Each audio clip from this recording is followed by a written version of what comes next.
We do it for the glory. One shot, no stopping now. We do it for the glory. One chance to wear the crown. We do it for the glory, glory.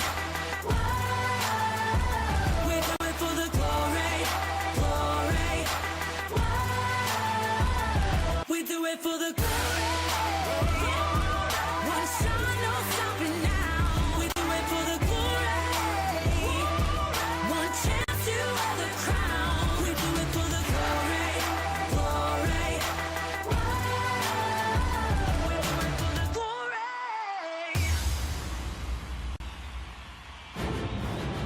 David beat Goliath. Gale and Hall will lift the trophy. It's a heart, and that means it's over. Watson wins the Bahamas. Dominic Panker has done it. Really sick start to this kid's career. Bang, bang, bang, bang, bang.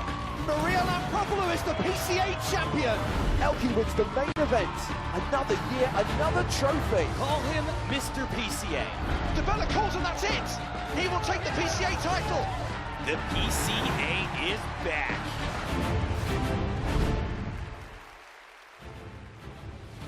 Hello once again. Welcome to the Bahamas and the PokerStars Caribbean Adventure 2023. Live from Bahama on Cable Beach in Nassau. It is day 3 of the $10,000 buy-in main event, and day 3 means it's time for world famous bubble coverage. Today the players are going to make the money. We will also have the post-bubble bust-out bonanza. Exciting times. Hello everyone, I am James Hartigan. Alongside me, Joe Stapleton. Hello, my babies. And Griffin Benja. Hello, everyone. Griffin, how lucky are you to be part of world-famous bubble coverage? How pumped are you for this mega bubble? It is a big day, and it really is the story of the haves and have-nots. And frankly, the chip leaders are the haves, and everyone else is the have-nots. You know, if you're a middling stack, you got to be careful out there because you really don't want to bubble a big buy-in like this. Joe should highlight that today is day 2 of 10 as far as our live streams are concerned. 5 days of the PCA main event, all 5 days of the PSPC. 1 day in, how do you feel it went? In a word, good.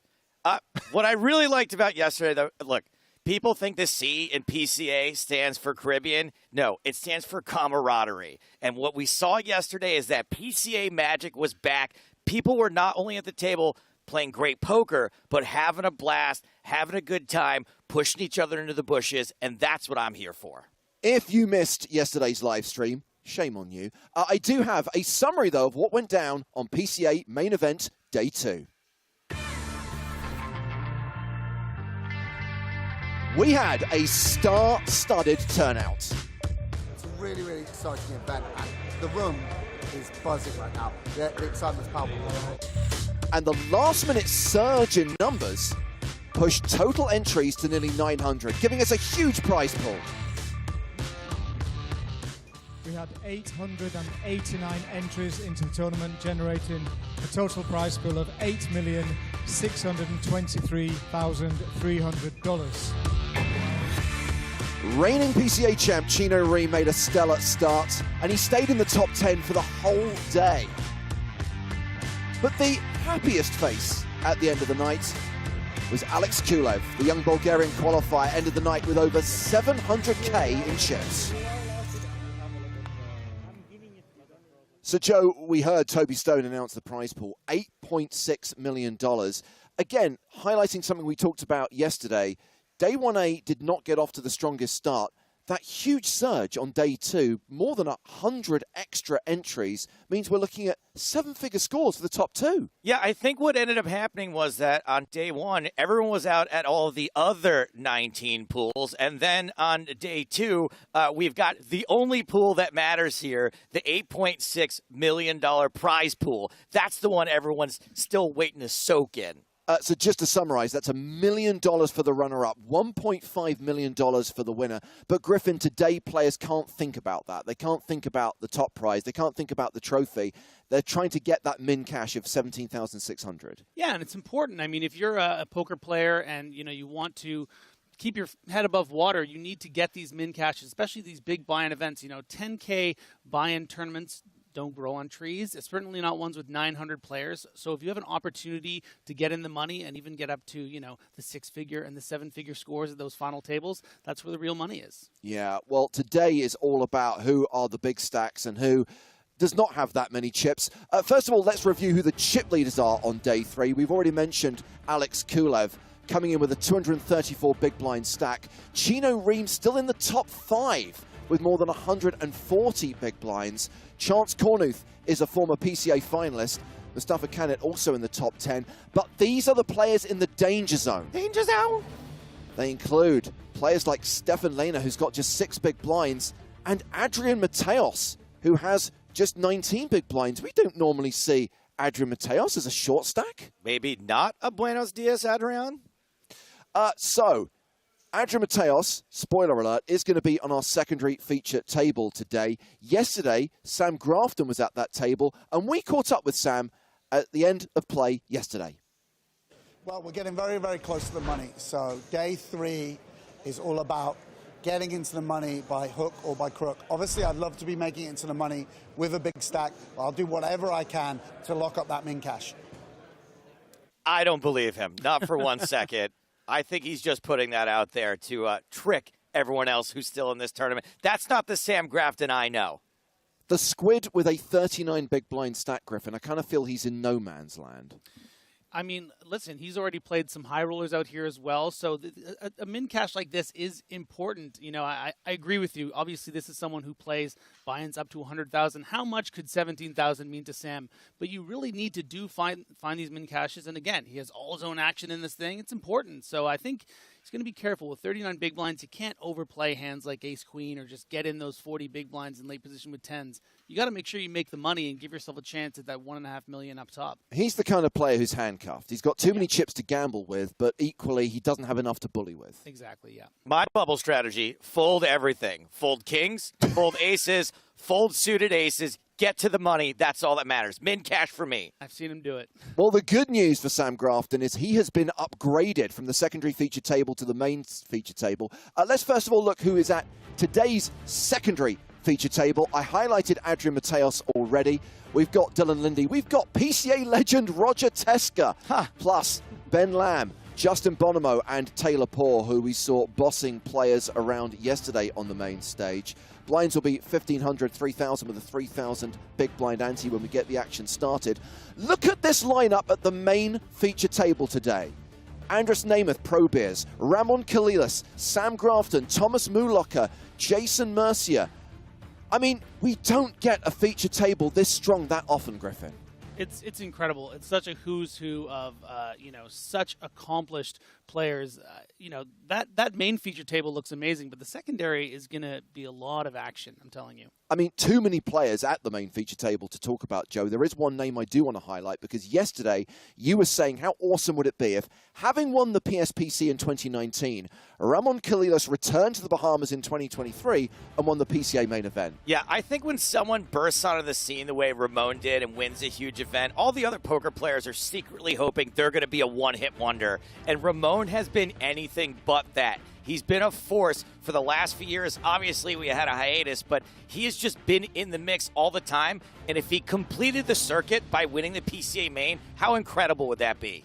Players taking their seats. We're about to get the action started. Just a quick reminder, as we continue our live streams from the Bahamas, the mini PCA continues. EPT satellite tickets added to the prize pool of every low buy-in tournament.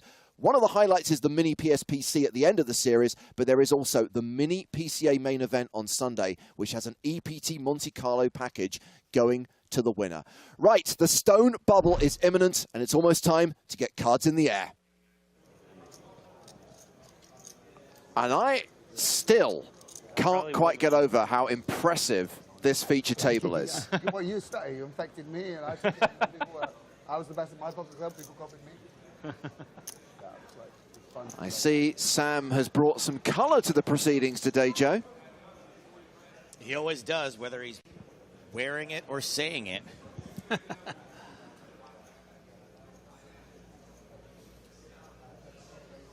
Oh, look at the king and queen. I'm telling you, we really stepped it up with some of these graphics on the stage. It looks nice. If that king turned and looked directly at you, you would be scared, right? Yeah. Once we get in the money, it starts doing that.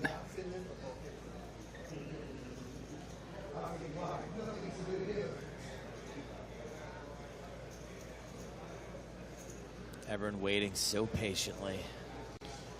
You know, as we take a look at this feature table, obviously these players are such household names, led by Jason Mercier right there. Yeah, players arriving for the start of the day. Jean-Noel Thorell, Steve O'Dwyer, and Sam Grafton. We referred to this guy as a PCA legend, Roger Teska. I'll take it. Chino Reem is the reigning champ. He's among the chip leaders coming into day 3. That is the guy with more chips than anyone else, Alex Kulev. Hey. And that's John Juanda. EPT champion John Juanda to you. Barcelona. So yes, we are kicking off level 14 of the PCA main event. Blinds are 1,500, 3,000 with a 3,000 big blind ante, and action is underway. And we've got that bubble on screen. We will be on the pure bubble when we are at 128. Players start getting paid when we're at 127. Right now we have 151 remaining. First hand of the day, Jason Mercier raising the button, makes it 6K with ace-9. Andres Namath, 10-6 off, defends. I was expecting a much better hand from Jason when he side like that, but I guess that's just a dad thing. Queen, Jack, Jack, ace-high still good.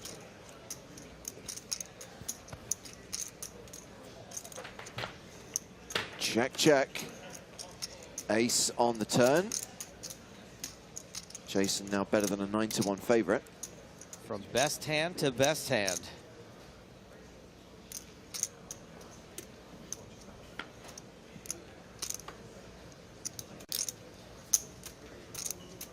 Queen, Jack, 10, 8. Nope. So check, check on the flop, check, check on the turn.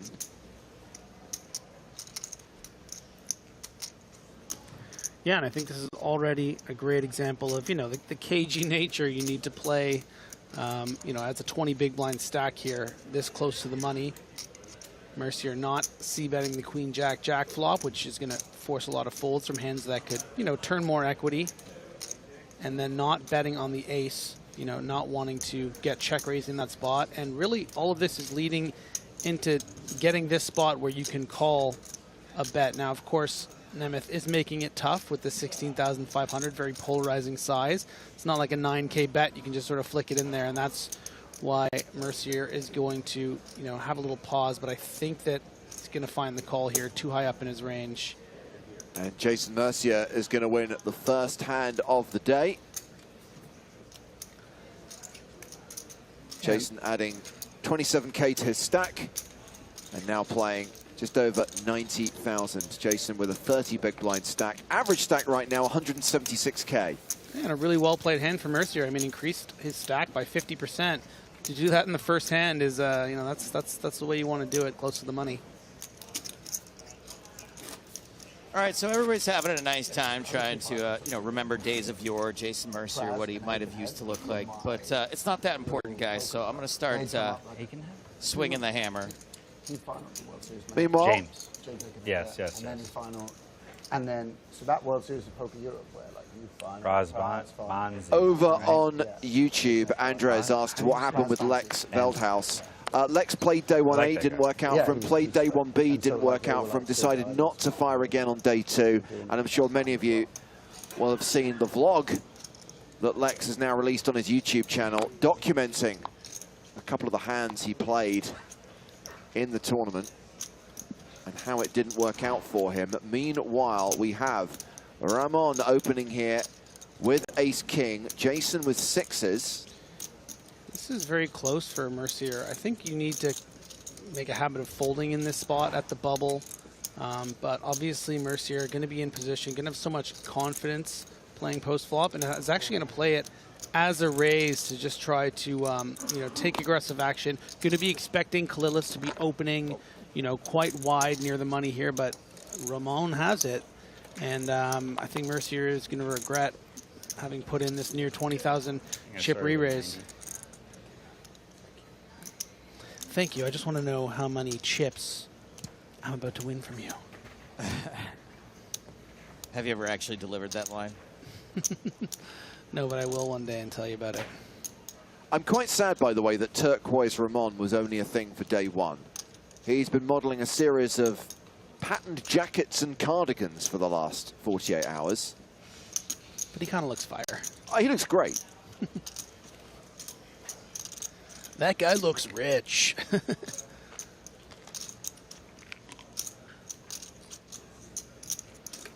Pretty complicated pattern. How much do you think that's going to run you at Dan Flashes there, Joe?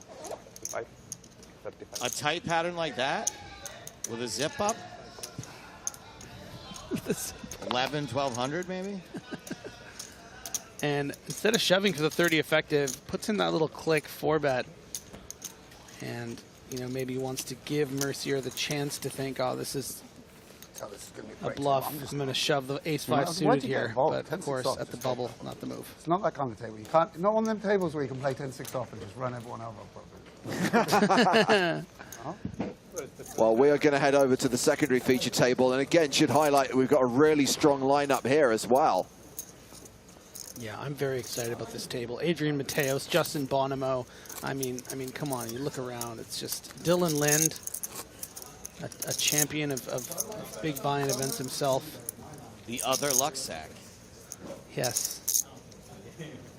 Plus, Roger Teska's hat. Oh, yes, of course, Teska. Wonder what's in that thermos. I was going to make that joke. You're too good, Joe.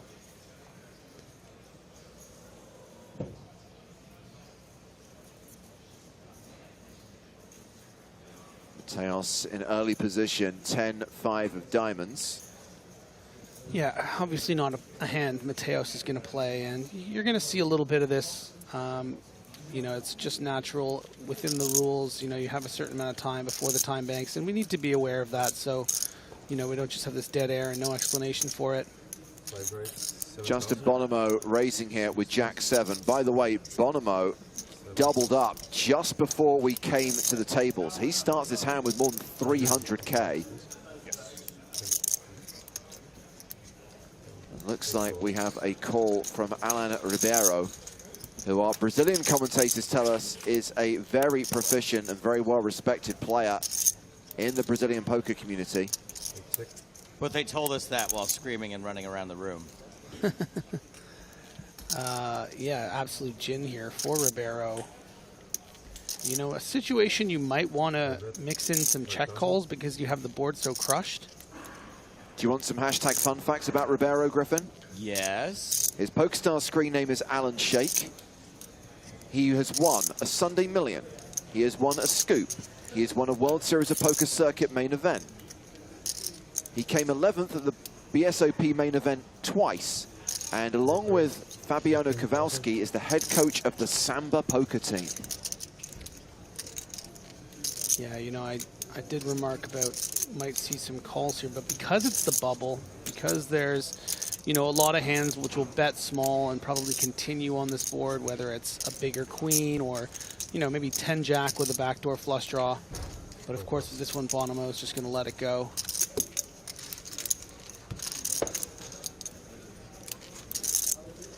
Alan.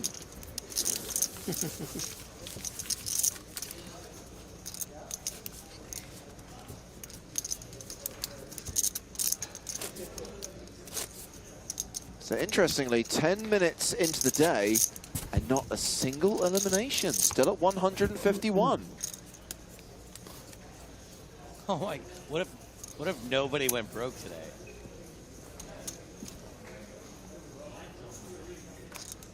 That would be so weird.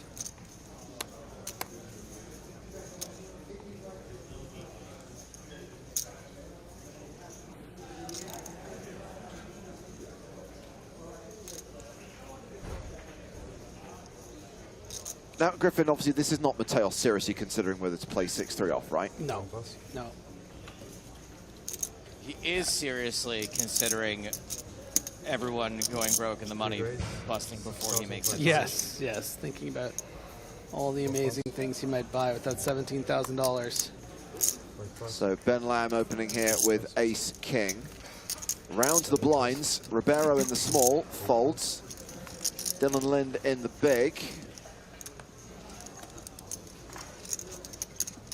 Check 7. Ben Lamb may be one of the few. Now, back in the day, everyone had the had this false impression that the pros don't care about making the money; they're playing to win. And we know that's mostly a fallacy at this point. I think Ben Lamb might be one of those people still, though. Yeah, I think Ben is going to play within, you know, a system of some kind. I think he's a person that respects the game and respects the fact that you need to do things a certain way to make sure you get those min cashes. But you're right. I mean, he's got a lot of money, a lot of success, and might just be happy to go home early and catch some golf. So after that double up early doors, Bonomo is now table chip leader with 310,000. Adrian Mateos remains the shortest stack. This gets crowded. Kind of slow sometimes. It's annoying, but a lot of cool volcanic rock and stuff. Ryan Blank, Ace Queen. Is his name really Ryan Blank, or did he just write Ryan? What'd you do to your back? Did it hurt your back? Well, he has raised Adrian Mateos' big blind. Dylan Linden, the small blind with Queen 5 of diamonds. Start doing any kind of resistance rehab. You know, Ryan Blank's middle name is actually Gross Point. Come on. Holidays weren't ideal to be immobilized. Holidays weren't great to be immobilized. Just sat around eating and drinking. Got fat again. Didn't we all? Eating and what? Eating and what?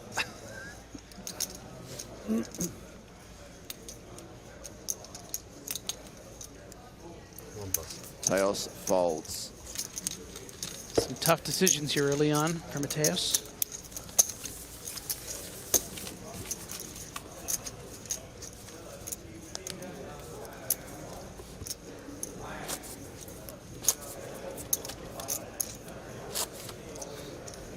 Okay, now there have been a couple of eliminations. 149 remaining. Play tennis.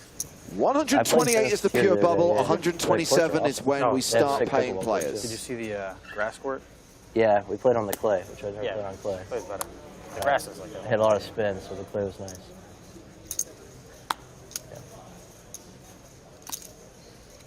Queens for Blank.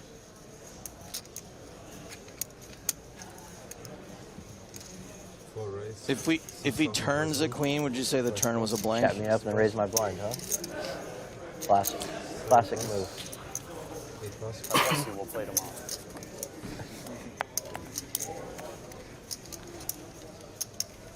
D. Lindy. Folds the 6-3.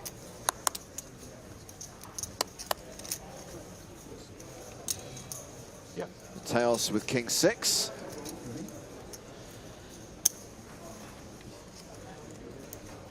This ain't the one.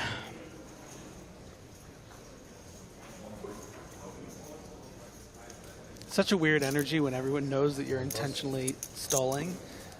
Because it's like, yeah, it's kind of, yeah, we get it. We know why you're doing it. But it's also like, you know, if someone was just sitting at a green light and just not moving, it's just like, buddy, come on, man. Should get everyone horns to honk. My opinion, which shouldn't matter all that much because I'm not a player, is that if you're going to stall for under the length of time you would have on the shot clock anyway, I'm fine with it. Right. He's stalling, what, 15 seconds? Honestly, maybe not even that much every time. Yeah. He's probably counting to 15. Worth highlighting that the shot clock will not come into play in the PCA main event until the start of day 4. That's the first level of tomorrow. As we see Ryan Blank take that one down. Ben Lamb defended his big blind, but Where do you normally play hard court? let it go to a continuation bet. Pretty much only played hard. Yeah. The court's like easier on the knees, and the ball's a little bit slower, I think. And we are going to head back to the main feature table. Headlined by two members of Team Pro, Sam Grafton. Oh, really? You're lucky you and didn't go Ramon through Miami. Colillas. Miami's way worse. Is it? So like one of the worst airports in the world, or at least in the U.S. Are we allowed to agree Good with luck that? finding someone that Yes, speaks we are. English. Yeah, it was, yeah, it was a disaster. I arrived from Brazil. There's a reason why the initials are MIA. Your luggage, just to transition, and then you're going for immigration. It's like a 2.5-hour queue. I was like, Nobody wants to work anymore. Oh boy. Here we go. Here we go. Jason Mercier wakes up with aces in the big blind after Sam Grafton opened under the gun with ace-9. I worked hard for these aces. Yeah. I earned Nobody wants these. to work anymore except me. it's like 16. I got 52.5. The call from Mercier, a 10-5-5 flop. And this might spell some trouble for Grafton. Obviously, when you look at the hand strength, you think, okay, well, Grafton has next to nothing with just ace high here. Mercier has the aces. Surely, you know, he's not going to lose that much, as we're getting a bit of a malfunction here with the hands. Real ones are back. That was from the secondary feature table. But the problem is, you know, when Mercier does play this as a check call, which I imagine he will, Grafton might be inclined to, you know, bet an overcard like that. Try to put pressure, bubble pressure on the perceived 10x, or, you know, maybe something like pocket sixes, or something, maybe 7, something of that nature. I would love to see Grafton just give up. He's not really the type to do that. Something like a trap is so unlikely in this spot because, you know, you block pocket aces. How often is your opponent going to trap kings at the bubble? So it's way more likely that Mercier does find a check, which you'll love to see, and isn't going to lose any more chips in this hand. And I think in a way, Grafton should be grateful he doesn't have more chips because maybe he would feel more inclined to, you know, bluff with that stronger range and get Mercier to fold. Well, as you know, Griff, because we already heard from him once, we did speak to Sam Grafton at the end of play last night. And of course, we asked him about the man, the myth, the legend, the EPT champion that is Jason Mercier. Yeah, Jason's a big idol to all poker players of my generation. You know, when I was coming up, he absolutely was the man. What he's achieved in poker, no one can ever take away from him. He's a big superstar, and I'm excited to be playing with him today. Playing the medium stack is a real tricky spot. You've got to be really careful about putting all your chips across the line and risking your tournament life so close to the money.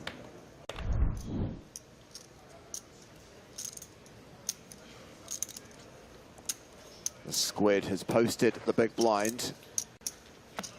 So those two gentlemen there, one in the white sweater and the black shirt, you know, they're obviously very familiar to us, big EPT regulars, and some of the biggest tournament winners on PokerStars, but maybe not everyone at home watching is familiar.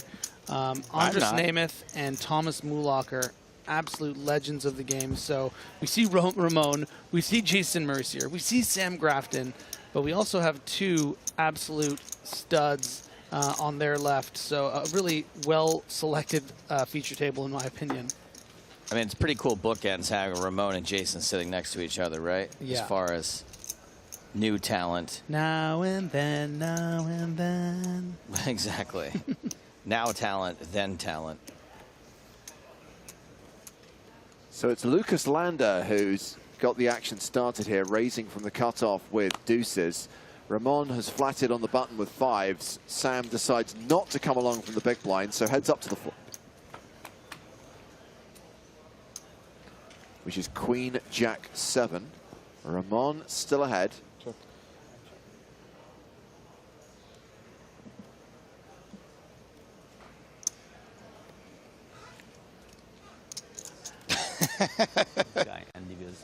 Is the screen frozen?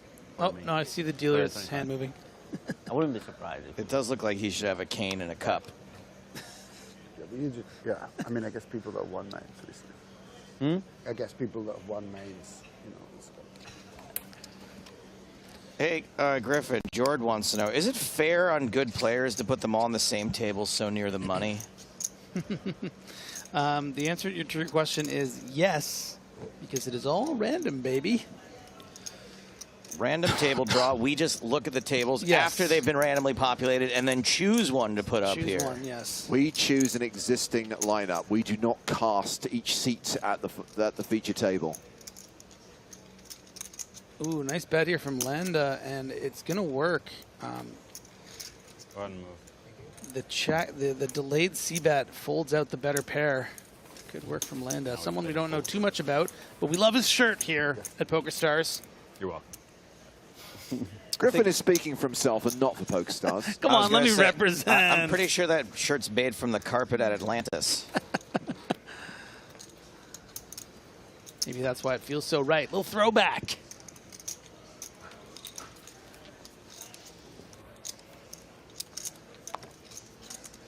You played the Florida series or whatever it was? I played just the 25K. Right. Just the 25K. Pretty, not good. It's usually really good. It was like, what, 80 runners, something like this? I'm not sure how many it got. I busted and decided not to re-enter. But there was only like 60 entries of that. It paid 11. It paid 11, so work it backward. Yeah, it might have been 80. Like 80, 90, 85, 90. It's you guys. You're fucking Open with Queen 10. Ramon's got the Grafton. Oh, right on cue. You guys with all the studying you do. Does appear to be playing it as a raise. Everyone's finding out about Florida. I quite like. I mean, you're so deep stack here. Yeah, you had it to yourself, and now you're not going to get many 4-bets from Landa in this spot.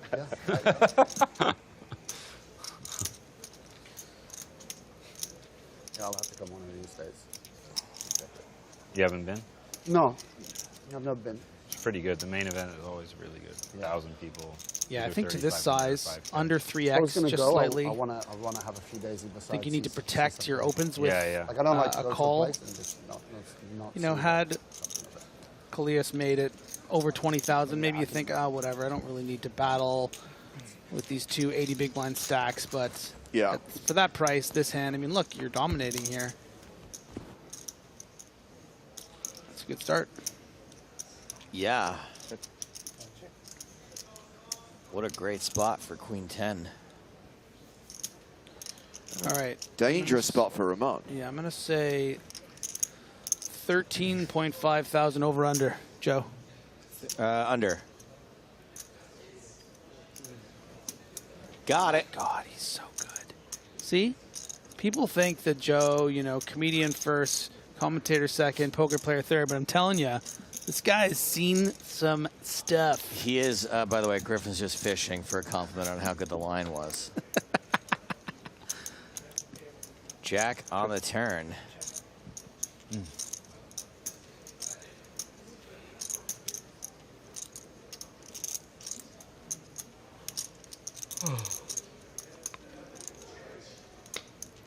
King or an ace will be a song. God damn it. I just want to sing. I just want to sing with my quartet. You know, a quartet's 4 people, right? Is it? That makes sense. Can we be the core threat? It's not even a... What's a 3-tet? 3 tenors. 3 tenors. And you're definitely Pavarotti. I like the core threat. I think it's cool, you know, because it's like thruple, but it's like we're like a, you know.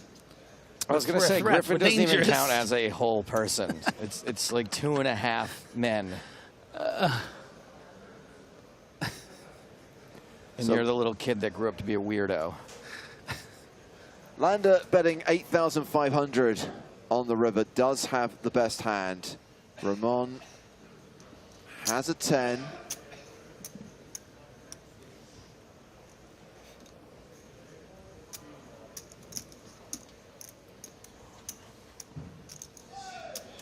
And turning it into a bluff. Ooh.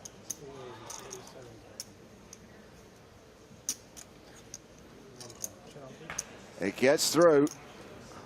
I don't know, that looks like a call. I thought it was a quick call. Oh, I thought he was pushing his cards forward. Now, based on the sizing of this, so it was a raise to 37,000. It's a bit surprising.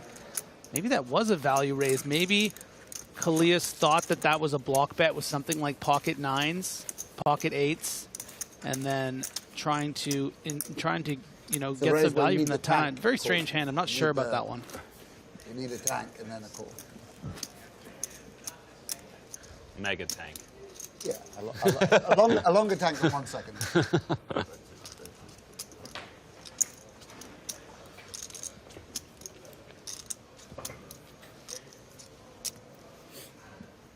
Nice try, Ramon. We will continue to follow your progress. Yes, thank you, Darla. A trio. A trio. We should have got that. I should have known trio, yes. I still maintain we could do a good modern-day 3 tenors. We've established that Griffin is Pavarotti. I very much see myself as a Placido Domingo, which would leave Joe the as other guy. Jose Carreras. Oh, Carreras. No one ever knows the third guy's name. It's just the other guy. Jose, Joe, that works for me. Exactly. You definitely are Placido Domingo, for sure. Do you know who any of these people are, Griffin? No, I have no idea. That's why I was keeping quiet, hoping no one would ask me. Moolocker can't resist. Griffin calls the 3 tenors the 3 $10 bills he has in his pocket at all times.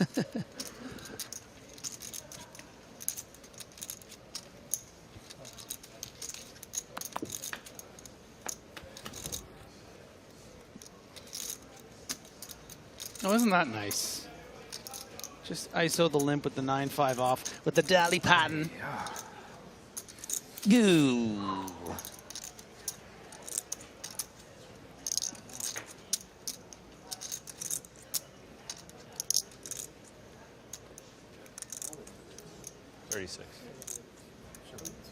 Huh? So unreasonable. Like in poker years, you're so much older. So much younger. How old are you? You'd already been playing like 9 years when I started playing. In case anyone missed that, he is 42. Hang on, didn't we celebrate his 50th birthday? Whenever I hear somebody's like 27, Oh, Nemeth getting that great price with the small bet, going to call with the ace high, thinking, you know, if Moonlocker does have a bluff hand pre-flop, certainly that board isn't always going to connect with him, and I could still be ahead. But you're wrong, Andres. You made a mistake, and now you're losing money. Whereas like 8 years ago, like no one had. Yeah. No, and 10 years ago, no one had girlfriends. Right. Moonlocker's thinking, with just 50K behind, 39 out there. Do I want to bet to protect this? Do I want to check because I don't want to? And does check. We've evolved. Ooh. Ooh. I love improving. Isn't it so fun? Isn't it fun when you improve? Even if you don't need to? Yeah. Because you just feel better about it. Well, the funny thing is, Andres is really towards the bottom of his range here with ace-2 soft. It's the German Jonathan. You'd like to have a club here if you start bluffing. You know, sometimes you're going to be ahead of the king, queen, and king, jack. So maybe you're thinking, well, do I need to bluff here? But you'd hate to lose its showdown to something like ace, queen, ace, jack. So it is going to turn into a bluff. And nothing's going right here for Nemeth early on. And I don't want any of you to judge him because I'm telling you, he's good. He's very good. He's very good. But sometimes you just get, you know, you stuff both hands in that cookie jar and you come up empty. We probably haven't swapped in a tournament in 8 years. Oh, wow. Sometimes you lose your ring while you're in there. Yeah. Moonlocker makes the call and wins the pot.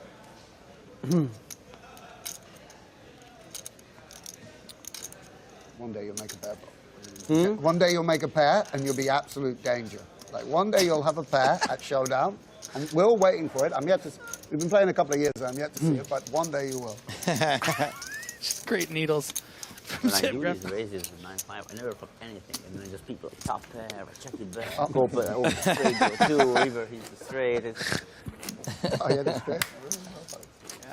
Actually, I should put Thomas under it a bit more. We had dinner the other night, and we were literally talked about how he doesn't like to talk at the table and he likes to concentrate and not be distracted, and he doesn't understand how I can talk and all this. And we had literally a whole conversation about the energy.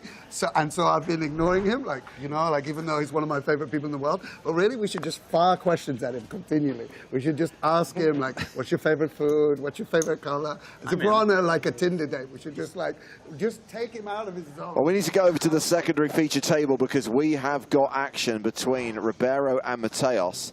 In fact, Mateos is drawing thin here. Not all in, though. But only about pot back. This is going to be very... Oh, it does get... It is able... And this is the great thing about position. It's able to check this back. Ooh. And even though that technically improves him, James... Yeah. Any queen is a straight, and this might be able to get Mateos to get away. Barry Greenstein makes an appearance. 2 pair for Mateos, but yes, broad weight for Ribeiro. Of course, already had the flush on the flop. Kind of looked like he was looking for a floor person to sail into. Right. Can I get a floor? Excuse over me, here? I just want to make sure, is there a triangle around? Yeah. Do you have the triangle? How does this work? I forget if it's you or the dealer. What happens if I want to bet all my chips again?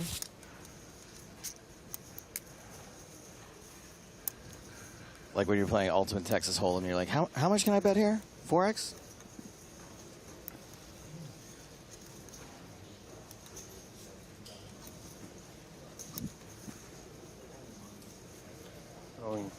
Shoves on Mateos. It is all in to call for Adrian. Big sigh. One of those ironies where you're losing to any queen and Ribeiro has a queen, but actually You're also losing all the flushes. he flopped it as well. Okay, James, you go first. He's going to call or fold? Fold. Joe? I think in this spot, he's going to fold. I think we've seen Mateos make crazy calls before. He's got the ace of diamonds, right? So obviously means he's going to call with this. Well, you know what? Sometimes. I will take the call because I think he's probably going to call close to 30% of the time, and you two took the other 30% in the. But is it 30 on the bubble? I mean, no, he's probably going to call less than that. But I just want to. Sure, you take the other side. I want to win. I get Yeah, it. I get it. I get it. The way I look at it is, would I make a bad call here? Probably. Adrian Mateos is significantly better at poker than I am, and in spots like this, he can find a fold. So wait, you just always do the opposite of whatever. That's how you. Okay. Yeah, I mean, basically, there's got to be some overlap like between what you and Adrian would do. Like, you would call all in with pocket aces pre-flop, and so would he. In fairness, your sizing has been impeccable today. What, guessing the under on the one chance that I had? Because I saw him reach for chips. Okay, yeah. Can we get a vote in the stream chat here on Twitch? Also, super meta, but maybe he was always going to fold, and this is a great opportunity to burn some time.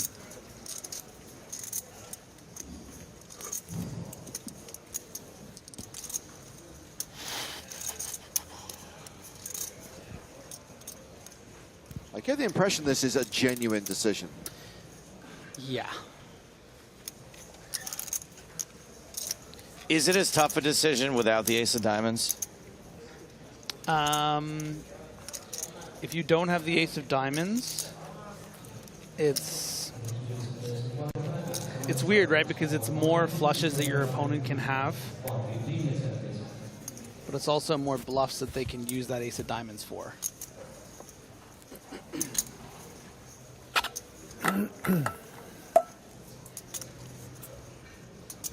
Oh, he does call, and I win.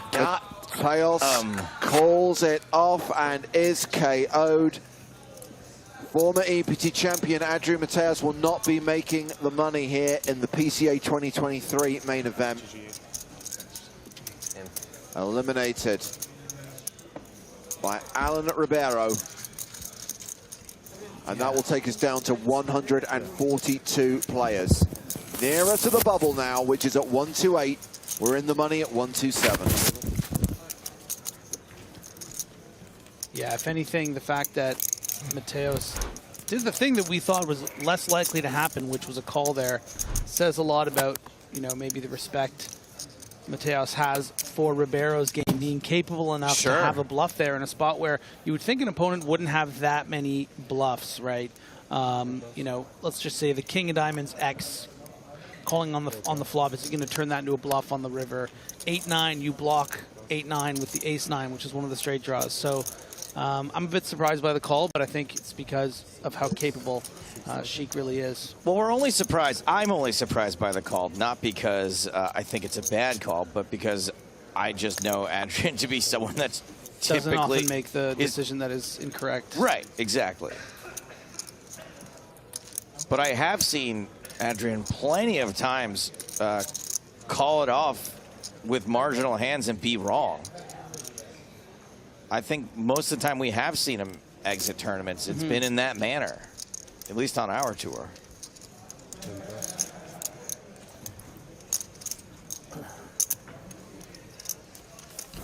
Raise and take it for Taylor Poor. So Mateos is gone. We still have a lot of talent at this secondary feature table. Bonomo is still the table chip leader. Taylor Poor not that far behind him. Ribeiro now up to 180K. Dylan's now the shortest stack here with 74K. Average stack right now is 187K. Just under an hour left to play on this level before the blinds go up again.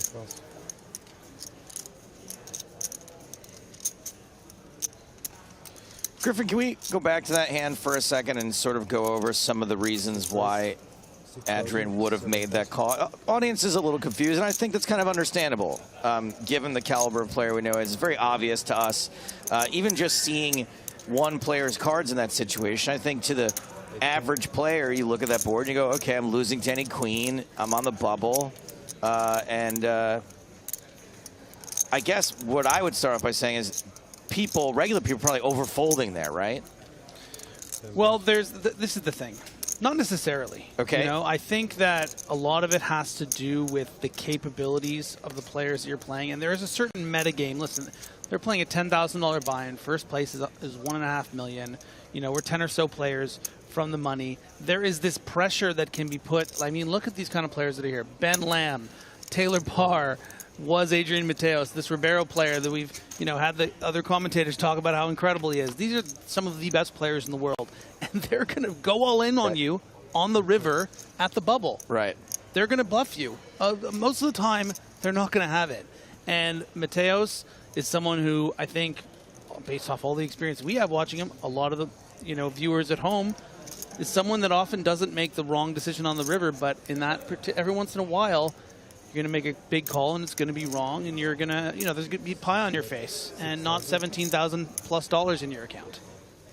Pie on your face. Okay, what about this from Zazzy, who says, isn't having the ace of diamonds bad because it blocks more bluffs there when you want him to have it? Yeah, that's something that we discussed when we were analyzing the hand. So, look, there's a lot of, I would love to, you know, maybe we can get an opportunity to ask Adrian Mateos about that hand. That'd be really lovely. But maybe not right this second. Yeah, maybe let him get some sun, maybe something to eat. Maybe when he's winning the PSPC, we'll be like, yeah, how about the main event? Yeah, would you not mind? To bring up old corpses or anything, but... So we've seen plenty of action from our main feature table and our secondary feature table. Let's check out some of the other players out in the field. Maria Ho has arrived for day 3. She was on the main stage yesterday. There's the other Maria Konnikova. Fresh off the final table. Dimitar Danchev was the champion here in 2013, and apparently is a big influence on the current chip leader, Alex Kulev. Stephen O'Dwyer. You think his closer here yet? Mike Watson, PCA 2016 main event champion. And are you feeling the Bowie effect of Andy Wilson? Is it Bowie effect or Bowie affect? I never get it right. With an E. With an E. Imagine if he was talking. He wouldn't have known to raise the 9-5. The top would be way smaller. That was a good tip, by the way. Next time, blind on blind. Back to the main stage. Just slight topic change real quick, James, while Griffin's here.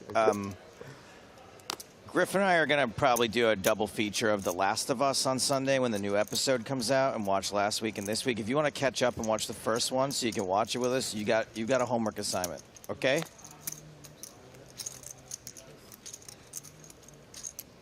Sorry, you're expecting me to start watching some HBO show One while episode. One You know what I episode. think it is? It's like you can watch. We can talk. Look, we just didn't want you to be left out, all right? You out on Sunday night when Griffin and I. Friendliness with you. He wouldn't have, you know, he's such a nice I've got guy. plans for Sunday night. He couldn't value bet, and he couldn't raise 9-5 off. We're off the hook. We've invited him. He'd be liking you too much, you know, thinking about Dad your said he kid. didn't want to join. Joe's working Sunday night. He doesn't even seem to know that yet. I don't think he's a softie. I think he's actually like this. He's actually this badass. I think when it comes to poker, he just likes to take it from people. He just likes to hurt. Like he wants it the whole dinner. He wants it for himself. Right? I don't have the feeling. By the way, have you ever seen where he plays? Have you ever seen his house? His house? Okay. No. He has like, it's like, you know, in the social network or like Facebook or Google where they have like a transparent like walls, like this is what he has. And then pictures of like forests. He's got like 6 monitors. I said, do people come and play? No, just for him. He just, you know, he's like hot desking in his own house, by the way. And then yoga mats everywhere, like tranquil music. It's like, honestly, it's like a Palo Alto grind room. Do you think it's the same way Mama Rose plays? Yeah, exactly. Mama Rose is like in his bed, like he's playing for like, he's just mashing, like getting food, like timing out. Oh no, wait, this spot's, yeah. No, it's when you see, you understand who you're up against, the Zen like nature of it. You know? I think half of the hands he plays like while he's in the gym and on the phone. Yeah. Oh, for it.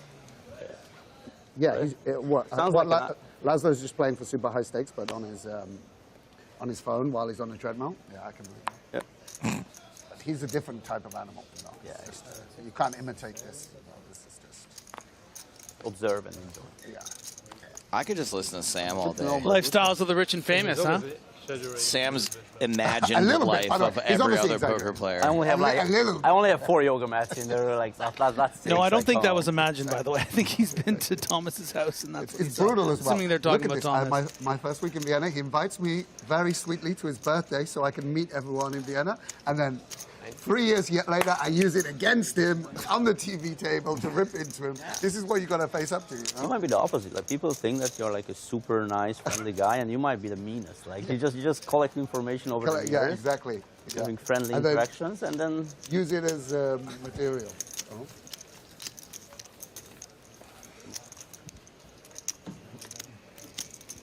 Ramon wins a small one. Yourself, like poker, like.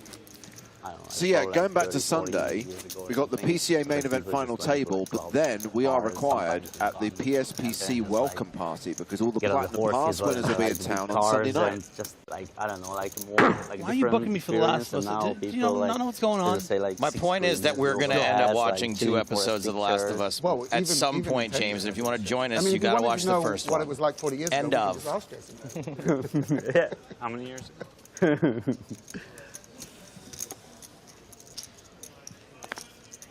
There was a video about The Last of Us that showed up on my YouTube No feed. spoilers. No, it was something about like someone's watch. Oh yeah, well there's a full thing about the watch in the first episode. Yeah, his watch. There's a watch narrative. Might be weird. But the only way to find out about it is if you like watch. More chips anymore. Like enough to do like I bet 12,750. Yeah. 635. I used to like to do that. Was there a reason to it, or you just enjoy it like that way? No reason.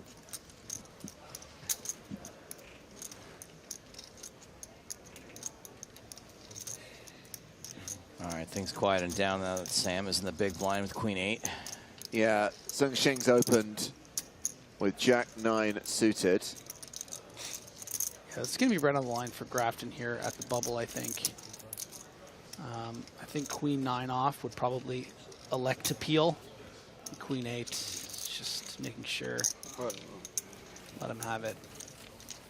So what are we down to now? 142 players getting closer to the bubble, and we're at the midway point of level 14, the first level of day 3. I think we probably get through this level and then level 15. I think we'll probably be activating world famous bubble coverage. Who was it? Was DJK, right? I did not think we were going to get through this level. I think for like I think it was 5K. I think he was banned from the bubble, something like that. Yeah. 5K, and you're that good at poker, you get yourself banned from. Don't jump in the shark cage. You will be banned.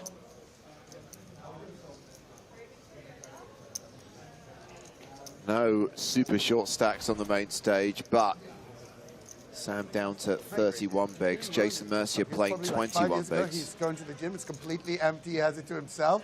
Now he started with the propaganda. Everyone's in there, you know? Yeah. People won't swap with me because I don't work out. You know what I mean? Like, they take my body mass index, and that's it. Like, you can't be good at poker, you know? It's fucking brutal. It's an absolute disaster.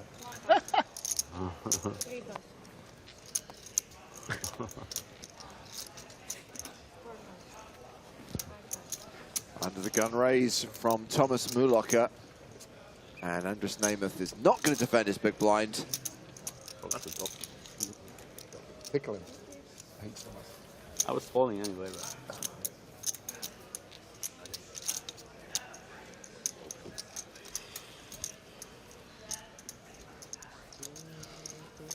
Straddling. I thought he had a walk. I know that you've fired warning shots on multiple occasions, Joe, but I really, really wish that my life was so simple that all I had to worry about and comment on was Jason Mercier's hair. There is one from tomorrow. Right, is there one that kicks in? Yes, I think with the big fields, it's... So a whole bunch of people don't realize that time affects all of us.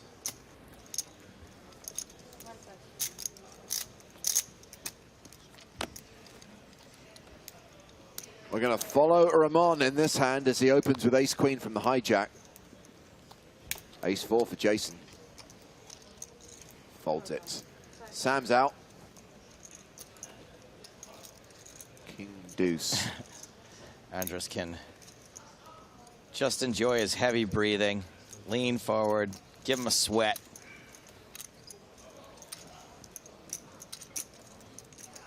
Thomas Mulocker has the Grafton. 10-9 suited, defends. Fair fight.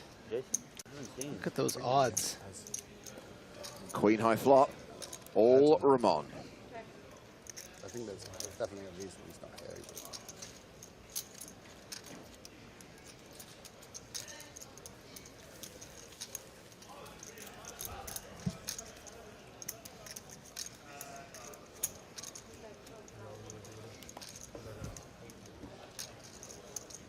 Continuation bet of 12,000 from Ramon.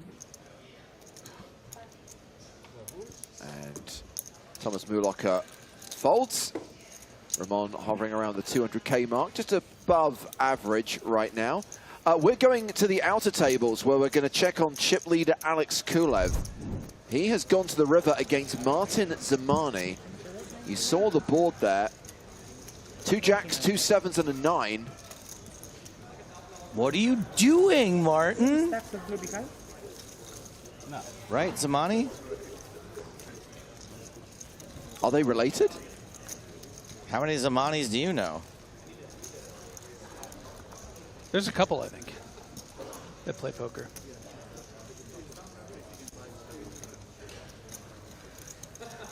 Which one was the frog poison one? This one? Oh, wow. So Zamani bet just shy of 30K. Kulev has now raised to 200K.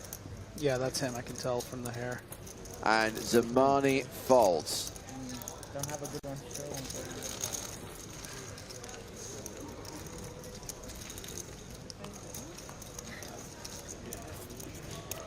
Definitely still chip leader. Has boosted his chip lead to around 900K.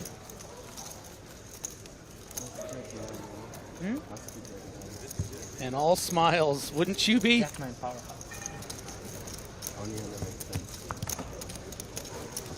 Telling Christopher Frank he had Jack 9 there. Huh. Someone is bluffing that spot.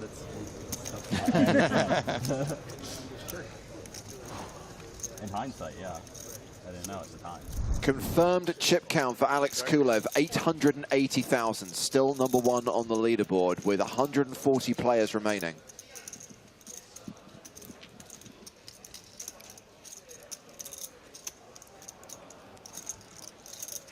Meanwhile, Sam Grafton has gone to the flop against Sung Shing.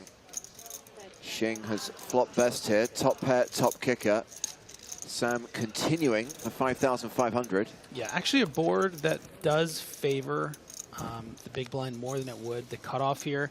But Grafton is electing to bet because there are some good turn cards. He could potentially barrel. Oftentimes a 10 and an 8 will improve and give him the best hand. And you want to fold out those hands that are currently beating you, like Queen Jack, or maybe some King Jacks are going to fold to a bet like this. But it is the ace-6 for Shing, and Shing is going to play it aggressively, and I think that'll get a very quick exit from Grafton, which is really too bad for him because a lot of good turn cards with the backdoor flush draw, backdoor straight draw. You just got shinged.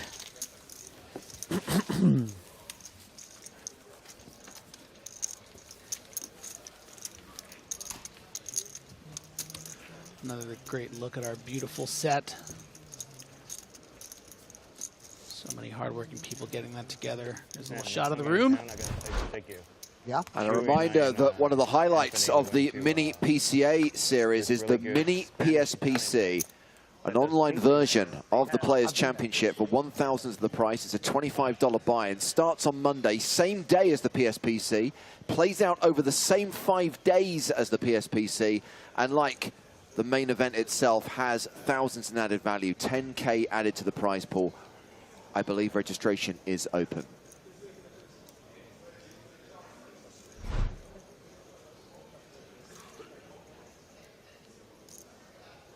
$40 minutes left on the clock before the first break of the day. It's so nice afterwards. It's like a little bit of I feel guilt. bad. I It's feel like bad. a little You're bit gonna of see on guilt TV coming later, through, you know, I don't feel you? bad. You know when you bluff someone? I owe you a meal. I owe you a meal. feel like, oh, no. So now it's like, I stole this pot, but I'll take you for some nice food. Really, 100%. I feel like it's 100% he bluffed me. I didn't want to say it. It's like I'm really bad at reads in the hand, after the hand, post-game analysis. I've got it down as a lot. Yes, you figured it out. Actually has it wrong. Shing had the best of it But there still, with the ace-6. I'll have on camera Wasn't that I'm getting bluffing. taken for a nice tasting But minute. still wants to take you Funny to thing dinner, is that Sam. actually was not bluffing. So, unless you just got some info out of me, then you win. What can I do?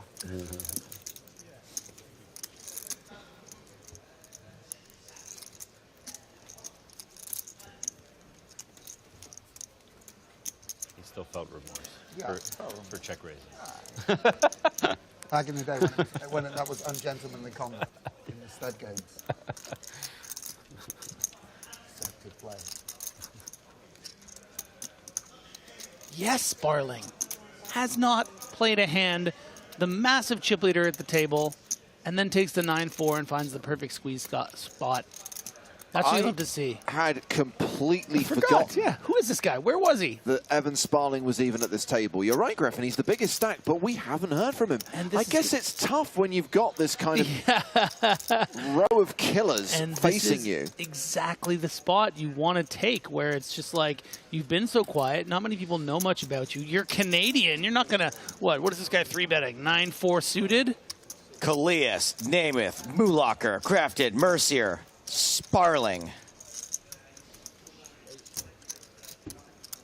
Chip leader, Tell you what, Evan Sparling. Nemeth might not believe it, because Nemeth Probers, as he's known online, someone who has great instincts. I know, hasn't gone very well for him so far, but acutely aware that this could potentially just be a squeeze. Might just make it, 50,000 and see if he can pick up this money, but, thinks, yeah. And that's tough, too. When the day's not going your way, it's tough to see through the weeds of a spot like that and come out the other side with the right move. That was the look that was just saying, you suspect. Yes, which I think is a really good sign for, his instincts. You suspect.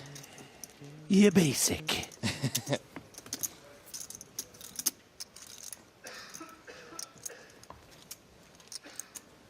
You held it back. Wow, you fought it down, the inner demon.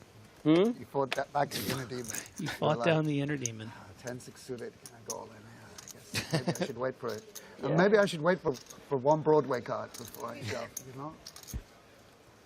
I have a way better hand than... Queen 10 off. I mean, it's not that much better. You won't like that one then. You had to go down. Oh, and now, see, Sparling, you got to be careful about gloating with these guys. You don't let them know that you're capable, man. You get paid when... You won't like that one, then. You just had to... I mean, they're going to see it in 30 minutes, right? Yeah. I don't know. You're saying you just keep the 30 minutes, 29 more minutes of freedom? Yeah. Okay. Yeah. It matters. These are the small edges you need. Sure. Look, the bubble could be 29 minutes from now. Massive stack. He's betting everything. Yeah. He bets as well, like so quick. Like the turn comes, he's just like the river comes. It's like this.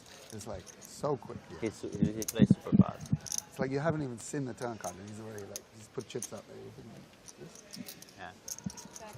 Well, it comes it's like tilting. If you just if you're not used to him and you don't know what a good guy is, yeah. I know. It's the same online.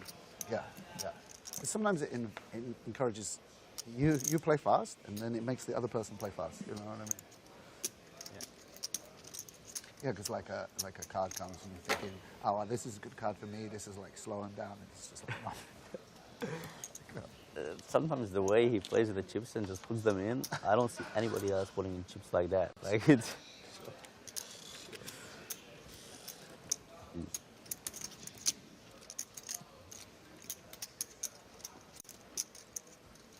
Check back here from the button from Sheng. You know, not wanting to get in any weird check raised spots here with this ace high on the flop. Landa turning that equity is going to bet here the 5,500. Sheng correctly calling, but Landa gets there. Just asks about him. Like, oh, why is Laszlo not Domination or rotation. Oh, you're here with Laszlo, and I'm slowly becoming used to it. I'm becoming like a fanboy. Okay, I'm like. I used to have my own name. I think now you're just Laszlo's friend. He knows Laszlo. Actually, like Tom Poldersang, he said it in a really funny way. Like I don't know, like people are talking about like who is cool and who is whatever, and then somebody was like, oh yeah, Laszlo is so cool, and I just jokingly say like, am I not cool? And he's like, no, you're more like a friendly neighbor. Like you're in your dad face, probably. You're in your friendly dad face. That's true. You know? That's right. It's nice to be a friendly neighbor, right? Yeah, it's good to be a friendly neighbor. Yeah, that's funny. Ace high hero call? $1. No one would ever do that. Oh, okay. There it My is. youngest is 1. I don't trust Landa, but he actually had it. Right? Boys, Wow. Yeah, not the greatest card to call there. So far, he only did one bad thing as a dad. He showed me the a lot photo. of those straight draws and pairs amazing up a lot of those straight draws. Lake, you know, a big bit of land in Hungary, like that they can go to out of the city. And then you want to say what you did? Then he shows me they had a barbecue. He exploded it and blew off the whole of the the whole garden the first day or like second day. The whole canopy. So man. got a traumatized. Like maybe one is too young to ask. Like, Dad, why did Daddy blow up the shed? Basically, 18 months is too young. They won't know. They're scared for the rest of their lives of loud noises. Yes. Luckily, my wife, she because it exploded in like 10 minutes after the fire started to burn, but they were in a different street. Right. So yeah, if you're going to blow stuff up in your own home, make sure the family are out of the house. Yeah. It's responsible. Now I joke about it, but it could have been way worse. It's super. This is the sort of thing I would do. Americans, they're born with it. They know how to do barbecuing from like early age. Same Brazilians, but Europeans, we're less good with it. Or at least you have a family member who you can just I'm a grill master, certified. The barbecue. Why? You delegate what to your sons? No, I'm saying like, somebody knows how to barbecue. Someone knows how to. Question from Guillaume on YouTube. What's the white bracelet everyone's wearing? Joe, that's so they can bop it. I'm not going to let my boys. Yeah, you can bop it all over the island. They're still 7. 5, 3, and Five's 18 months. too young. Even a smart 5-year-old shouldn't be allowed to pop. I don't know much about parenting. No. I'm not. I feel like 5 is too young. Ballpark, I'm guessing. Yeah, It's way too young. especially if it works by guess, like what we had. Like I think like 12 is probably too young to barbecue. Okay. we were 39. I think a and 12-year-old can man the barbecue. 39 and like 42 and still. Maybe not for a big event. Given that Pro Biz Fire a couple messed it nods. up at the age of 34, I like, wouldn't let my 10-year-old nephew barbecue. That's for sure. Different So, kids, don't I know. guess. It's depends on the kid. That's right. You know what you do at 10 is you shuck the corn.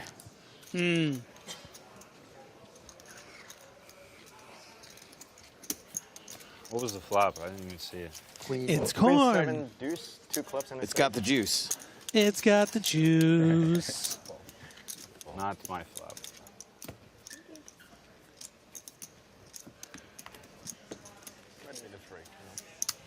Shing hovering around the 60 big blind mark. pocket threes and then they go. Average This is my stack right biggest now is, anxiety. If I ever what, flop around pocket, I 65 never decks, sweat a flop. I'm 192K? shaking. Like, my heart's going like, oh my god, I folded pocket fours Not even to rare. Like, oh It my already god. happened to me, bro. I folded deuces on this table and never flopped a set. I know.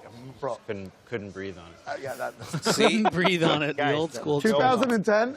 No Can't breathe. FOMO. JOMO. Joy of What's missing JOMO? out. Joy of missing out. Joy of missing out. JOMO. Okay. That's a new thing, I think. JOMO? Post-pandemic, people call it the JOMO. It's just like, Great. you know, people are getting so used to missing out on things. They're like, Yeah, I'm beer. kind of seeing the benefit of it. Guys, we've got a 10-star hand alert. Congratulations to Lachi, who says, I just got a royal flush in a tourney on PokerStars. 10-star hand alert. Actually, Victoria messaged me today saying how she's missing PCA and hating that we're all here and all this. And I told her the same she's thing. got no JOMO, joy. She's got Victoria. no joy. JOMO. She's got FOMO. There it is. She's thinking Six- of like a. 6-5 of hearts. She's thinking of Paris though, so we'll see her there. Wow. Big card. Other big card, matching color. Oh, yeah. Don't give us this. Matching color. Don't give us- King Jack offsuit. Don't give us this. fucking hand, though. Big card. Same color. It's the big cool strategy. You have to show the monster. That's what Like I I remember a final table from like I don't know, like 10 years ago, when he was leader raising every hand, and then like the 10th hand he raises, people fall, and he just shows fours. Like I had it, guy like. 10 away from the bubble now, 11 away from making the money.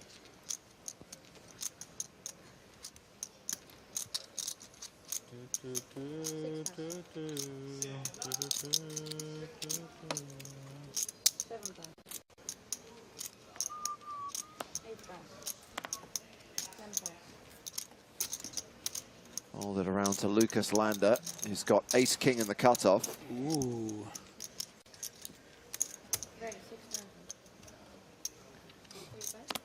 Raises to 6,000.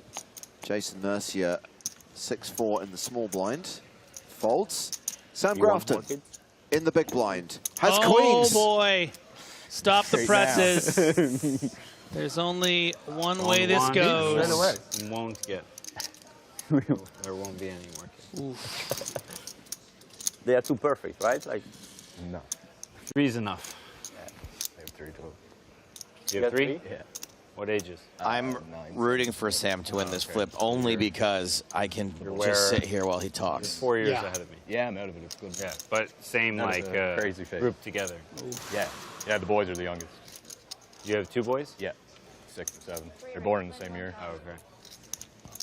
Same year?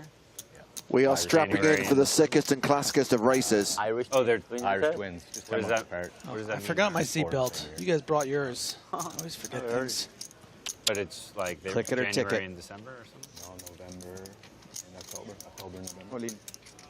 In the same November was the year? first guy. Wait, I don't understand. Good luck all in player, and that mean, player like, is Sam Grafton. Not the same year, but the same. Oh, Sam, look at those lips. I thought that was a flop. See, Or you just I thought you fucked meant up too. I same was like, calendar oh. year, and I was like, how is that possible? Good luck. Good luck, guys. If it's not January, Yeah, no, no. December, Yeah, I know what you're you know, saying. like. All right, guys, there's a big flip. Cool it for a second. Like memes versus GIFs. One of these two hands has a slight mathematical advantage. I had 4-6 offsuit. Okay. 8-9. That's bad for me. It's like a short deck thing. 8-9 off. Harder. Well, we know you didn't fold an ace. It's harder for him to make a wheel. Ah, that's cool. Like Han Solo versus Landa Carlissian. We did one Lando already. Carlissian? I mean, Lando. there's just so much wrong about that. So far, so good for the Queens. Landa with 5 outs. Aces and kings are the cards that Sam needs to avoid. How do we feel about the 10 of diamonds? Oh my word. Okay. I just want to say. What are you doing, That wasn't me. Get Get ask for that black queen, I know bro. we watched this on a delay, You but guys, might that want was to cancel that order. that on was kind of black spooky, queen. right? Should I try that again? Okay. Really? Jack of diamonds? Okay. 6 of spades. 14 outs, Board pair, there it but the board bricks out and Sam Grafton doubles up through Lucas Landa. Do you know what you mean? Landa Calstatisian? It's like 98. Check this out. Perfect spot for the teeth. You guys keep going in, so I know you both have big cards. Sweaty turn card alert. Oh.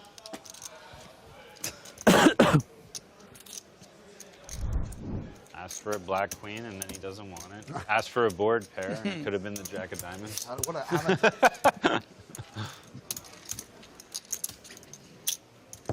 Button move. No problem. If I were in that hand, I would have had to ask the people at the table if the 10 was good or bad for me. The 10 of clubs. I'd been like, did I win? Did I hold? For you. Did I get counterfeited? Better return the favor. Sure, of course, you have my energy, no doubt.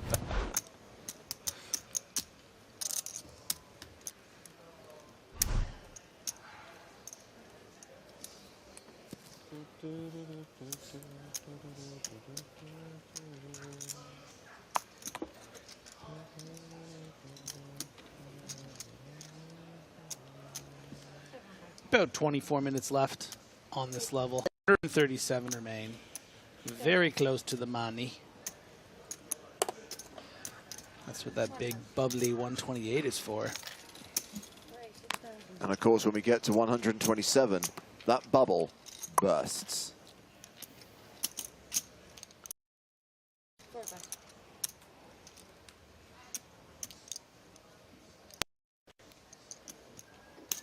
Oh boy. More letters for Sam. You know, it makes sense. He's a learned man. He likes to give him some letters. Don't fold, Sam. 23,000 over under. Call. Flat call. You give Oh, the. that's going to be 21 again, actually. You give the big blind a 21 real juicy squeeze opportunity by calling here. 22. Yeah. 27. 27? King Queen for Andres Namath. He folds the big blind. Action back on Ramon, who will probably ditch this. Could play a flop in position. It's not quite deep enough for a call of this magnitude, especially with the sizing. It's very, very large. This is a 4.5x 3-bet. Obviously a very polarizing sizing. Wants to either induce a shove. Yeah, is Ramon thinking of doing something rash like 4-betting here? Oh, yeah, he's thinking of calling. He's gonna call. Very surprised. Wow. Do you remember in the pregame when I said fold Very aces surprised. on the bubble? This is a bit. I just of want to remind you. This is a bit of an ego call to me. I mean, Grafton only has 2-1, and look what the danger you've gotten yourself into. You got to just let these ones go in this spot.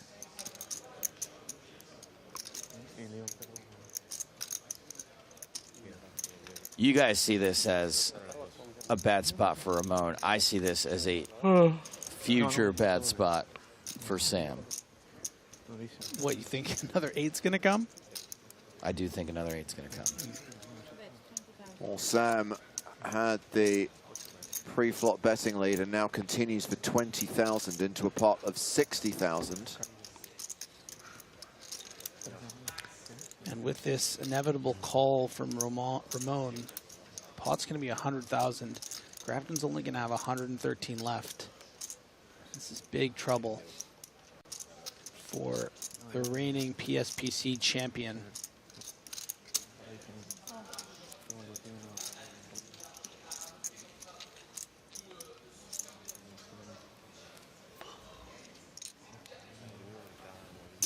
And part of the reason you want to find a fold pre-flop here, listen, it's a pretty hand. He's not always going to have aces. Sometimes he has ace-king or ace-queen, and maybe you outflop. But if you think about the kind of hands, let's say when Grafton does have aces, and you break down the kind of hands that you're going to get stuck on a board like this, you want it to be more of those other pairs than you do the 8-6. If you call with the 8-6, you're calling with the 8-7 suited, the 9-8 suited, probably the 10-8 suited. And that's a lot more hands that you're going to find yourself in this spot and potentially losing most of your stack. So, yeah, big trouble here for Ramon.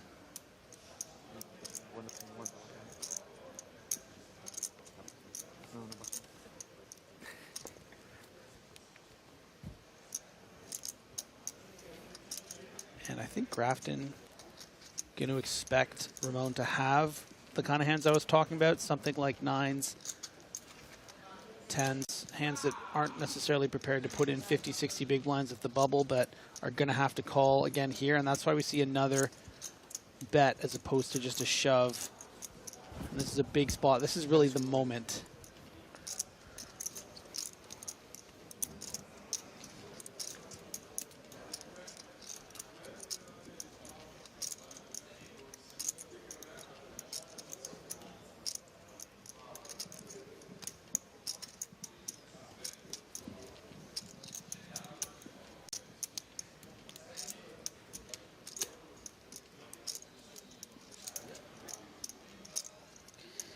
Looks like the bargaining phase is not over.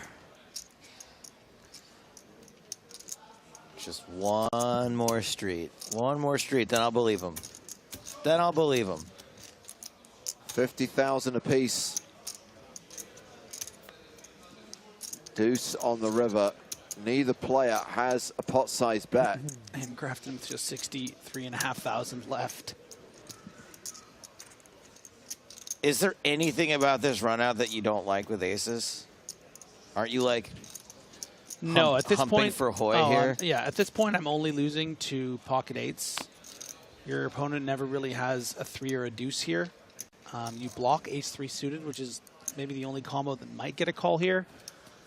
Pre-flop, you know, you double block it. This is, can we let blockers be a thing in this hand? Yeah. So okay. you're only me. You're only being trapped by eights or trapped by kings here, and you're beating 50% of those two hands, and then you're beating everything else.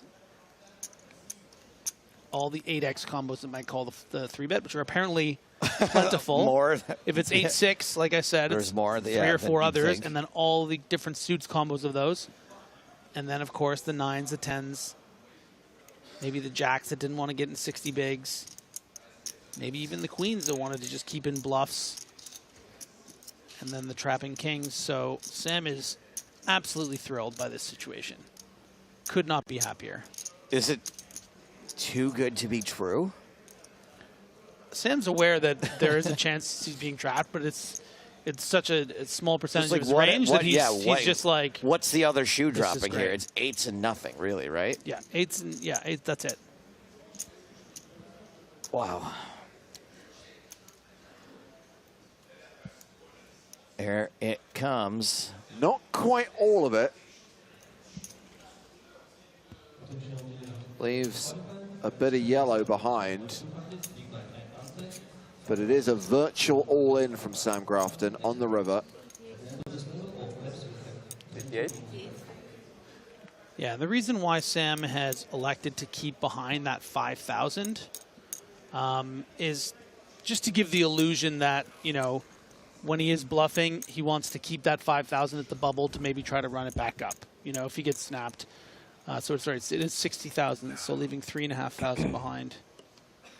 Because oftentimes you will see this happen with players, especially in high rollers, when you know, they're bluffing or they have it for value on the river. And if they do get caught, they're not all in. And they've, you know, we saw, what was the famous one? Was it Sam Greenwood was able to do that and then come back to win? I think it might have been a super high roller. Yeah. Yes, it was Sam. Shortly thereafter, everyone started doing it. Yeah, made popular. Once something works once a precedent has been set. Yeah.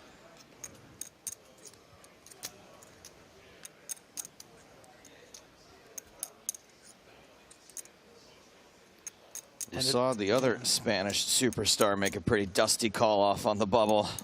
The problem is just the price, right? It's it's this sort of inflection point of price versus how infrequently your opponent's going to be bluffing here. At this point, you're probably believing Sam is not bluffing, but you have to call 60,000 into a pot of 260,000, so you only need to be right, you know, whatever, 20% of the time. But what if you think you're only going to be right about 10% of the time? 260,000 in the pot. Yeah.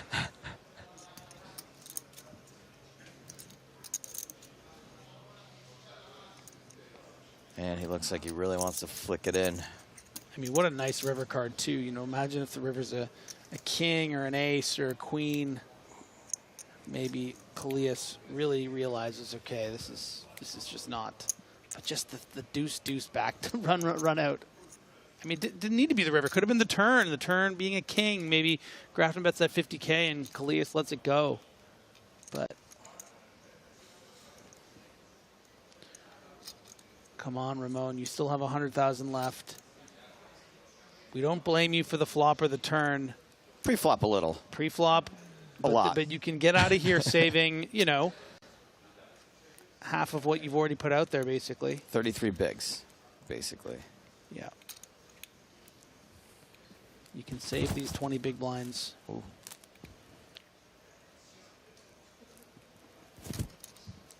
Oh, and by the way, your question of, is Sam worried at all?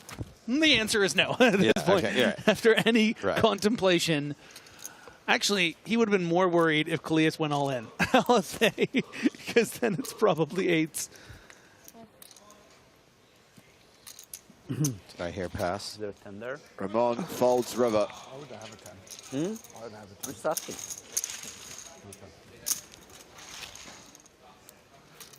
So great fold, getting an amazing price. 18 jack 10's the bluff. Queen jack, queen jack. But finding the right answer. Thank you. Eventually.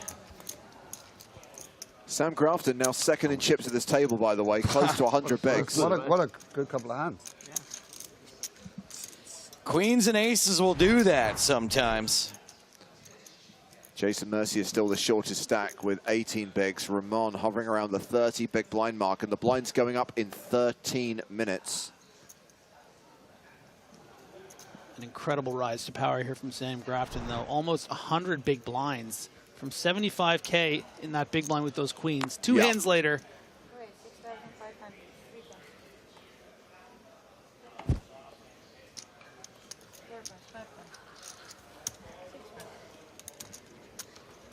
Lander raising here with fives.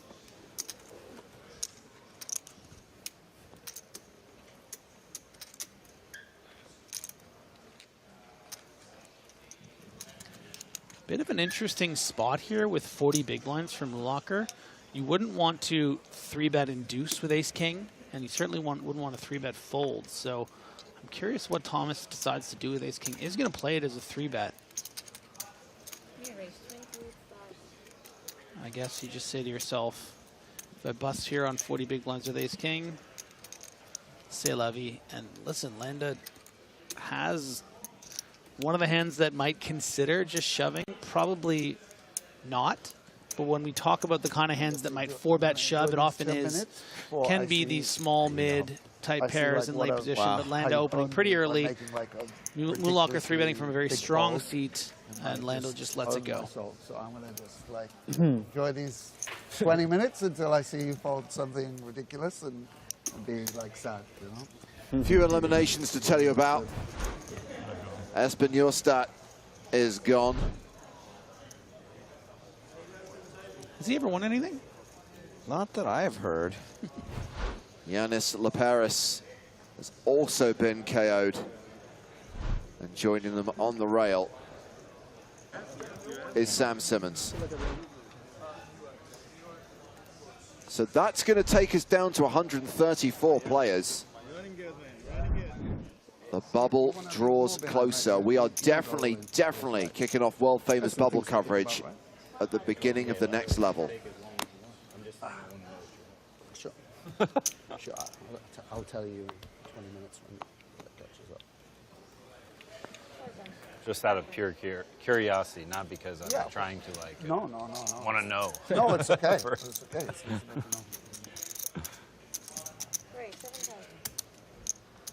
I feel like I know what it was. Yeah, you'll be disappointed. It was nothing. It was what? You'll be disappointed. It wasn't something. Yeah. It wasn't. You didn't have the King 10? Yeah. Queen Jack is still the one I want to play. Man, I wish my name sounded like the unsheathing of a sword.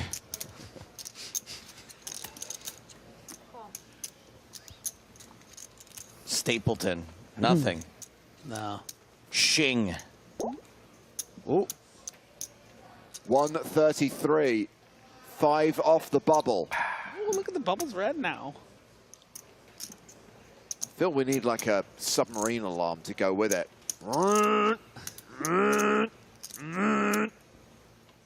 Bubble imminent. Bubble imminent. Or like the music in Super Mario when you're in the water and you're like running out of air. That is also interesting. What can we bluff him on? How good a hand can we get him to fold? I think he had an overpair. Wow. Technical jargon there. Overpair. My guess. And you too. I think you had him pipped by 3 or 4. Hey, Griffin Barley wants to know, what does the bubble mean? 3 or 4. So, 7 pips. right now, everyone is playing outside of a metaphorical bubble. And none of them are making money right now. They've all put up $10,000, but nobody's making any money. The money's inside the bubble. Wait, are they inside the bubble already? And then once it bursts... Griffin, you want to start over with this? The bubble is everything outside of the money, okay? 127 pay, right? Correct. 127? And if you finish 128th, you're the bubble boy or girl because you finished right outside the money. Something, Jake Gyllenhaal, that's all I got. Mercier's open with 9s. Thomas Mulak has got jacks on the button. And Mercier should feel a bit fortunate that these positions might give him a good reason to just fold this. Ooh, it's a nice small 3-bet from Mulaka to try to induce Mercier. I would be hard-pressed to see Mercier bust raising an early position with the 9s on sub-20 big blinds here. Really? Well, it's just so close to the money, and to get coolered here is such a disaster, but Mulaker hasn't given a price that says, you know, I might be folding if you shove. I'm not saying it's an automatic fold by any means. Yeah. I just think it's the kind of Rubik's poker cube that I think Mercier is going to be able to untangle and make a very strong, tight bubble fold. But maybe he's out of practice. I don't know.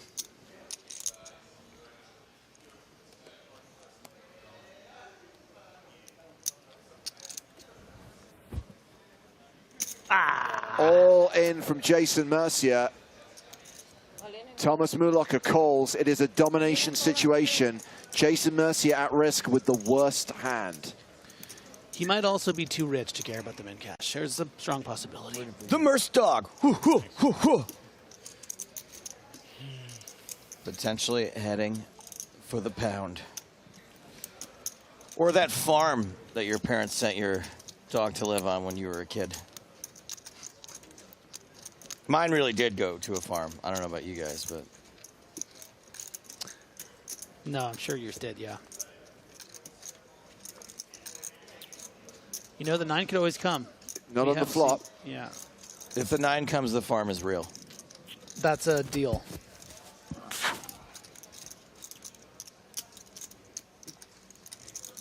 Two outs for Jason Mercier. Needs to hit on the turn or river. Helpful.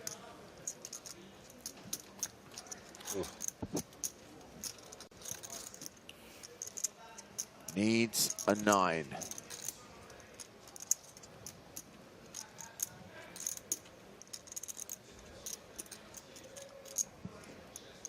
The river card is a 4. Jason Mercier eliminated, taking us down to 132 players, closer to the money. But Jason Mercier will not be cashing in the PCA 2023 main event. Almost folded. Who let the dogs out? Who? It's more like moo locker. Mercier remarking on the rail that he did almost fold, but it's just such a tough spot. I mean, it's very easy in the booth to say, oh, this has got to be a fold, but the way that these players are going to come after you, put pressure on the bubble, 9s are a pretty darn good hand. Stars nuts, what are you going to do? There you go. Who let the dogs out? A song by? Go ahead, Griffin. I know what it is. I don't know. The Bahamen. Huh? And their mother was? The Bahama Mama. Bahama.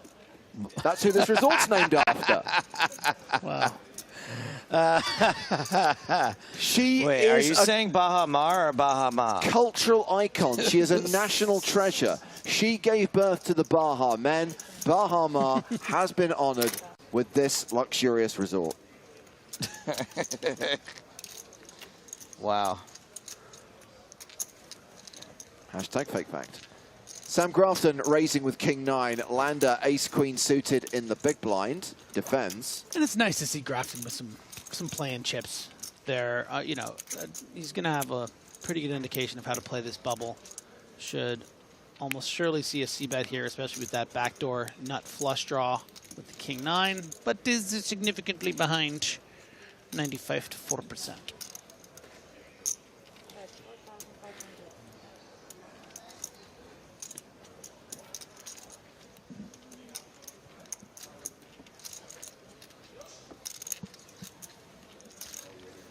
$4,500. 9 of spades. Nope. Your powers have been depleted, Griffin. Yeah, I know. I don't know why I wasted it there. We knew I had turn power. Now I have nothing. I don't even have TV show plans on Sunday anymore. Oh, you can watch it. You're not invited to the PSPC party. Oh, come on. You always want me there, right? Of course you Wow, will. listen to James' delighted giggle to tell you that you're not invited to the party. 2 pair for Landa, and I would hate to see Grafton get creative here because, you know, you give Sam Grafton the king of spades, and, you know, if he thinks he's up against just 1 pair here and something like an ace-10, he might just make it 100K here. It probably won't. If he does get frisky, it'll probably be more in the range of 65 to 80,000. But you don't need to do it, Sam. You just got these chips. Stop trying to impress us. I know it's the last hand before the break, probably. You don't have to show everyone how cool you are. We all know this ain't it. You just had to give him the king of spades here, didn't you? This is not Omaha, Sam. Shut it down. Shut it down. Oh. No, I just can't shut it down. Oh. Does he ever grab the chips and not use them? Oh my God, he's making it like 120. Oh gosh. Oh. Easy come, easy go. Sammy boy. Well, maybe it'll be easzy come, easy come. Maybe he gets a fold here. Oh, from man, top 2? 125. There's a flush out there, buddy, and a wheel. I mean, look, ace-queen is no different than ace-10 here. That's the thing. And hand a set value of 7s. is irrelevant. Ace-queen is a bluff catcher here. Sam could be checking back some, you know, king 3 of spades, maybe. I mean, I feel like he probably barrels a lot of his two-spade, King X, two-spade hands. So it's, I mean, if we decide it's not that conceivable, you got to make it big. You got to make it really like here. You have to call half of your stack to this otherwise innocuous small pot. And that's why land is like, whoa. It's so big that it doesn't have to make sense. Is that what you're saying? Kind of. In a way of just like, why do you, in the way that we talk about these hands, it's like, why do you care about this pot so much? Usually it's because they have it and they make it, you know what I mean? Right. So Sam is using that sort of like, I know you bet 18,000, but I'm going to put 125,000 here at the bubble. And I think I heard a chip at the table. no, I thought I heard that too, but. Not yet.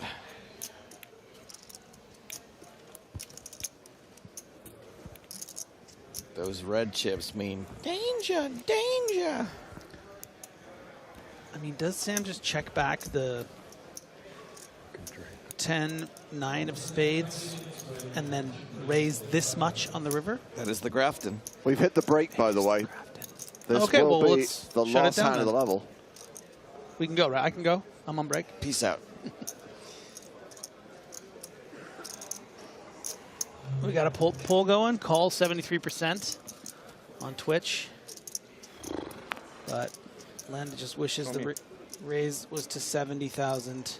You're going to see anyway in 20 minutes. You'll see it on TV. He got Sam to say something. Oh my God, he did. Well, Sam, listen, Sam doesn't. If it would be suspicious, more suspicious if it's. Oh my gosh. God, Grafton gets a fold. You absolute animal. I was He's trying to talk him out of it, He's trying too. so hard not to laugh. Look at him. And what a level that was for Sam Grafton. Came into day 3 with just shy of 40 big blinds. Will go on break with more than 80 bigs at the new blind level, which is 2K, 4K. And we will kick off that blind level on the other side of an 18-minute break. And that is when world-famous bubble coverage starts. Looks like we might be down to 131 players. That means we are just 3 off the pure bubble. It means we are just 4 players away from making the money. And let's check on the chip stacks of all the players we have on the main stage right now, because we will keep this feature table for the next session. Evan Sparling still the biggest stack. Grafton with 79 big blinds. Lucas Lander drops down to 54 bigs. And no super short stacks, no one in the danger zone. Ramon, the shortest stack, with 23 bigs at that new blind level. So yes, make sure you are back here. In fact, don't go anywhere. Enjoy what we played during the break. But don't miss world-famous bubble coverage from the PCA 2023 main event.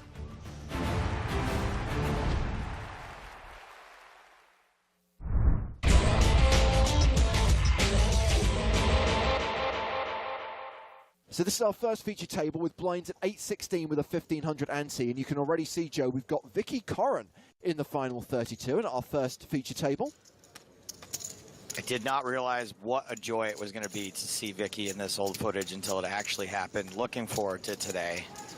So this is Jason Pastor from the USA. Paul's going to pass. So will Justin over to Benny. There's only one pastor in my book, and that's Juan Manuel. Well, Pastor has raised to 41,000 with pocket tens. This guy's familiar. That's Hafa Khan, who was the runner-up in last year's PCA Main, finished second to Elke. That's Hafiz Khan to you. Vicky's going to re-raise, make it 208,000 total. So there are some things about this that obviously in a vacuum look a little weird, but maybe some history between Vicky and Pastor. We know that based in sort of today's style, you wouldn't necessarily 3-bet these sixes. Go on, Vicky's going to make the call. What have I got to beat? You got tens. No, that's good at the moment. All right, Vicky is the all-in player. She's covered. She has pocket sixes. Vicky is not the at-risk player. It's Pastor who's at risk, but has the dominating hand, and Vicky needs to see a 6. Diamonds, ace of spades, jack of spades. Hold on 1 second. We actually think Jason's the at-risk player. That's what they just told me in the... No. 100, 200. I don't think yeah. so. I apologize. Jason is the at-risk player. Thank you, Neil Johnson. All my chips are in. I've got 2 6s, ace, jack, 4. Vicky's behind. She's correct. She's behind. Johnson. However, if the hand finishes, I might get 2,000 back. she will have chips remaining. Marvelous. Jason is the at-risk player with the 10s. Turn card, please. You can put your purse down. Turn is the queen of spades. Royal flush one time. Vicky's going to need to find one. All right, now I'm rooting against you. Let's see the river. River's a 5. Don't ever call for cards when you are ahead. Let me stay here and play with 4,000 in chips. I thought. Oh my. It's really not up to him. Just push your loose. You're gonna want to pull a yellow back. Yeah, he needs to put yellow on that. Break that stack. It's going to be Please very keep close. going. I wasn't gonna say anything, but I thought I was just a little lower than you. 371.5. God, it's like half running over a dog. Jason's all-in was for 371,500. I'm going to stay standing up to play my small blind just to make it fun. Okay, at least this never happens in online poker. It's, I mean, frankly, the tournament is as good as mine.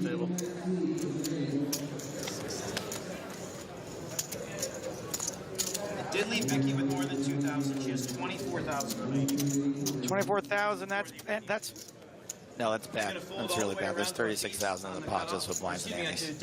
Yeah, and I think she mentioned she's in the small blind here, Joe, and I think she'll probably be all in again as we see David Baker opening with Jack 10 off. A raise to 42,500. The fact that I don't think she's sat back down yet. Okay, it's still, the purse is on the chair. It's looking like it's going to go in. All in with Queen 9, and we can see she's actually ahead. Don't worry. I'm about to Scratch that. Ace-6 suited for Jason Pastor. Over to Jason in the big blind. 42,500 is the total bet. Oh, he folds. Wowee. What have you got there? I'm actually in front. I'm in front. David has the jack of spades and the 10 of clubs. Vicky has the queen of spades and the 9 of clubs.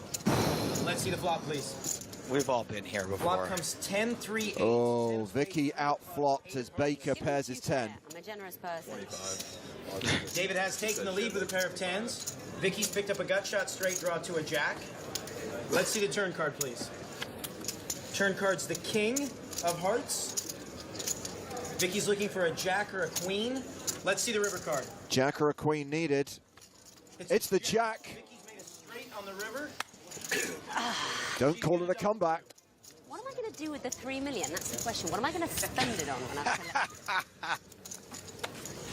It's so hard to be funny when you are losing at poker. Now, granted, she just did have a small double up there, but in that spot when you know you're still a huge dog, to be able to joke around, it's just, it says a lot about what a talent she is. Vicky still relatively short, 7-5 offsuit. All right, Andy's going to pass. It's over to Vicky now. Let's make it 65,500. I believe she is all in. You know that's exactly what I've got. Baker folded ace-6 before for fewer chips. It was Pastor who folded the ace-6. Sorry, Pastor. Vicky's raised all in to 65.5. 500. 65,500, that's it. That looks like a fold. 65,500. I'm all in for, it's like 300. Uh-oh. Justin Rolo all in with ace-10 of clubs. And we know a 5's been folded. I'm all in. And David Baker, who has a sizable stack, reshoves. Yeah, I'm going to treble up. now going to pass. David chose 2 ladies. Neither of you Justin have a has ace-10 chance in clubs. hell. Give me the Vicky money has now. 7-5 offsuit. I hope that to come true, Victoria. I mean, seriously, their hands have no chance here. David has both players covered, and he is in the lead with his pocket queens. Could see a double KO if queens hold. Flop is deuce, king, 5. Well, there's a 5 for Vicky, a little bit of hope. 5 of diamonds. 1 club for Rolo. The 5 was the tough one. There was already a 5 folded. There's a ton of 7s I'll in there. take jack of clubs there, I'm sure. And Justin does have the backdoor flush draw to the clubs as well. You're gonna get it. Let's see the turn card. Turn is the deuce of spades. Justin's looking for an ace now here. Vicky needs a 5. Justin needs an ace for either of them to double through. David's still in the lead with his queens. Let's see the river. The river card It's a is too little too late. 2 pair no good against a better 2 pair. Then it would be a 7. To eliminate Vicky and Justin. Let's have a big round of applause for both of them, please. Have a lovely day, everyone. Joe, I didn't get to work on these TV shows, but I do remember from the live stream, and bear in mind, it's the first time I've seen this since 2009. That move that Vicky made with the 6s, which I guess did most of the damage, I remember so much criticism of that at the time, people feeling it was so punty. I think they were right. Somebody with 2 million.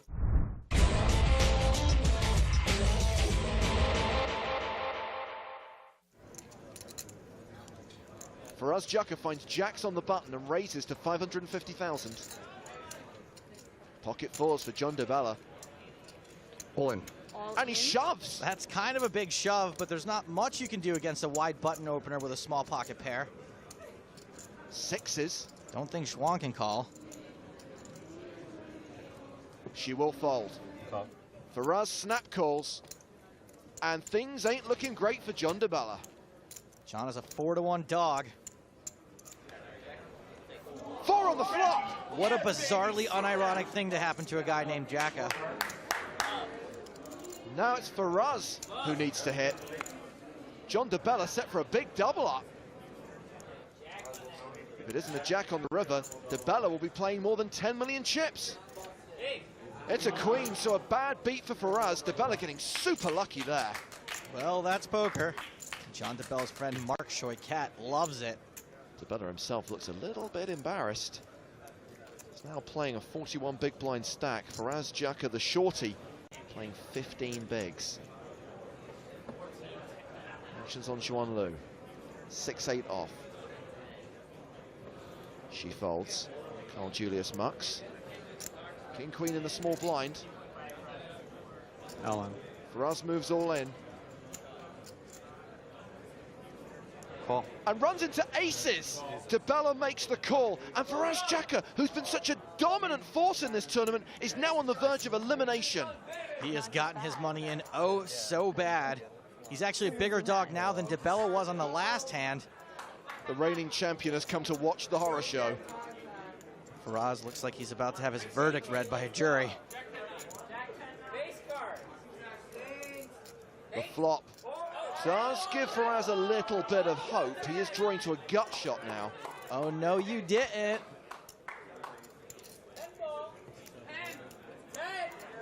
Jaka supporters calling for a 10. And there's a 10 on the turn! And aces are drawing dead. The crowd goes wild. The poker gods have served up a sweet justice-y vindication. It'll be a while before Faraz can complain about getting sucked out on again. Karma, anyone? There it is in action. Balance has been restored to the force. There are either a lot of people here to cheer on Faraz, or some of these guys don't understand what just happened. I'd say DeBella's taking it well, but there's no gum in there. During the break, Faraz Jaka has chipped up a bit, but he's still the low man at the table. Blind still 153. Faraz on the button with 6s. Still no one all that deep.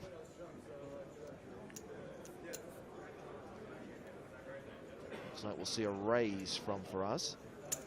He makes it 625,000. Pocket 7s for John DeBella in the small blind.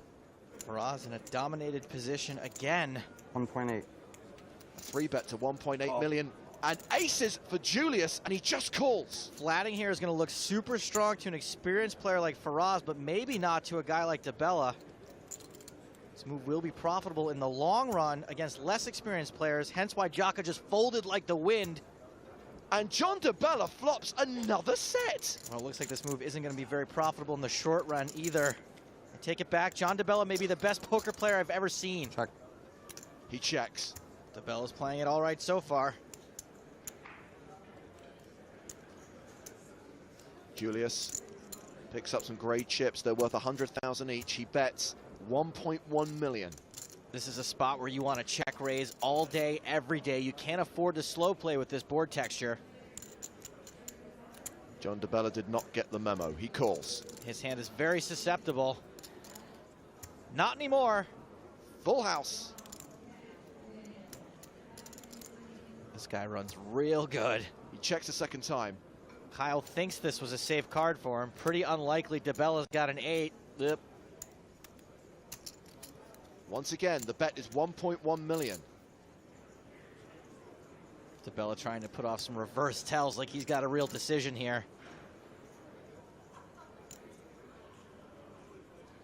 I really think if he was going to raise, it should have been on the flop. This is going to look very strong. He check raises to 2.5 million. He's got 3.5 million behind. All in. Julius shoves. All in. I call. Did you see that side? Come on! He shows the full house. Julius is disgusted. I think against a more solid player, Kyle might consider folding to that turn check raise. DeBella set to dub Elapa. Julius needs an ace or an 8, but it's a king. DeBella doubles up and takes the chip lead from Carl Julius. Now that DeBella's got the chip lead, Kyle and Faraz may have to cannibalize each other. What am I talking about? They already did that. John DeBella must be so excited. It's not often you get to sit in a poker tournament with 18 million chips. It's an 18 with 6 zeros after it. That is ridiculous. Kyle has king 5 on the button in the small blind. And he raises to 650,000. 9-6 suited for DeBella. Neither of these are stellar hands, but you can pretty much justify anything pre-flop heads up. DeBella makes the call. He goes to the flop. And DeBella flops good again. Top pair and a flush draw. OMG, John DeBella, what poker god do you pray to? I'll have what he's having. Julius has flopped second pair, and he continues to 525,000 once the action was checked to him. Julius's pair would typically be very strong heads up. With top pair and a flush draw, even a stockbroker knows this is a bull market. Once again, John DeBella is counting out raising chips.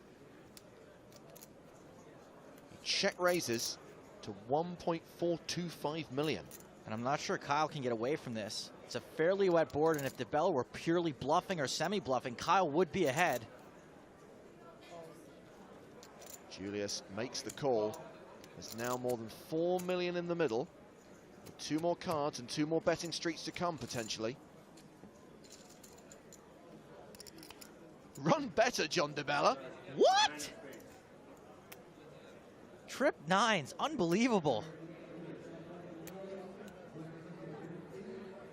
Having check raised the flop, he now leads the turn for 1.6 million. This lead out might actually look like DeBella whiffed, and he's trying to buy the pot.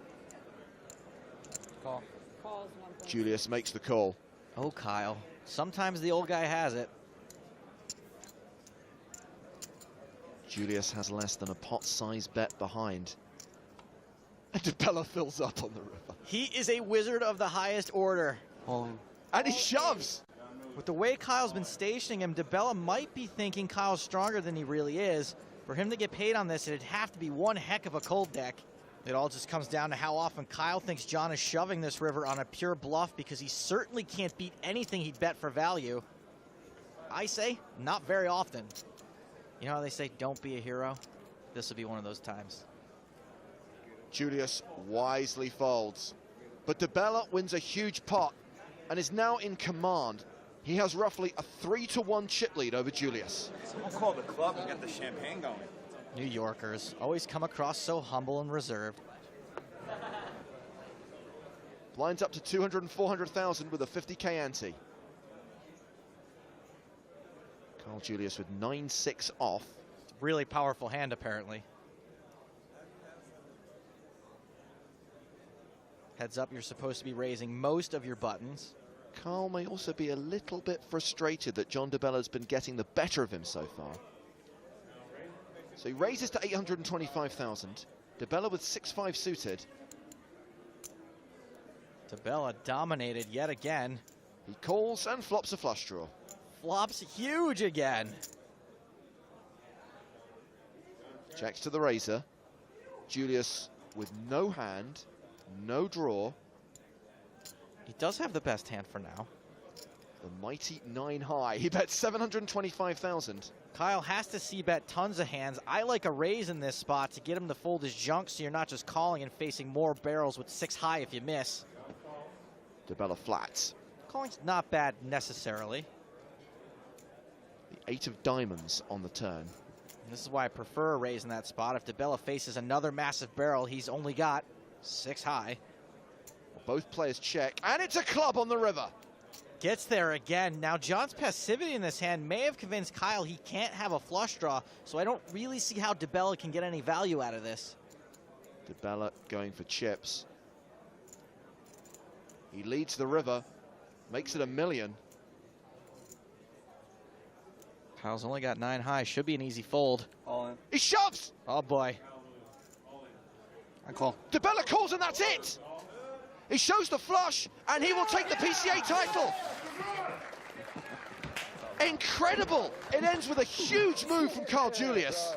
Thanks, bro. A mistimed bluff picked off by our new champion. Oh, wow. Okay. Congrats. I had the nuts on that other one. Thanks, bro. Thanks. John DeBella wins $2 million. Wow. What'd you have? You have ace? Just a bluff. Oh my God! It would have worked if that club didn't come out. Totally would have worked.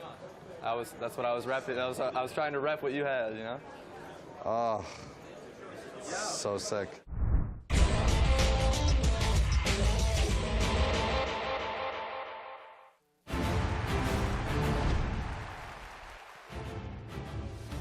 Welcome back to the PokerStars Caribbean Adventure 2023. Day 3 of the main event continues. And we are kicking off our world-famous bubble coverage. Let's check in what happened just before the break. This is Paulina Lerliger, Poker Bunny, versus Daniel D'Souza. D'Souza has bet enough to put Paulina all in on the river. She calls. Trip fours the hand for D'Souza. What is happening? She's trying to muck. Embarrassed that she called it off with just a pair of 3s.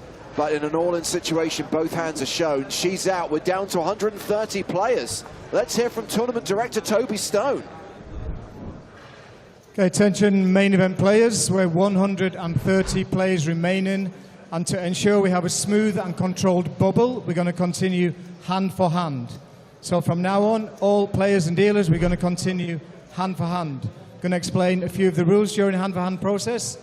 If we lose 2 or more players from the same table, the player who entered the hand with the highest chip count will take the highest finishing position. If we lose 2 players from separate tables, the position will be split. Also, players, if you have an all-in and a call, you must keep your cards face down. Please don't turn them face up. So once again, your cards must remain face down. Dealers, make sure you freeze the action until the floor comes over to tell you can continue. And also, players, during hand-for-hand, we need you to stay at your tables. Good luck with that. So once again, during hand-for-hand process, we need you to stay at your tables. I'll be announcing all the action, so you won't miss any of the action. All right, so thank you very much for your attention. 130. Dealers, 1 hand, please. Did you hear those words? Smooth and controlled. And that's the 2 words I would use to describe Toby Stone. Here we go, ladies and gentlemen, the Stone Bubble. Now, normally, we would go hand for hand when we are on the pure bubble at 128. We are going hand for hand a little bit early. I'm sorry, I am fine with that. I am okay with that. Scott Baumstein with us once again on the PCA live stream. It kind of feels appropriate, Scott, that with a bubble this big and an event this big, it's good to go hand for hand now. Yeah, especially when play significantly slows up. Sometimes it actually becomes a little bit faster by just going hand for hand because people are taking so long for their decisions. But it's quite an honor to join you guys for your world-famous bubble coverage. We're delighted to have you. I'm still reeling slightly. I know we didn't get a chance to talk about it from that hand from the end of the last level. And Paulina Lerliger going out in kind of like bizarre fashion. Yeah, I just saw that for the first time, and it's a little interesting because I've seen a clip of her doing that before. First time seeing it live? Yeah. So there was, yeah, I think she did that, something very similar in Vegas in a tournament famously in a WPT last year, and a similar spot. You're just not used to seeing those sorts of physical motions in a poker tournament, like someone trying to wrench cards away from a dealer. And shuffle them up correctly. I mean, got to be careful about stuff like that, otherwise you're going to earn yourself the ban hammer. The real one. So Toby Stone likes things smooth and controlled. Yeah. 8 succeeded, yeah. I believed him. He believed in the end. Okay, so This is play still concludes remarkable. at the main He will believe it, but you feature have to table. put Let's in go over to the all your secondary stack feature over table. 3 streets, and now This is when it gets fun. We start bouncing around the room. Starting with these two tables. Kevin Saul, he was playing a multi-table Sati into a 10K at Bellagio, and like wanted to stall, so he just intentionally spilled his drink all over the table. Every other table kept playing for 5 minutes while they cleaned up his table. Not funny, but hilarious. That's one word for it. There's some genius in there. There's some other stuff too, but there's some genius as well. I kind of admire it. You can't even really be that mad, can you? It's How many so people genius. are on Samba? I've poker seen team? Jason Kidd pull that move as 400. coach of the Nets. Really? That doesn't even sound hard to get on. I can he barely was get trying to on. extend the timeout so he spilled water all over the floor so they get extra time. Oh my God. Where do you rank in the pecking order of those 400? 362. Who's the face of it? Who's number one? Number 1, Fabiano Kowalski. He's the coach. It's so, obviously we What don't do you like, get besides free shirts? like to encourage angles, but I do love a good angle story. Especially if it's in good fun like that.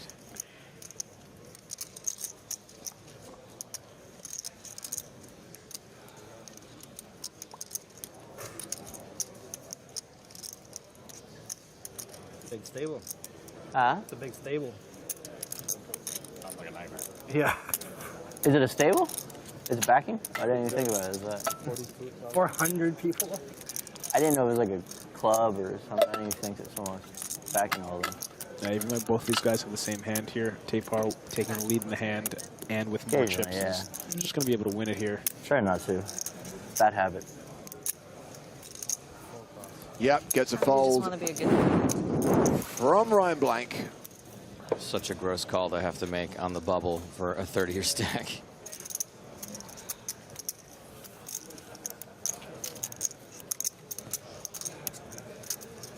And play concludes at the secondary feature table. So waiting for confirmation that play has concluded all the other tables before we can deal the next hand. That's how hand-for-hand play works on the bubble. 3 away from the money in this PCA 2023 main event. See at the top right of your screen, 130 players remain. The bubble is 128. When we're at 127, that bubble will burst, and everyone will be guaranteed at least a min cash of $17,600. Of course, that doesn't necessarily mean everyone will be in profit. Now, there is no one else who did an Elliott Smith and fired 60K in this thing, but my understanding is there are a few players who are in for 5 bullets. Yeah, there's got to be plenty in for 4 as well. It's a lot easier to fire 4 because you get like 2 in day 1 and 2 in day 2. Right. It's harder to fire those bullets on or rather 1A and 1B. It's harder to fire those bullets on day 2 because there wasn't as much time. Are you saying that we should laud Elliott Smith for his skill in being able to use all 6 It's quite an entries? accomplishment. I would have guessed there would have been nobody without hearing that. So I heard the voice of Toby Stone instructing the dealers to move on to the next hand, which means we're going back to the main stage. We're not blinded.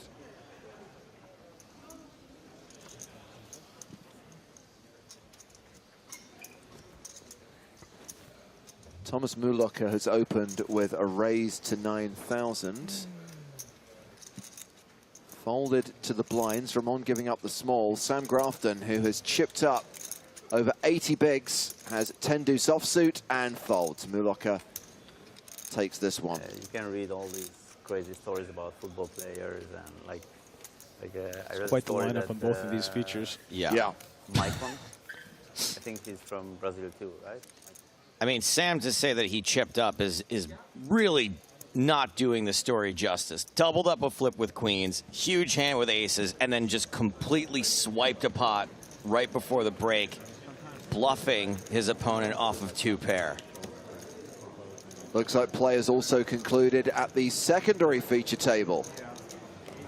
So now we await news from the floor. Man, that stage is really cool. Bright light, bright light. Yeah. Looks like the hoodie that they're giving out. I assume that's intentional.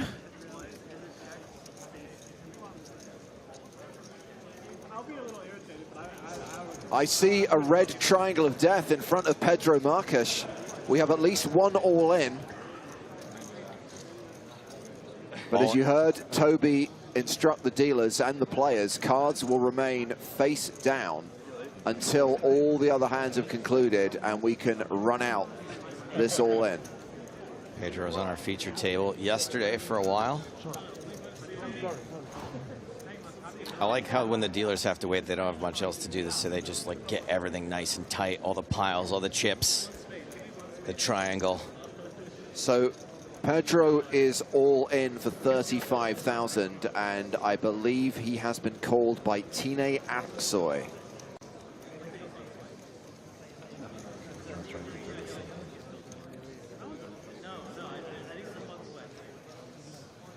Just waiting for confirmation that all other hands are finished, and then Toby Stone will make his way over to this table.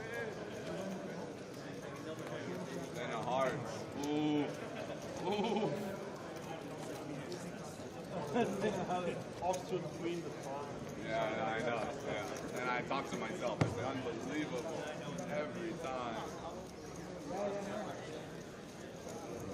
Noah Schwartz always good for some table talk.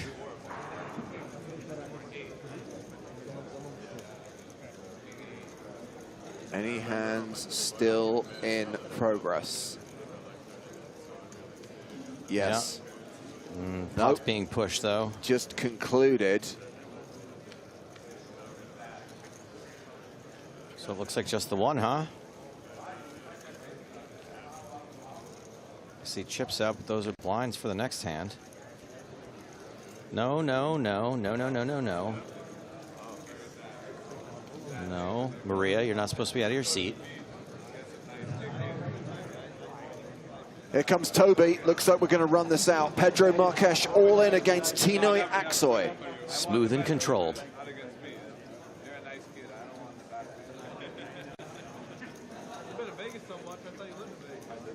Okay, we have our first all-in call. We're on table number 7. 2 players, no flop. We have Pedro is our all-in player against Tinai. So once again, Pedro is our at-risk player.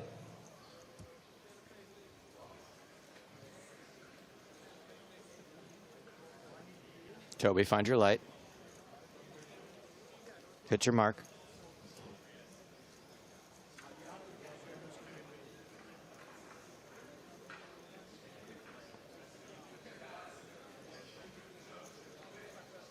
Man, this isn't even the real bubble. Could take us down to 129 if Marques Okay, loses here. players, can we see your cards, please, Pedro? Pedro has 2 jacks and Tinai a pair of 10s. Once again, Pedro is our all-in player with 2 jacks. It's a domination situation, looking good for a Pedro Marques double Flop, up. please.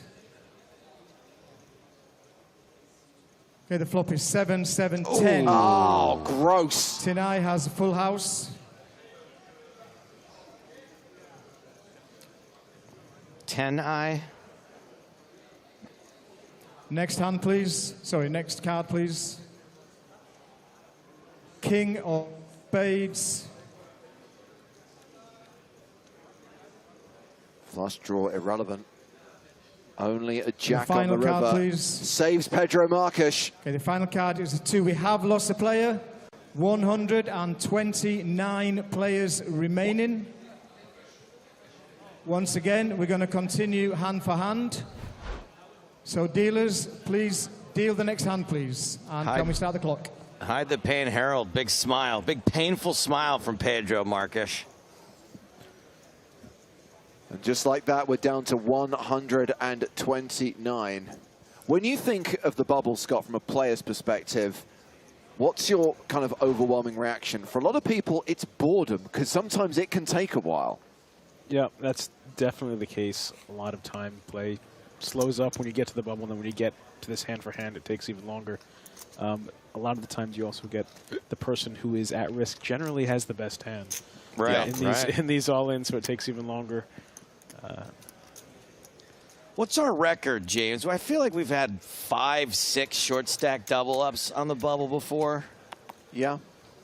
It's been a while. It's been a long time since we've had like what I would describe as an epic bubble. And what is with all these same hand situations? We had one on the other table. Now we got one here.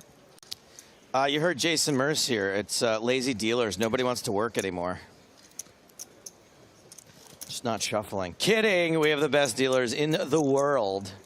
There was a very long bubble at PSPC last time. That's true. Yeah. That one you get, though, right? This is a massive bubble if you free roll. Yeah, it was a huge, and it paid a lot of spots. Right. So it created. Yeah, the a lot min of people. cash is like 26,000 or something. Yeah, it was your buying back. Because they're paying like 20%. Yeah. Which sort of changes the dynamic of the whole tournament, really. And I think that's the plan this time as well, because there's no fee taken from the prize pool. The decision is to, instead of increasing the prizes for the kind of top finishers, it's to pay more players. Yeah, for sure. I mean, look. I understand it in an event like this. Yeah, the only way that I could put myself into the shoes of a player in that event would be as someone who free rolled. And if that was the case, I'd be like, please pay as many spots as possible. Right.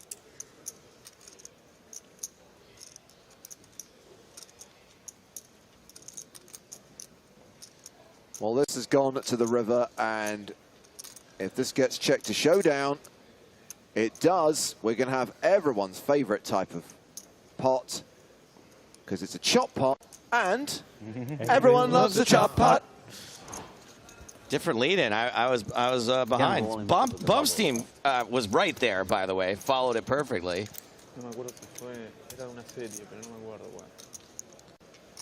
Different bubble version, I guess. Joe Garage asks on YouTube, do the commentators read the chat? No. Thank you for your question. I wish we did. I wish we did.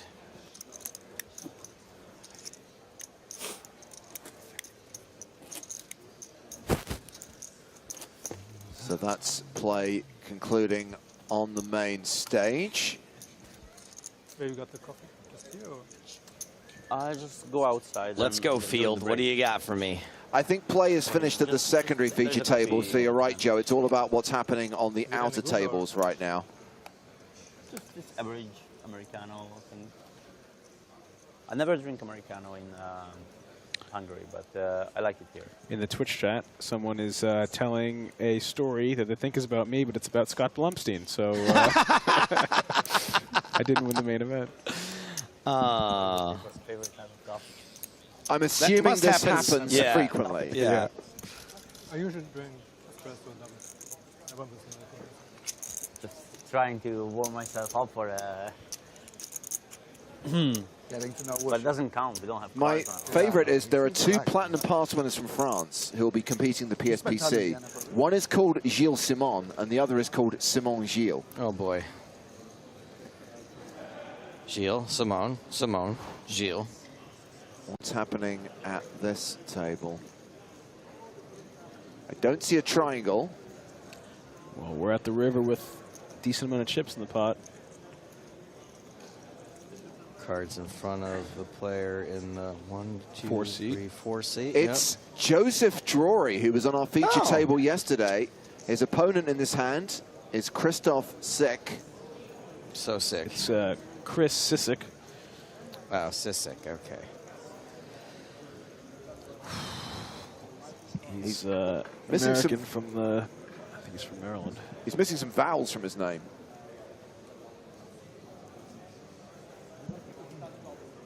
Well, Sisek has bet the river.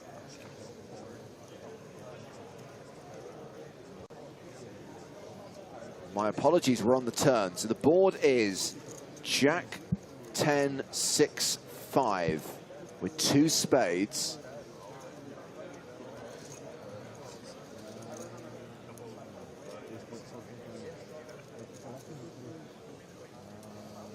It looks like... Yeah. What do you know? I was seeing the same thing you were seeing, Scott. From a distance. I should know better than to think James hasn't got it right, but I could have sworn there were 5 cards out there, too. Chris seems to be really relaxed, enjoying this bubble. I saw he came in as one of the chip leaders today. Known him for a while. The wow, all and he gets jammed on. In from Drury. It seemed like a long tank for him to then put it in, but when you're on the stone bubble, you have to go through all your options here, and Chris wasn't prepared for that and didn't act quickly. Usually you'd think in that spot you'd be expecting, you'd know if you were going to quickly fold or quickly call an all in here. But this jam does seem like it's a lot of chips. It's over, it's about 300,000. Wow.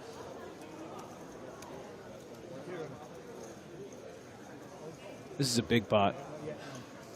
So Drury is all in. Action back on Sisek, who initially bet the turn. Toby Stone in position. He knows there is a triangle in play. This is a huge pot if he gets called here. A Jack 10, 6, 5 board with 2 spades. We have no idea what the action was up until this point. Correct. We've joined this hand on the turn. And just looking at this, Sisek clearly has, something, or just about has Drury covered. I was just looking at the chip stacks to see who would actually be the all-in player here. If there is a call from Sisek, Drury will be at risk. Even though I'm not seeing any part of this hand for on the stone bubble, covered slightly to check raise all in that much. He's got to have a very strong hand here in this spot.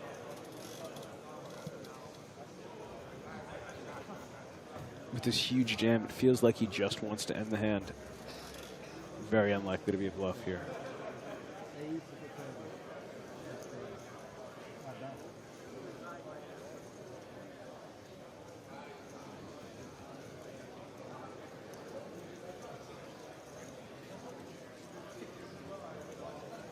That is a call, and he tables a set of 6s. Oh, Joseph does not look happy. Yeah, that's definitely the best hand. He is standing up. Oh, boy. Is he drawing dead? We're waiting for all other hands to conclude before players show their cards. You were given very explicit instructions, Christopher. Drury looked sick when he saw that hand. Well, let's try to forget we saw those. It's probably drawing like 2 outs. Well, I guess the good news is that Drury found out sooner what bad shape he's in. I don't know. Looking for a silver lining here. Well, play has now concluded. Toby Stone is in position, and we are going to deal out this all-in. We know that Sisek has a set of 6s, and we suspect that Drury is way behind. So, and if Chris wins this pot, that's going to put him at the top of the chip counts. Okay, we have a second all-in call. We're on table number 15. We have Joseph and Chris. Joseph is our all-in player. We have a 4-card board, so we're going to turn over the cards. Joseph, you could just show your cards, please. He's literally got 1 foot out the door. Joseph shows King 9 for a flush draw. And a straight Chris draw. shows a pair of 6s for trip 6s. So once again, Joe is our at-risk player with a flush draw, and Christopher has trip 6s, and there's 1 more card to come. Don't steal his outs, Toby. Queen or a spade. It doesn't pair the board. Final card, please. The river. And the final card Always is coming. 7. It's not a spade. We have lost a player on table number 15. Joseph Drury out in 129th We're not dealing yet. We're going to place. break a table. And we will continue hand for hand after we have broken a table. So Sissick. It's tough. We saw Joseph Drury on the feature table yesterday. Yeah. Who's really mixing it up. Seems to be a relative amateur, too. Hard to... You know, when it's a seasoned pro, used to bubbling, used to being here all the time, you don't quite... My heart hurts a little bit for Joseph Drury. It never gets easy. I know it's easy, but I have more... more empathy for folks who have had fewer shots at it. Yeah, absolutely. So obviously new seating assignments for the players at the table that is currently being broken. We are going to be 8-handed at every single table when we continue hand-for-hand play on the pure bubble. 128 remaining. One more elimination and we will be down to 127, and every remaining player will be guaranteed at least a min cash of $17,600.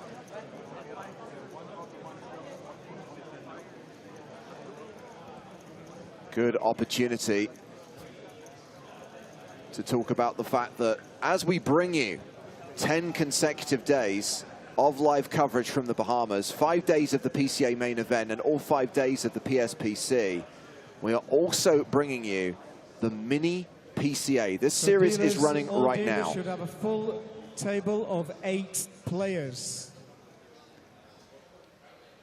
3 low buy-in events every single day. EPT satellite tickets added to the prize pool of every tournament.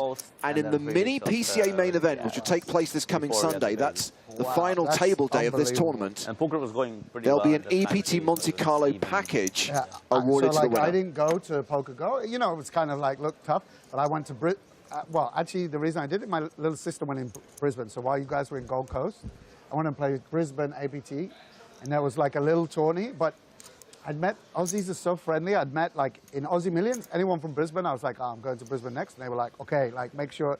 And so I met like a whole bunch of people, and I won. I have a photo of me. I won the $500 Aussie Millions 6 max shot clock event. It's like the best winners for it. It's like 25 people, you know, like, all fucking piled in. You know, I won the fucking coin rivet. You know, these genius high rollers, like, they can't take, you know, they can't, they're playing, they give you like a pat on the back. I won this like for 13K. I'm like, yeah, we're fucking celebrating, let's fucking go, Sam! Like, you know, it's like a much bigger deal. Yeah. You look like a person who would be loved in Australia for sure. Okay, dealers, you should have 8 players per table. If you haven't, how sick is it they got rid of us? Please inform the floor. Yeah, that's... It's a tragedy. Such a good tourney. Especially that, like, when you went there, you could feel that the staff, they cared about the tourney. Like, they liked, like, it wasn't like... Mate, yeah, they make... I don't know, like, you just... Yeah, of course, they'd be like, hey, Mr. Grafton, great to see you. Like, they remembered you, yeah, of course. I remember Haley was... Yeah, she's great. And the pictures on the walls and shit like that was sick, yeah. I really want to be in a Sam Grafton story. Like, I want him to tell a story, like hold court, and a story that I'm involved in somehow. One day. Yeah, You started pretty short in the final table, Sure, it right? won't be complimentary. It's hard to get to him. Like, when he's out and about these days, he's usually just got like a circle of really famous high rollers around him. Yeah, and it's like hard to get in there.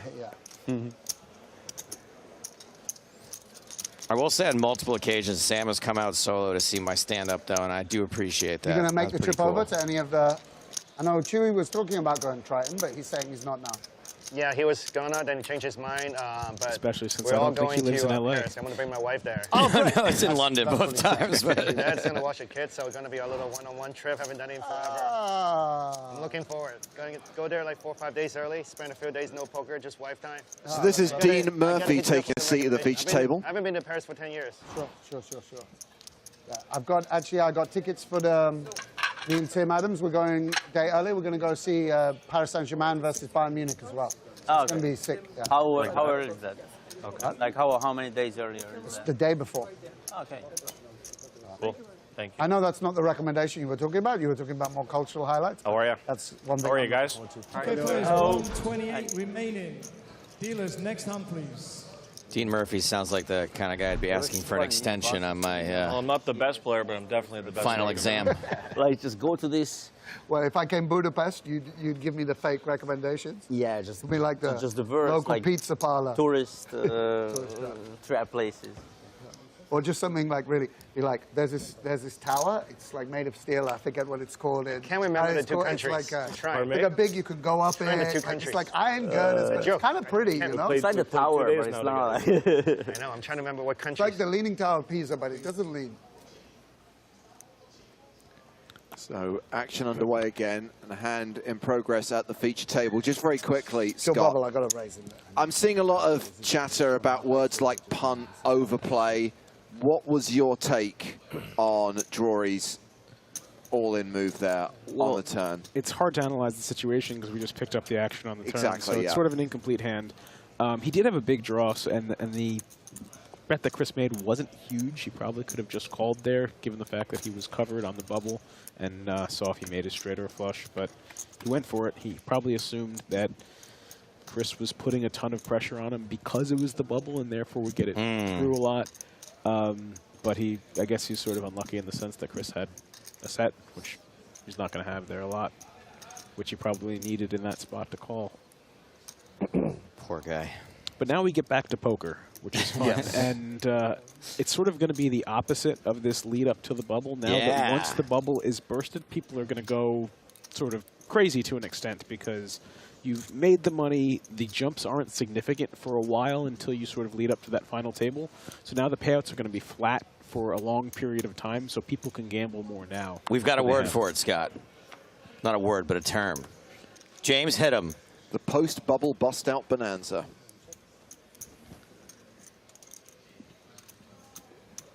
Not these guys, though. They're not going to bonanza. Right, so that's what you see a lot. Once the bubble bursts, people probably go a little bit too extreme with what they're willing to gamble with. Sam with a pair of fives. You can only see one of Thomas Mulocker's hole cards, but we know he's got at least a pair of jacks and is ahead right now.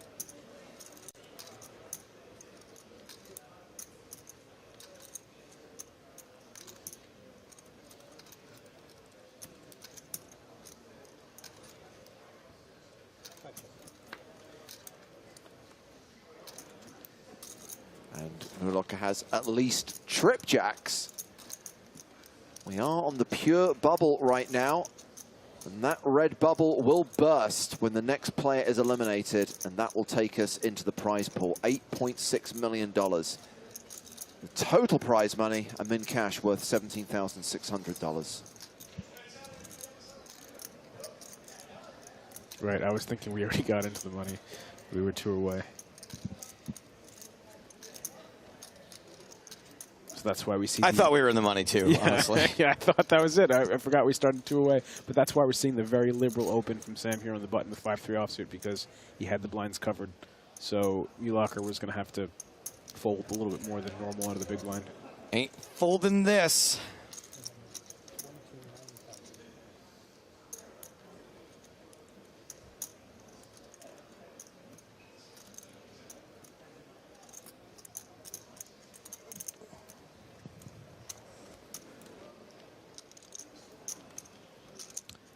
I don't think Sam's going to call here when his flop bet was called and the queen comes on the turn. That's what brings in everything. What? Maybe it's every table but this one.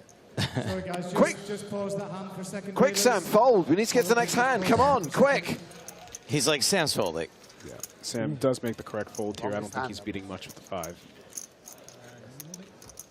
Yeah.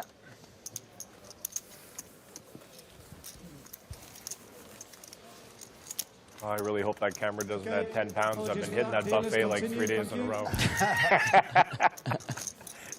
damn the buffet outside the room. You pound that buffet, Dean Murphy. You've earned it.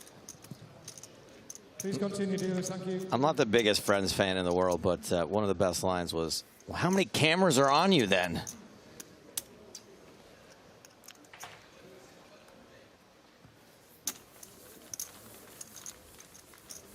It was Joey to Monica.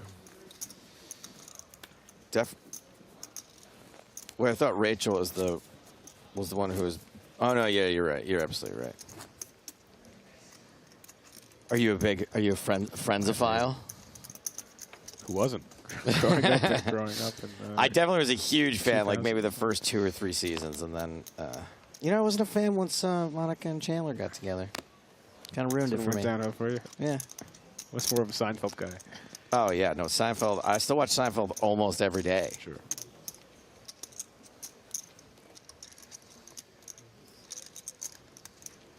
Ace Jack of diamonds for Dean.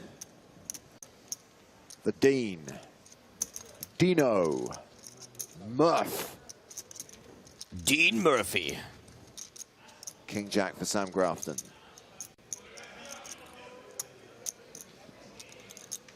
Is that always recording? Oh, great.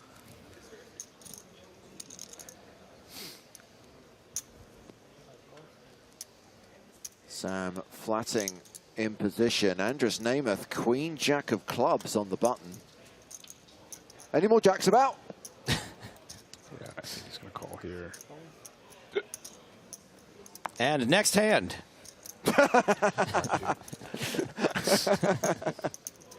Wow, hey, look at it. We got it all covered here. So Ace Jack versus King Jack versus Queen Jack. 3 players going to the flop. What year was it the Penguins that you went to? I went there for grad school, so. And it's Queen 8-6. 2009. 2 diamonds on the flop, so Murphy may be behind right now, but has the most equity, and he continues. He can certainly put Namath in a tough spot by the river here.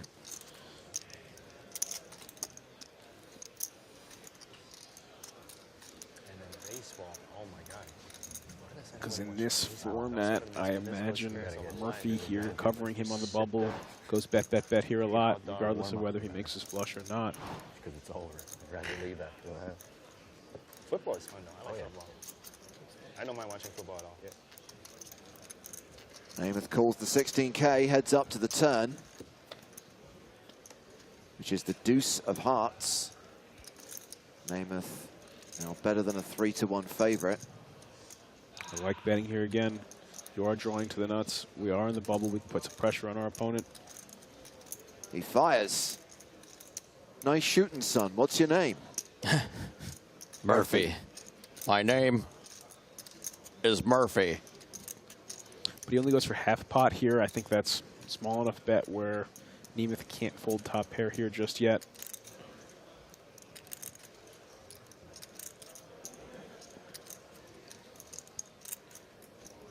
And it's also sized where he's unlikely to be put all in on the river. Because he's going to have more than the size of the pot back. Not much more. He's got 142K back with 133K in the pot.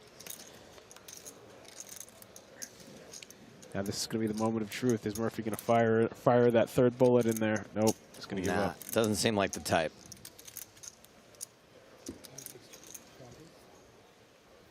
Man, what an awesome pot to pick up on the bubble right now. No fight on the river. Didn't even think about it. Namath adding 76K to his stack, playing 275 grand, just shy of 70 big blinds. Just for the extra tease, right? I love it. Well, we have got plenty of short stacks in the field, including the guy who won the super high roller at the start of this festival, Ike Haxton. Andy Wilson, Bowie effect. Wow. Also in the danger zone. Danger zone! Is Raymond Kassam. In fact, he's got fewer chips than anyone else. Supreme danger zone. Oh, oh, oh. Well, this is Justin Steinbrenner against Anthony Hu.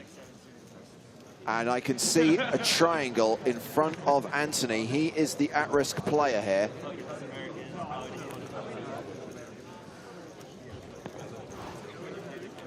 There's Steinbrenner. Speaking of Seinfeld. On nearby calzone. See a lot of faces on all these tables. Andrew Chen, Chad Eveslage.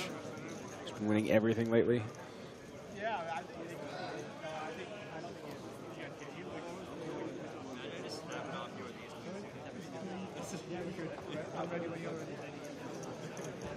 Okay, Toby, do your thing. Looks like plays concluded at every other table. Next hand.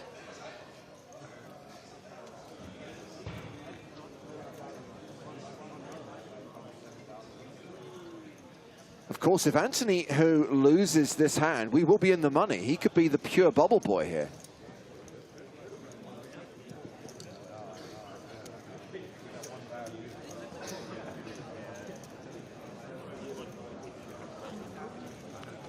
Okay, so we are on our third all-in call I know Anthony over on table from number Florida. 4. There's Anthony no who? flop and 2 That's players. We have Justin and Juan.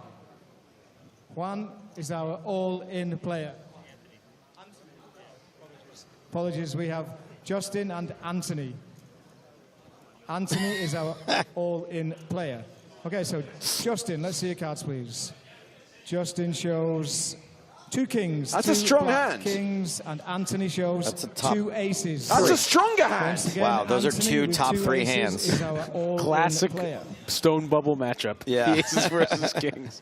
Wow. Okay, let's see the flop, please. So Anthony's at risk, but has the aces. Correct. All right. Flop is That's a king 8. No! Justin has trip kings. Horrible spot for Anthony Hu. Aces cracked on the bubble. If he has aces cracked, you could at least say his last Okay, name. flop card, please. Next card. Turn card. Okay, the flop card. Wow! Domination restoration. The ace Justin has trip kings, and Anthony has trip aces. from See a space. king for the highlight reel. No. No case king on the river. Come on. Shush, Scott. Do not. Okay, final card, please. And the final card is a 6. We haven't lost a Aces player. hold the hard Anthony has way. doubled up. And that is a double Still up for Anthony Hu. So we are still remaining. on the bubble in the PCA 2023 main event. And dealers, next hand, please. Can we start the clock? I feel like aces versus kings in the bubble is like ace king versus queens on any other time. That's how often it comes. Yeah, right? It's just so common. Wow, that was unnecessarily dramatic. And he's left, it looks like, with around 21,000. I had to because the problem is if you play like more than 2 tables, your computer just fucking freezes. Yeah, that happens to me all the time. I get this little spiral of doom where like I see the spiral and I just wind up. So on to the next hand. Still got 70 minutes left on the clock, by the way, for the 2K, 4K blind level. The clock being paused every time we are dealing out an all-in and a call.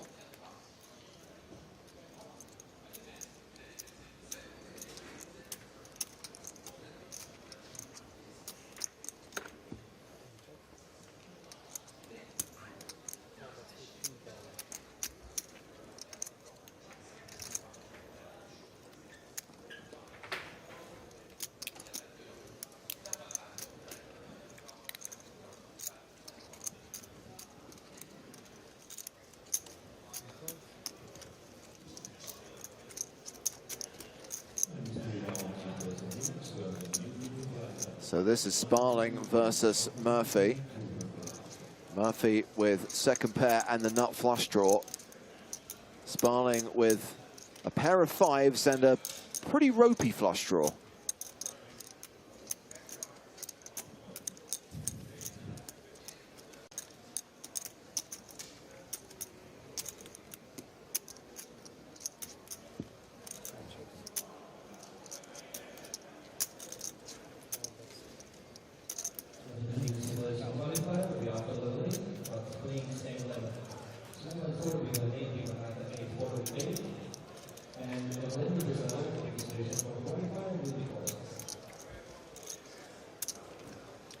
pair and a flush draw, but it's going to be tough for Sprawling to continue here anyway. Might call.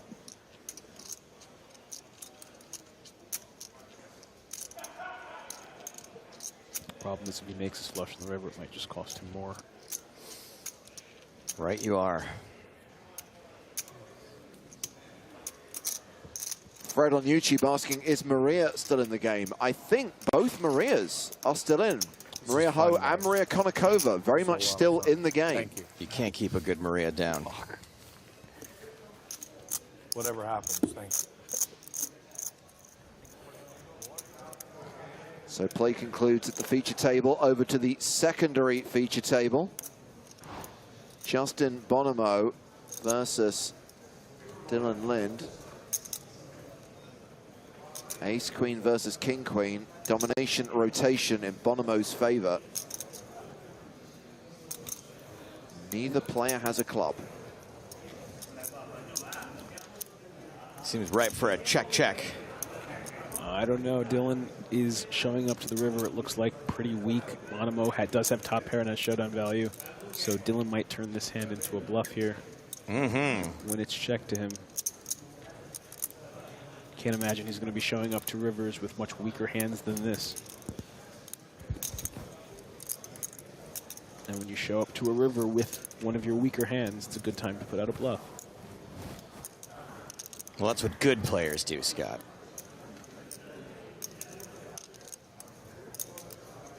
Unlike the two chumps in this hand. Yeah,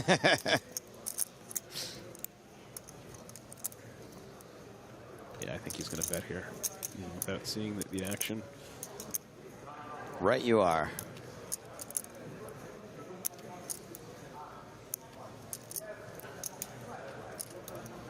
$40,000 in the pot, and Dylan bets the river.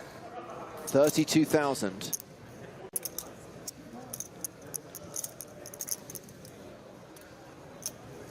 Ham, how many, says Bonomo gonna call.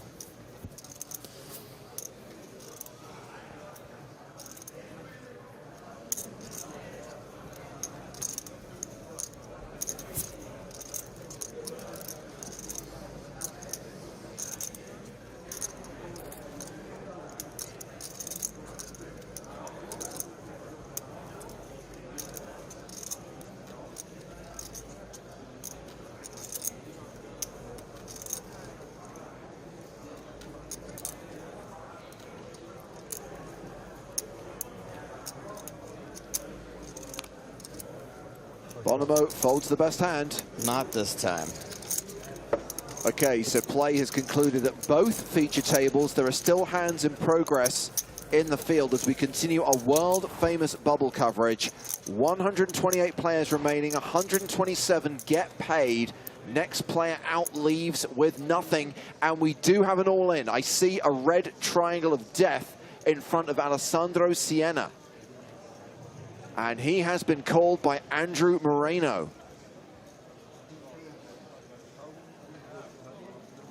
Do we know which one's at risk? I feel like one of the Moreno brothers recently bubbled something pretty big also. I don't know why that's in my head. Alessandro Siena is the at-risk player. Andrew Moreno has him covered.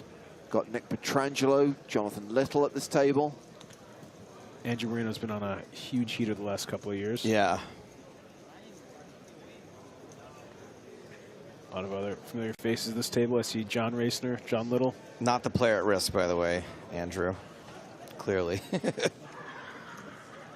I guess we are waiting for confirmation that all other hands have concluded so that Toby can come over to this table and sort it out. Andrew, Alessandro, there's no board, and Alessandro is our at-risk player. So Alessandro, can we see your cards, please? Alessandro shows 2 red jacks. The ladles. And Andro shows ace jack of clubs. So once again, Alessandro is our at-risk player with the 2 red jacks against ace jack of clubs. Could be another double up here. And flop, please. Flop is 10-7 queen. Ooh, rainbow. gut shot.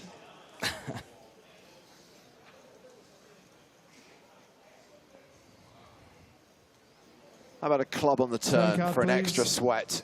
Turn card is a 3. Oh, yeah. Why you do this? Oh, yeah. So once again, Why Andrew you has do 8 this? jacks of clubs, and Alessandro, our at-risk player, is ahead at the moment with 2 red jacks.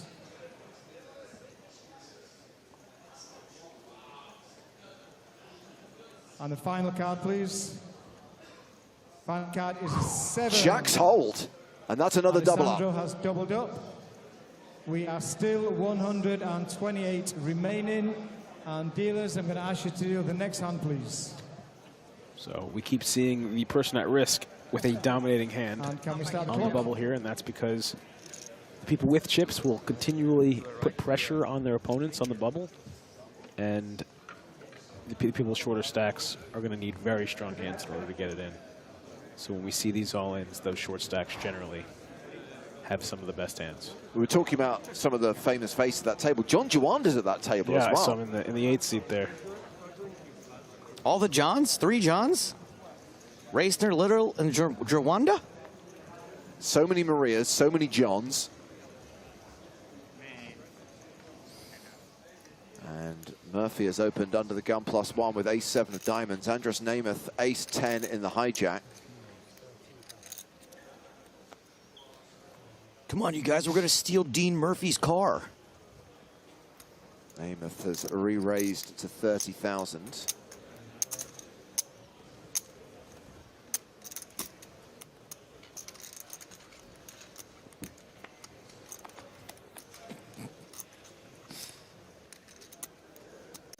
Namath still ahead on a 9-5-4 flop with just the 1 diamond.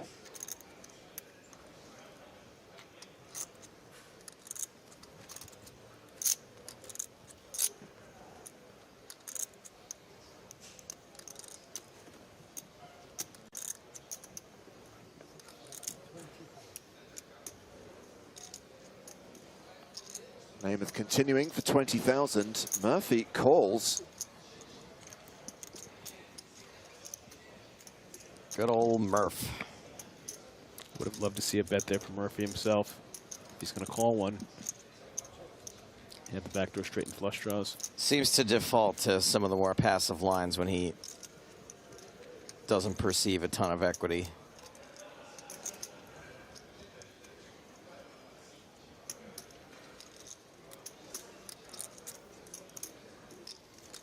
Pro Beers loading up to fire another barrel. And before the bet has even been verified by the dealer, Queen Jack again. Dean Murphy folds. Queen Jack again. I re-raised it before the flop. How They come I always have have Queen Jack? Same way you could call with Queen Jack. Yeah, I would Just call. raise with it's better, no? No Queen Jack.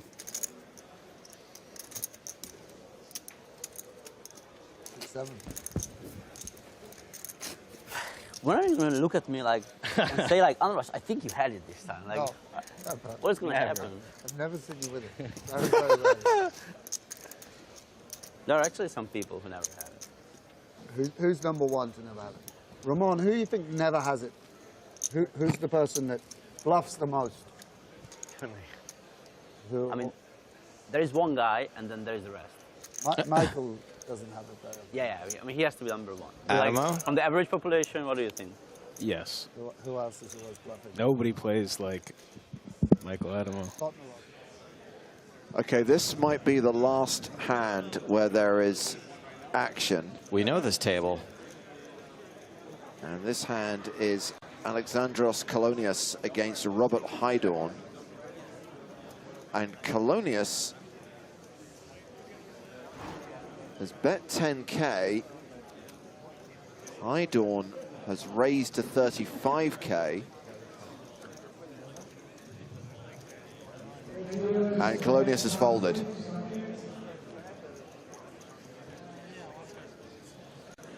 And Toby has instructed dealers to go ahead with the next hand.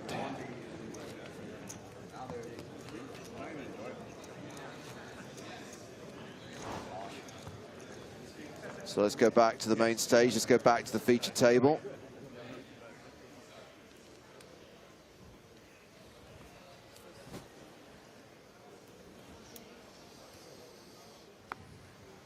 Sam has opened with Jack-8 of diamonds. Sparling, Ace-Jack on the button. Sparling, no!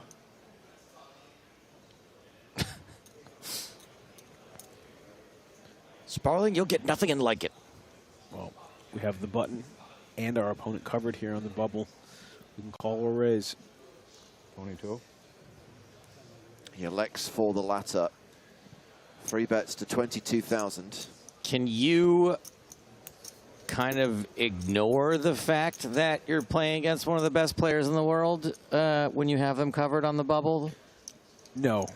Okay. We're never going to ignore that fact in general. Okay. But Ace-Jack still strong enough to continue here. So, I mean, he's going to mix in some calls and some raises. I think they're both pretty reasonable. I think you're going to do both things in this spot. But if you're not on the bubble, you're less inclined to do that. I think even Right. Sam's going to feel some pressure here. And he does have one of his weaker hands opening +1, Jack-8 suited, but they're deep enough where he can also just peel one off. The 3-bet isn't that big. They're relatively deep. He's just going to fold. See? Power of aggression. Oh, sorry, bro. And I think that's just a function of it being one of the worst hands that Sam is going to open here in this particular spot. Where we're going to choose some hands to fold, some hands to call, some hands to raise with. Take your worst hands I turn to the and right, fold and then those. I see people are running back from that direction, so I'm like, okay, no exit that way. I turn to the left, I see, okay, people are running back from that direction, no exit that way. So I run like forward, and there was no exit that way either. But I found this like big, tall, like, you know those dividers, it's like kind of accordion shaped. So like I pried my way into it, and like I hid there for 15 minutes. So Justin hit in the wall during the World Series. Terrifying. What did you do at the end of 15 minutes? Eventually we heard like footsteps and people Shooting. talking, so there were like 3 of us hiding in there together. Yeah, there were some crazy stories It was a during horrible that. place to Galen be Hall's because, story like, was great. Did he go up in the ceiling? Is that what I heard? Yeah, it was a crazy story. He was busting down walls. And I found it really difficult to breathe in there. Not a pleasant experience.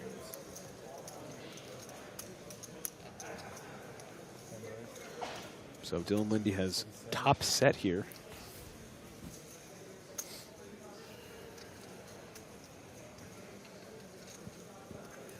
I like this comment from Lord Pierre. Says Bonomo is a Avenger. Did anything happen?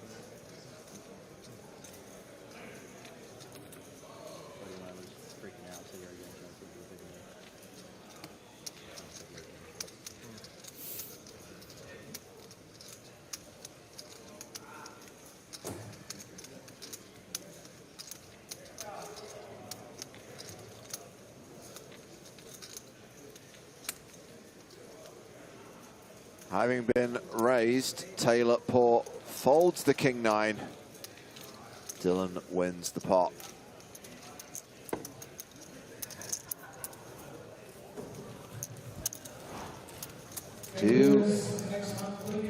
I was about to ask, do we have any hands still in action, but no.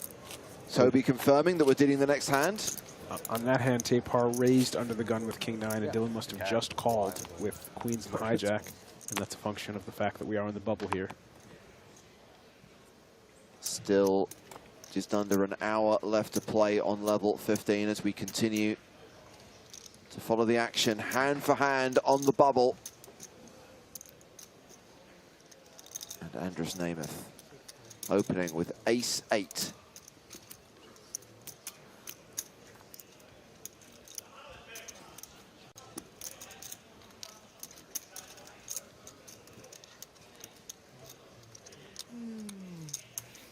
You and I are having a small poker romance. I like it. Yeah, he likes you too. Well, it's your turn to pick one of these up, Murphy. Yeah, let's go. Come on, Murph. Maybe not this one.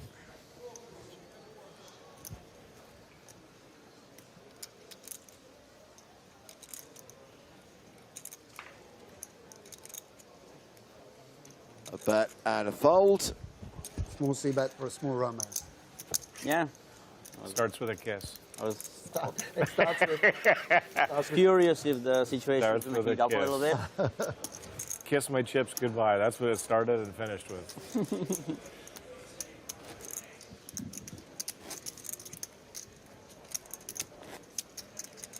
So again, last PCA, I was like super short on the bubble.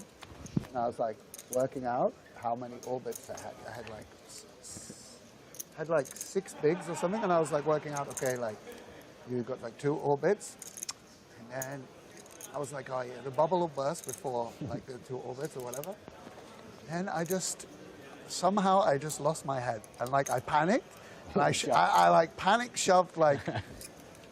And also I thought I had fault equity or something like this. I was like, oh, I look strong, or like whatever. I think there was no shock log I was installing. So then I like shoved like King 8 or something for like 3.5 bigs, like on the high, like I had my plan. I was thinking, yeah, still the bubble, like two from the money or whatever. And the guy in the big blind, I thought it's strong. He just called me blind. He's like, oh, it's like,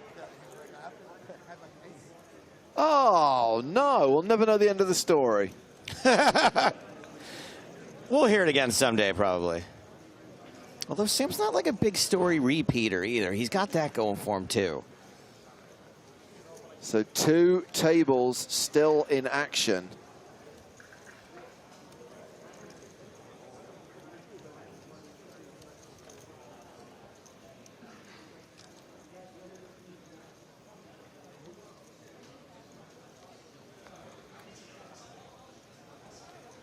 And these are just hands being played through the streets. No all in at either of these tables yet. So this is Elliot Hudden versus Rui Bouquet.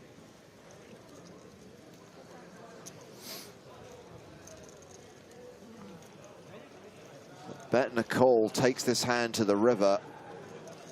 And that is the 9 of diamonds completing the board, which is ace, queen, 10, 9, 8.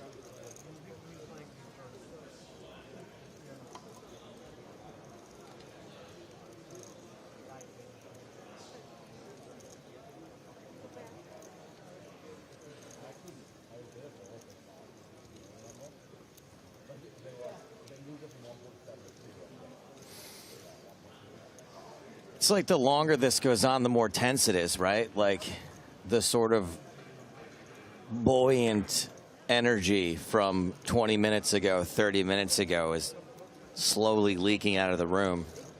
Yeah, the novelty starts to wear off. Yeah.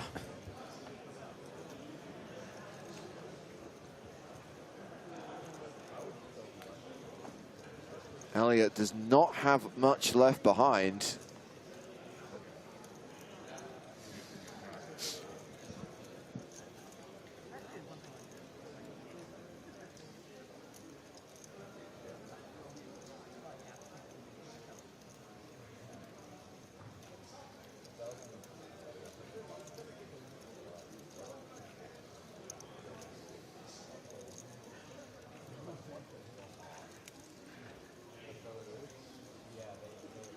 He checks. Check behind. And Hudden tables King Jack for the straight. The nut straight. And he will win that pot. So we were talking about the mini PCA series. And of course, part of that series will be the mini PSPC, an online version of the Players' Championship. For 1,000th of the price, it's a $25 MTT, follows the same 5-day format, employs a similar structure, and has added money in the prize pool, reflecting the actual Players' Championship. It will start on Monday at 2:30 Eastern, registration closing at the start of day 2. And of course, every single day, there are several low buy-in tournaments in the mini PCA series.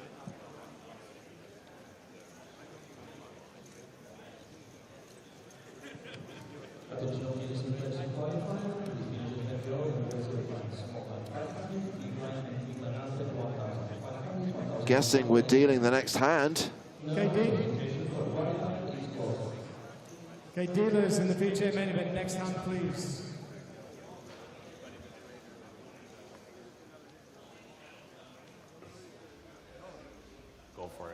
You see those videos. This one where- did. Yeah. Well, this one. I hope so. Action on Pro Beers. I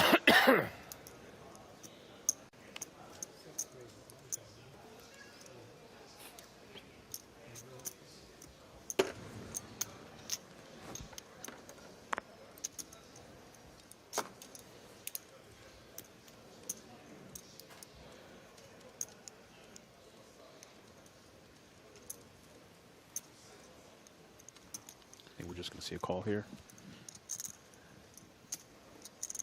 Yep, seems like a weird spot to get super out of line with the sevens. We're in position covering. Ooh, I see some. Yep, there's the call. Covering Nemeth, who is going to be opening a bit wide here on the bubble.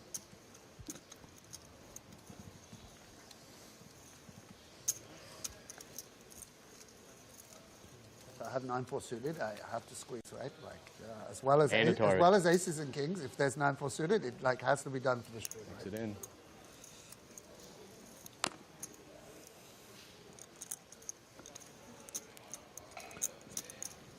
Sam's going to get in here as well.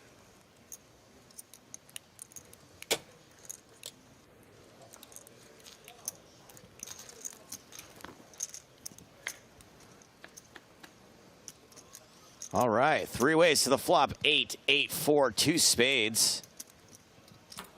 So Grafton kind of left out in the cold here. 5, 6 with a little bit of hope. Pocket sevens with the best hand and probably liking this board.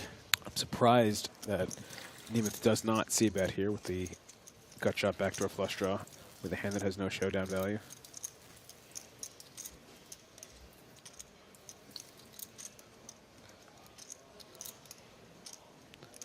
This board favors Sam Grafton's range in the big blind here because he can have a lot of his 8s here.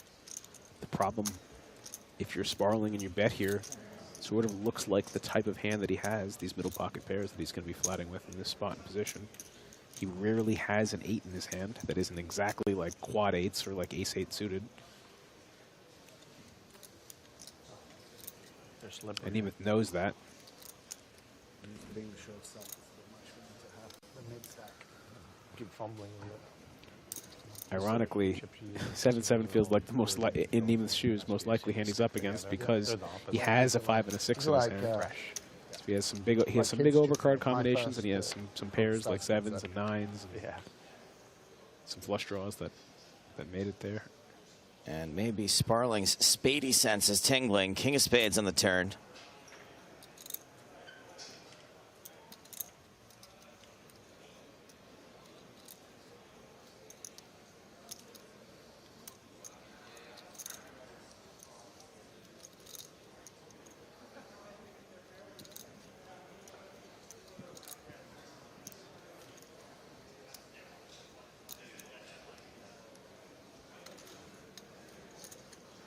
Spalling's drawing stone dead.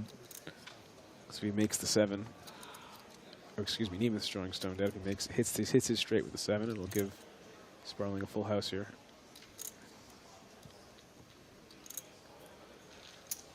He's just going to give up here on the turn. And Sparling picking up a nice little pot here. Still on the bubble, over 500K now. Still chip leader at this table. Yeah. Team Canada. Team Canada. I love the Canadian contingent every time we do the PCA. Yeah. What team does your sister play? Always so happy to be here. Say it again, please. Did you see the pie chart? I don't know if that'll translate. I did not. I saw it was emailed to me, but I haven't had a chance to look at it. Who's the biggest piece of the pie? Not fair off. Which country do you think is the biggest piece of the pie? That's rude. I think it was USA. USA would be my guess, yeah. 27%. Next single biggest chunk? I would say UK. Canada. Canada is correct. Third, and I'll give you a clue, we're staying on this side of the Atlantic. Brazil. Correct. Good clue, though. So what do you think is like the #1 European country? That would be my next question. Well, you gave me a clue the other day that's leading me to a country. Okay. But based on the flags I've seen, yes, I'm going to go with Spain. It is not Spain. I'll go with the UK. The UK would be next, but there's one before it. France? 10's not working. Let's Nope. try 11. It's a better number anyway. Big poker playing country in Europe. A lot of very strong players from Oh, there. Germany. All right. Germany/Austria.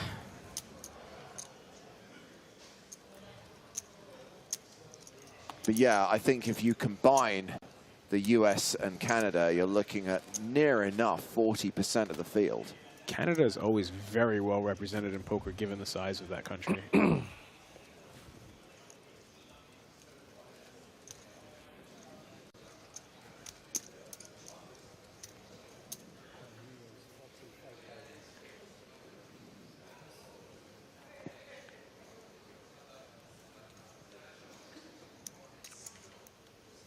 So Sam has 3-bet Murphy, who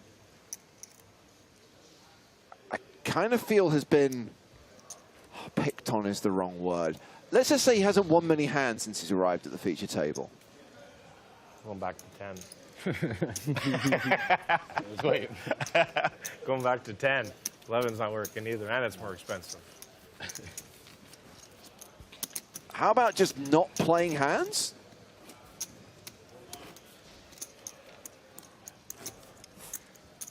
Yeah, he definitely got unlucky here, got a bad seat. Yes, that is for sure. Although, as we've established over the last few days, Scott, there's no such thing as an easy table draw in this tournament. There are not a lot of good seats left in this tournament. I think one person on Twitter, although I don't really agree with the sentiment, was like sarcastic. It was like, there's no easy tables in this tournament, and then showed their table, and I was like, okay, I don't recognize but maybe one person there. So there might have been an easy tournament. Well, over at the secondary feature table, it's King, Queen versus Jacks. That is top pair for Ribeiro.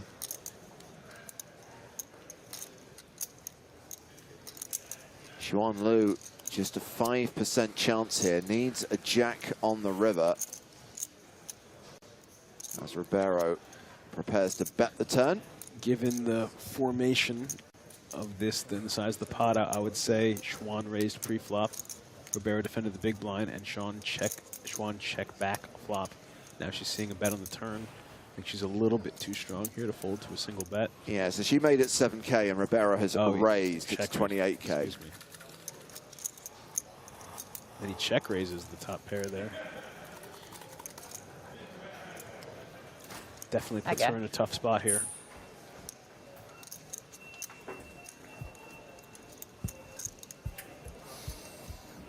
Everybody loves pocket jacks.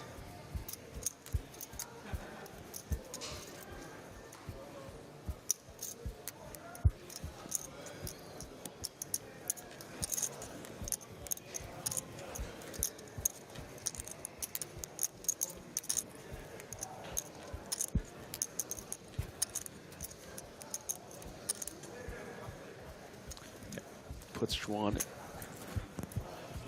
in a very difficult position here. She has the right jacks to call with. If she had the jack of spades, she'd be less likely to call and might fold her jack-jack combinations that had a spade in them. Ooh. Like I said before, always nice to improve. Sometimes I guess it's a bit of a buzzkill, right? You lose a little bit of value, but for a fish like me, I'd rather just be more confident in my hand. When the spade rolls off the river, I do not see her calling another bet here. Yeah. One of the reasons why we choose to call with our combinations that don't contain that flush card on the turn is it allows your opponent to have one more possibilities spade of these flush draws, which is Right. the only major draw on the turn. And now that flush draw gets there. Now you're losing to both that turn draw and the king.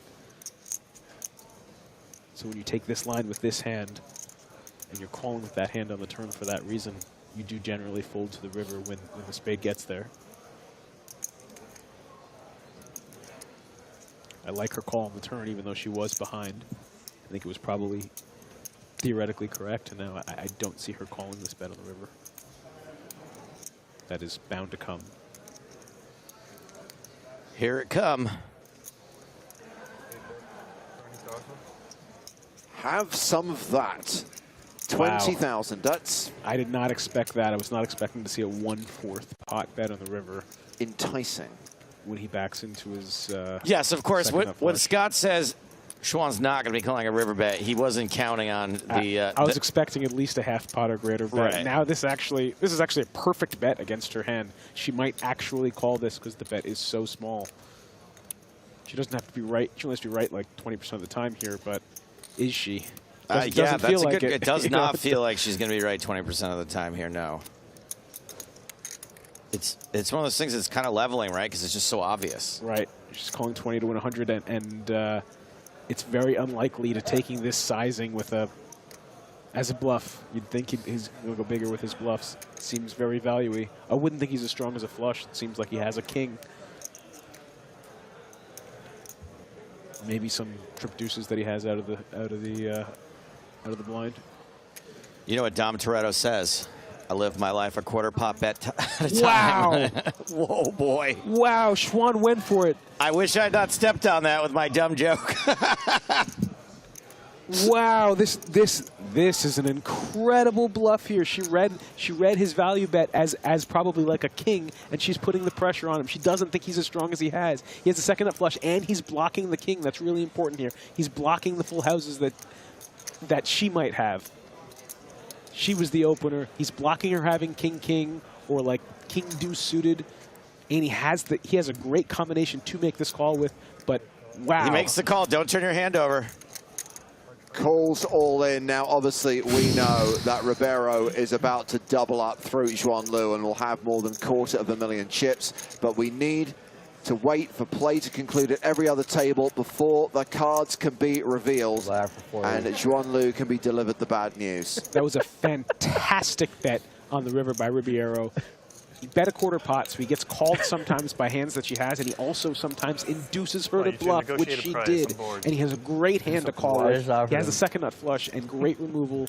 Fantastic bet on the river. And I give props to Schwann as well, because it is not easy to pull that trigger in that spot. Can we give him credit for intentionally not for anymore, you're going to take it getting this all in? The 1 in a million I needle think that's what was happening here. Yeah. I mean, I don't know him, but... Because at first I was like, oh, he's just trying to get like a crying call. But it's a combination of those two things. It can be both, okay. Sometimes you get some weaker hands to call with, like Jack-Jack, which might call you. And on the flip side of that, you do induce some bluffs there when you do that. And he looks like a guy who knows what he's doing. I don't know him, but I'm gonna give him credit to say that this was very good. Oh, That's the guy, right? He's an incredibly accomplished player, both live and online. $4.99 and 88 cents or something. Fantastic bet on the river.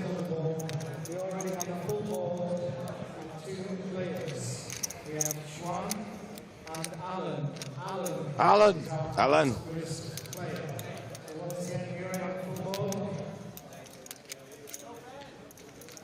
Schwann was trying to get him off of that type of hand, like maybe king-queen Thanks, babe. without the spades, or maybe three deuces. Okay, so we're just going to ask both players to turn over the cards at the same time, please. Turn over your cards, please, guys.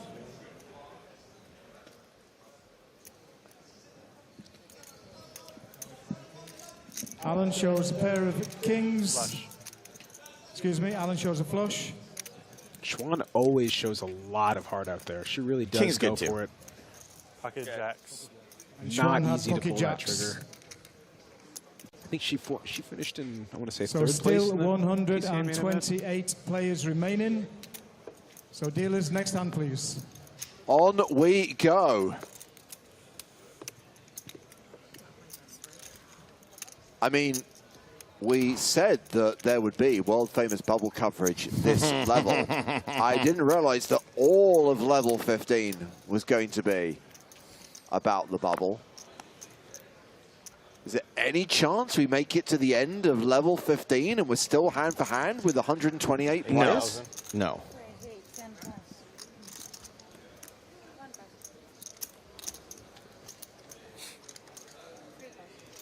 You know that was a great hand because I can't keep up with all the chat pros. There's some very, very confident people out there that both Schwann That Schwan specifically played it bad. You know, because she lost the hand. That's how it works.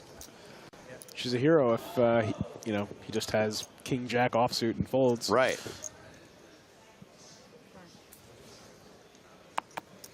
Amazing how people's analysis can be 100% accurate when they're able to see every single card. Yeah, but he just happens to have a hand that he can never fold in that spot. Yes. By the way, Joe, what day of the week is it? I lose track of time when we're on these trips. It is not Chat Pro Saturday. Yeah, it's a Thursday, so zip it. 6,000.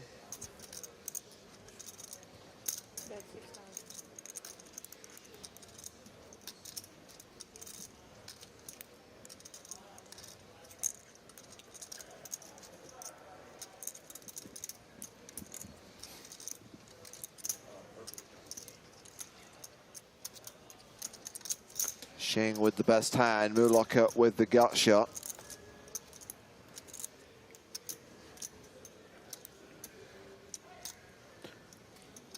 I expect Phil to check back here.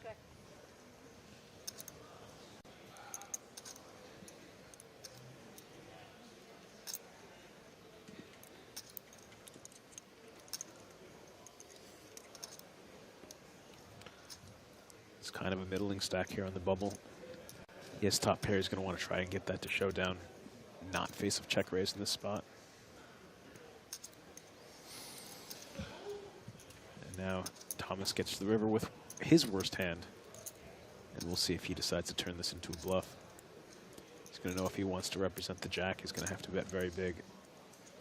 And I don't think anything he bets is going to make Phil fold here.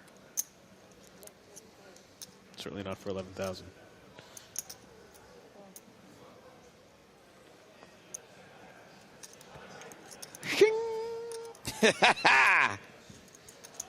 That's when your last name is the sound of a knife being sharpened.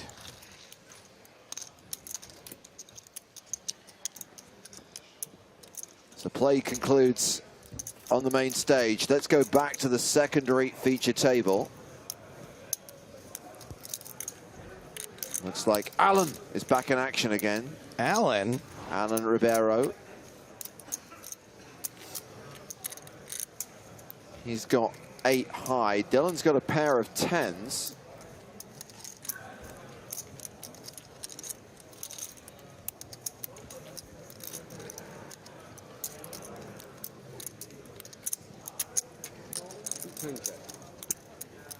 Both players checking the turn. Ribeiro drawing dead. Does pair his 6 on the river. Where are you from in Oklahoma? Tulsa.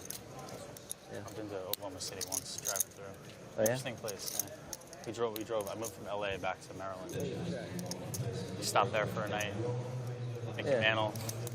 Place. Yeah, it's pretty cool. I didn't know he was from there. The Mick. When did you move out? When? Yeah. How old were you when you moved? 22. I just turned 22 when I moved to Vegas. You left? Yeah, when I moved to Vegas, yeah. I was gone most of 21. And on to the next hand with 38 minutes left to play on this level. 128 remaining on the pure bubble of the PCA 2023 main event. Yeah. And the stone bubble. World class. Oh, I love that. You might like those. It's part of Bahama? It is, but you have to go outside. It's by Clio. Like that area, except you go straight out the door to the pool, and then you continue to the beach. It's like 5-minute walk from Clio. I love It's that. really nice. Yeah, that's good. There's definitely food you can eat there. Yeah, that's really good. I went to the Chinese, Changbao, I think it's called. That was really good. Yeah. And Clio I've been to, so I'll check this one as well. Clio is great. Good to hear about the Chinese. I've been craving. We've hit a bunch of the restaurants already. And now we're broke. That is true.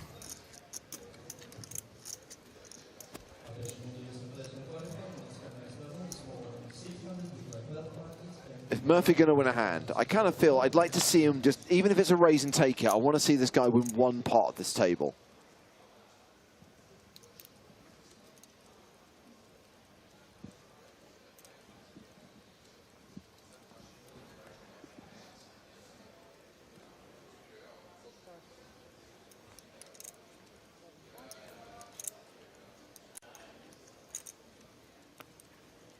Yes. Murphy. That's Can I enough. see this one? That's This Dean one? Murphy to you. No. Other one? If you want to graduate on time, you better get it right. The other thing about It's also George's name when he was the head of the Aryan Nation. Oh yeah? I've never been to Atlantis. Dean Murphy? But so far everything Murphy I've been here. It was definitely Murphy and O'Brien and Murphy, right? Swimming pig, because it opens late. Looks like we've got a hand out here. At this table, Mustafa Canet and Jonathan Proudfoot.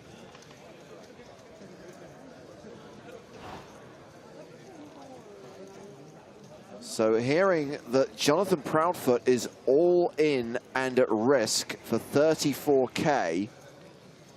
Good old proud flop. And has been called by Mustafa Canet by the looks of things. How does it make you feel that he made it back to TV?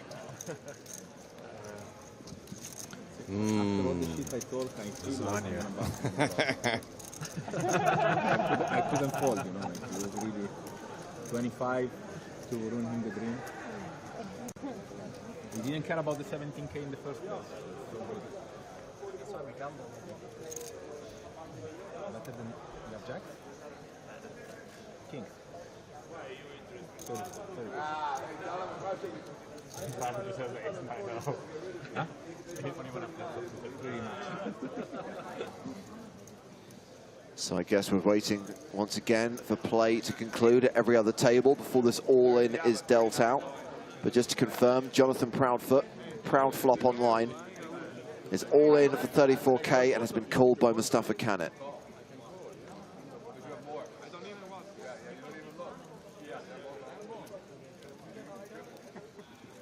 I think I heard Jonathan Proudfoot tell Canet he has kings. It wouldn't surprise me if they told each other, yeah.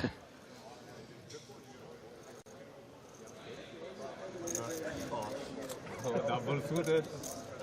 Double suited. I feel it coming. Pretty good removal as well. That's what he folded. If Mustafa's double suited, he's got ace queen off double suited versus kings. Taking a stab here. James, did we have Jonathan on the podcast? Yes. That must have been so long ago. I barely remember it. It's about 6 months ago. No, get out of here. He has to look it up. I don't feel so bad. It was either around W-Coop last year or Scoop last year. Just last year? 2022? I'm going to say it was 2022. No. Okay, Okay, it wasn't around W-Coop. We got an all-in triangle here, too. Is this the same table? Just the backs of their heads? Okay, it wasn't around Scoop. You're right. It wasn't last year then. It must have been the previous year. All right.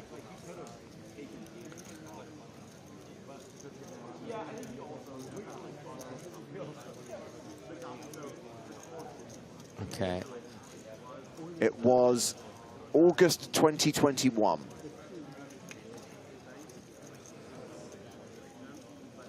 Like a year and a half ago? Yeah. Okay.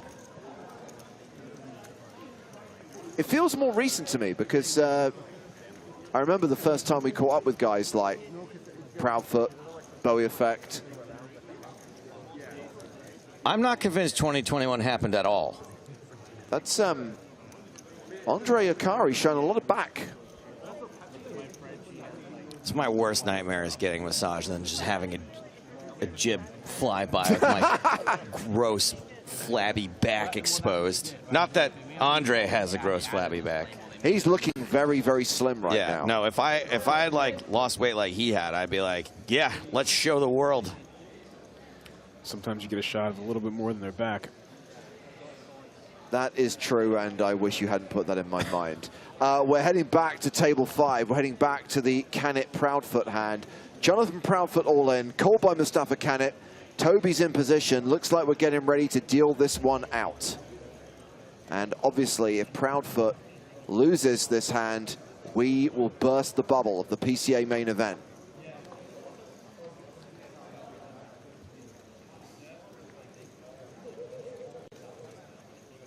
Kobe.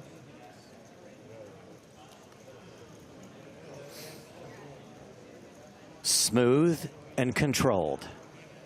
Smooth and controlled.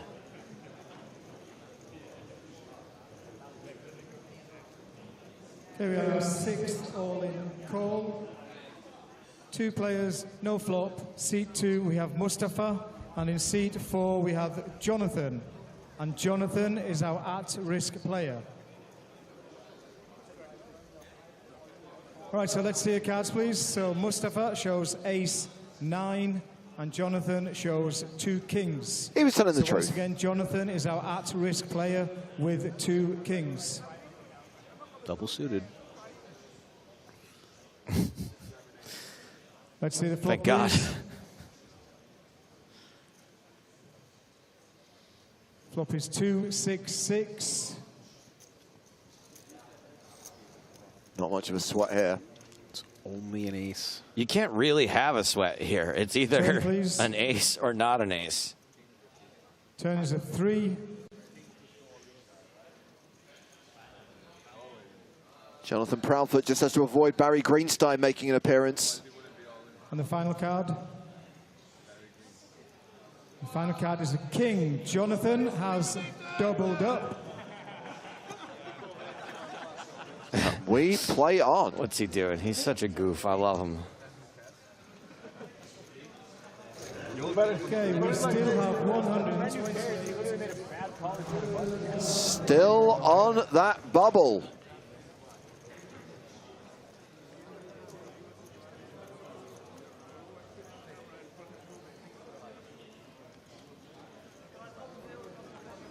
Oh, sorry. I'm sorry, dealers, please stop. Oh, what's happened? Apologies, dealers, please stop. Yeah, it looked like there was another We have all-in. a second all-in. Oh, wow.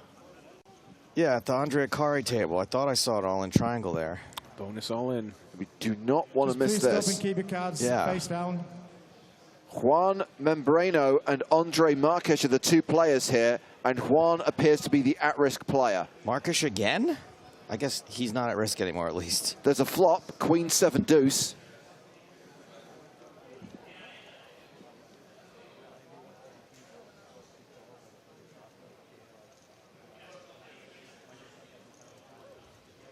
Queen of hearts, 7 of spades, deuce of hearts on the flop. But obviously we don't yet know what Juan Membrano and Andre Marques have. Okay, we're on table number 13. We have a board of 2 of hearts, 7 of spades, and the queen of hearts. We have Juan and Andre. Juan is our all-in player. Okay, let's see the cards, please. Juan shows 9, 7 of hearts for a pair of 7s and a flush draw. Nice. Andre shows ace, queen, So 1 he's heart, ahead. so top pair with an ace kicker. And he's Once got the again, Juan ace of hearts is blocker. our at-risk player with a flush draw and a pair of 7s. Did you just say blocker? Turn That's how card, you know James has please. been doing this a long time. Turn card is 8 of diamonds.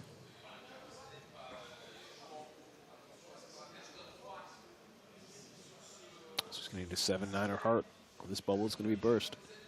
Final card, please. Final card is a queen.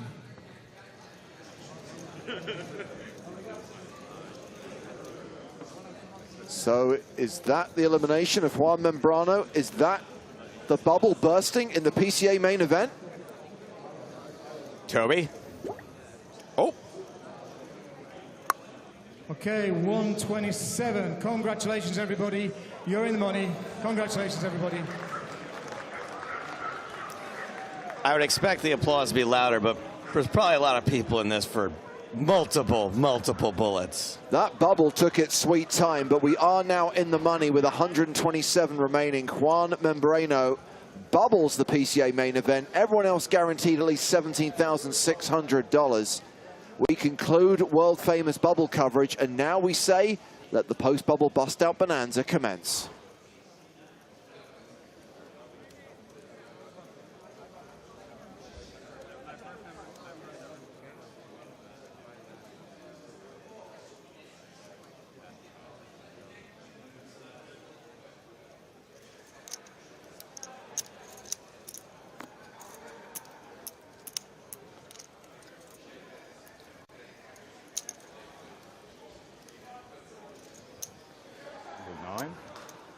Let's go. Open the floodgates.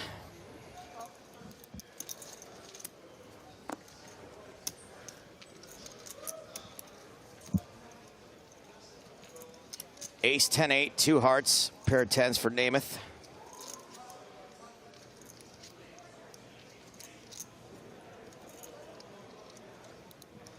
And he is going to bet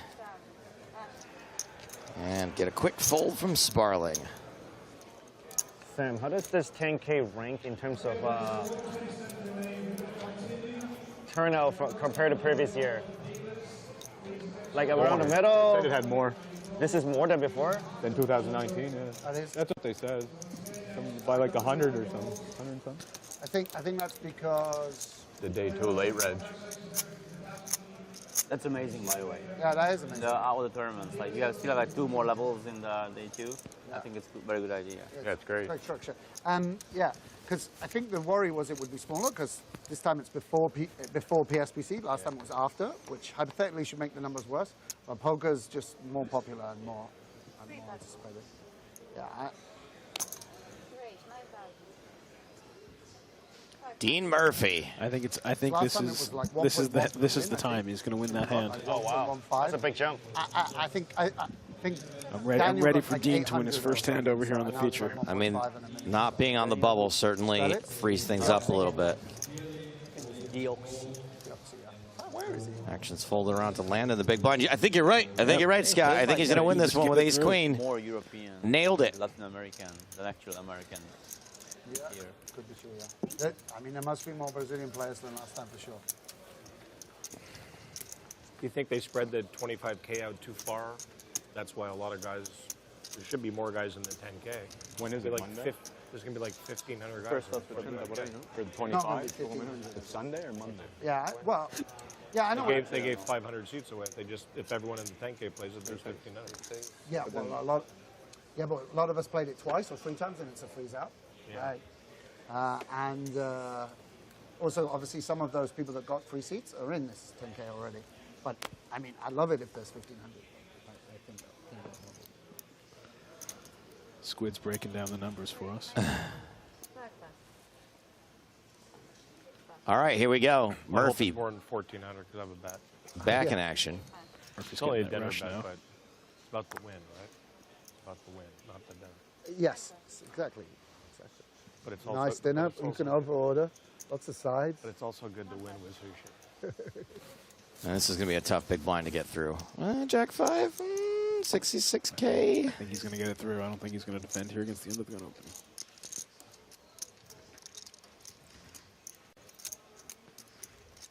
Two in a row for Dean Murphy.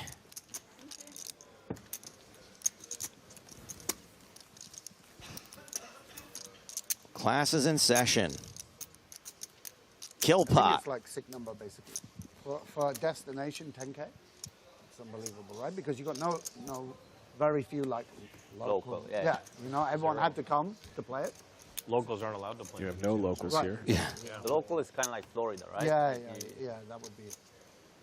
It's not like you can hop in your car from Florida, though. I tried it. Did not end well. Is it always so pro-heavy? We got a local family there.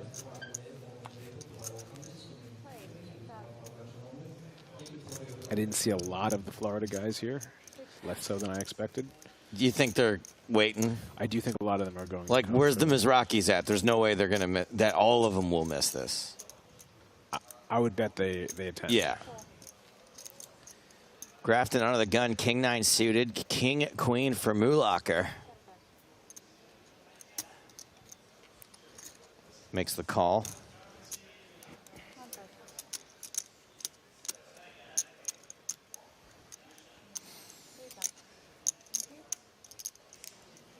How do you buy it? 230?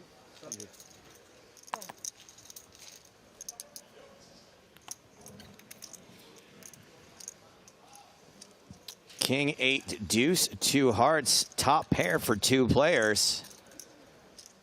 Sam's probably going to lose some chips in this pot. Sam, a big dog right now. Only 1 spade out there. Kicker problems. Definitely tricky little check. I don't mind it, though. You take some of your weaker kings and turn that into a check call. So he's a bluff catcher. And check call is probably going to be the play here after this bet from Moolocker. Murphy should be heading for the hills. Sam's got a clear call here.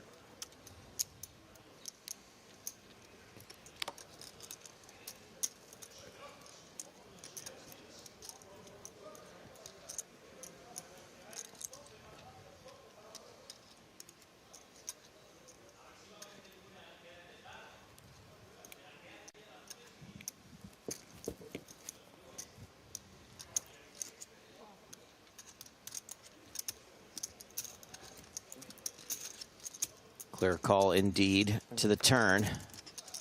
It's another 8. So from Sam's perspective, is that a good card or a bad card for him? I think it's probably a pretty good card, and that's because Thomas Moolocker does not have many 8s in his range calling from. He's +1, calling from under the gun, very few 8s. Again, it's like quad 8s and maybe some ace-8 suited. He's not even a hand like 8-9 suited, he's probably just folding, and he might even fold ace-8 suited in this formation. And actually, is it a good card for Sam, given that he's outkicked? Well, it will create some chops, and he's obviously hearts the only draw, doesn't get there. So it certainly helps his chops, because now he's going to chop with a king, an 8, an ace.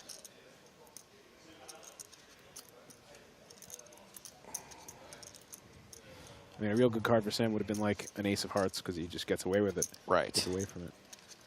Tom does slow down, play pot control here, and now either one of them can bet here for value. So I think there's going to be a bet and a call. So it either goes bet call or check bet call? Exactly. Okay. Very unlikely to see a raise here from either player.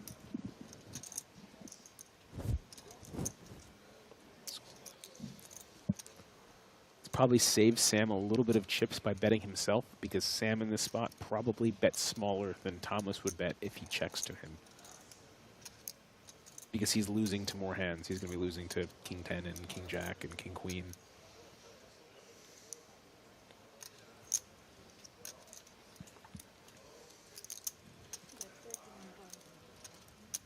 He bet 31?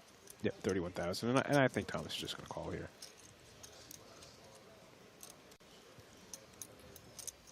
Thomas is losing to ace, king, and aces. These are the hands he's worried about. There'd be a very thin raise. I think we're just going to see a call.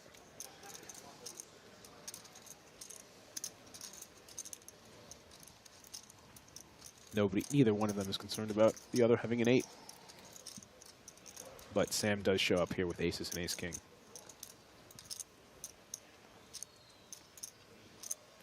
Right, this is just a think it through call, right? Yeah, I mean, he's thinking if he can get some value, and there's just very few kings that he's beating for value here. It's King Jack suited, King 10 suited. Well, especially for this size, too, right? Like, yeah, it's not super appealing to raise here and expect to get called by a worse hand.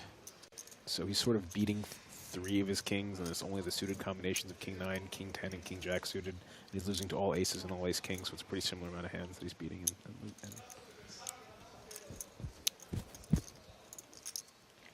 Well, it's going to sting a little bit for Sam Grafton. Loses 50K in the hand.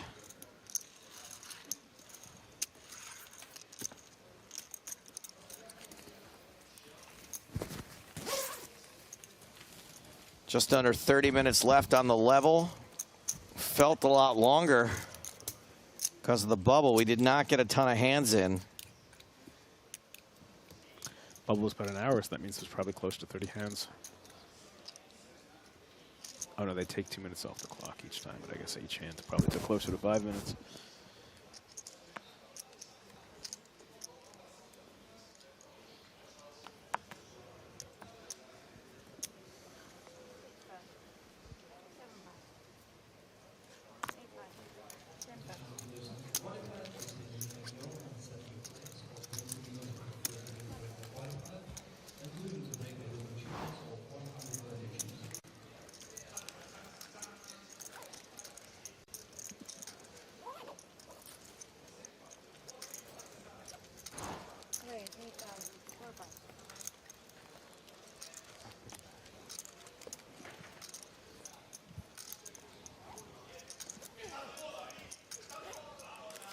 Ramon is a big hand on the button here with pocket tens, and with only 20 big blinds, and Sam's in the big blind with ace-4 offsuit, he could just jam him in there. He's like Ramon has about 19 big blinds to start the hand. Yeah, and he does just go all in. Pretty reasonable here.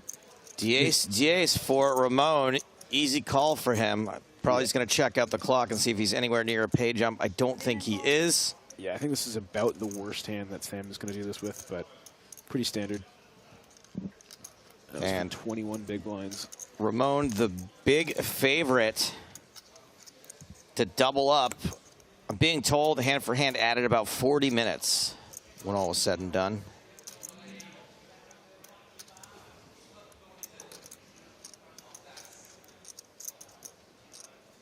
Should be able to run this one out fairly quickly. Nothing like the bubble times.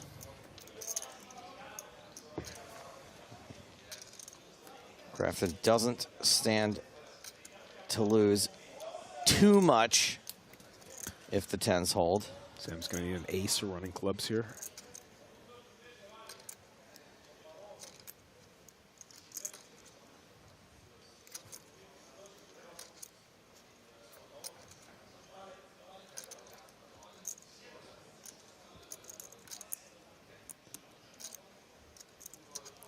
Only an ace in the river, or Ramon is going to double up. Not sure. And the defending PSPC champion finds the double. Yeah, he's been a factor in everything since then. Yep, he made deep runs in the main event. Plenty of deep runs in the EPTs we've run since then. All right, we told you it was a post-bubble bust-out bonanza. Not a lot of bust-outs here at the feature table, but this is not the only table in play. Who have we lost? Andy Wilson, the Bowie effect, was a short stack on the bubble. He made it, but min cashed shortly thereafter. Ramon Kassam was the shortest stack at one point, had just a couple of big blinds, managed to squeak into the money. And Ike Haxton, I think this counts as continuing a pretty hot streak here in the Bahamas, even though it's only a min cash. Has won over $1 million and 17,000 here. Big week for Ike. A triumphant return for Ike Haxton. Schwan was able to sneak into the money here after that big bluff on the bubble. Looks like she's going to be very short here. Ribeiro picking up another pot, this time with pocket aces. Human Solver on Twitch says, Ike can pay your bar tab off, Joe. I think his million would cover it, but I don't think, I think if we saw it, he would still be like, whew. I had a single drink yesterday. It was $40. What was it? It was a strawberry daiquiri. And they're like, do you want to add an extra shot? And I was like, sure. And I was like, whoa, baby. It's like Dan Smith's $87 breakfast this morning that he tweeted out. Who had an expensive breakfast? Dan Smith. It's just like an omelet. Yeah. Vegetables.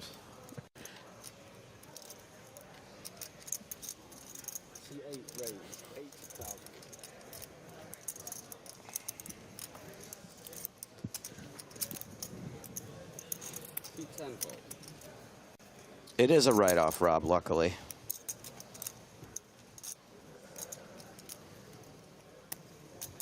Ribeiro, 7-6 suited. Why not? Why not? Relatively late position. All the chips, all the momentum. Shouldn't say all the chips, but has been winning chips. And it looks like Ben Lamb's given this a think about going all in. And he's a man who likes fine wine. Yeah, $40 is a couple of sips of the wine that maybe a sip of the wine Ben likes to drink.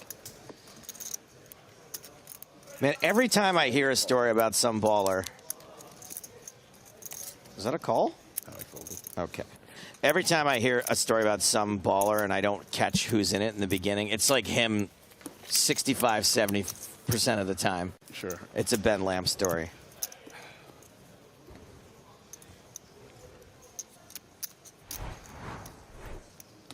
Okay, so I said Ribeiro has all the chips. Third in chips here. Dylan Lindy, second in chips. Taylor Poor, number one with 400K.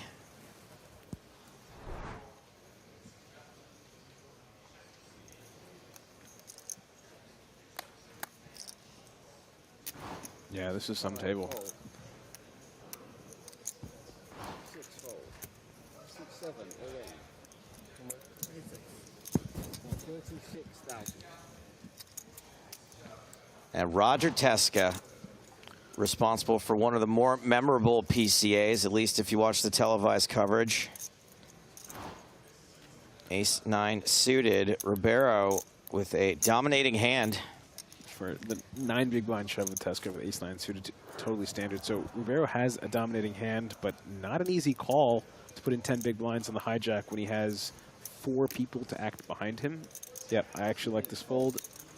Just sort of ran into one of the few hands that he could really be crushing with. The problem is if someone wakes up with a hand behind him, he just sort of lights that 9 big blinds on fire. 3 fold.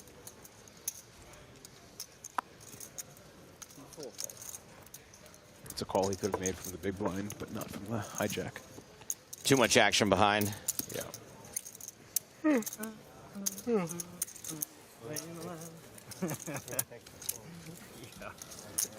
nobody want me to get chips. Sure. Thanks. I do.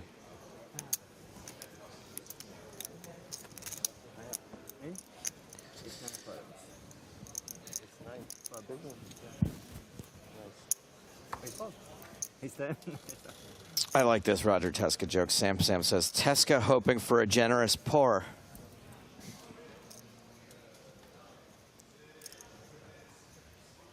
So you lie about it, you can just look at this live stream. 6 fold. 6, 7. Teska all in again. This time with the biggest of slicks. Again, let's go.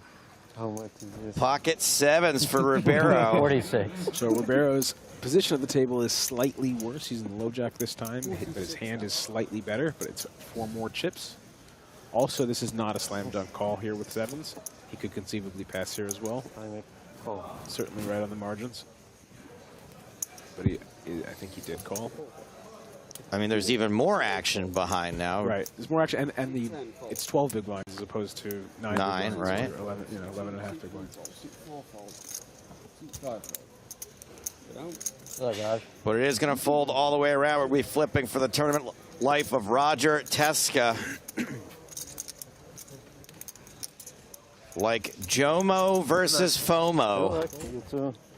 One of these two things has a slight mathematical advantage. Hey, we got enough of them yesterday. Yeah. Not to be confused with Bonomo.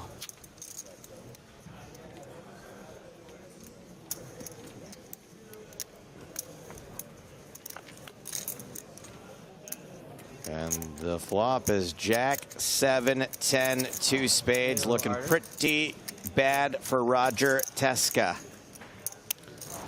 He's going to need to make Broadway with the queen. 8 now. 8. 3 immediate outs. Spades not a factor, so just 3 outs. Well, there's some chop outs now. They're going to chop with the 9. Thank you. 8, 9 is okay. Yeah. It's fine. Yeah. I do sometimes miss the chop outs. Fourth spade of the turn does nothing. 7 sold. I wouldn't miss someone who shouldn't be eliminated on a chop. I wouldn't miss that. But I do sometimes miss that there are some outs that can chop things. And then it hits, and I go, oh, right, that. Joe's referencing a hand that happened the other day across the pond where somebody was eliminated on the chop because nobody caught it, including the commentators. Somebody caught it. Nobody said anything. Yes, it's highly likely somebody at the table noticed. Roger Teska squeaking into the money. By the way, I bring up the Roger Teska being responsible for some good moments because I think that someone should be able to live something like that down if they want to. However, I'd like to focus on the positive and just say it was super memorable. Quite entertaining. I don't think he minds. I hope not.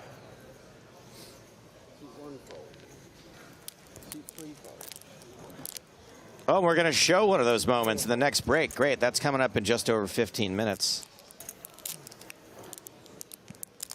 C5, fold. C6. Spurs writes, not everyone sees a chop pot. Pretty good. Pretty good. I agree with PokerStars. Strag2 says the cards speak. Once exposed, anyone who sees it should say something. Look, if you miss your hand and muck it, right, whatever. It's not anyone else's responsibility to be like, oh, there was a straight on board. But if the cards are tabled, whew. Yeah, and there's 6 people at the table, plus the dealer, plus the tournament director, plus the commentators in the booth, and nobody said anything. So we have Tapar here flop the bottom straight, and Bonomo has double gut shot backdoor flush draw. I've seen a lot of bottom straights flopped, and it's a diamond on the turn. So Bonomo picks up a flush draw to go along with his 2 straight draws. C5, check. Very wet card for Tapar. Sploosh. A lot of bad river cards.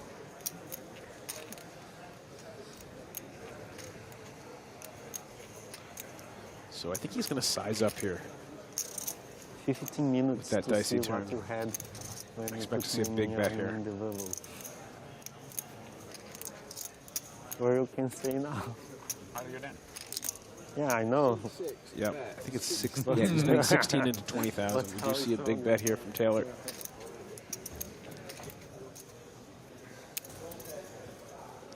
And just has too much equity to just fold here. But he is facing a big bet. He probably is going to play this as a call or maybe a raise.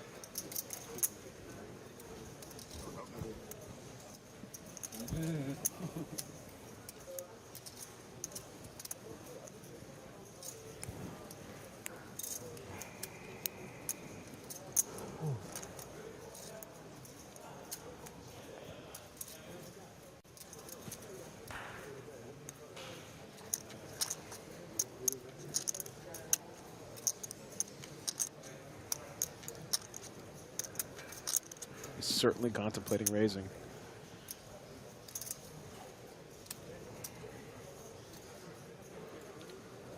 I just can't even imagine the sorts of depth of thoughts, calculations going on that factor into that amount of thinking time.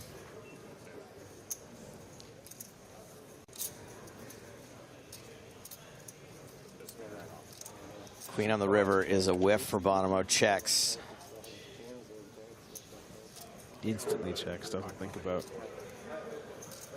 It's probably what he was thinking about on the turn. Is he going to bet if a blank rolls off and he gives him a quick check? And Taylor's definitely going to go for some value here again. The queen doesn't change anything. Bonomo had 10-jack. He was already there.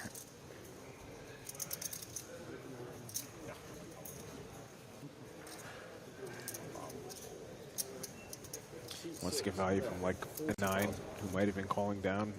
A lot of the straight draws missed. After a flush draw missed.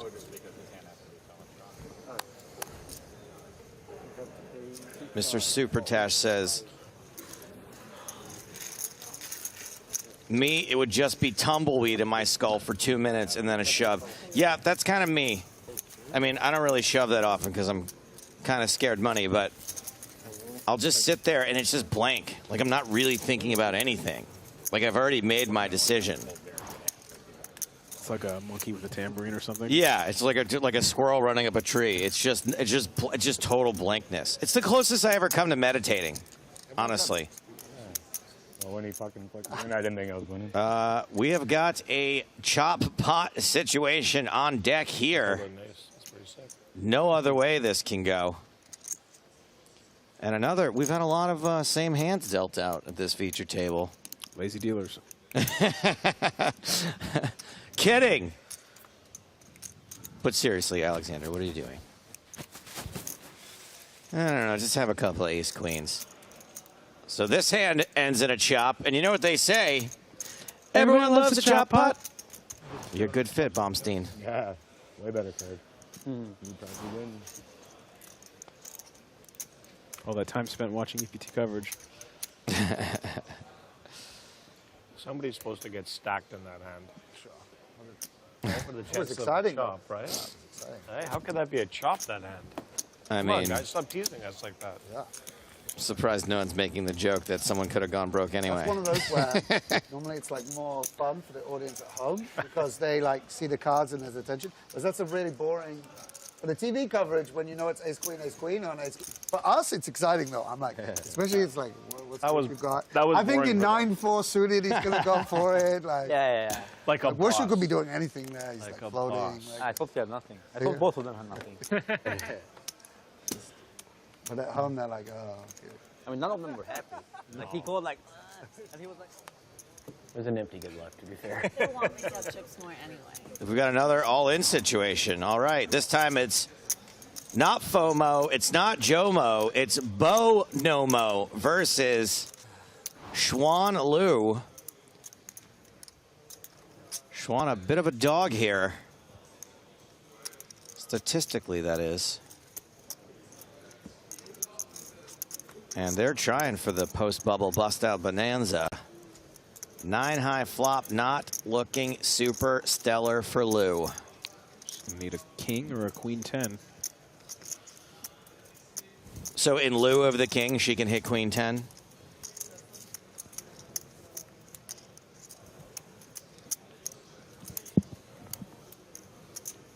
And she is getting ready to make a break for it. No king anywhere in sight. Xuan Liu Busto around 118th place, 117th place, somewhere in that range. Nice run for Xuan. You got to give her credit for pulling the trigger there. Not easy to do. That was cool. That was cool. Not only would I not have the heart to do that, I wouldn't even think of it. But if I did think of it, I'd be like, no, are you crazy? Yeah, make no mistake about it. She's an absolute crusher out there, and that play probably works out for her more often than it doesn't. A good spot by John Delano. Done in by Jacks twice. More than a min cash, though. We're up to the 19,000 range.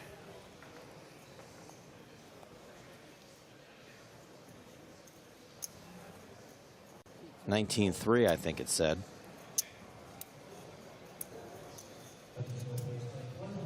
Now we're going to stick with this secondary feature table for a moment as Ben Lamb picks up ace-jack offsuit. Makes it 8,000 blinds, 2,000, 4,000, or 4,000 ante for the next 8.5 minutes. And gets through to the big blind. Allen in the big blind folds Jack 4 off. Nobody ever wins with Jack 4.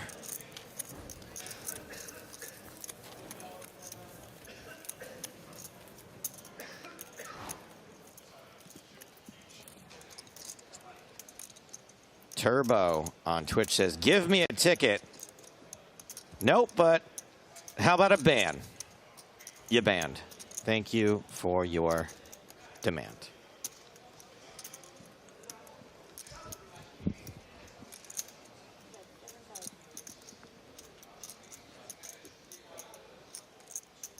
Nona on YouTube says, you do have to love poker. I couldn't agree more. You do. You have to love poker.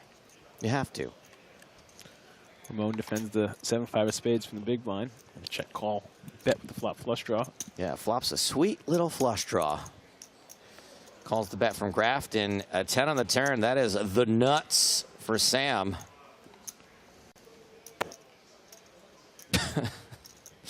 Baby Giraffe says now he's banned. Can I have his ticket? All right. You can't have his ticket, but I'm not going to ban you because you made me laugh. Sam's deciding the right bet amount here. If it's too much, Ramon won't be able to call this. This flush draw being only 7 high with no other outs with 1 card to go. It's 25,000. This is going to be a tough bet for Ramon to call. Yikes.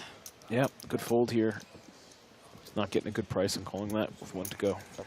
Why? He's not going to have any other else besides the flush. The flush isn't high enough. Sometimes he's running into some bigger flushes.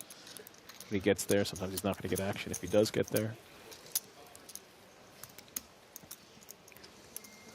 Anytime you want back in. Anytime you're setting up. Too good. But I think you project onto other people because you're always bluffing. You think that we're always bluffing. You do the same with me. Like you call me all these Bro, untrue. I'm the well-known net.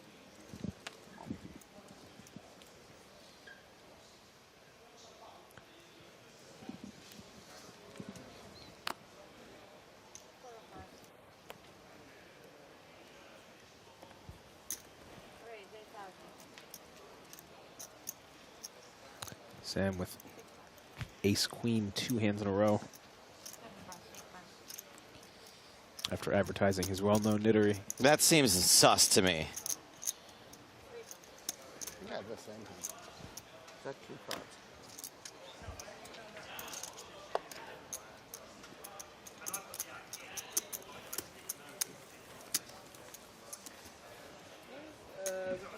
Gets it through. Wow. What, it's over? Finally, the end of the shift?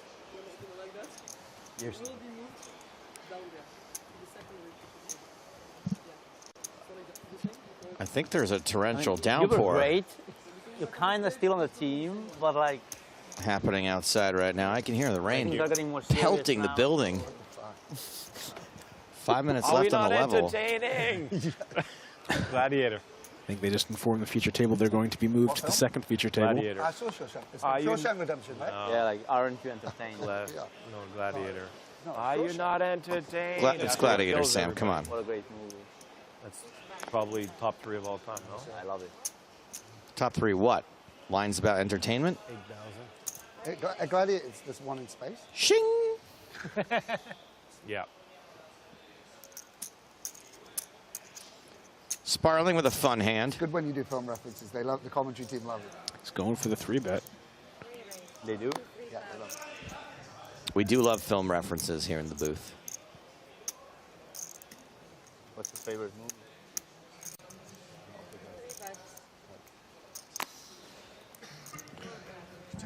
Shing is It's a not more going to can't fold say here. that.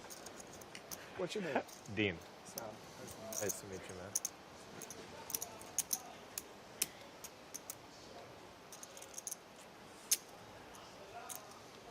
Mine was Gladiator. His was Gladiator. You just made it up? Or Oh, God. It's not that good. I can't take Wow. credit. Yeah, I made it up that's years very ago. strong. 3 bets He with actually did 10 the jack Gladiator suited and reference just so flops. that he could riff Trips. into this. He set it A up. very so that- disguised Yeah. trips, Segue. too. That's smart, man. Because there aren't going to be a lot of 10s in a 3-betting range. I've been accused of smart and in shape. I like this table. What, you're in a poker tournament, bro. In shape is a very malleable concept, very Right. fluid. Yeah, you're right. A lot more fluid than any other place. But I don't think Phil Shing is going to lose any more chips here, especially once that flop gets checked back. When the 3-better checks back a paired board flop, usually they have some sort of a value, like his overpairs here that he might check back, worried his opponent might have 3 10s. Yeah, that was an athlete thing, like an athlete of the mind. They just 4-bet reflect ace 4 off and like, oh. Athletes can.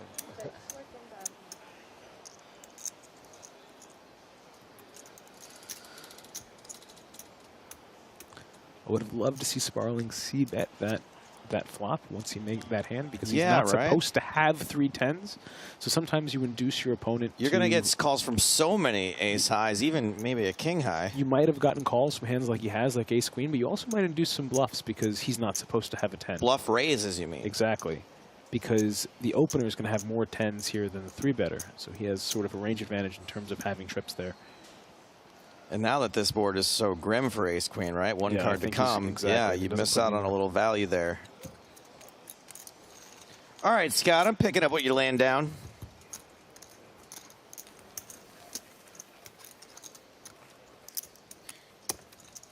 Like, when you show up with a hand that you're not supposed to have, that's a good hand. It's a really good spot to start betting.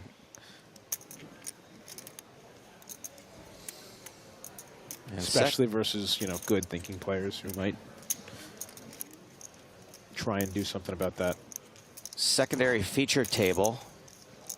Nut flush for Ribeiro. This has been all Ribeiro since the bubble has started. Nut flush, and he bets 20,000 into 200,000. He bets 1/10 pot. Didn't get the inducement he Did was the looking same- for he this did the time. same play. Induction? Inducement? But see, this was the flip side of it, where it was beneficial both ways. He got called by a hand who wouldn't have called him for a bigger bet. So sometimes you get a little bit of value out of hands that would fold for bigger bets, and sometimes you induce. Okay.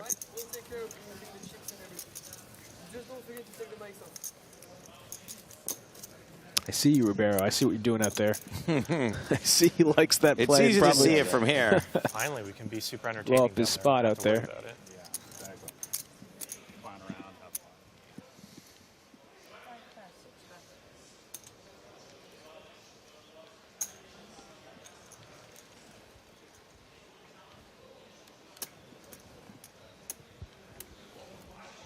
Uh-oh.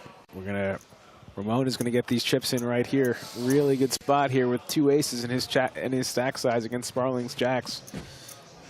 And Sparling. Not only that, Ramon just called with aces and gets squeezed behind him. Sparling's not going anywhere against this squeeze. And then Ramon's going to be able to put the rest of the chips in. Yeah, I think. So Sparling calls, and now it's on Ramon, who's just going to go all in here. Okay. Yeah, there's 77,000 in the middle. Ramon's got 104,000 behind. The question is what Murphy's going to be put into a spot once that happens too, because he's not going to like the fact that Sparling is behind him and made that call as well. Murphy. He's getting a great price here to call. Yeah, asking for a count. It's going to be like 90,000 in the pot, and it's going to be, you know, 80. You know, he's going to get better than 2-1 on the call here with King Queen suited. Okay. He's going to be flipping with a fair amount of hands.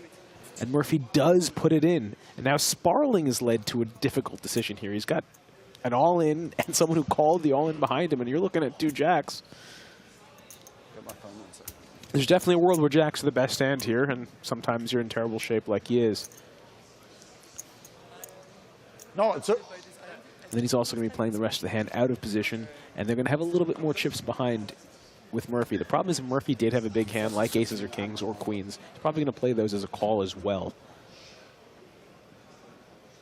Sparling's only really beating a hand like tens that Murphy might have here. Right. And he's going to have some ace, king, ace, queen, and even those hands might just reship as opposed to just calling. So I think it's a good, I think it would have been a good spot to fold for that reason. Because I think most of the range he's sort of flipping against or crushed against, only really beating tens here in this spot. All right. Ramon all in with aces. Side action remaining. We have crossed over into the break, so this will be the last hand of the feature table. But what a spot here for Ramon. He could triple here to 350,000 in the last half of the level when he went into the bubble with very little chips. I mean, that'll make him second in chips at this table if these aces hold. 10 high flop, 10 high and 2 diamonds. That's looking real good for aces 3 ways, 90% of the equity. And with just half pot behind effective, I think Sparling just is whether he's going to lead shove it in here or it's a tough spot because, like I said, the only hand he was beating was like dens, and now you're not even beating that. Yeah, good point. And if he jams here, he's just folding out ace, king, ace, queen, and getting called by all sorts of hands that are beating him. But at the same time, he has an overpair and only half the size of the pot or so. So this is a tricky situation for him. When I say it's half size of the pot, I mean Murphy has half the size of the pot, so effectively they're only half pot behind.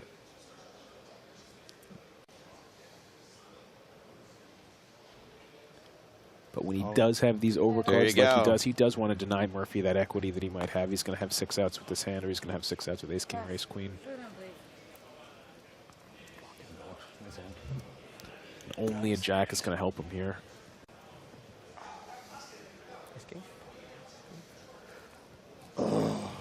Yeah. What a sigh there. Well played, sir. At least Sparling can withstand this. Ooh. Not Language. happy at himself with that call. Turn card is the 3 of hearts. And more or less just waiting to miss one of these 2 outs so he can go on break. River card is a 4. Aces hold. Triple up plus for Ramon Colillas, who pretty easily got it in pre-flop as one of the shorter stacks, and now is second in chips at this table. When we get back from break, blinds are going to be 2,000, 5,000 with a 5,000 big blind ante. So that leaves with Ramon with 69 big blinds. Evan Sparling will still be chip leader, but won't be all that far ahead of Ramon.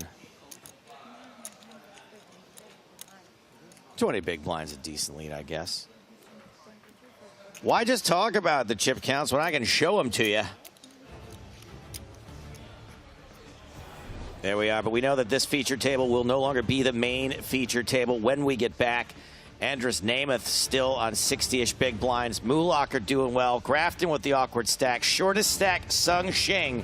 But we're going to have a new feature table, and we've got some fun stuff to watch. More from the PCA when we return. Don't go anywhere.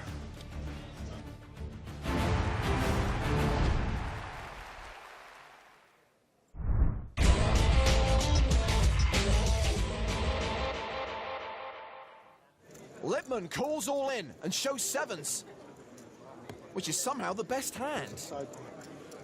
Come on, un poquito. Пожалуйста, эй. Come on. Да, один раз 8-ку, Un пожалуйста. poquito, baby, baby, baby, baby. Un poquito. 7's holding. Un poquito. 8. Baby, baby, baby. They do hold. That's what I'm talking about, baby. Bang, bang, bang, bang, bang. Yeah. Yeah. Really? The kid is back, alive and well. That's right. Oi. 323. Michael.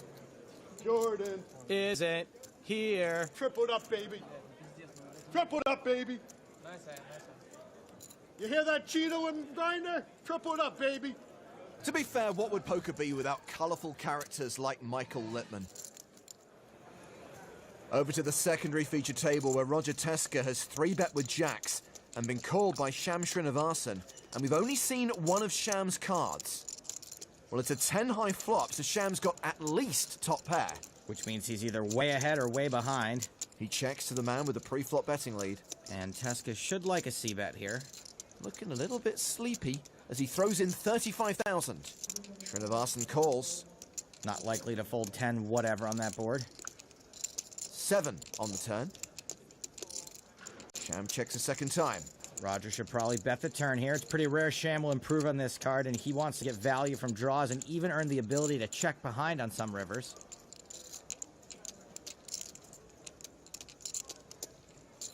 He decides to check behind on the turn. Okay. The river is a 9. The board's looking a little bit straighty. If Sham's got just a 10 here, I don't care for a bet, but if he's got better than a 10, I say have at it.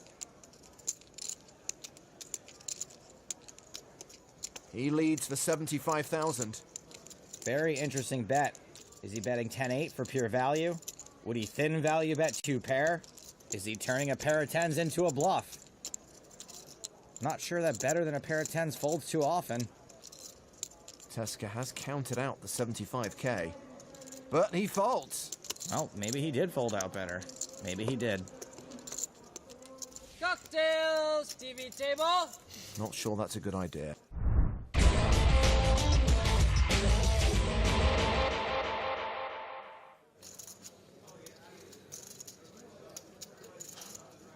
Hey, Dan Highmiller. Yep, blinds go to 10-20. Dan Highmiller takes Vicky's seat at the feature table and raises to 55,000 with 9-7 off.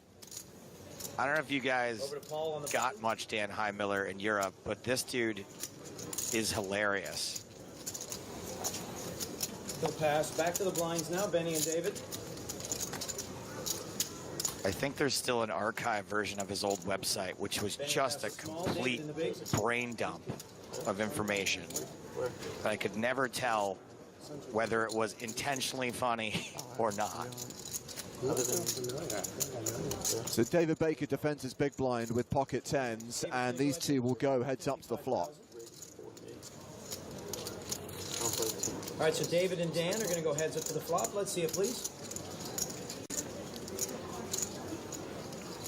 Hi Miller, with a reputation for being one of the tighter players on tour, does flop up and down.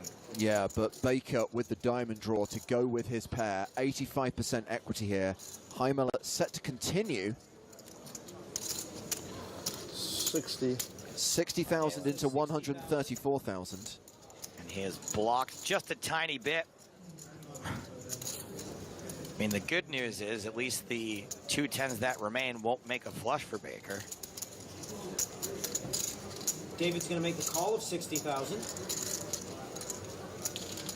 All right, so for With 60,000. Baker calling, this hand goes to the turn. That turn card, the King of Hearts. Baker now Jack 8-6 with 3 diamonds. nearly a 9-to-1 favorite. He's going to check over to Dan. 130,000. Wow. Not slowing down. Says 130,000.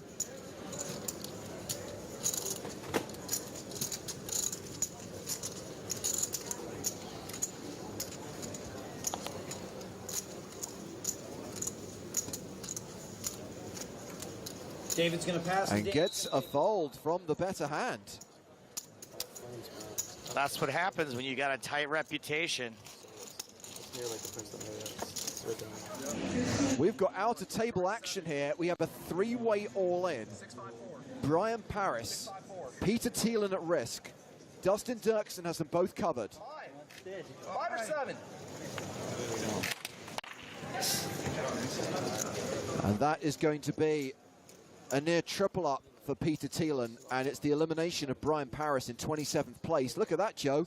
2009, and now we've got out of table hands. Live game. Dan's under It's the gun. all coming together, isn't it?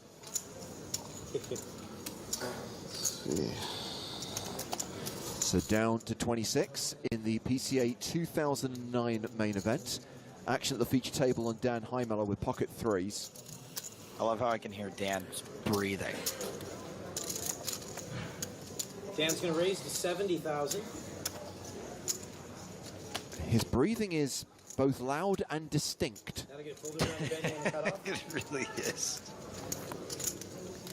Ace, queen offsuit.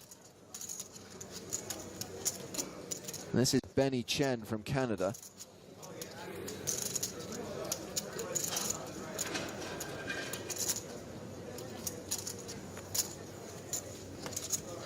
Benny's going to make the call of 70,000. Back on to Andy. Look, Heimeller's got everybody running scared. Just a flat with ace queen. He's going to pass. So for 70,000 apiece, Dan and Benny are going to go heads up to this flop. Yep, no 3-bet from Chen, and we have a queen 8-4 flop. Well, Heimeller's going to have a tough job pushing his opponent off this one. In fact, he does not continue. Checks the action to Chen. They're both going to check. Chen checks it back. All right, trying to set a mini trap here for Heimiller. 9 of spades, queen 9-8-4, 2 hearts on board. Dan's first. Heimiller might think it's safe now that the flop got checked back. Might go for the delayed continuation bet. It's never safe.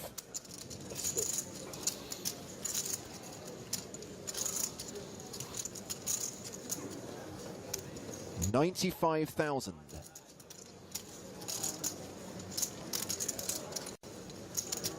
Called Time to give it up. by Chen. And the river card is the 4 of diamonds pairing the board. Heimiller improves the 2 pair. He checks.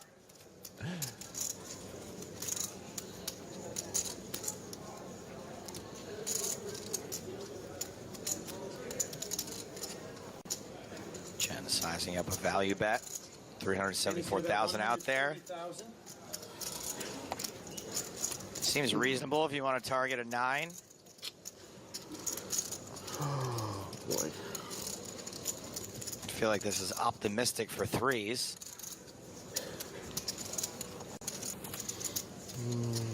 Is this not a trivial fold? It is a trivial fold, and I think you have a hard time doing anything but calling or folding after this sort of commiserating.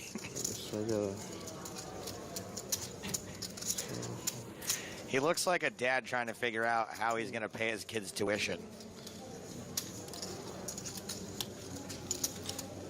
Not another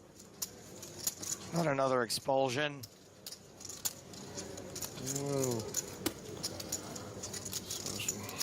If he calls here, I don't know how he ever had a reputation for being tight. Holy, there it is. Let's see, please, gentlemen. Benny shows ace queen for queens and fours with an ace. Dan's going to pass. High Miller mucks. Take the pot. Interesting hero call. Look, I don't know. I guess there's a, you can convince yourself that you gave your opponent good cause to bet ace king. That's what it always is, right? It's always like, oh, I'm beating ace king. Give them a T-shirt or something. Tell people they get free T-shirts if they sit up. People run over there trying to get the free drinks. Here? Oh yeah, we have a line around yeah. the block here. Yeah, and tell them they have to cheer. Yeah, they have to cheer. Oh, if I give them free drinks, they'll cheer. It's gonna fold over to Dan. Shouldn't Dan Heimler be? Yeah, shouldn't he be out somewhere busting myths and not playing in this poker tournament? It was hilarious. Going on and on about $4.50 water. He's going to raise. Raises with ace-4 to 55K. He did a nice little spiel about a $3 banana, too. The water is more ridiculous. Since Oh, this is incredible. They're talking about how much things cost. And shocking that it would be Dan Heimler complaining about them. Incredible. You know my one Dan Heimler story, right? Benny's gonna make Remind me. I had never had a conversation with the guy. He came up to me. I was podcasting at Bay 101. He came up to me and told us about a deal on muscle milk at the gym nearby. Benny, you're gonna go heads up to And the he flop. said he had bought the limit, and he asked us if we would go buy some on his behalf. To buy cases of protein drinks. Because they were a good deal. 5 of clubs. Dan's first. All clubs on the flop.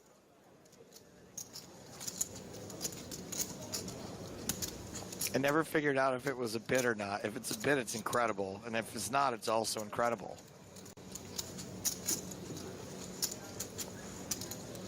$67. Benny's gonna bet 67,000.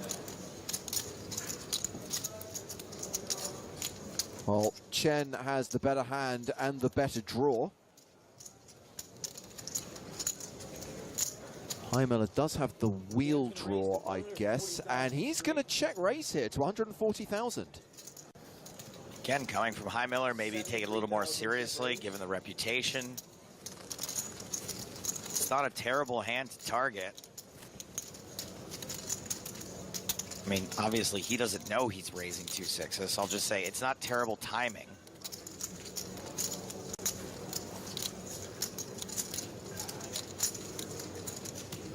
In general, I don't really hate like check raise bluffing with gut shots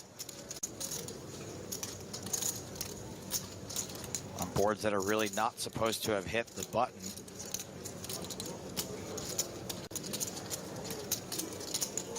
Benny's gonna pass and Dan wins the pot. It works. Heimler takes it down. It's Heimler time.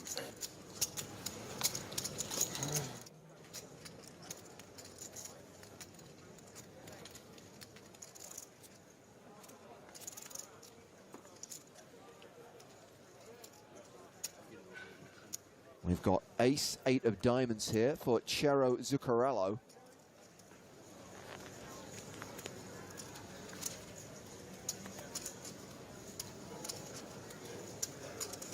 You don't have to, but also you can.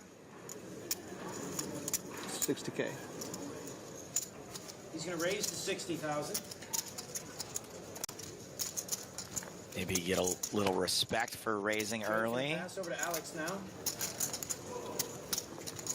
He'll pass as well. Benny's up next. Oh man, in any situation where Benny Spindler's got the same hand as somebody else, my money's on Benny. I had 634. Oh, sorry. So I thought he was making it 500 more.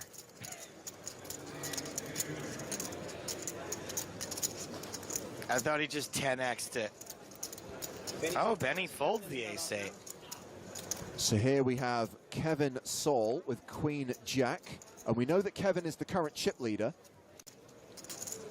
Kevin Saul, a name that used to strike fear into the hearts of poker players. Round to Andy in the big blind. It's 40,000 chip raise to Andy. Hey, we've still got Andy Fitzpatrick on the main stage. Andy announces call. And he's going to defend his big blind with 9 deuce offsuit. Can't see any of your chips. I started with 509. 509, thank you. All right, so 60,000 apiece. These two are going to go heads up to the flop. Let's see, please. What a defend here with the 9 deuce. What a flop for the 9 deuce. I'm so sorry, Zuccarello. Sarah's going to bet 80. Well, the good news is that Zuccarello hasn't really been zucked out on all that much here. If it comes running diamonds and one of them is the 9 or the deuce of diamonds, then maybe we can see some real tragedy here. But Fitzpatrick, yeah, I was going to say, is probably going to go a little too nuts here. He's going to raise 100,000 more. It's just one of those situations where you convince yourself in the big blind that, like, sometimes you're going to be up against ace-jack and ace-queen and ace-king, and a 9 might be good. And then you flop 2 pair, and now you try to convince yourself you're up against jacks or queens or kings or aces. Oh, no! What? I call. Andy says call. Zuccarello shoves, Fitzpatrick calls all in. What is happening here? This was so unnecessary. An unnecessary big blind defend, a miracle flop, No sweat, huh? a spewy shove. Turn card is the 8 of spades. Oh, 9 and God. 5 deuce. Neither player has a spade. Sarah has picked up a pair of 8s. It's a 9. It's a full house for Fitzpatrick. He gets the full double up, and the stacks were pretty even. That's most of Zuccarello's chips gone. He's going to come. He's just doing this first. 362,000. Not a huge reaction from Zuccarello. I would expect at least some sort of disgust. Even if it's a fairly standard spot, you still got to be like, how do you have 9 deuce there? Okay, well now we find Zuccarello all in from the big blind. The opening raise from Kevin Saul, the call from Fitzpatrick in the small, the shove from Zuccarello, the reshove from Saul.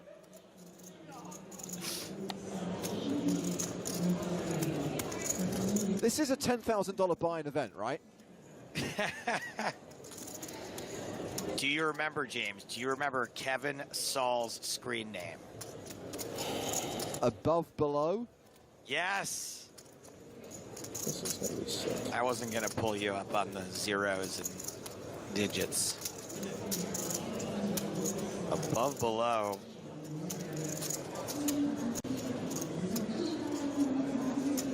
Look, Fitzpatrick doing okay, at least based on what we can see, but I think in general, fold there's probably fine. So Zuccarello at risk, and with 1 overcard to Kevin Saul's pocket 9s. Flop is king. And it's a king high flop, but there's a 9 as well. Saul with the set. Four clubs. 9's just crushing Zuccarello. Kevin is in the lead with a set of 9s, though. Let's see the turn card, please. Turn card is the king of hearts. Sarah now has 3 kings. Kevin has 9s full of kings. 9 of diamonds. Sarah's looking for a 6, a 4, or the 4th king. All right, let's see that river card. Can't believe he has outs here, but doesn't hit, and that'll do it for Zuccarello, out in 24th place, cashing for $45,000.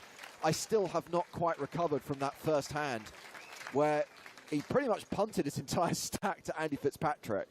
Yeah, he hasn't recovered either. Probably, I mean, to this day. And Saul was already the chip leader. I mean, he's got heaps now.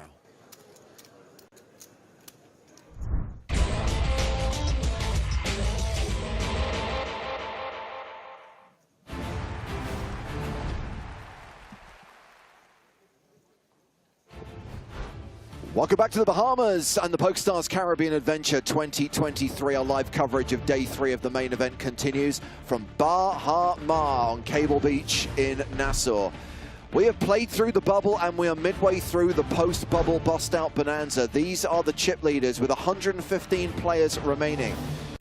Christoph Sisek has got 885,000. Not far behind him is a former EPT champion, Anton Wig. And Mr. Wig is taking a seat up on the main stage. New feature table, ladies and gentlemen. Joining Anton, players like Mustafa Kanit, Rodrigo Celoan, Chance Cornuth, Jonathan Proudfoot, and Pascal Hartman as we go to the 2,000, 5,000 blind level with a 5K big blind ante. James Hartigan alongside me, Nick Walsh. Hello, pleasure to be here. And a pleasure to have a new feature table. The previous feature table now becomes the secondary feature table, so we can still keep tabs, Nick, on players like Sam Grafton and Ramon Colillas, who got that all-important triple up just before the break. Yeah, so fantastic to follow both tables here. That's the beauty of having 2 feature tables. Even more action for you guys to follow. Pleasure to be here, guys. Hello, everybody in the chat. 96, 95. Yeah, whether you're watching along on YouTube or watching along on Twitch, use that live chat to say hello, comment on the action, ask questions. You're capable. Trying to think of something else you could do, but that's contain yourself to those genres. Oh man. Good luck, everyone. I was hoping to see some, big names on these table, James, but just kidding, everybody. This is unreal. I'll say it again. Stacked feature tables thus far. That's right. And a pretty stacked field with 115 players remaining. By the way, the average stack has got a tad shallow. We're playing lower than a 50 big blind average right now. 231,000 the average stack, and we've got an opening raise and an all-in from Pascal Hartman here with ace-9 of diamonds. Anton Wig on the button with king-jack off. It's not a very big bet. There's not a lot of chips.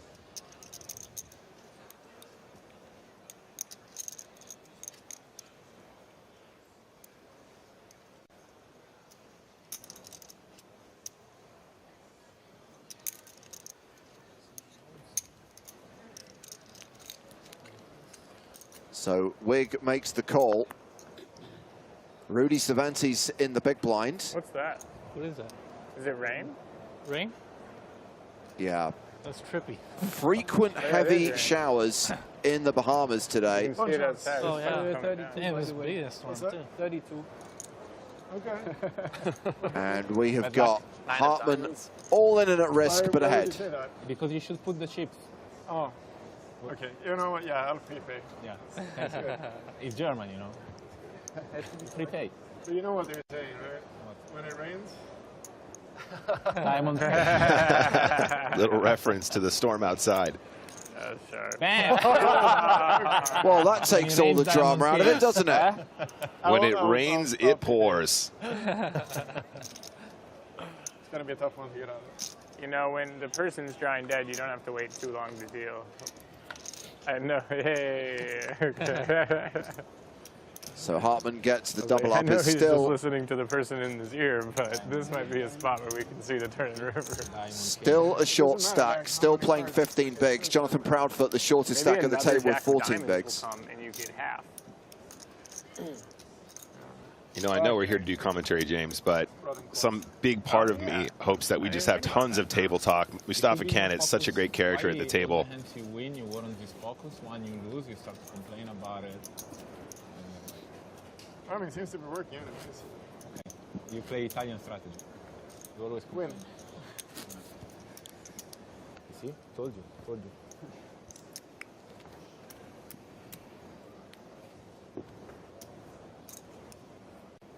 So this is level 16 of the main event, this current blind level. And it's the third of 5 levels to be played today. Now, because The bubble took a while, and obviously it adds time to the clock. We estimated about 40 to 45 minutes. There is going to be a dinner break today. The final break of the day, before we play the final level of the day, will be a 75-minute dinner break.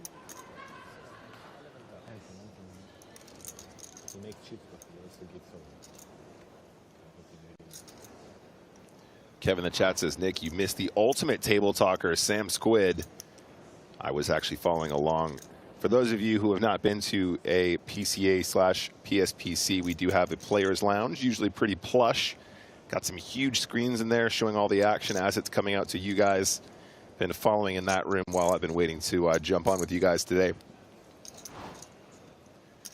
So Wig opening to 11,000. Chance Cornuth on the button with ace-king.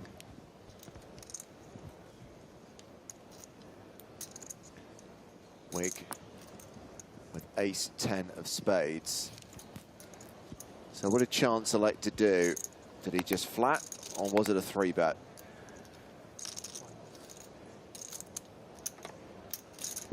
He's re-raised to 29,000. It's nice to get a chance to see Chance play. Obviously, very accomplished player.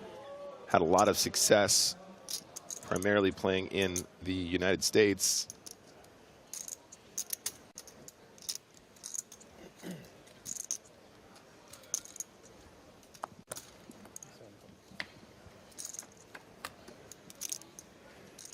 Okay, so we are going to go to a flop. Ace-king still the best of it. Queen, Jack, 6. So both players with straight draws. Chance Cornuth better than a 4-1 favorite here. Yeah, that rainbow texture not providing a lot of opportunities for backdoor flush draws, but I think we're just going to see a small continue. Queen Jack 6 is one where you can go ahead and bet with your gutter ball. A lot of the time you have already bloated the pot pre-flop, so nice and small here makes sense. 18K. It's a bloater, not a floater.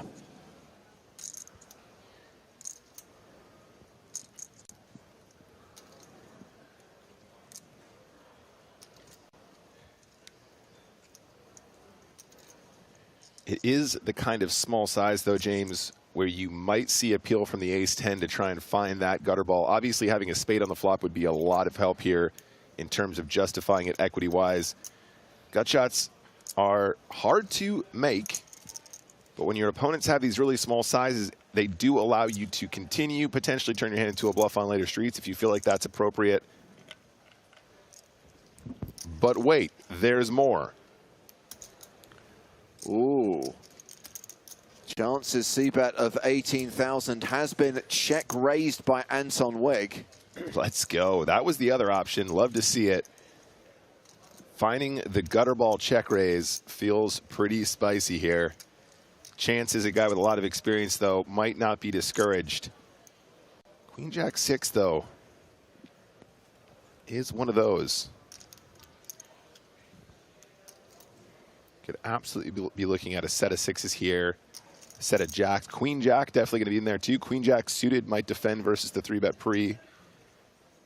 Chance only has about 30 big blinds behind, though. On. And there he goes. He is all in. Quick fold. Oh, the little smile, James. Look at that face. Guess I should have called. Yes. Well. What a spot. Chance Cornuth now playing just shy of 60 big blinds. I didn't have anything yet, so I think calling might have been bad. Wah-wah, wee-wah. So without going into too much behind-the-scenes detail, in order to produce this live stream, everyone working on the production had to get a work permit to be here in the Bahamas. My work permit has just come through, which is a good thing because this is day 2 of the broadcast. Pleased to confirm that James Hartigan has been allowed to engage in gainful occupation with Bahama in the occupation of casino manager. There you go. Thank God. So if you don't mind, I will now leave the live stream because I've got to go and monitor a couple of craps tables out on the floor. Oh, man, I really hope I get mine. I wonder what they put me as. Do you think it was just lucky dip, James? They just sort of said, here you go. Here's a bunch of titles. Take your pick. John's Cornuth back in action. Raising here with 10-7 of clubs.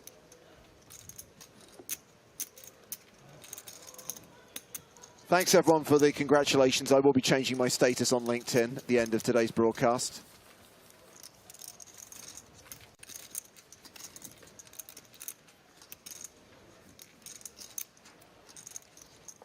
I think it's what every casino needs. Jimmy the Bee making rulings.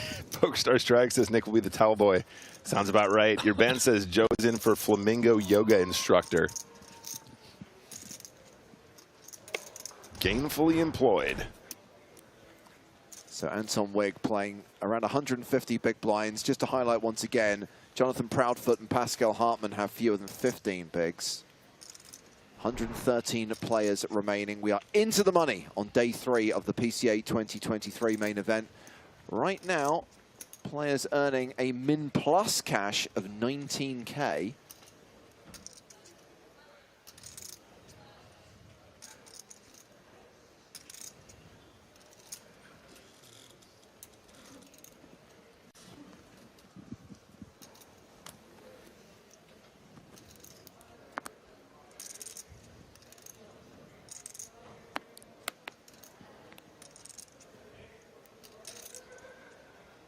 Great to see Cervantes again on the table.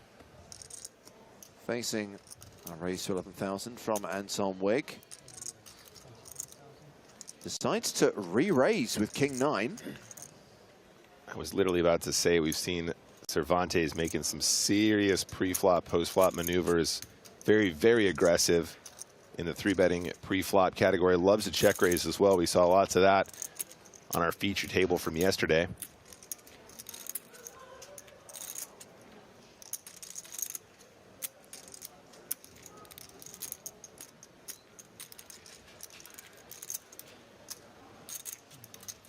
My guy's going to see a flop.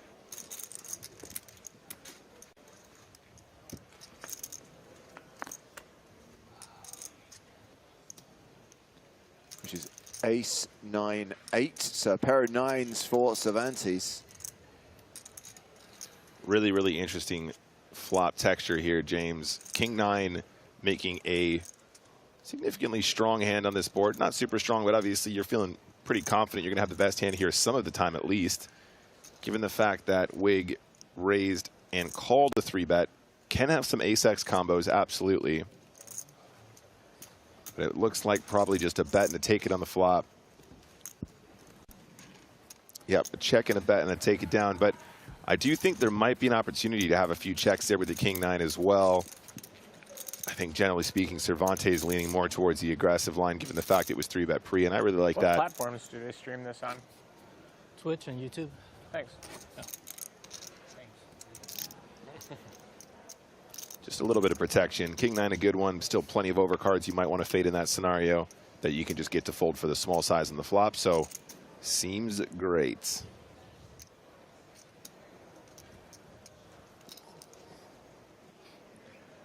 Rob works in the casino industry. He says, after 20 years in the business, I'm sure you'd be better than several managers that work for me. I just want to be the guy that when some dude comes in and like wants to make some ridiculous bet on black, that I get to sort of be in the corner and just nod. Just give the nod. Just give the nod that we're allowing the bet. Yeah. Just talking about my new role, Joe.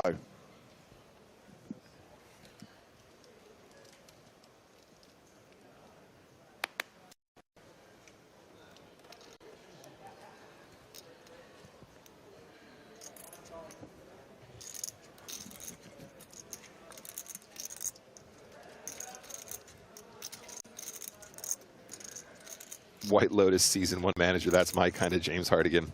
Love it. Canets raising up the button. Jack 7 of hearts. Absolutely reasonable. Mr. Proudfoot in the big blind is going to defend.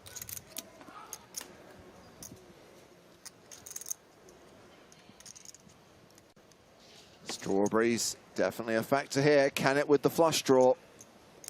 Canet's got a real nice hand here to continue betting. King 10, 4, 2 hearts. Obviously one of those hands where you can semi-bluff very, very frequently. One of those textures where you're going to get tons of folds, so why not? 2 ways to win.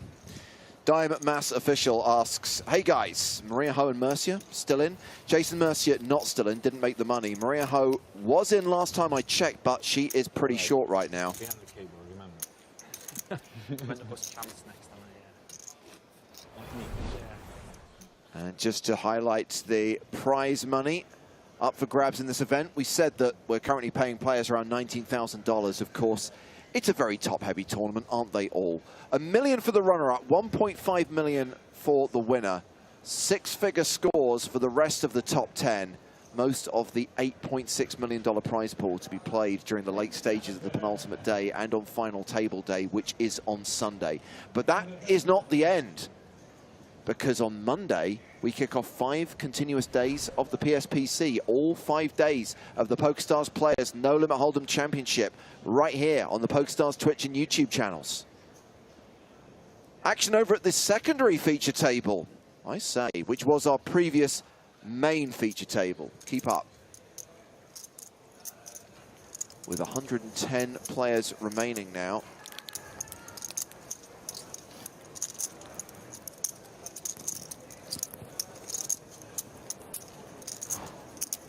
Oh, wow. Top for Murphy. A set of 7s for Sam Grafton. And I'm sorry, Dean Murphy, but this just feels inevitable. He got a horrible seat assignment, squeezed between Ramon and Sam, had his lunch eaten. Oh, wow. Not like this. Oh, wow. That ace on the river. Barry Greenstein giving Murphy now top 2. Pretty much seals his fate. I was saying, Nick, on the bubble, Andrus Namath had him every time, and now it's going to be Sam Grafton who finishes him off. He's got 87K behind. There's 183 in the middle. You know which way this is going. 90. Absolutely. Dean Murphy calls all in, sees that he has lost to a set of 7s, and he is eliminated. I think he covers me. I said 90, and I said 90, so maybe. I think it covers me. 90 is the bet and call, Yeah, what a cooler. Obviously, those clubs scary, but with that run out, with so much invested, you're just never folding. Especially when the clubs brick. Cool. Good game, boys. Good game. Unlucky that. Team Grafton looking real strong now. Stacking up some chips there.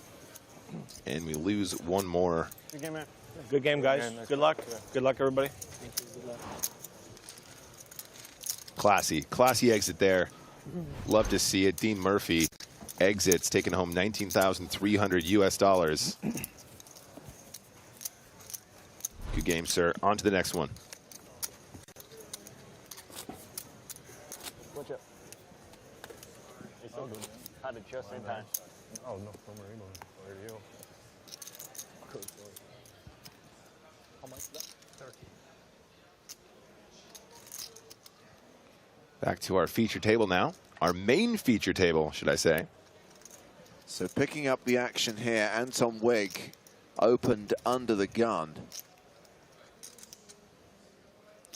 And Michael Rocco has 3-bet to 30K.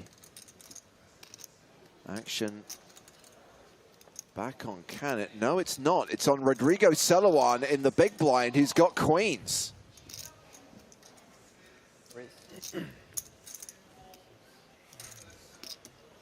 Rodrigo, cold 4s to 80K, gets rid of the original razor. Action back on Rocco, quick fold, Celowan takes it down. Jack-10 suited, not sticking around.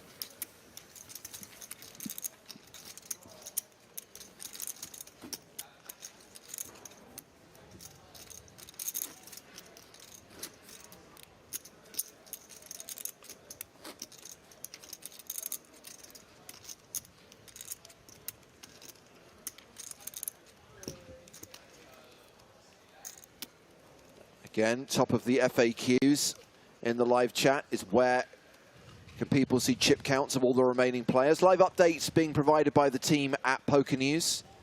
Live chip counts, or at least chip counts from the end of the previous level, on the PokerStars Live app. But remember, our stream is on a 30-minute delay. You venture into that world, Rocco, you could unearth spoilers, so be warned. Pascal Hartmann, ace-7 of hearts in the cutoff, starts the hand with 12 bigs. He announces all in. Seems good, ace-7 of hearts here as one of the short stacks, applying the maximum pressure. 64. Oh, we want to count. I don't think the 8s are going anywhere, James. Snowman's. Num-num.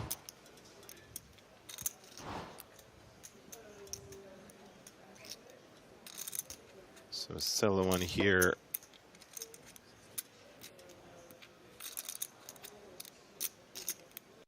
It's got about 300K, is that right?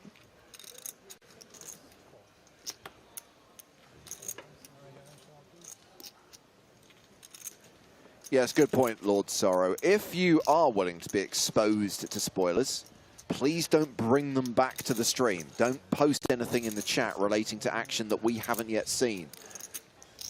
And remember, just because a player is on an outer table now doesn't mean they might not move around.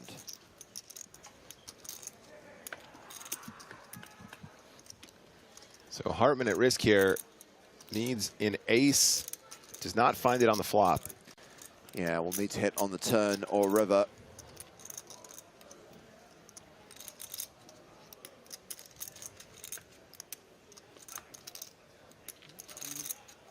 Does pick up queens as outs now to counterfeit Rodrigo Celoan. So 6 outs. The river is a 7. So 8's hold, and Pascal Hartmann is eliminated by Rodrigo Celoan, and that'll take us down to 104 players. Quite the bonanza, James. Quite the bonanza.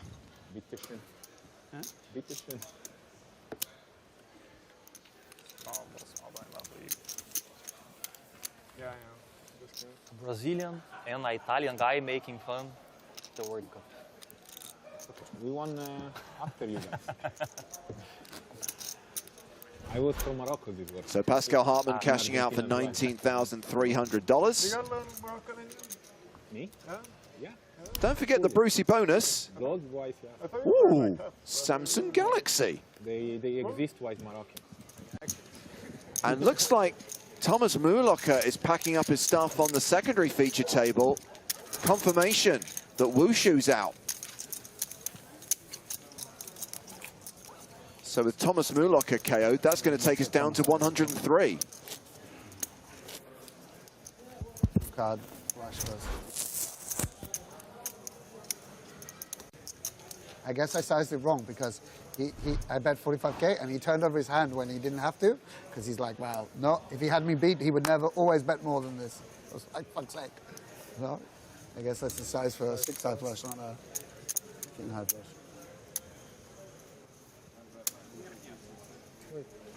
I'm sorry, I thought you were asking me. Staying at the secondary feature table, we've got Andrus Namath opening here with ace-8.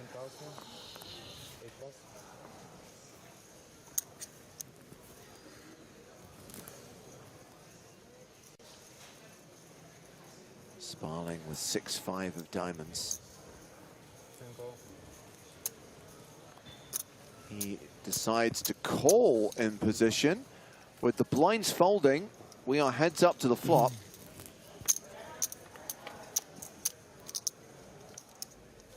And it is a 6-4 deuce flop. Now Sparling's pre-flop call looks inspired. Yep. When you've got a hand like 6-5 here, connecting in this way means you can stick around. Got a top pair, you got the gutter ball. A lot of ways to win this pot, even if you are beat right now. And very frequently, you'll just have the best hand. In the game of No Limit Hold'em, it's hard to make a pair, James.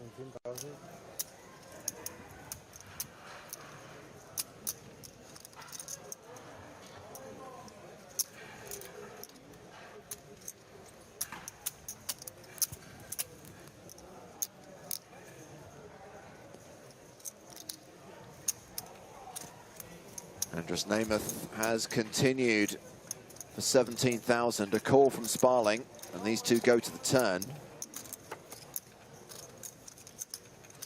Queen of Hearts doesn't change anything. Sparling with nearly 90% equity.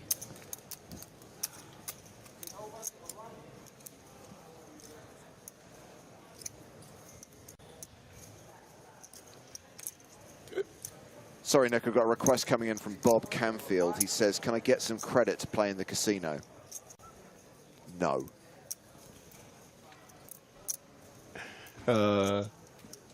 Do you, as a casino manager, do you order him to, you know, take him in the back room and break his kneecaps now? You know what? Great idea. Take his thumbs. Welcome to the world of Jimmy the Bee. Jimmy the Bee. So Namath is going to continue. And like I said, when you got a pair and you got a gutter ball, a lot of reasons to continue, especially when you're playing a player of this caliber. Does get the fold, though. The turn C-bet was enough to convince him to let it go. No.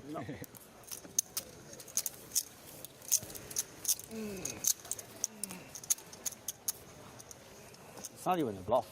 It's just 7 in a spade. That's like Premium, basically. That's premium for you. 7. 2 overs, gut shot. 7-8, we go through all 3 streets. Super fun. It's like having a value hand. You just go all 3 streets, no problem. It's like basically like the same as a value hand. Your best bluff is not a bluff. No.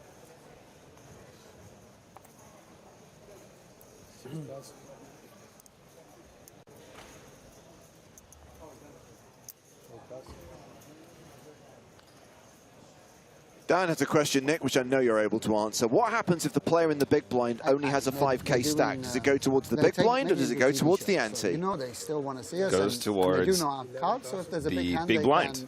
Okay. Correct. Yeah, absolutely. Like show something. Okay. No, we're not going to be in the stream much, but yeah. Okay. It's actually a big conversation point on our last live stream from EPT Prague, because none of us could understand how any poker room or any tournament anywhere in the world could ever run it any differently. But apparently they do, especially in America. Yeah, they like to do weird stuff in America. And I'm allowed to say that as an ex-American. So Noah Boken, a former EPT champion, joining the secondary feature table. You have to remember, guys, the big blind ante is not a standard ante. It plays differently. You have to not think of it as the same as an ante. If you were to run the rule, and some card rooms do, and they're wrong, that the ante comes first, that player, best case scenario, can only get their chip back. They can't win anything. And that is ridiculous. And that is why that's not what we do in our live events.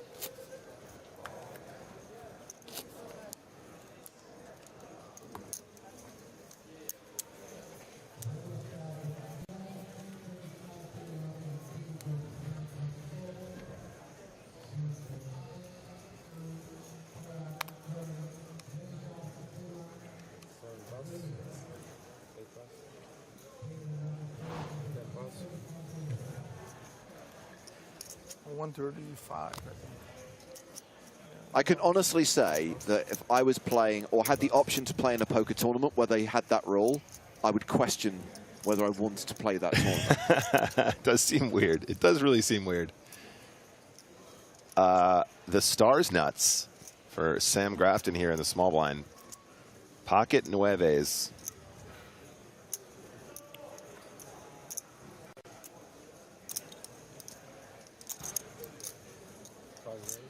Yeah, D-Doc's right. In Prague, the players got a survey asking whether Stars should use big blind or ante first. I thought it was mad they were even asking.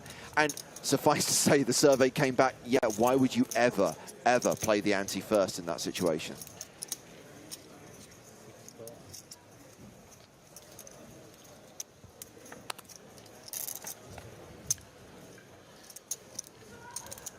Continuing to watch the action at the secondary feature table, Grafton versus Namath.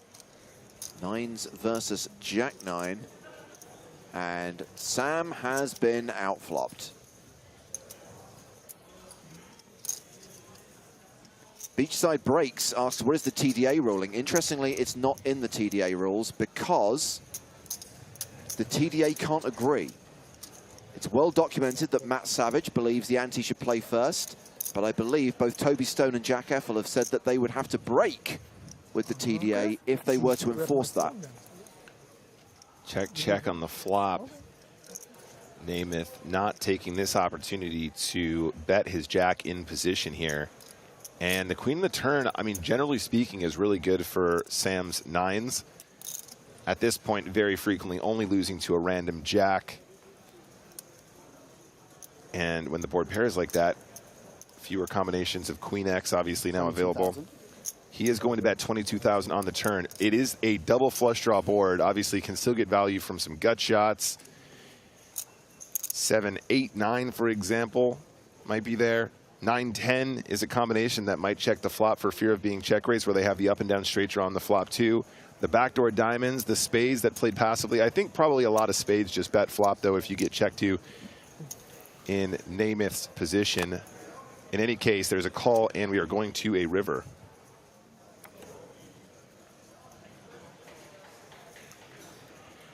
And the 7 changes nothing, but it is a complete brick in terms of those 2 flush draws we make reference to here. Really, really, really weird spot. Now, I think probably the idea is that Sam is supposed to check and then call a lot of bets here, because there will be missed draws that might be turned into a bluff going to the river. Alternatively, might see a little bit of blocker bet play here, James. I think it's reasonable to do that, but I think given the fact that both flush draws brick, the best way to get value from those that have is to check, and it goes check, check. No more damage. Jack 9 is going to be the best of it.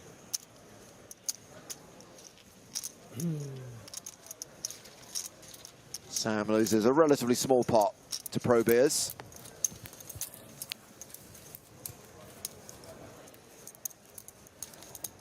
I have an admission, James. Kind of an embarrassing one. Got Johnny Vibes watching on YouTube. So someone told me there were no updates on Poker News. I see they are wrong. I have an admission, James. I was actually sat behind Andrus Namath on the plane on the way here, and I recognized him. I absolutely knew who he was. Just couldn't put a name to a face. And then, lo and behold, here we are doing the commentary on Pro Beers himself. I said hi to him. He said hi back. Obviously, that guy watches plenty of the live streams that we do on Twitch, because, of course, he's in a lot of those final tables. He is indeed. So shout out to my boy. Again, I would highlight that Poker News are doing live updates from many of the tournaments here in the Bahamas, doing sterling work. But a reminder that right here, right now, their coverage is in near real time. Our coverage of our feature tables is on a 30-minute delay because we are cards up. So bear in mind that you could wander into a spoiler zone. Just stay right here, guys. Don't switch away. Do not change your device. Forewarned is forearmed. So Noah versus Ramon. Top pair versus second pair.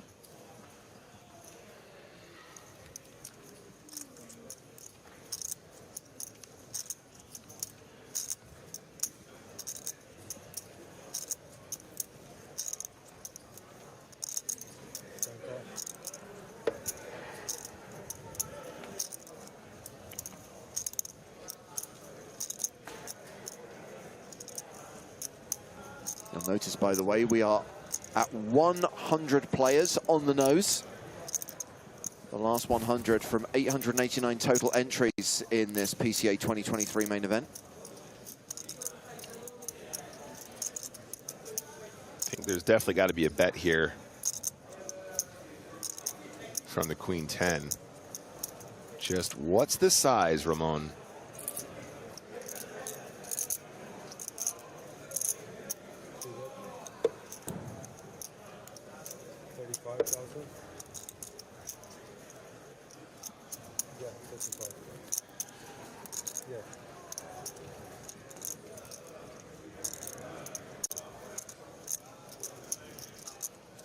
Nice and chunky. What do you say? Will you go to Vietnam? Yeah. Yeah, I'm gonna go, yeah. Yeah, I mean, it's quite testing to do this, week off, Paris, full amount, that. Just because also, not, yeah, it's not so arduous, but yeah, I do some interviews and a few things as well. It's quite demanding, these trips. Yeah. But yeah, I think it's good. I want to see Vietnam and just try and get. It's gonna be good, and it might be amazing. So yeah, I think it's And then at least after that, we have some time off, you know, between there and Monte Carlo. So a couple of months. What about you? Undecided yet. I'm gonna turn 40 early March, so I think my wife is planning like a party. I mean, I know she's planning. Yeah. So I kind of should decide, but it kind of depends on how this trip goes. Because I don't want to go for like to go and have small pieces. Sure. Like I want to be able to Fire. Fire, Yeah, yeah, that makes sense. Yeah, I mean, that's the EV of the trip, right? It's not like... So Ramon winning that hand as we go back to the main feature table, and we've just had a double up for Michael Rocco. And the player he's doubled up through is a new addition to the lineup. That looks like Joni Jokamainen. A very proficient Finnish pro. I didn't think the day was going to be that mean. Who has many strong results both live and online, and of course is best known to us as one of the Finns in a sparkly hat from EPT Barcelona 2012. The motivation of the bubble. Yeah. I feel his momentum switch. I can feel it too. It was all chance to work it much. No, he's a nice.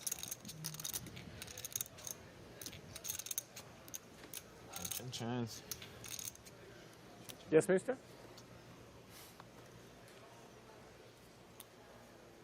All right, guys, so hand number 70 on our main feature table. Blinds are still 2K, 5K with a 5K big blind ante.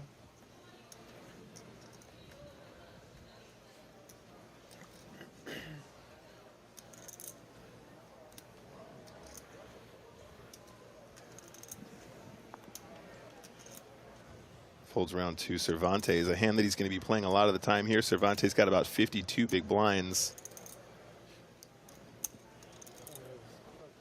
As far as I'm aware, 100% open with ace-5 suited here.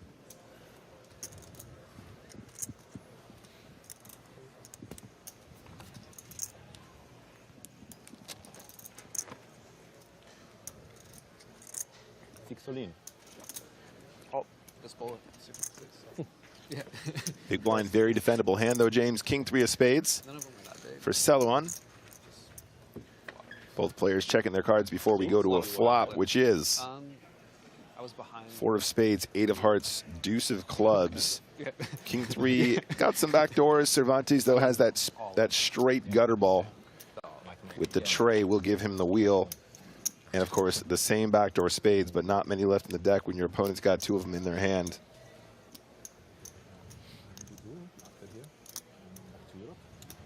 Back to Europe, yeah. Paris, I think. I haven't booked. You go? I think I go for the main. Would be interesting to see. I think it's going to be wild. France after such a long break. I think it's going to be big. Also taxation for Italians here. A lot of people asking about the white bracelets. Those are the fancy room keys for the Grand Hyatt at Bahama. Yes, indeed. You can also pay for stuff as well. You can bop it. You just bop it, yeah.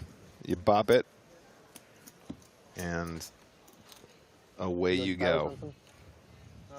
Depends on business. Depends on how much I need it, but likely.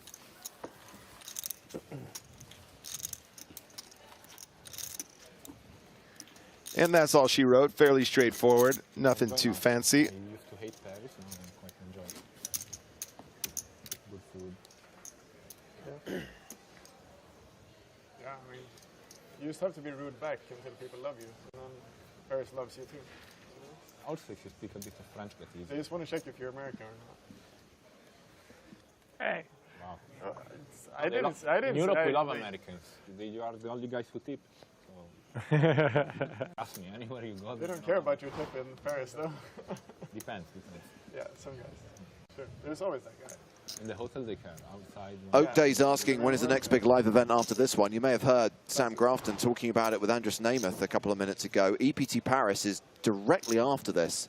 We get back from the Bahamas. We've got about 10 days off, and then we're off to Paris. That's right. Straight back to the Champs-Élysées. First EPT of 2023. Very, very excited. A little bit like this back, and after a while, he's just like, okay, I guess you're all right. I don't know. Recently, I had good experiences in Paris. Yeah, same. It's 55, 56, I think. Jonathan Proudfoot all in for not very much. Yeah, same. Good experiences. Yep, just over 11 bigs. But it's kind of like that. Keeping it nice and balanced. And I think he's going to get looked up here some of the time. King Queen definitely one that could gamble for this kind of stack depth, especially with the big blind ante in play. Basically one extra big blind just dead in the pot that you benefit from when you're looking at those pre-flop equities.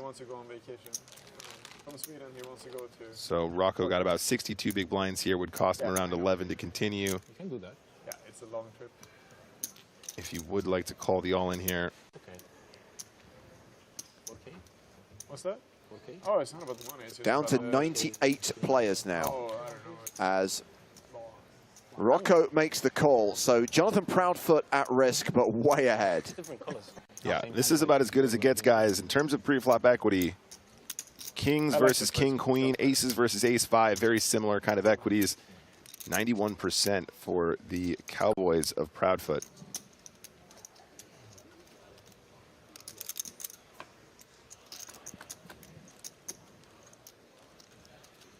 That's They can chop. Less than 1% for Rocco.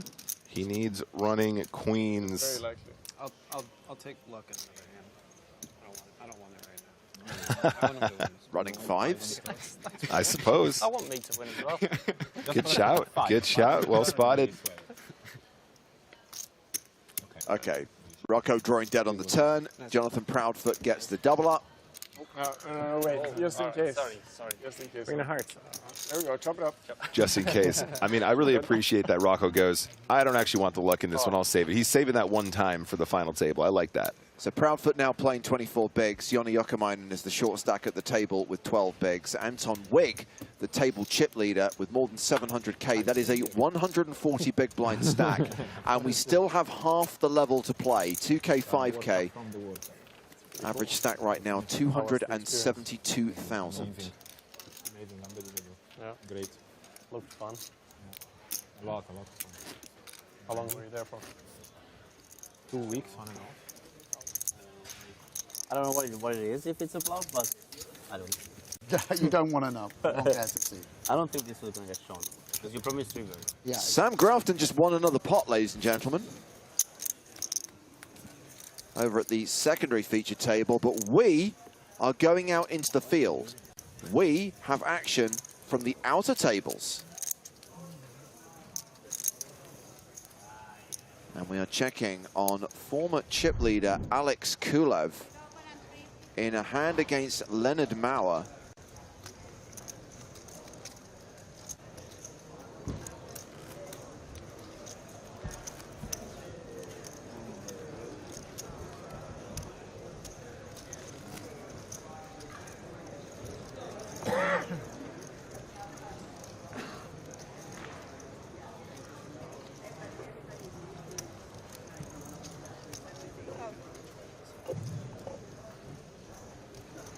And it was an all-in on the river from Kulev with King 9, Mauer with Ace King.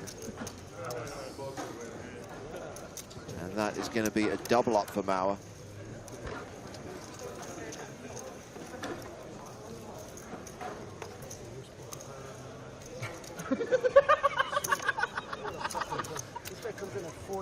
And Kulev now looking really short neck, considering he was such a huge stack at the start of the day.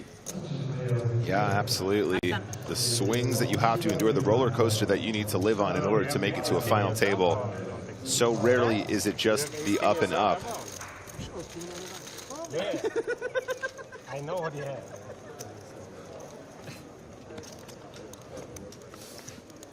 I don't think he's that bad.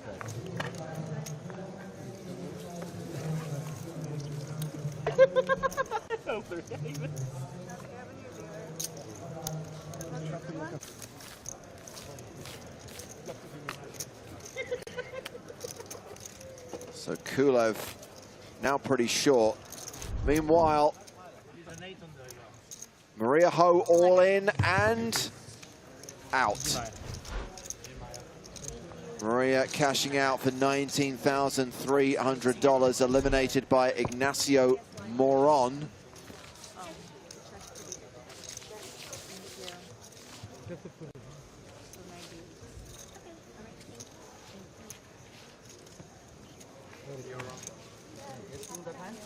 The bad news is we've lost Maria from the PCA Main Event. PSPC, that's going to be the one. The good news is that means Maria can join us for the last level of the day. Let's go.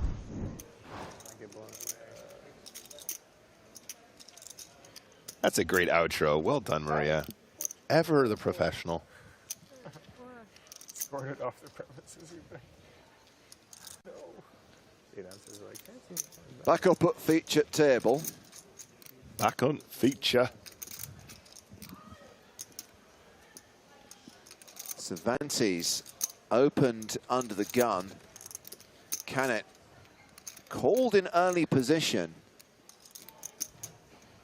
Cervantes check called flop for 16K, has checked the turn, and Canet has now made it 38,000.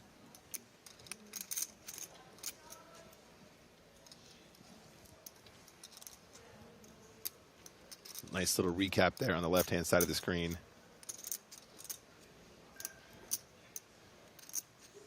Cervantes obviously with that king high flush draw feeling really sticky. And as you obviously play progressively more aggressive and more capable players, you really need to consider in these situations how frequently you'll just have the best hand with king queen. Maybe your opponent has a hand like jack 10 with the jack of hearts. Maybe they've got a hand like 6-7 with the 7 of hearts, something like that. So in situations such as this, you might be going, you know, I'm going to call and just see if I make my flush, and if I miss, you know, I'll let go. These are situations where, given the dynamic, you might be tempted to call just strictly thinking, I'm going to have the best hand often enough to get to showdown and win it that way, and then sometimes I've got a nice draw that I'm going to complete, I'm going to feel good about. But Canet with the very aggressive turn on the paired board, definitely a spot I want to be looking at more frequently. And this guy knows how to play some cards, ladies and gents. Canet playing 411,000. That equates to 82 big blinds. What's it? Not much.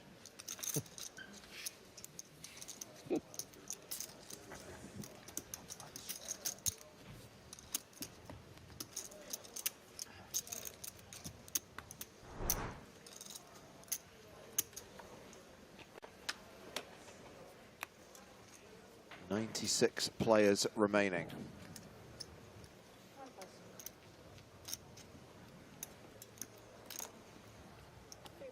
So we're almost halfway there. Tomorrow, normally the day when we play down to the final 2 tables, I'll be honest with you, I don't think we'll get to 16 tomorrow. I think we'll play 5 levels, probably get top 20, but it might be a bit of an ask to get to the final 2 tables. Yeah. But then, of course, on the penultimate day, we will play down to the final, and then we'll have that final table, every hand cards up on Sunday, before we segue into the PSPC. Love it. So much content, you guys. As we see a raise from the ace-queen off, UTG +2. So just as it was in the BSOP, it's Maria Konnikova now flying the flag for the Marias.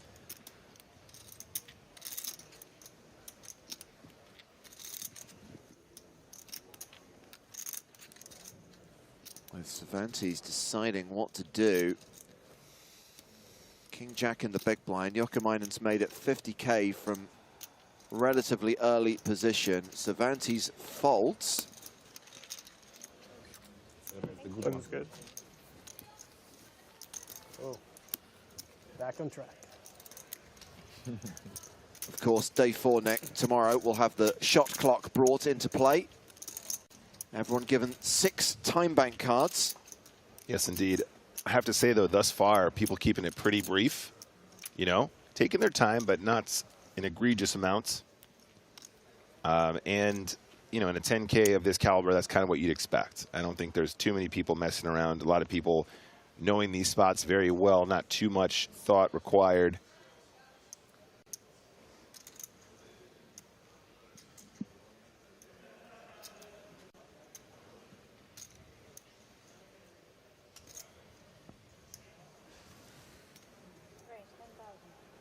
On the Jokamainen opening again, this time with ace-king. Ace-10 for Jonathan Proudfoot. Yeah, it's important to note at this point, Jonathan has only about 22 big blinds. In fact, the effective stack now is closer to 13. The initial opener was, in fact, the shorter of the two. So Jokamainen here, 13 big blinds behind once he's made his effective min raise. I think I just go +1. So a raise and a call. Proudfoot does have position against the ace-king off. And the board is 7 of hearts, 5 of hearts, 8 of diamonds. Bill S on YouTube says, what are the chip colors? Yellow, blue, and green.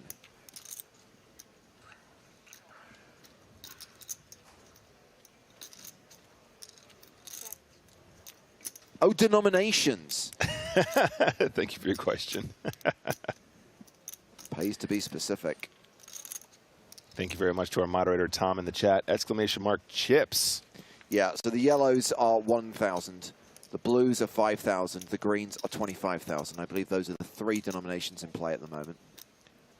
And check out this flop, James. Ace-king slows it way, way down. You can see how disappointed he is with this flop texture when he opened up such a strong holding pre-flop. And sure enough, Senor Proudfoot is like, this is more me. This is a spot where I can get some better ace-x to fold, maybe some smaller pocket pairs, you know, pocket deuces, pocket trays, pocket fours. Although, you know, you have to ask yourself how frequently he's going to have those given how short he was at the start of the hand. Might actually just make those straight folds pre-flop as well. Another consideration to throw in there.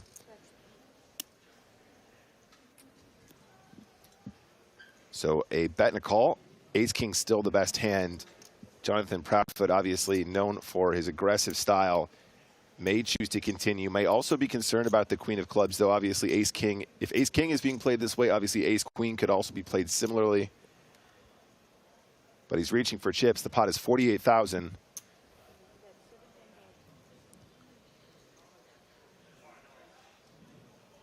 And he bets 17,000 on the turn. I think this makes a lot of sense, too. If he was super strong, he'd probably have a similarly sized bet just so he knows he can get it in on the river, where SPR is going to be nice and low, less than 1, in fact. And sure enough, does not need to be big. He's targeting exactly those kinds of combinations. He knows the second bullet's going to go, and there he goes. Anthony on YouTube says, LMAO, he really thought we can't see the colors. If that's your read, Anthony, I would recommend not playing poker. My guy, Jonathan Proudfoot, just absolutely flexing on him with that turn sizing as well. Really knows where he's at in that pot, and I absolutely love to see it. So that means Jokamainen is now going to be our shortest stack at the table. Just 11 bigs to start this hand. He is very much in the danger zone. Danger zone!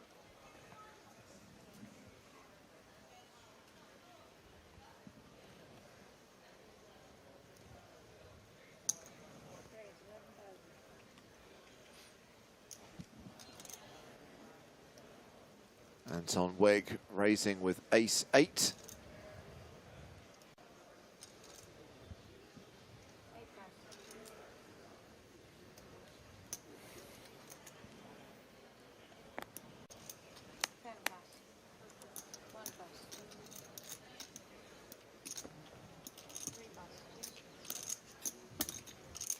And that is raise and take it.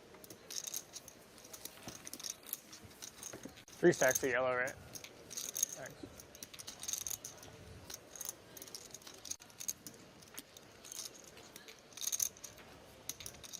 Only difference is this guy.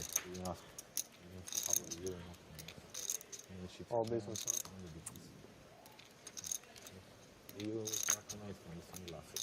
That's only business. Except it's been. There's a lot of I had 3 levels. Did you brought yours? No, I don't use. No. Don't do It's that. so bright in here, you know. I guess that's why they use the sunglasses. No. Because it's bright. Yeah. I don't wear them out there. No, it's because it's cool. There we go. You're not in the Honest guy. Fashion statement. Let me see, my friend. Let me see.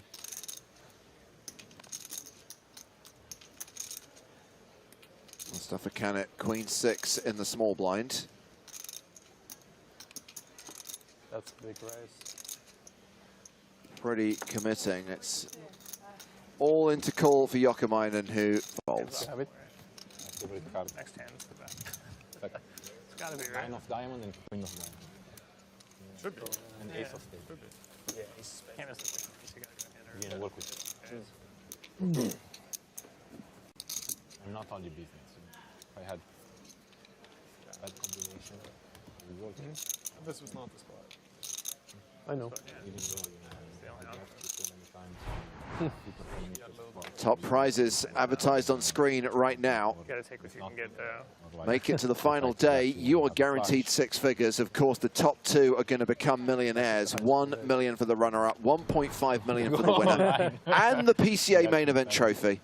I'm very bad at remembering hand history. But yeah, sounds like you. Oh, Dees, I've got some bad news for you. Sorry, haven't been around, but is Maria Ho still in? No fear. No.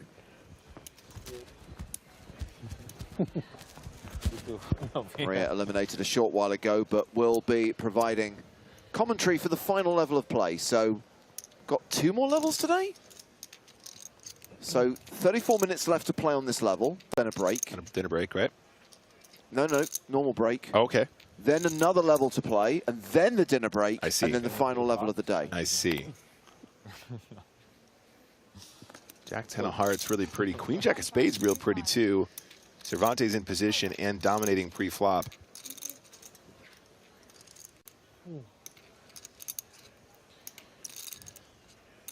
Bendwarf says, I feel the commentators have commentated since like 2012. Actually, since 2006. Wow. Hello, Big Blind. What a great spot. He is all in for sure here. He announces the all-in.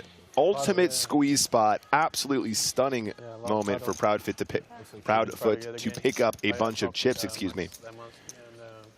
They're good. Yeah, I saw once they play in Vegas. Or Pro is similar. They might be a little bit better.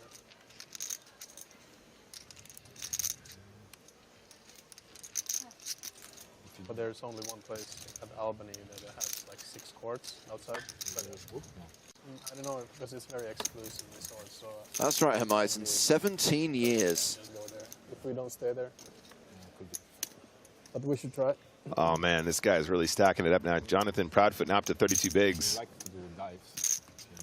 I did work it out earlier on, but I'm now going to have to count it. Yes. Which PCA is this for me? So. Easy to get also the... This is my 13th PCA. But it is your first year as casino manager. That is true. Oh, wow. Wow. Even wash your hands. I mean, some places... No, look at him. He's all paper. Sit down, sir. Wet paper, No too. horseplay at the feature table. If I didn't wash my hands, I would have got to see what I had there. I told everybody to wipe off the so sweat. you I believe it. Yeah, I did. Then I said I was joking, and then it's not good. I mean, bravo. That was quick. That was insanely fast. Out of breath. You went for a? Hmm? You went for a? Shit. Wow. Cervantes opening here with King Jack. Can it with Ace Queen in the cutoff. I'm back. Yeah. I was like, man, 45 minutes left in the level, I'm in trouble.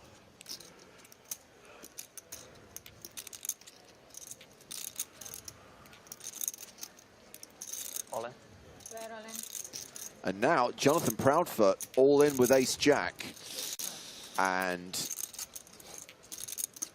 will probably get rid of Cervantes, but what can it do with ace-queen? I think he's calling, but it's not exactly a snapper. So Proudfoot here all in for approximately 166K. Mustafa has asked for a count. So it's about 32-ish bigs in total, something in that region. 33. I think it's a fairly standard pre-flop situation.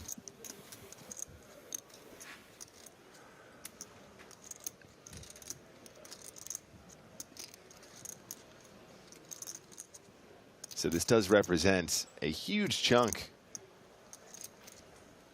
of Mustafa Kennett's stack here, but it's just one of those. I think you just sigh and call it. We're in the money. There's not pay jumps for yonks yet, and you are going to be beating a whole bunch of stuff that squeezes it in.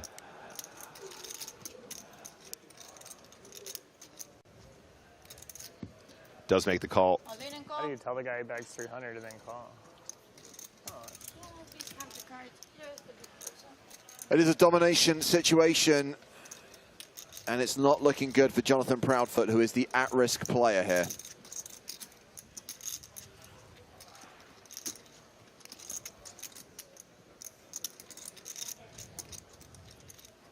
Ace-queen currently the best hand, but can it hold? Yeesh. Yeesh. Sorry, guys. 10-10 tray. Just the one spade. Immediate outs. The two jacks in the deck. What's that? No spade on the turn. So still two outs for Jonathan Proudfoot. Needs to see the jack of diamonds or the jack of hearts on the river, or he is KO'd.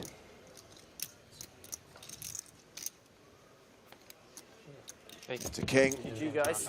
Yeah, no worries, man. Good game, mate. Good luck. No, I'm no worries. And Proudflop No worries. is gone. Bye. Yeah, you too, man. Down to 93 in the PCA main event now. Investment on the bubble. No. Yeah, you're right.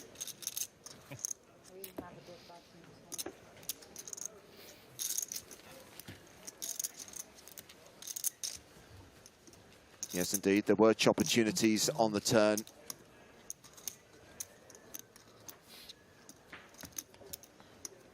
But sadly for Jonathan Proudfoot, the board bricked out. He does cash out for $22,300.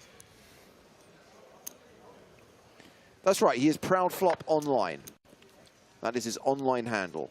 He's the one with that horrible avatar from Doctor Who, that monster, that creature that looks like the Kinder Egg advert from the 1980s. Yeah, very accomplished player. We see him a lot when we're doing our coverage of online events, online series such as WCoop, Scoop, all that good stuff also coming this year.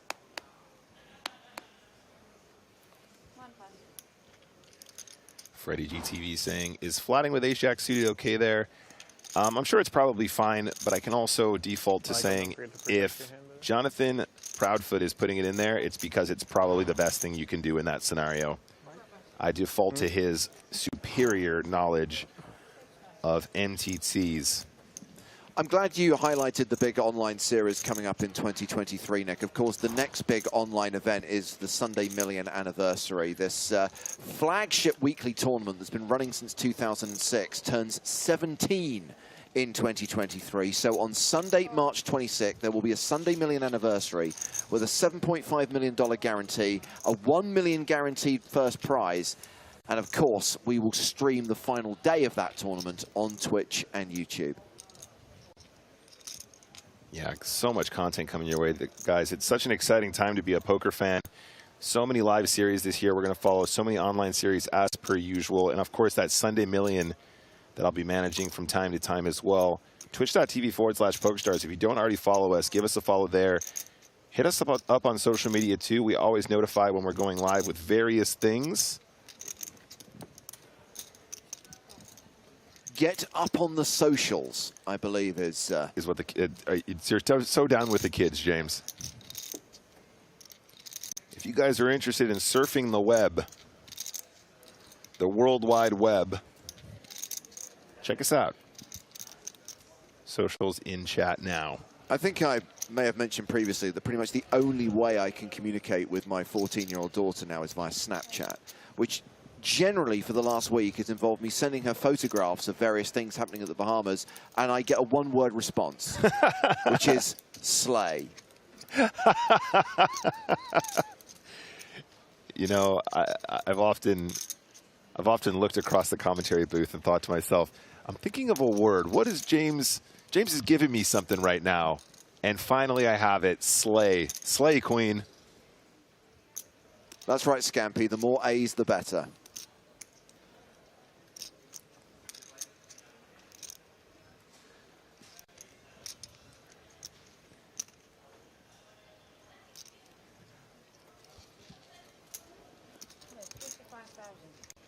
Man, he's got great table presence, guys, doesn't he? Very, very solid. Pretty fly glasses, too. Puts out a bet of 55,000.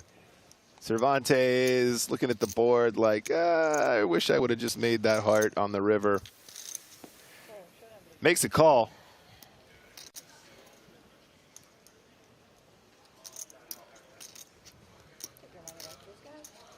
So this pot will be shipped to Cervantes and to Anton Wigg. Was that a chop? It was a chop. Oh, I guess they can't win the same because they have to basically give the higher denomination chip to the player closest to the button. That's why it just seemed a little bit off. But crucially, it was a chop pot. And you know what they say? Everyone loves a chop pot.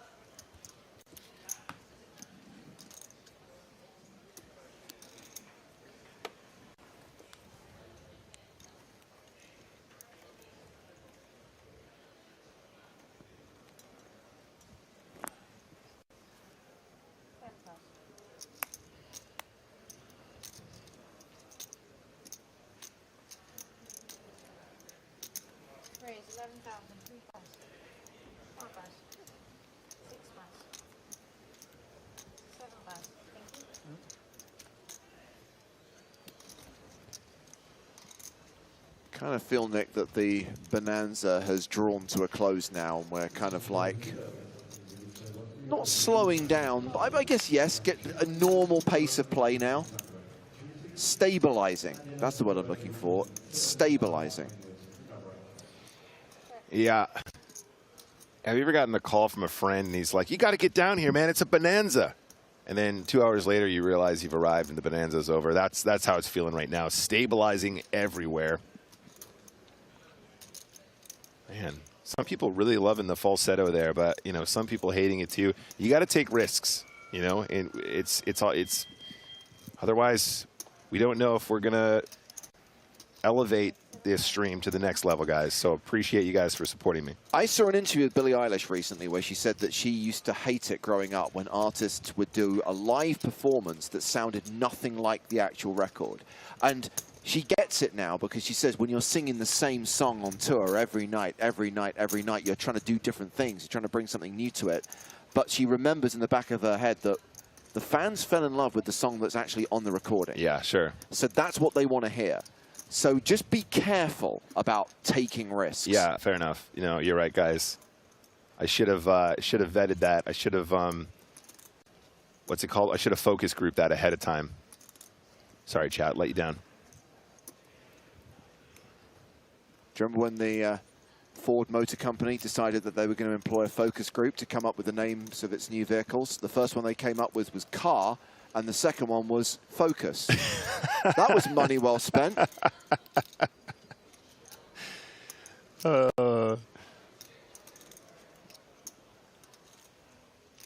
That would be really funny content. Just like, okay, guys, we're sincerely thinking about rebranding the name Texas Hold'em. Can we work on this, guys? Just get some professionals in.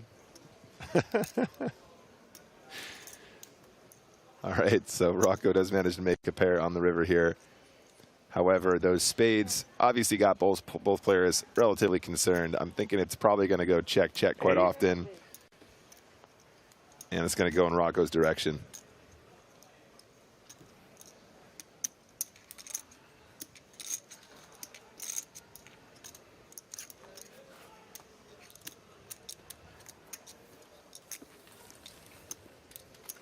Rocco, alive!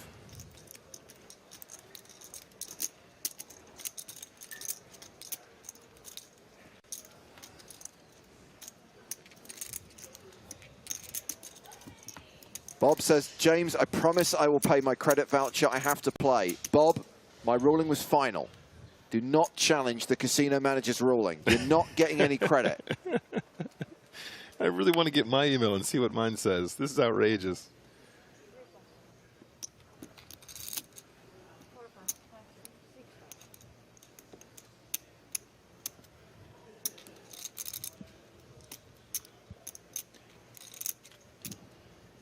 Andrea, watching on YouTube, asks if Mustafa Kanat is still in.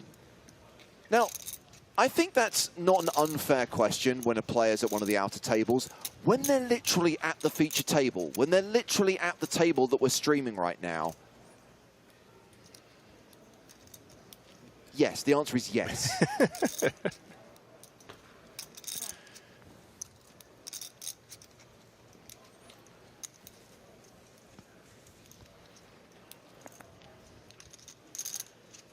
Wiggs button raise called by Chance Cornuth in the small blind. Rudy Cervantes in the big blind with Jack-7 off. Oh, man.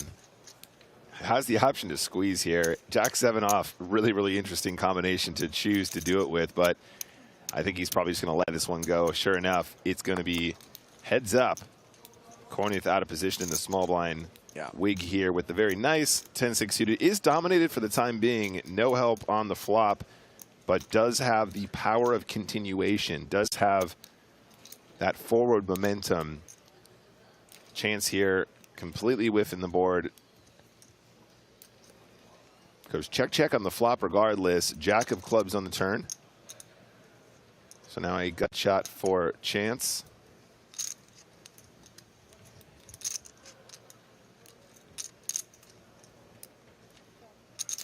Chance checks.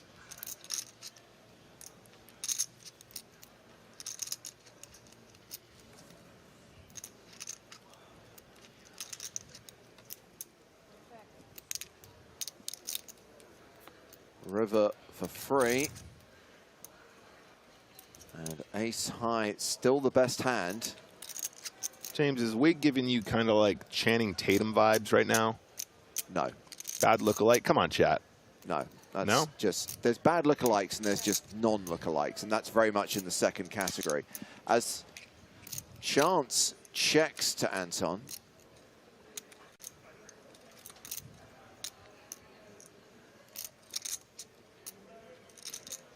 Is there a tiny bet he can make on this river, James? What about a quarter pot situation? What about a real sly one? So 32K in the middle. And he's going to bet 16,000, closer to half. If you want a poker player who looks like Channing Tatum, I refer you to Joel Micker. Not playing in this event. Joel Micker is a good, bad lookalike for Channing Tatum. Anton Wig, not so much. Well, I know it's not Chat Pro Saturday, but a few people in the chat agreeing with me. Oh, because the internet's always right. Yeah, I just like to pick and choose. Sometimes the chat pros validate Absolutely. me, and I'm just a genius. And other times, only way to play it, Nick. Don Pre watching on Twitch says, James, I suggested on Discord that you guys need to review Michael Flatley's Blackbird. Have you seen it? I haven't seen it. It's on the list. We will do a review of it. We always look at any bad poker movie for the Poker in the Ears podcast. The problem is time. Right now, we're traveling so much. We obviously had to do our preview of the PSPC. When we get back, we're going to wrap that and preview Paris. Then we'll be talking about what happened in Paris. There's so much live poker right now. That's dominating the editorial agenda. But hopefully, once we get into the spring, there might be 1 week where we can do a poker movie on a Monday, recorded on a Wednesday, released on a Thursday. And yes, next on the list is Michael Flatley's Blackbird. I hear it's god-awful. Cello on hijack, opening up that small pair, pocket fives. A little bit more action from Magic Mike. Ace King of Hearts. See, the other reason why it worked when it was Joel Mika is Joe called him Magic Mika. I think we're going to see a 3-bet here very, very frequently. So it was 12K. It's now going to cost 38,000 to go. Just a little bit over a 3x. 3 bets. Cornuth looking down at about 48 big blinds on the button. I think a lot of the time he's going to want to let this one go. It's a really expensive set mine with the trays, but they are at a stack depth, James, where it is, you know, you're kind of getting, if you do hit it, you can win a big chunk, and that's really important when you're deciding whether or not you're going to be set mining. Obviously, with a player to act behind, though, this could end up being a call, and then the player 4 bets, and then it gets a little bit more dicey. So knowing these spots is really, really important, and I think a lot of players fall into that trap where they do see too many flops with small pairs. They're forced to fold pre-flop, they're forced to fold post, and it just gets too expensive. There's not enough payoffs for the amount of times that you're just going to completely miss. Jason is famous as there was a movie called The Card Counter, I think. Not sure what it was.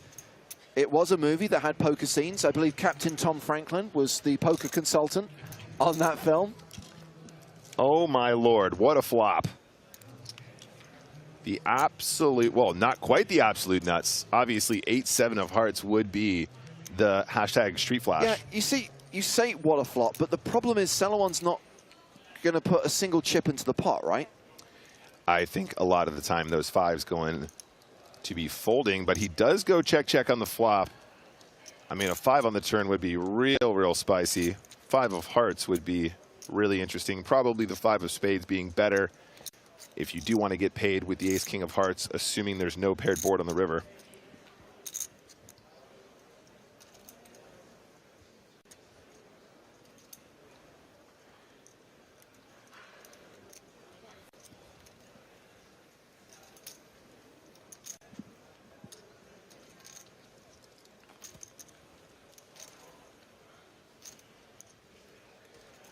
I mean, I'm just wondering if you just find another check here again.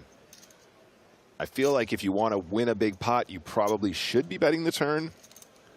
I'm wondering if you should have even missed the flop bet in the first place, when your opponents will have plenty of random hearts that might still continue floating.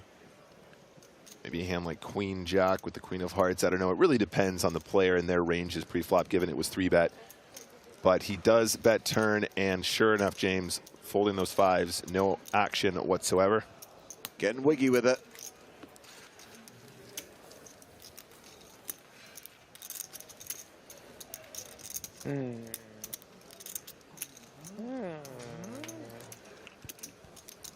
Don Free says, I cannot not see Channing Tatum now. Yeah, absolutely right.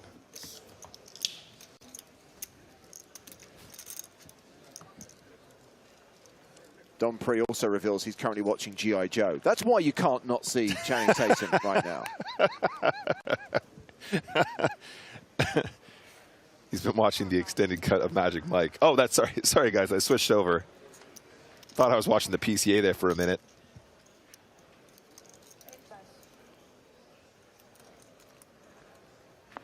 For a moment, I thought you were going to tell me there was an extended cut of G.I. Joe, and I'm thinking, how the hell could that ever be a thing?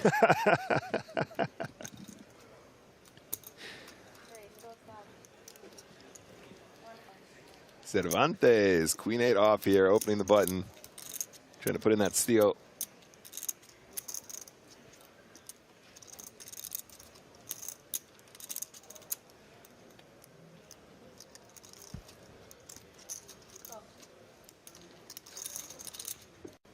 $88 of 889 remaining in the PCA main event as these two players go to the flop. Wow. And Mustafa Canet is drawing pretty thin here with Rudy Cervantes flopping the straight. Everybody keeps flopping big here. Queen 8 is looking real good. Going to get plenty of action. I think you're always going to want to bet this flop. I wouldn't mind a bigger size here, James. Maybe something over half pot feels good, because you will get looked up by the spades and the 9s and the 10s and the jacks and the queens and a combination of those that have the draw as well. But no action from the random king high. think it's going to be an after. Oh my God, there is an extended version of G.I. Joe Retaliation. What? I've just found an article which has a side-by-side comparison of all the scenes that are in the extended cut that don't appear in the theatrical version. No, David, I like know, all the he's people. a nice guy. He does not speak so much. At the table. Yes. Outside the table, he's very talkative. Sometimes. Yeah. It's Dr. Jack and Mr. Hyde, really. Really.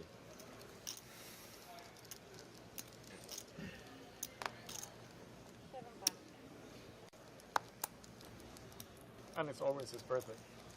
Why? It's always his birthday. Good. That's his thing. When they go out, it's always his birthday. Throw a party. Chance playing the King 4 of Hearts here from the hijack. Martin Leon asking, might be a dumb question, but are the casters allowed to sign up for the tournament if they wanted to? No.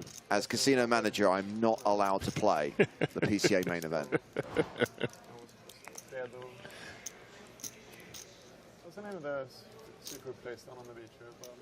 It's got like a male name, like very like Gusto, Fredo. No, those are both Italian. Okay. Isn't it Marcus? Marcus, right. There's like 4 birthdays. You're like, okay, right. But maybe there is people come here for their birthday, right? So it actually might be like 3 of them was actually people's birthday, and one were like, I'll take it. I was gonna. For the sparkles.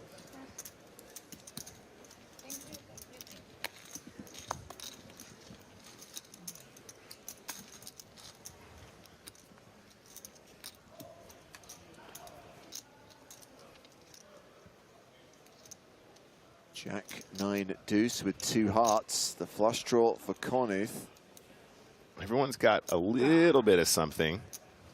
King 4 of Hearts actually the most equity, 46% on the flop. He probably doesn't know that though. Not aware of the fact that his 4 will give him the best hand on this kind of a texture. It can be difficult to get all the way there if your opponents are going to play aggressively on the streets leading up to it.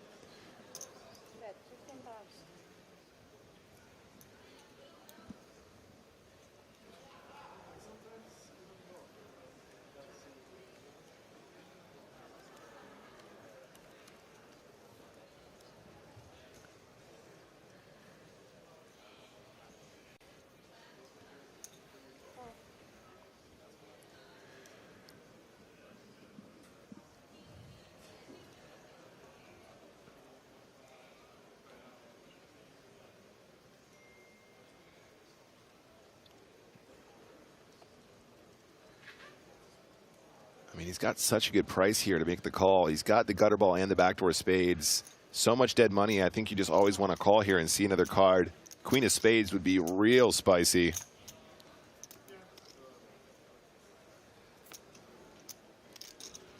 Ten of clubs instead. And that is the straight for Rocco. He is last to act, and that's really, really nice in this scenario, James, because, of course, you want to see how your opponents are going to respond before you act. And I think given the action on the flop, it's fair to say that your opponents will have plenty of draws on this flop. Hearts, maybe some other straight draws, maybe some one pair straight draw type hands on this turn, maybe a hand like Queen 10, for example. So given that dynamic, I would not be surprised to see Rocco firing a really chunky size on this turn if it is checked to him. Of course, we still have chance Cornuth to act, might play his hand even more aggressively, having picked up the gut shot himself. Reaching for chips, 91K in the middle. I think he said 45? 42. 42,000 to go.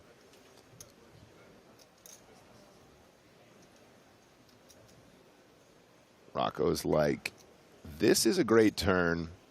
There's 133K in the middle.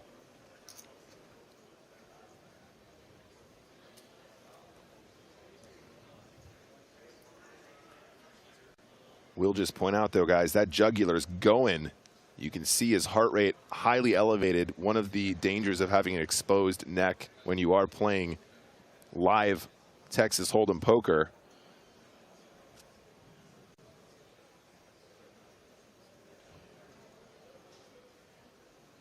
All in. And he announces all in. And gets one fold. Chance Cornuth also folds. Yeah, can't call way too much, even though he does have that nice combo draw. And we have got a new player coming to the feature table. Now, Nick, you know, I love Joe Stapleton, and I do miss him when he's not here. But this is one of those occasions where I'm really, really glad he's not on the broadcast right now. No, we got a player. Because Ignacio Moron is coming to the main stage. This is the guy who KO'd Maria Ho, and yes, his last name is spelt M-O-R-O-N.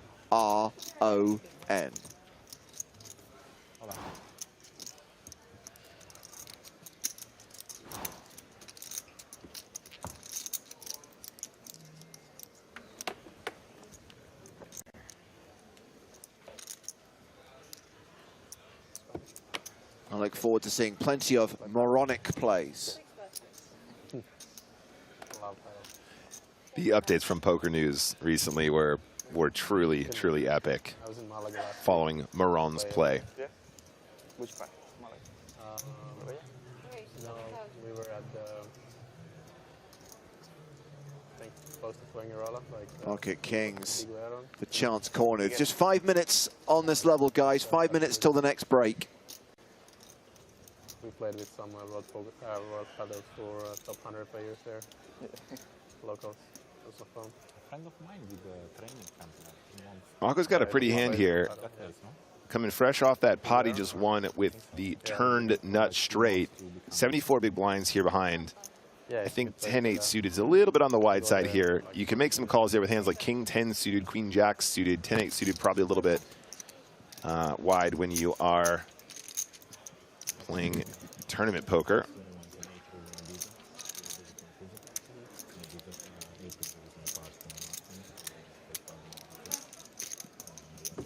And Moron folds the big blind.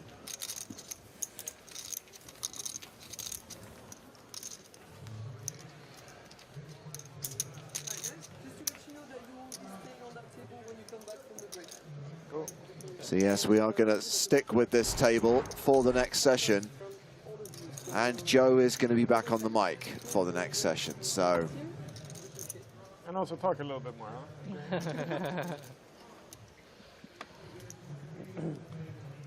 Lying, if you say a couple of seconds and they stop to listen. I'm joking. Stop a couple of seconds. So do we draw for who gets to take the shots first? No, as soon as you fold, you go. So we fight? No. First arrive, better serve.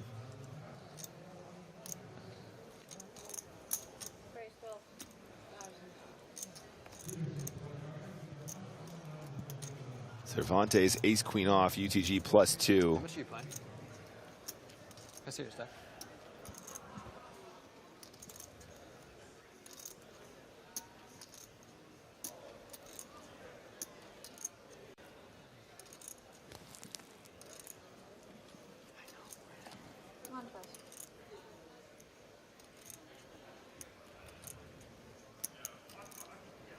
Cervantes has raised to 12,000 with ace queen. Mustafa Canet with jack 10 suited in the cutoff.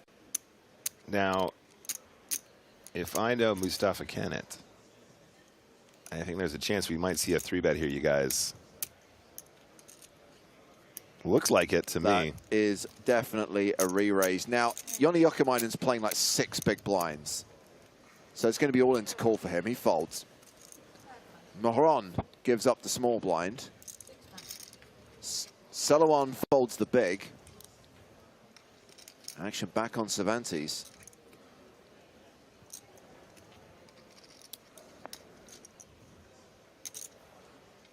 Cervantes, like I said, 42 big blinds behind once he's made that raise. So started the hand with around 44. Does make the call.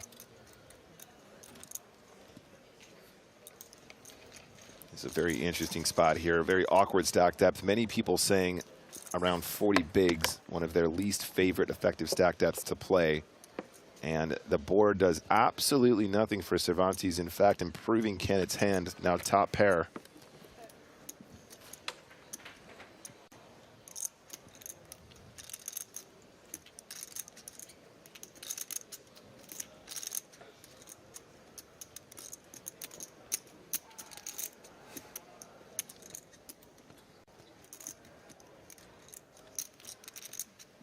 Mustafa betting this flop with the best hand.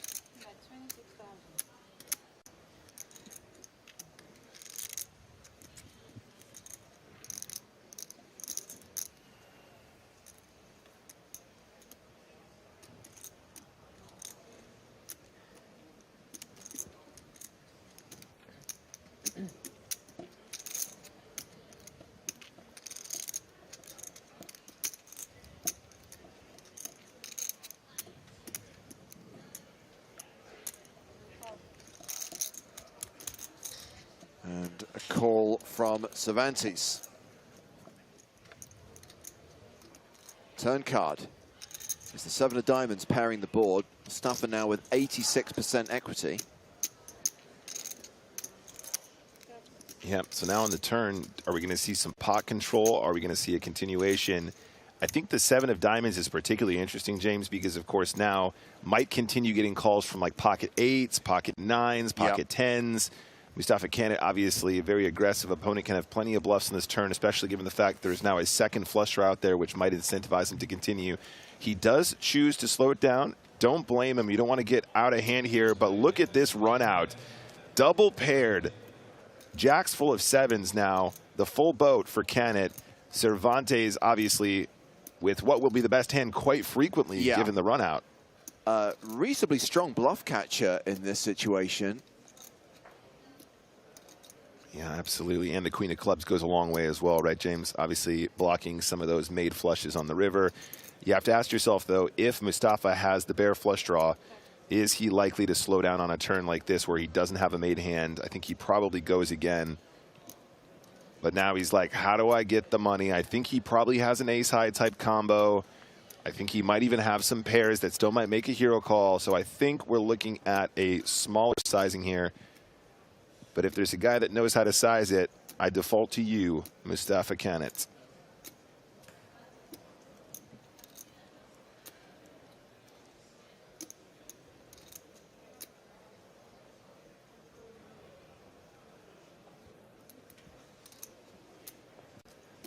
We have ticked into the break, so this is going to be the last hand of the session.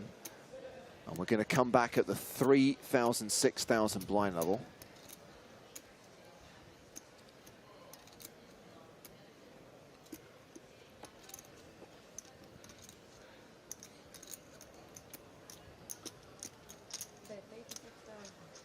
$86,000. Oh, Cervantes hates it.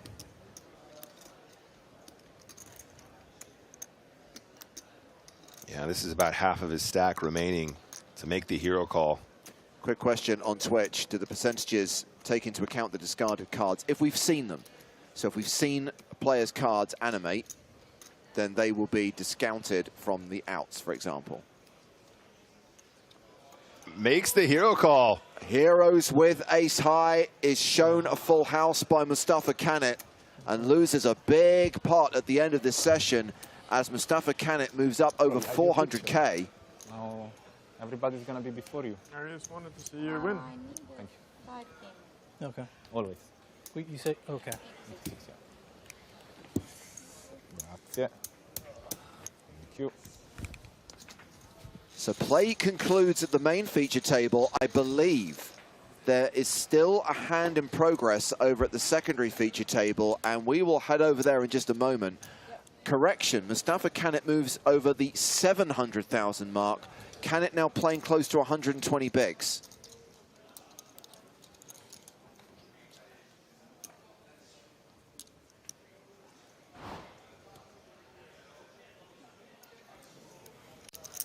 Check. So this is Noah Boken versus Lucas Lander. King, Queen versus Ace, King. domination rotation. And it is Noah Boken who's at risk here, but is an 85% favorite to double up.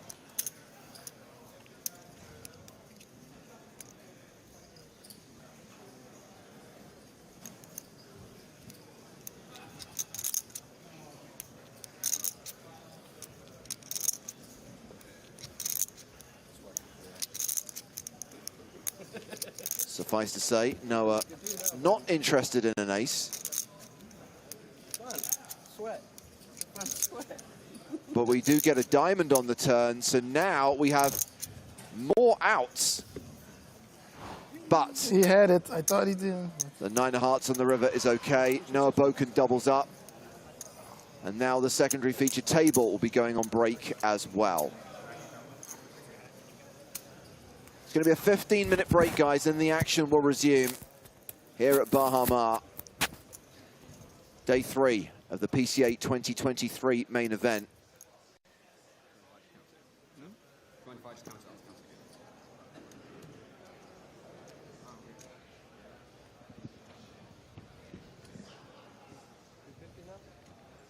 And before we go on break, let's check on the stacks of the players at the main feature table. And a reminder that we are sticking with this table for the next session, which will be the 3-6 blind level. Anton Wigg, Mustafa Kanat, two very accomplished, very talented players, are the two big stacks. Joni Jokamainen super short with 5 bigs, and after losing that last pot, Rudy Cervantes down to 13 bigs. So we are back in 15 minutes time with more action from the 10K main event at the PokerStars Caribbean Adventure 2023.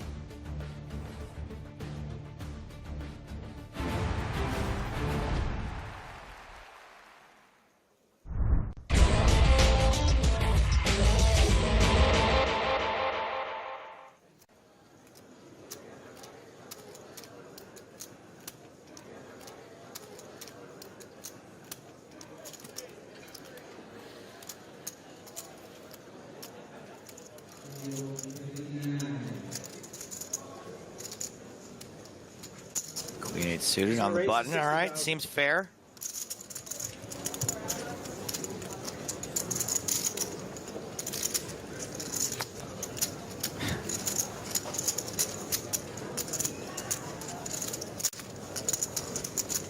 Kevin's going to make the call from the small blind, 36,000 chip raise. Saul will call with the ace-4.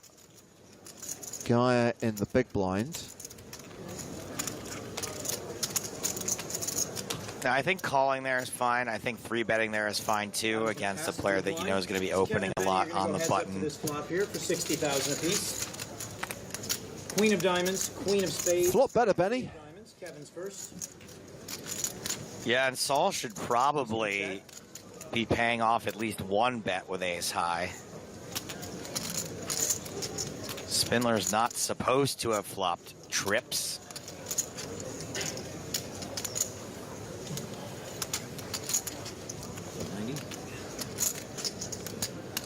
Benny's going to bet 90,000.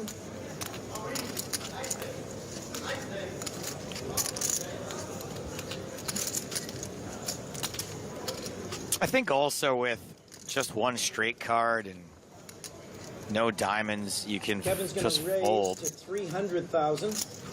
210,000 chip raise. And this also an option, right? Yeah. Spindler's going to have to fold all the hands that missed here that might have good equity or even beating ace-4, right? Your ace-5s, your ace-6. But that ain't going to happen, is it? Benny's going to make the call. Spindler calls with 98% equity. I think you have to be just absolutely done with this hand when Spindler calls and aboard that dry. Benny Spindler improves to quads and now has a complete lock on this.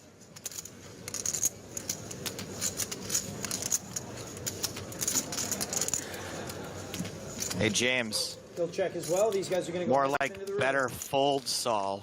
Am I right? 10 of diamonds. I shouldn't find that as funny as I do. You've tickled me. It's the one good thing is that that show didn't exist back then, so Yeah. that show is fresh.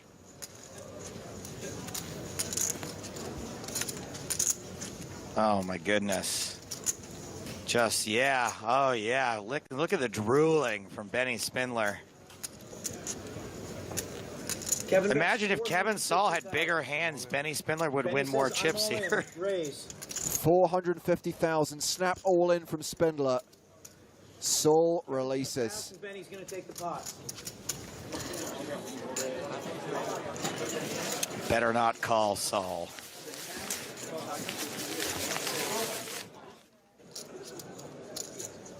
Blinds right now, 15,000, 30,000, and there is Benny Spindler among the chip leaders right now, and he's got a strong hand, ace-king.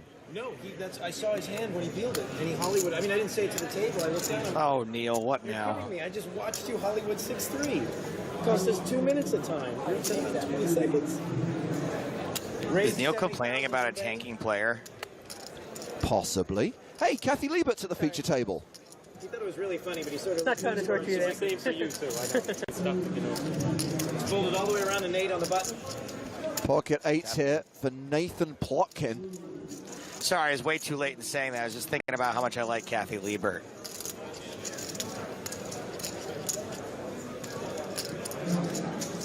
What's Plotkin plotting, huh? Well, he's on the button. Nate's going to make the call. And he's going to flat call Spindler's raise. It is Benny Chen in the small blind.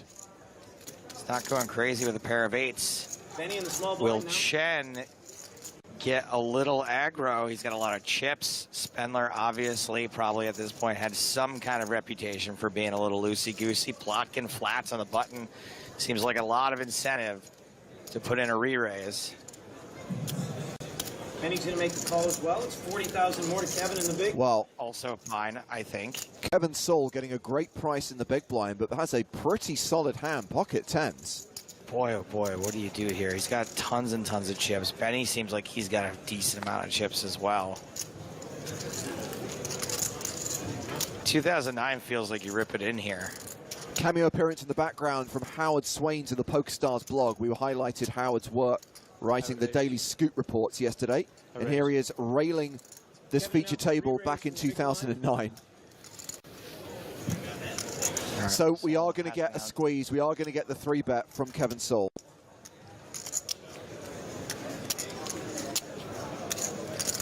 It's really just kind of like a pro spot because you don't really want to 3-bet, get it in with tens, but you also don't want to take a 4-way flop with tens.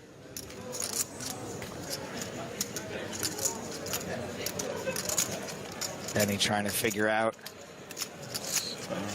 what his actual odds are here because it doesn't look like Plotkin has him covered.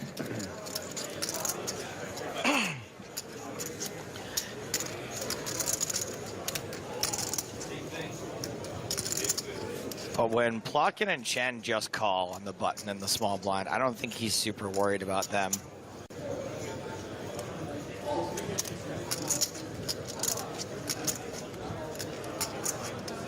I'm all in. Benny announces re-raise. All in for 2.1 million.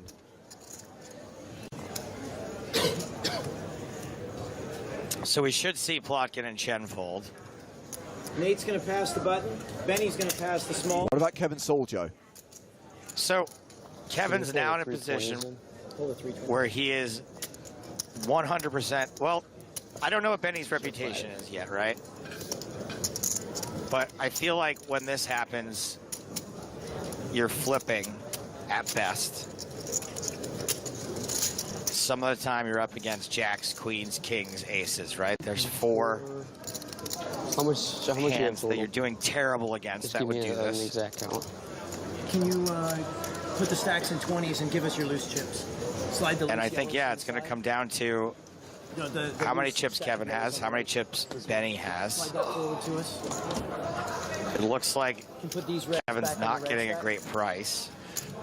And these are two of the biggest stacks. I think at this point in time, Kevin Saul is the chip leader with just shy of 2.9 million. Spindler's all in for 2.1 million. 1,973,000. Huge pot.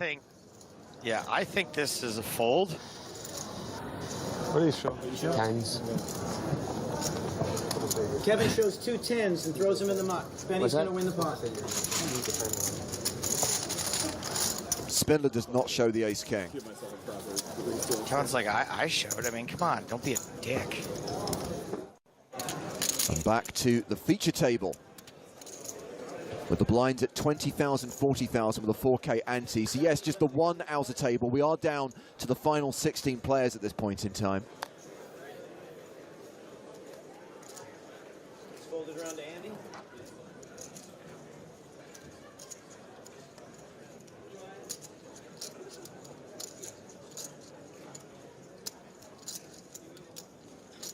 Andy Fitzpatrick. He's going to raise to 120,000. Raises to 120K. Round to Benny Chen. He's out. Kevin Saul on the button. And he has Jack 10 offsuit. So he has the Jack below, the 10 above.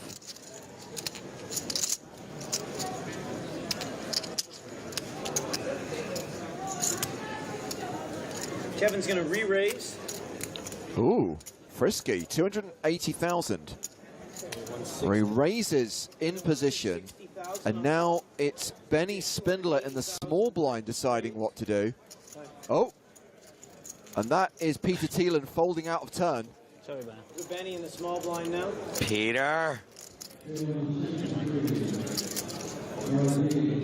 Spindler with 5-3 offsuit. Okay, this is the Benny we've come to know and love.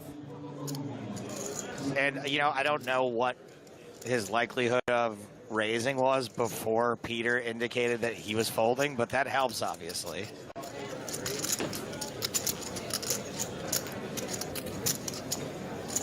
Yeah, I actually don't think it matters whether Thielen is in the hand or not. I think this is still happening.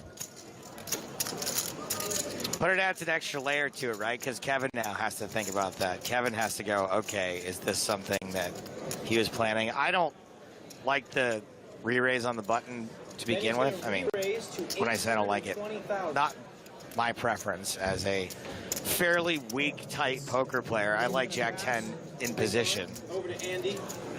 So Spindler has 4-bet to more than 800,000, back on the original raiser, and it's all in or fold, really, for Andy Fitzpatrick now. And the way this action's gone, it's just, yeah, you just Kevin. hate 2 sevens. Kevin, obviously more interested now, given what happened. Oh, no, not David Baker. Yeah, Baker's just gone in 16th from the other table.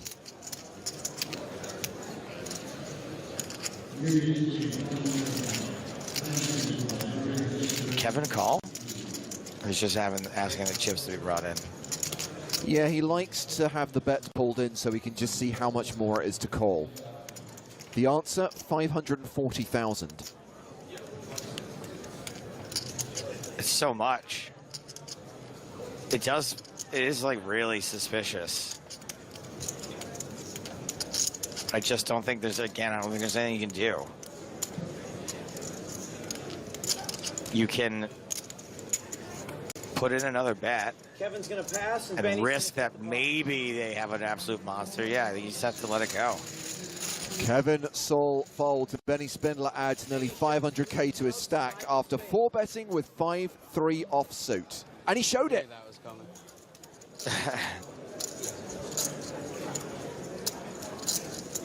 You can smile because it happened.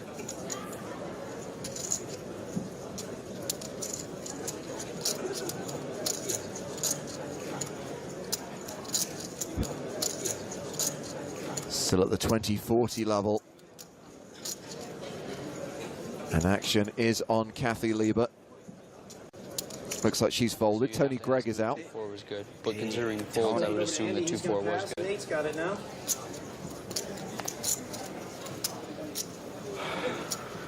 Benny's in the cutoff.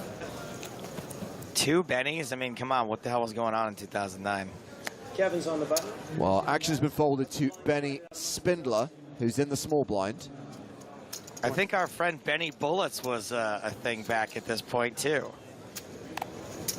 Just 1.1, Peter? About 1.1. Spindler with 9-7 offsuit. Benny's going to complete completes. the options on Peter. Peter, why don't you fold out a turn, huh? Thielen checks his option with 10-3, and these two will go to the flop, which is Queen 4 deuce with 2 hearts. Benny's going to be first. Benny bets, Thielen folds. Let's go. Next hand. Next hand. There's the bet from Spindler. Benny's going to bet out 60,000. So right now we're spindling a tale of Benny Spindler, huh? Now, you said it would be a fold from Thielen, but that is not a fold. That is a raise to 150,000. Thielen playing Spindler at his own game. This could be really fun. I don't know what. Look, I know very little about poker in the modern age, but at least that's where most of my education has come from. I have no idea how to pick apart these ridiculous hands. I don't think we've seen one. This is like the first one, right? This is great. This is awesome. So Spindler just called the raise with 9 high. Now leads the turn for 175,000. Thielen has the best hand with 10 high. He has the best hand with 10 high, but also can't do anything after he reacts like that. No. And Spindler wins another pot.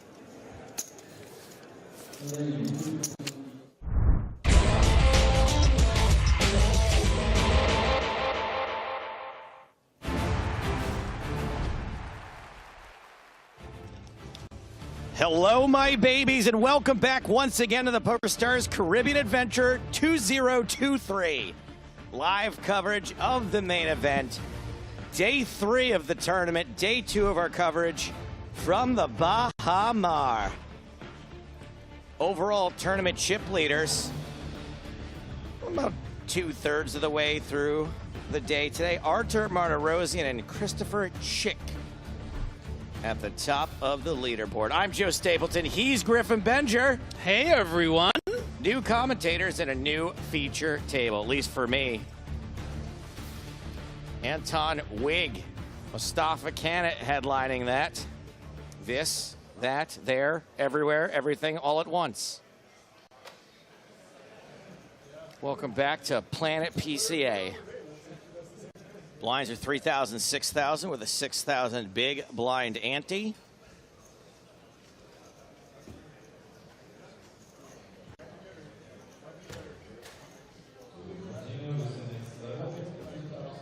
Mustafa Kanat winning a massive hand before the break with that 86,000 chip bet. He is going to be dangerous with over 100 big blinds. You text my wife that? Also known as Lasagna online. Lasagna. It's the one with a picture of a little. How many Asian M's? girl. Just 1, 2, 3? A bunch. Thank you. I'm serious. Chance Cornuth at the table. Always a pleasure. Antes Vantes. Rudy Cervantes. No one to judge.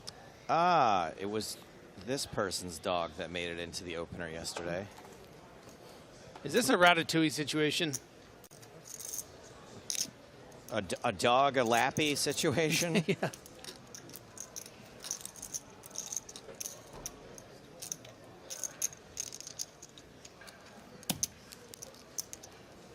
Yanni Yakamainen also at the table. All right, this was the outfit that had the dog on it. Who is that? Well, it would be after Rocco, so it would be Rodrigo Saluin. Saluan, okay. Can it with ace-jack. Uh-oh.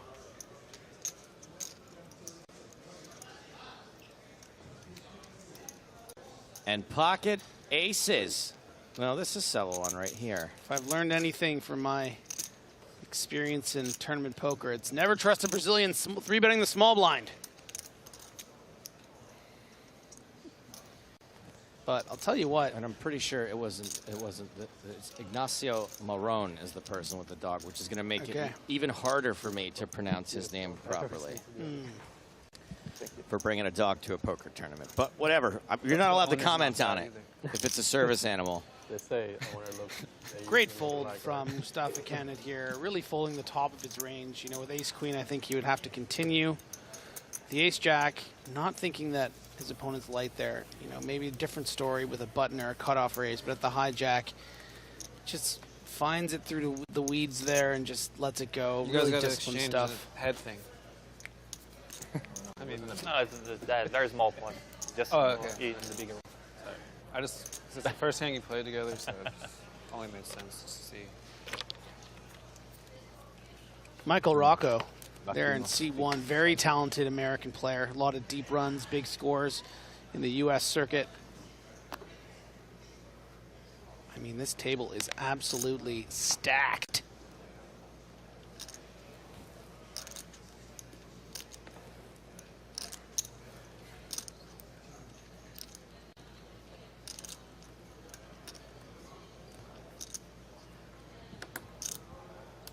Did we ever get any insight of Mateos' all-in call that busted him? Yeah, tons.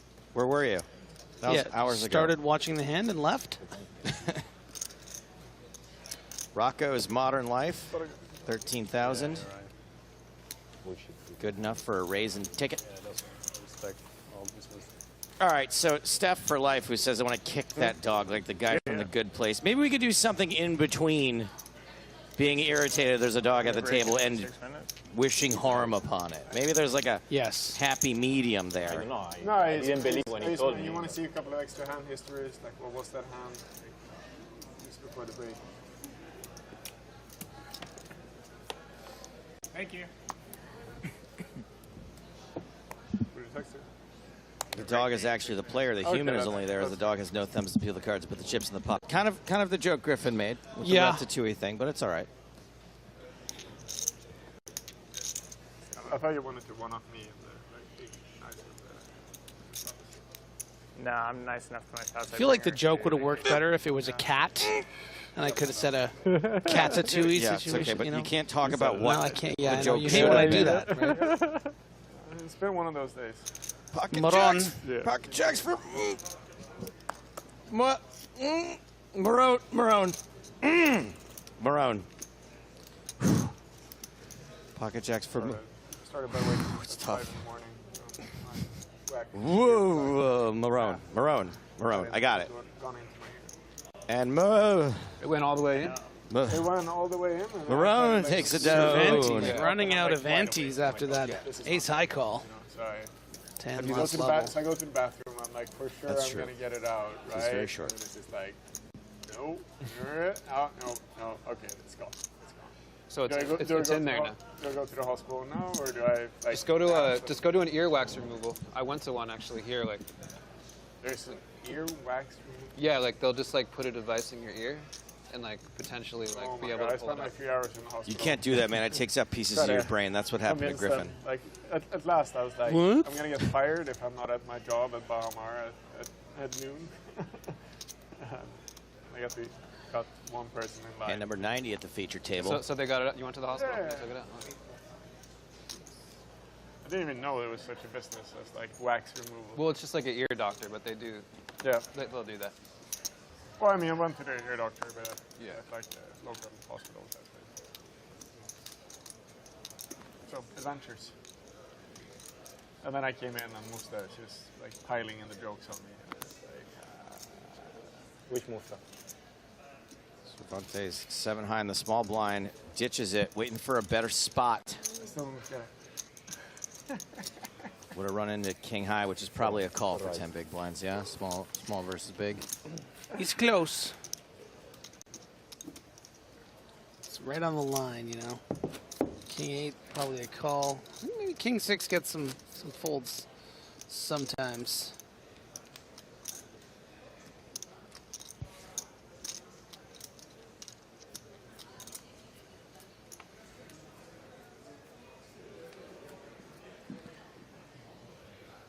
Speaking of short, he only Yokomainen. 5 big blinds. 5 big blinds.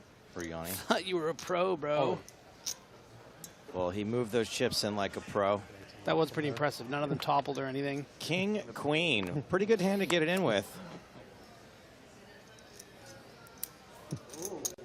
Ready for the showdown? Oh, yeah. Oh, yeah. You gotta, And there it is. There's your showdown. How much is it?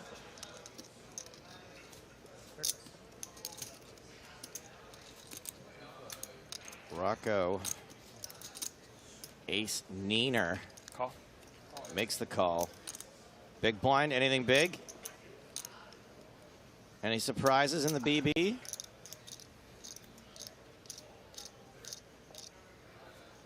This dog is cute. It is a cute dog. It is a cute dog. I mean, if he wins the event, it's gonna, you know, people are gonna think.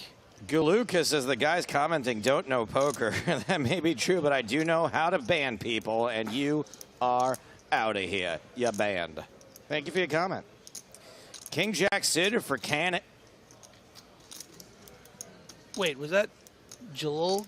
Look, that guy's the best poker player in the world. You Might be can't back, ladies and You gentlemen. can't ban him.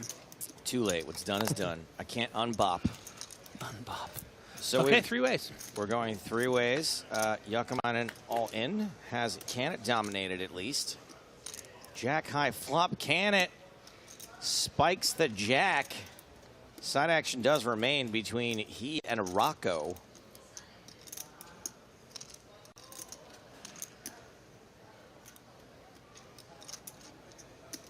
I'm wondering here with 100 in the middle if Rocco is going to feel inclined to fold out some equity.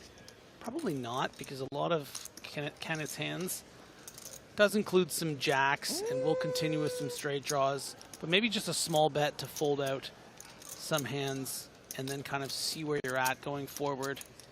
I wouldn't expect to see a big bet. And it's a little bigger than I thought, but you know, still about 30, 35%. 37,000.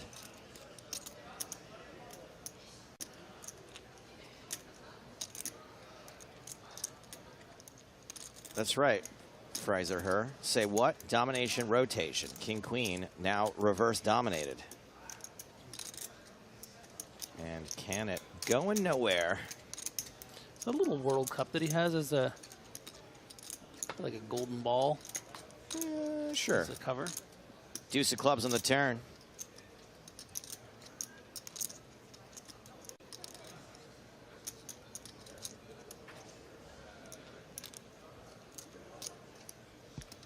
Action back on Rocco.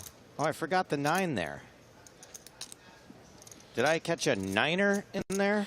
So Rocco is continuing to bet here and very big, which does surprise me. But if I'm gonna make a judgment about what Rocco is doing, is he has a much stronger range than Mustafa Cannet here, and shouldn't really be bluffing that often in this spot. You know, it is a dead pot, the main pot from the pre-flop action.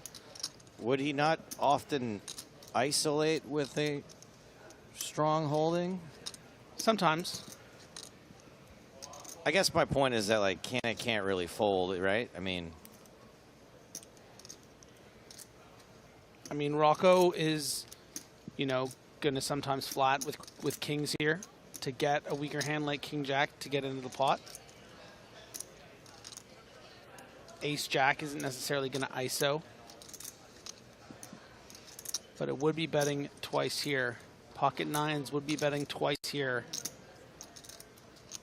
I don't think Cannet really thinks Rocco should have much of a bluff range, and might be inclined to fold the top of his range, but this is probably too strong. I don't know. I'm going to be really interested to see.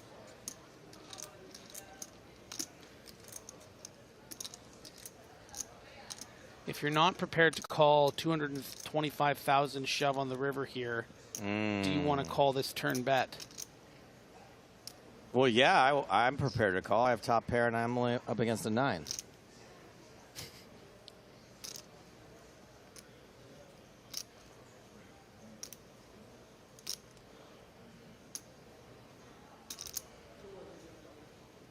I mean, I can definitely see why this might give one pause, and that is not a dog pun.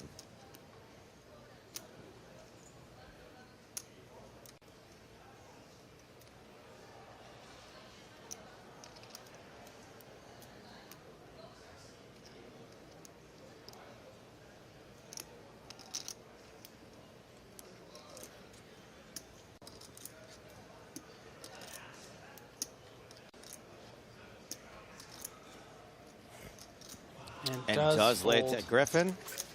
I doubt you regularly. You would think I would have learned my lesson at some point. And see, Rocco knows he's going to fold out a hand like King Jack or Queen Jack suited there sometimes, and that's why, with that stronger range, and Musta, you can tell, is you never see him get a little bit red, but a little bit red there. It's a good thing to see. Yeah, did a real favor for Yakamainen, who does miss anyway. GG, JJ. Well, he wouldn't mind a hand he's ahead of. They're in there too. Well played hand by Rocco. Musta, Rocco, keep your eye on him. Yakamainen out. Made the top 100.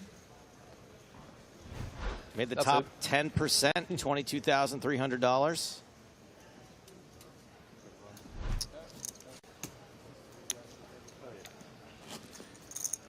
Yeah, Michael Rocco is someone who, Michael, you don't wear hats anymore? you know, just even a few months ago, Sometimes there was a hand that went viral that he played a very interesting bluff line with just no equity in a big buy-in tournament. So someone that has a lot of creative juices flowing and a lot of experience, both online and live, and sounds like he's ready got for this moment. Sounds like he's got some chutzpah. Yes.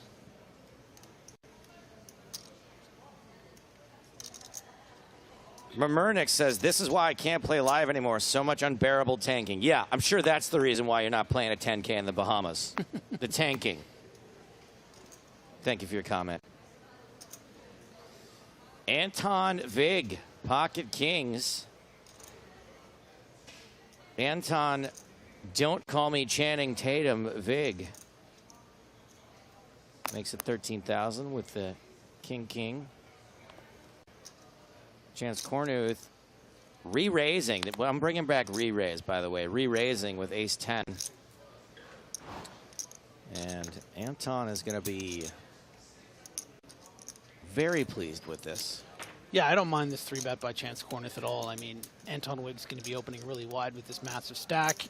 Looks pretty strong. Hijack to under the gun +1. You have a good blocker hand, but sometimes your opponent just has the kings, and you just have to fold to the shove. Of course, Wig could also just give it a little click back, but there's not a lot of room. Maybe if you make it, yeah, you could make it, you know, 65,000. I feel like 4-bets are on the decline. I was also going to say you could see a call because the thing is, Chance is going to have a lot of hands. He's just folding to a 4-bet. Both double check their hands at the same time. And this is real sneaky from Anton Wig. I love it. Anton checks to the aggressor.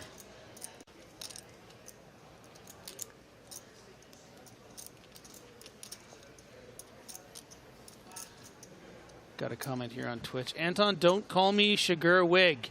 Well, then you shouldn't be wearing those glasses.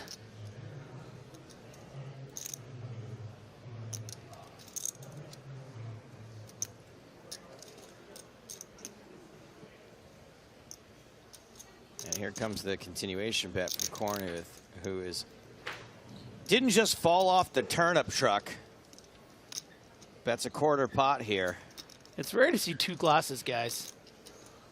It's very 2005, you know? Neither one of them looking at each other, just pretending to. It is kind of Chance is looking straight down right now. Well, Chance is a starer, okay? Chance is one of the most accomplished tournament poker players in the world, and he's a starer. He really believes in the live tells, so he's gonna. But there's something. Come on, this is really funny. They're great. It looks like either one of them at any moment might go. And yeah, Wiggy's gonna come out of the bushes now. By the way, I was trapping, or I'm bluffing, and how are you gonna react? Surprise! Raise.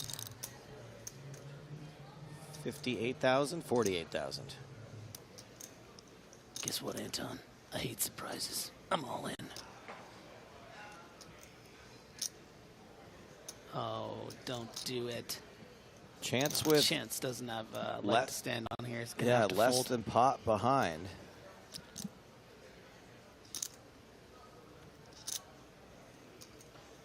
I had someone staring at me like this before, and I randomly shouted "Bo" to scare them, and they fell off their chair, and I got a 2-round penalty.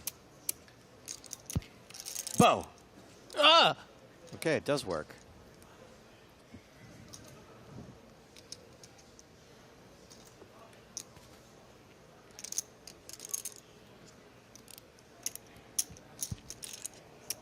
Getting word that Cornuth shoved on Wig earlier in a similar spot.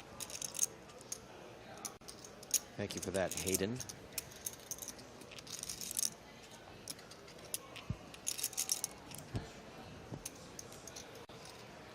Chance certainly has a reputation for being wild at times, but usually in a controlled aggression kind of way. I think someone who really values his tournament life at this stage, I think might just be a bit of showboating, but really wanting to, you know, make him earn it, make him sweat.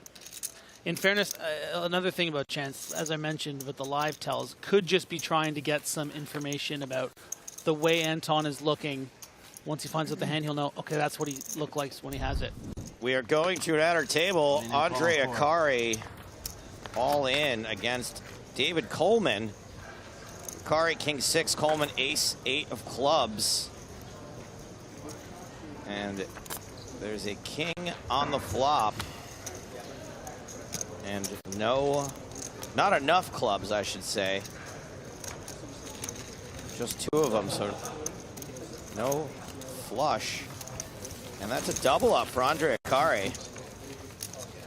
Viva Brazil. Do you think we're going back to the feature table? Nope. Oh, gosh. More outer table action. Chino Ream versus San Grafton. Grafton all in.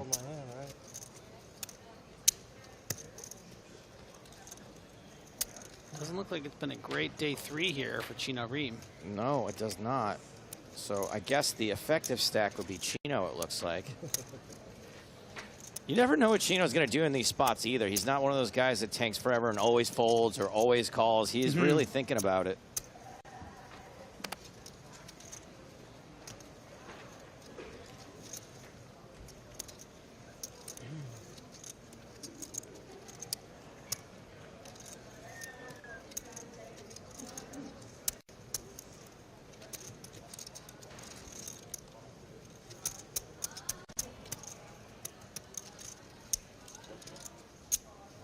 Obviously not in love with his hand. It looks like it's going in, and there it goes.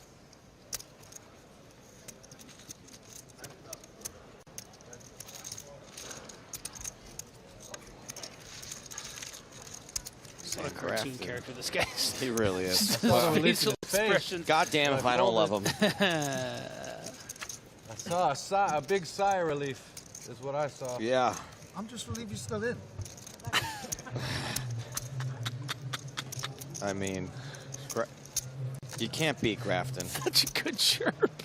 Such a good chirp. He's red-faced.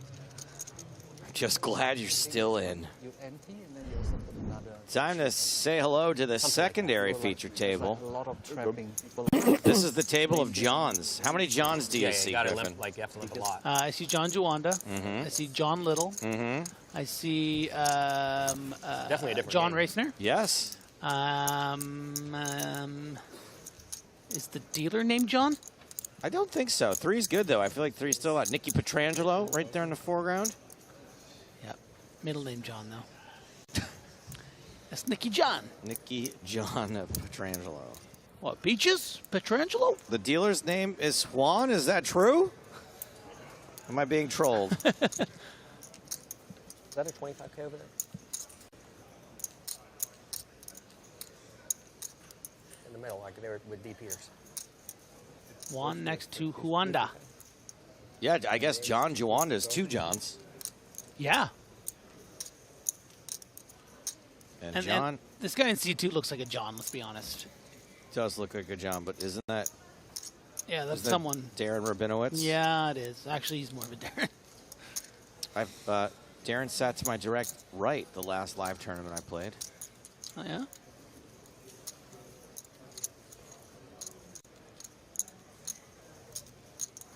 And Juanda has 3-bet ace queen. And Matt Clark DM'd me earlier on Twitter to tell me how to say this name. I'll make sure I get it right. Chick. Thought we weren't supposed to use chick anymore, but okay. This is some not messing around sizing. Oh yeah, huh? More than Juanda 4x? really wants to, Right around 4x? yeah, just give definition to the hand. I think just being like, okay, listen, chip leader guy, I'm gonna make it significantly large. Because this is effectively a 4x in position with ace queen. What do you, chicken? You know, we always would prefer to have both cards, but isn't going to happen all the time. And it's fun to kind of talk about what we think the player might have. And, you know, with 2 jacks in these positions at this blind level, I think this could play as just a call. But if we see a 4-bet, I think based on that range, it's often going to be leaning more towards bluffs. JJ? Oh, you think no, it's a well, 4-bet just like, bluff? I mean, I don't necessarily know if this player is going to try to get in, you know, 60, 70 big blinds in early mid position with pocket jacks here. You might just want to call. Or this, you know, of course, if this for the cutoff button or even the I had to get a video. It cutoff. was so absurd of all of the cameras. And turn gutter and with gutter just a call, I think we can also include what a lucky hold, huh?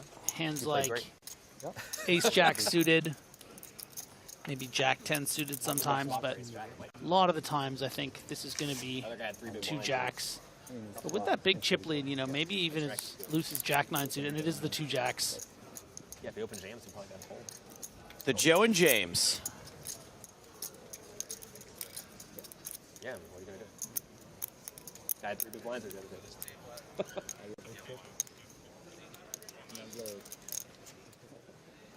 And Juanda is not thrilled with this board. He sees that call as pretty strong. He doesn't think his opponent's just going to call a 50K 3-bet with, You're not you bluff know, calling. ace jack off. Right? You're not bluff calling. How do you mean? Like when you get called here, like you could be getting 4-bet bluff, but you're not really getting call bluffed. Exactly, yeah. So this is a, you know, a lot of players would often just c-bet. You know, you have the more stronger range. But Zizek here has a really strong range with that 4x call in these early-ish positions. And Juanda is acutely aware of that, and it's nice to see this backdoor diamond start coming in. He's acutely aware, and he's also a cutie pie. Diamond on the turn. John Juanda, one of the true, real legends of the game. You know, not only someone who has been around for so long, ever since really the birth of televised poker, it almost feels like. Absolutely. Least, you know, not only just that, but still here, won EPT Barcelona as, you know, as recently as what must have been 6 to 8 years ago. So this is someone that's still winning big tournaments. And here he is, 83 left. 2015 was the Barcelona win for Juanda. Yes, your point stands, Griffin, that Juanda, Negreanu, Seidel, some of the only older gents who have stood the test of time, remained in the game. Whiff for Juanda. I don't know if he's seen it yet. Looks like he hasn't taken his eyes off Chick. Yeah, and even though this is, you know, a big 3-bet pot, they've been playing their hands quite honestly. A smallish bet on the turn to get value from the exact kind of hand Juanda has here.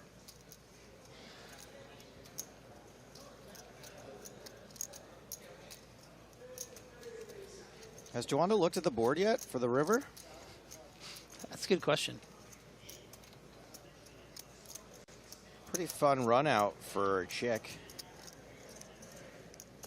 I mean, anytime you have pocket jacks and the board runs out 9 high. All right, I get it. Maybe it comes out 5, 6, 7, 8, 9. If you guys, if anyone writes that, you get my point, though. 78,000 the value bet. Now Juanda peeping on that board.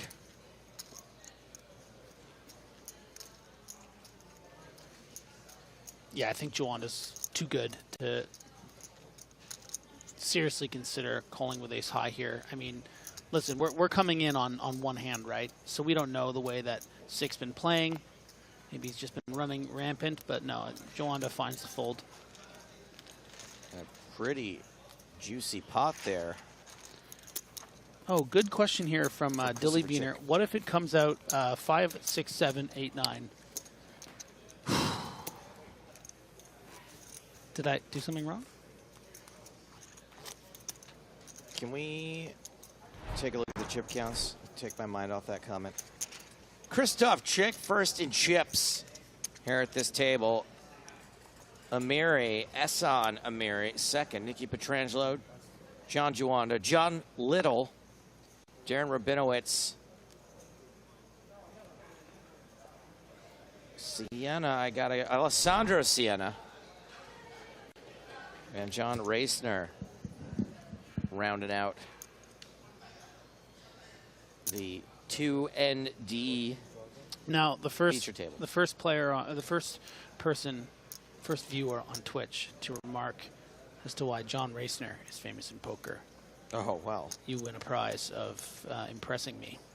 Chewing gum. Remember that? Remember he just was going to town on that gum? I do remember that. Yeah. And someone created a Twitter account called John Reisner's Gum, and it just tweeted, "I'm exhausted."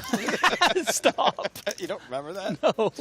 During the live coverage, it was fantastic. I don't know if anyone ever took credit for that. But, well, speaking of credit, Crack Tonin wins the prize, second place WSOP Main. I would have liked the year and who he lost to, but you win my heart. Tommy Tryhard says, "Big gum guy." Yeah, there you go. So John Juanda opening with the Grafton, 10-9 suited. Amiri, 3-bet, 7-7. Ehsan Amiri, to be exact. And action back on Juanda again.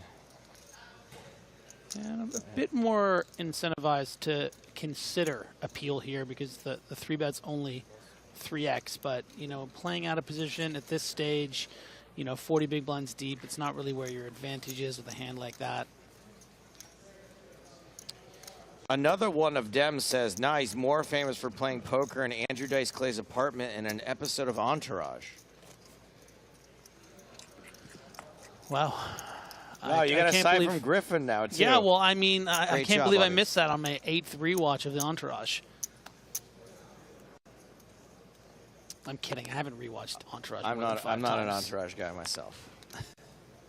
I mean, I think isn't it cool to say Entourage? Isn't it like I'm suggesting I'm kidding, right? I never rewatched Entourage. Well, I think Scott Wiener did the music for Entourage, and he's a pretty big poker fan, so I try not to.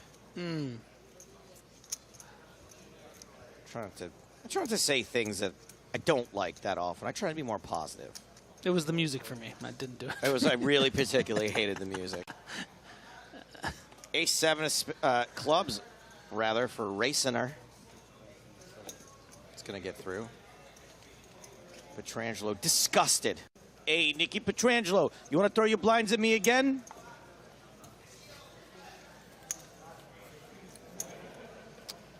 I walked by him in the hallway the other day. He didn't, maybe it was today. He didn't look amused.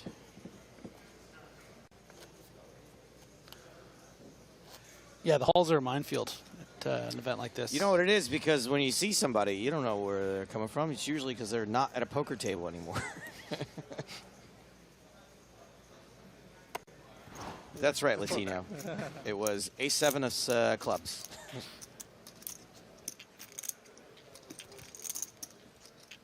Hey, Stapes, remember when I did Entourage trivia on Superman versus Stapes and you almost beat me? No recollection. Cervantes all in. We're at the turn. Rocco with not a lot of equity to win this pot outright. And now with none. That's double up for Cervantes. Big time cooler that hand. Hold it. Blind on blind, 10 big blinds feel the to the turn. letter. Hold. Always going to be a shove, always going to be a call, always going to end like this with us talking about it. Whoa, whoa, whoa, boy. Whoa. Zoom in on the 10 seat.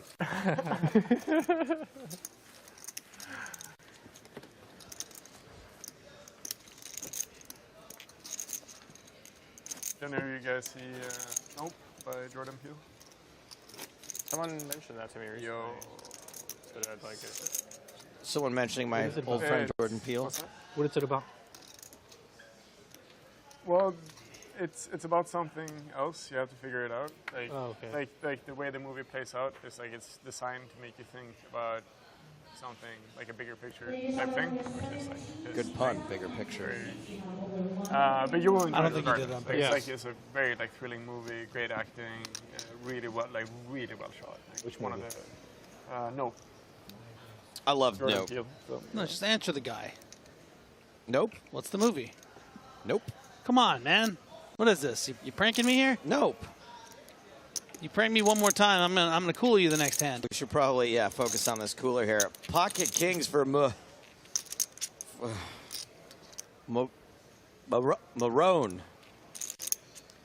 And it's queens for Vig. And with that stack size, pocket kings, does it just go in after our 3-bet here? Well, sometimes you just gotta make your little re-raise to get a better picture.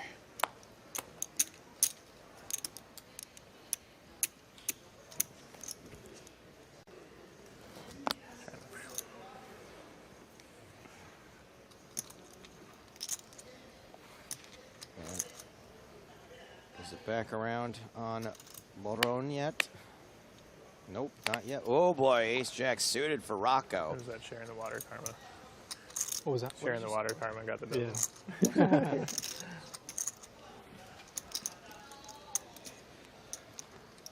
This ain't it, Rocco. This ain't for you.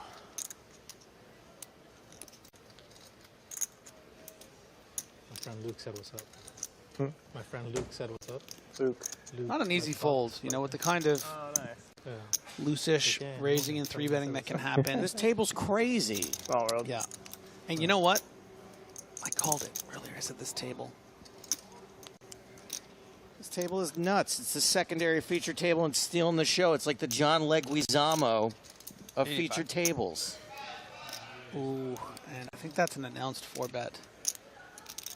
And I think Rocco's hoping that Wig is light and that Moron doesn't have a hand like this. But listen, I know you might be watching this at home and you're thinking, what is he doing? He's just got the ace-jack. Well, Oh, you know, Mustafa could get in the mix here. you know, sometimes you're wrong here, which Rocco is, and then he just gets it in against Moron and is 30% with the dead money of 36K, and it's really not doing that bad. Now, that would be assuming Wig had a hand that he was 3-bet folding, a bluff hand or a blocker hand, which he doesn't have. And Moron probably pretty happy here. Humping for Hoy, as the Comuntador used to say.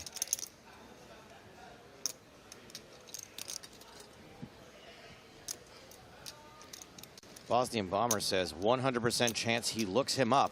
Huh. What a read. Moron all in. Now the queens. What do you do? Rocco's Modern Life is one Nickelodeon show, and What Do You Do is another one.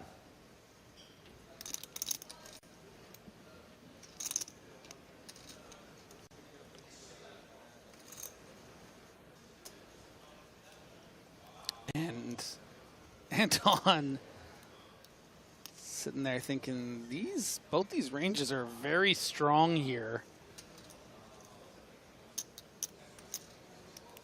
Do I want to go all in for effectively over 60 blinds with queens here? With the strength of Moron's range.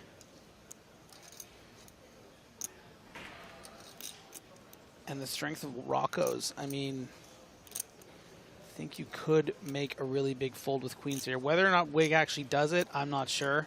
And there it is. Stupid Americans. Let's chop it up. Stupid Americans. Oh, jeez. Lord. And that's the thing. If Rocco deduces, listen, I think I'm like breaking even against Moran's range here. And then we have to worry about Rocco. I know it looks crazy, but what a great fold from Anton Wig.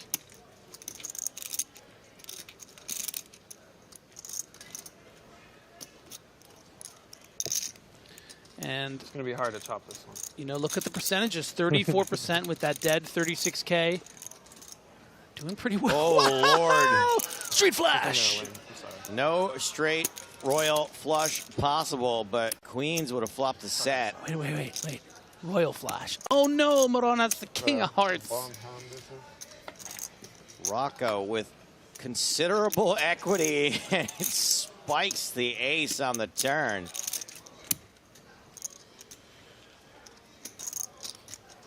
Could be a chop. 8%. Can we chop it? I'll still chop it. Looks like Rocco Fair game.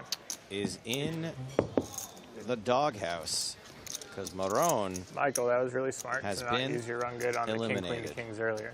Yeah, Yeah. definitely.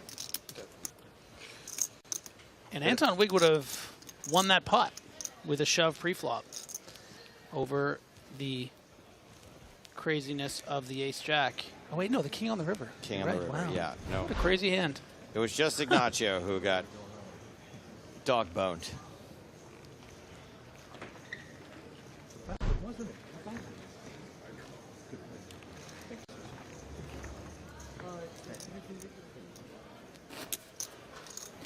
Well,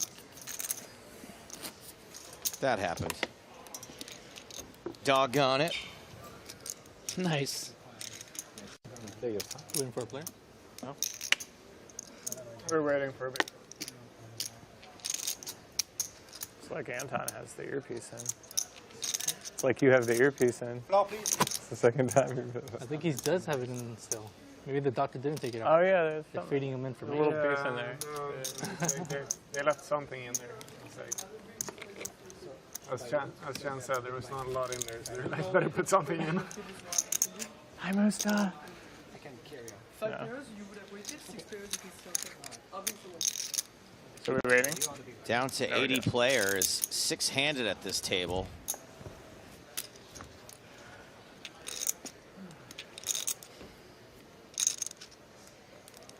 And we're going to play on a couple of new players when a table breaks.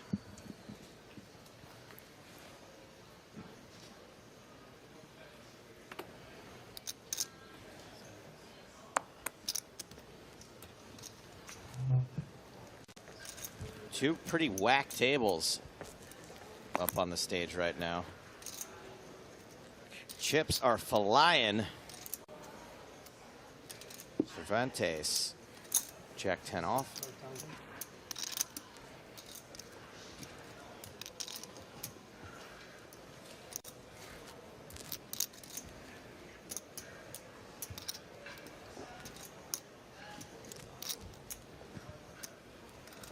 And Rocco with ace-queen on the button. He's gonna flat. Play this hand in position. Griffin, can you do a Last of Us clicker impression? Never tried.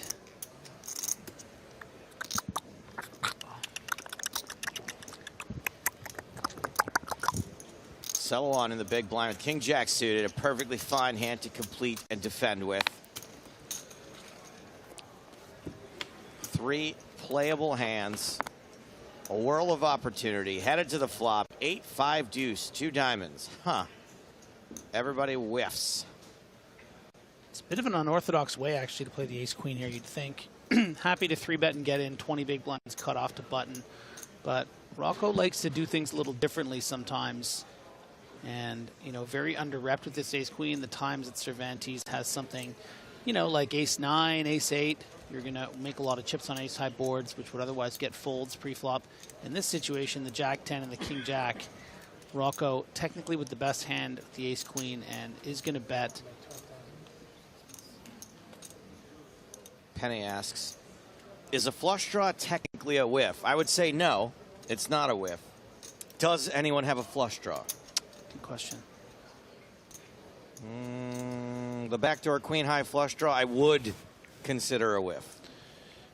Cervantes is taking a little pause here because it doesn't make a ton of sense for Rocco to have a great deal of value on 8-5 deuce, and might come in for a check raise, and that's exactly what Cervantes is counting out. And this is the, you know, the thing is all these players are so capable. This dude loves check raising. Remember him from yesterday? I don't think so. Check raise McGee.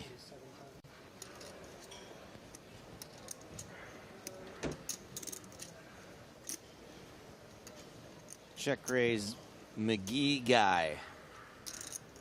I also would not put it past Rocco to just shove or flat here.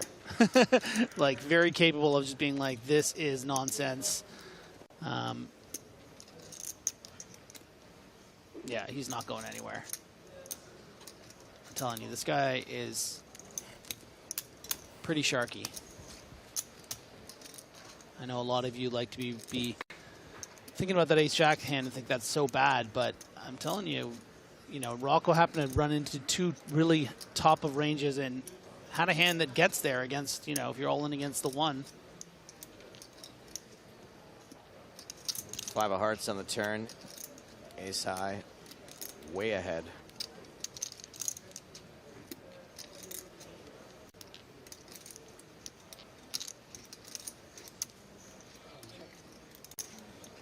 And Cervantes lays up. Slows down. Pumps the brakes. Taps the table. Gives up the betting lead. Takes the passive line. Checks.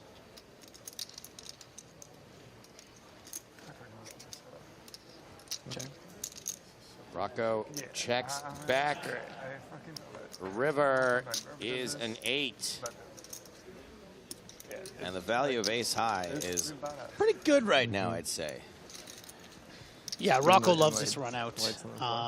You know, check raising an 8 here doesn't make that much sense. So Cervantes either has a hand that could have improved by the river with just by hitting a pair, and goes for the shove. Oh, Cervantes jams for almost 2x pot, and I'm telling you, Rocco's capable of calling, but it's... Oh, he wants to do it. Look, watch him.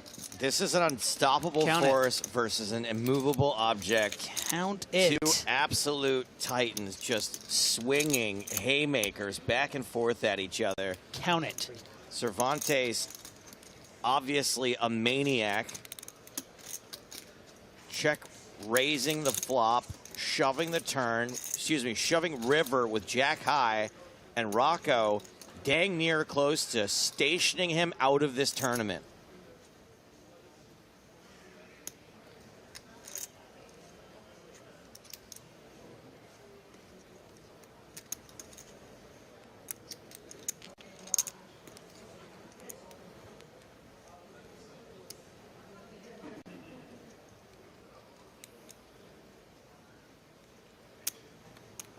Good call.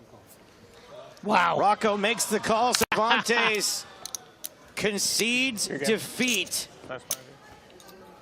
and will be tilting at windmills no longer, not in this tournament at least. Rocco busts Cervantes with the ace-high hero call. This table's 5-handed right now. Cervantes making the top 80 in this tournament. Does get to take a free phone from the free phone bag. Over 22,000. We cannot rest on our laurels here, however. No time to mourn Rudy Cervantes. This happened moments ago in the field. Chino Ream all in with ace-9 against Sparling's pocket 7s. Gonna need a 9 or an ace on the turn or river. Now just the river. It's a queen. That'll be the end of Chino Ream, the defending champ for the PCA main event has fallen. Almost has enough for the PSPC with that cash. That's right, yeah. 22-3 is the payout.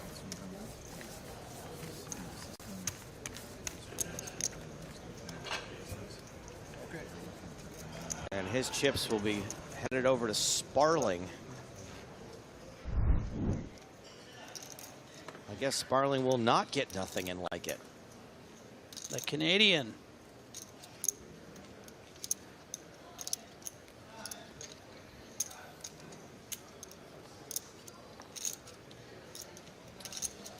Got a question about the last hand we saw, not the Chino hand, not the all-in hand, but the hero call. Chance corner, it's pocket queens here. Wig in the big blind with Jack-6 suited. Daniel Mozart asked, Griffin, I know that shoving is more polarizing, but wouldn't it make sense to bet like 70% river as played? Well, do we think that our opponent is going to fold ace high to 70%? What percentage of the time do you think? I mean, that opponent, you know, the 2x shove, it's like, you know, you got to find a real gear there to make that call.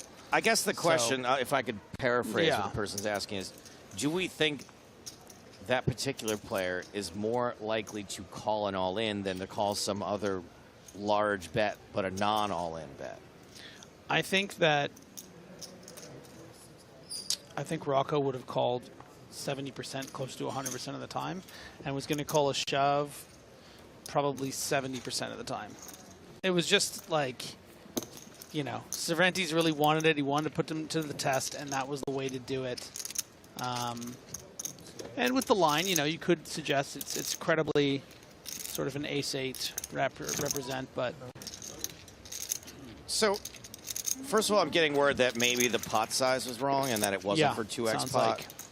like. Secondly, we have the 8 ROM here saying half pot is more believable for value. And I don't necessarily disagree with that. However, when you bet half pot, even though it's more believable for value, it's so much easier to call with ace high there. It's just like a side call. Oh, there's 2 pair on board. I have ace high. English. Whereas it's painful. I mean, you can go around in circles. Whoa! You speak English this whole time, Mustafa? I try. Oh, okay. My Try my goodness. We had 2 empty seats. And look who has filled them. Just Noah not allowed Buchan. to, talk about World Cup because we have a Brazilian guy and an Italian guy. So And Andres Nemeth. we are not talking. He's from the Netherlands. Don't worry about it. You won. That's what they said in the World Cup too. You are from Sweden, man. Yeah, I don't have to worry at all. Yeah. Great, 13,000. Big stacks here, wow. You guys have a lot of chips? I guess we got a table with no chips. You have the chip leader for the table? No, there's no table. You want table captain? Question here on Twitch. Stapes, do you think it was kind of a missed opportunity to not add more Johns to the table? Do you mind if I take this one? Yes, please. See, the problem with doing that is we would have been taking away Johns from the John table and, you know, trying to create a new John table. With only 2 seats, we'd only be able to get 2 Johns, and Juan was the dealer on the other table, so I think it was just, you know, best to try to keep it the way it was. Great, 42,000. I love that, Griffin.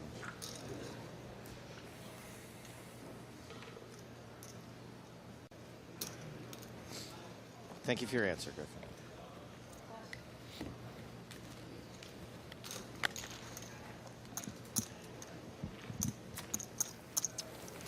Interesting caption here on a Poker Go video. It says, everyone loves a chop pot. Huh.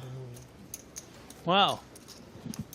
And you're telling me that James Hardigan has never been nominated for Poker Broadcaster of the Year? They're using his parlance all over the place, different streams. He's changed the face of poker commentary forever. Not a nomination? Are you nuts? Joe, sit down. It's okay. I know. Oh, my God. Sun's getting real low. Get your hand okay, off. all right.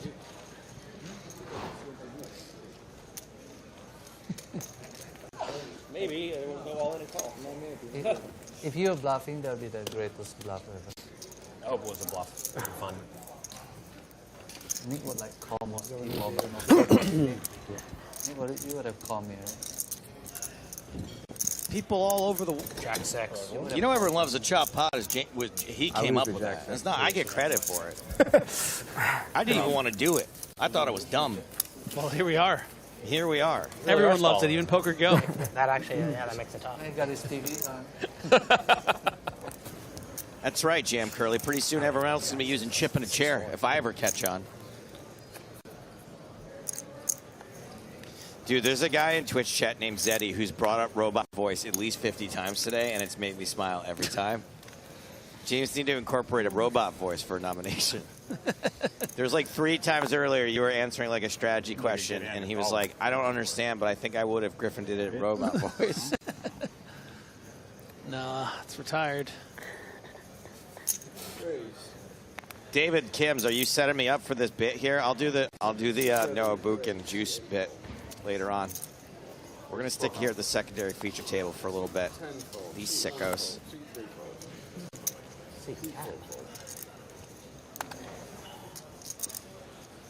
10 on this thing. Are you on tilt or no? No, I'm curious. Nitty fold, nitty fold.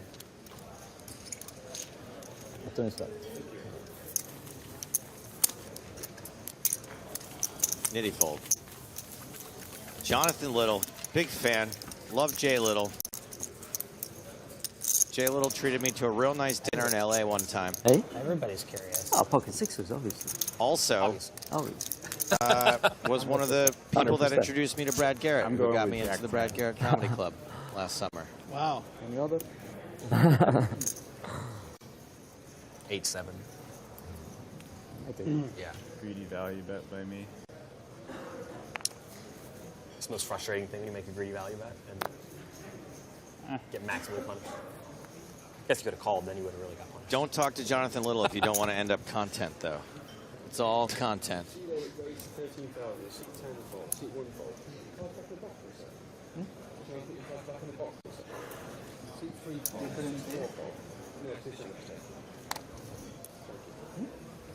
Chick under the gun with ace something.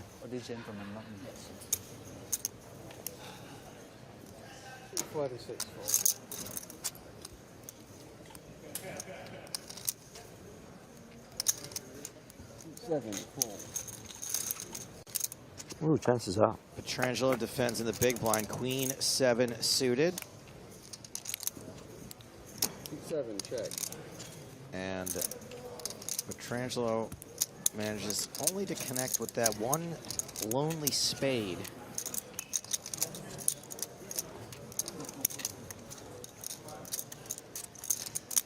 Yeah, and you know, this hand, Queen 7 of spades, can be an okay candidate sometimes to mix in some check raises on a board like this, I think, but more so against sort of later position opens when you're up against that early position range. But Petrangelo is going to play it as a call, facing that small bet. You're going to turn some equity here. And with Sick having that ace of spades in hand. Chick, pardon me. All night long. Chick. Pays this man his money.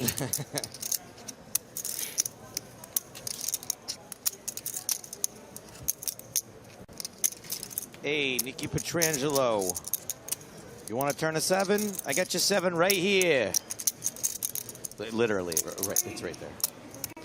You want to know why I got you that 7? Nicky P. For you, baby. You know it's going to be the 7. A repeat 5 on the river. A little late for a flush draw. Cody Danger asks, how long until the day ends? I don't know, 11:59, wherever you are. Typically when the day rolls over. Thank you for your question.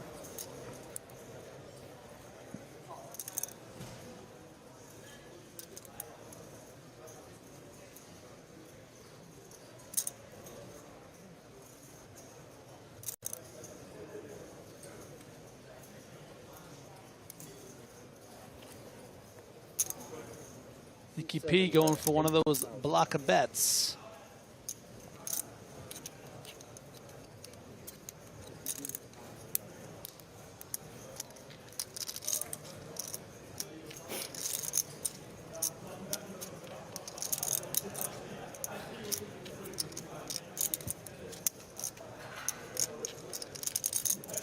Is that what we're calling this bet of 8,000, a blocker bet?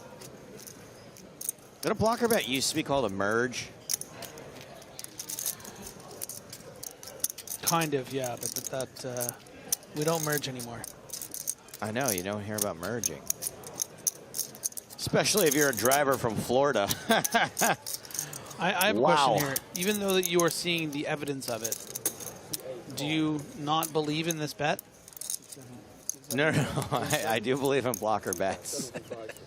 It's an Seems important like distinction. this one was fantastic. Yeah.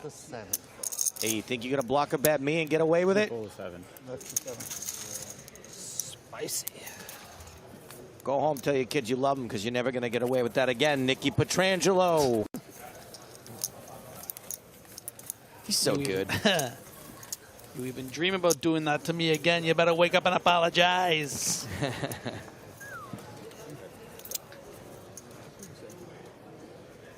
You put both your cards into the box at the same time, please, and keep them there for 2 seconds. Okay. It's not him, it's the person in his ear telling him. What's that? Someone in his ear telling him, it's not. Yeah, no, I know.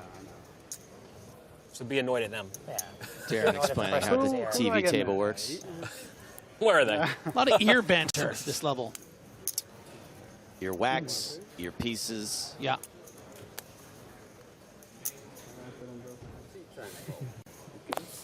Griffin's robot voice Probably is a not. bit of a earworm. Put them like this. Do it the other way. I think it reads them when they're on top. 'Cause I've done that every Then time. grab 'em. Not a tournament. I don't know this shit.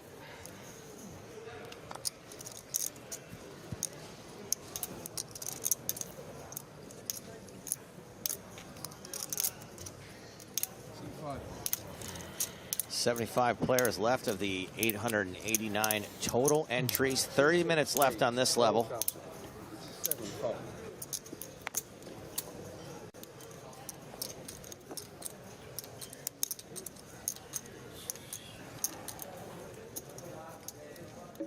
Three more eliminations until a pay jump.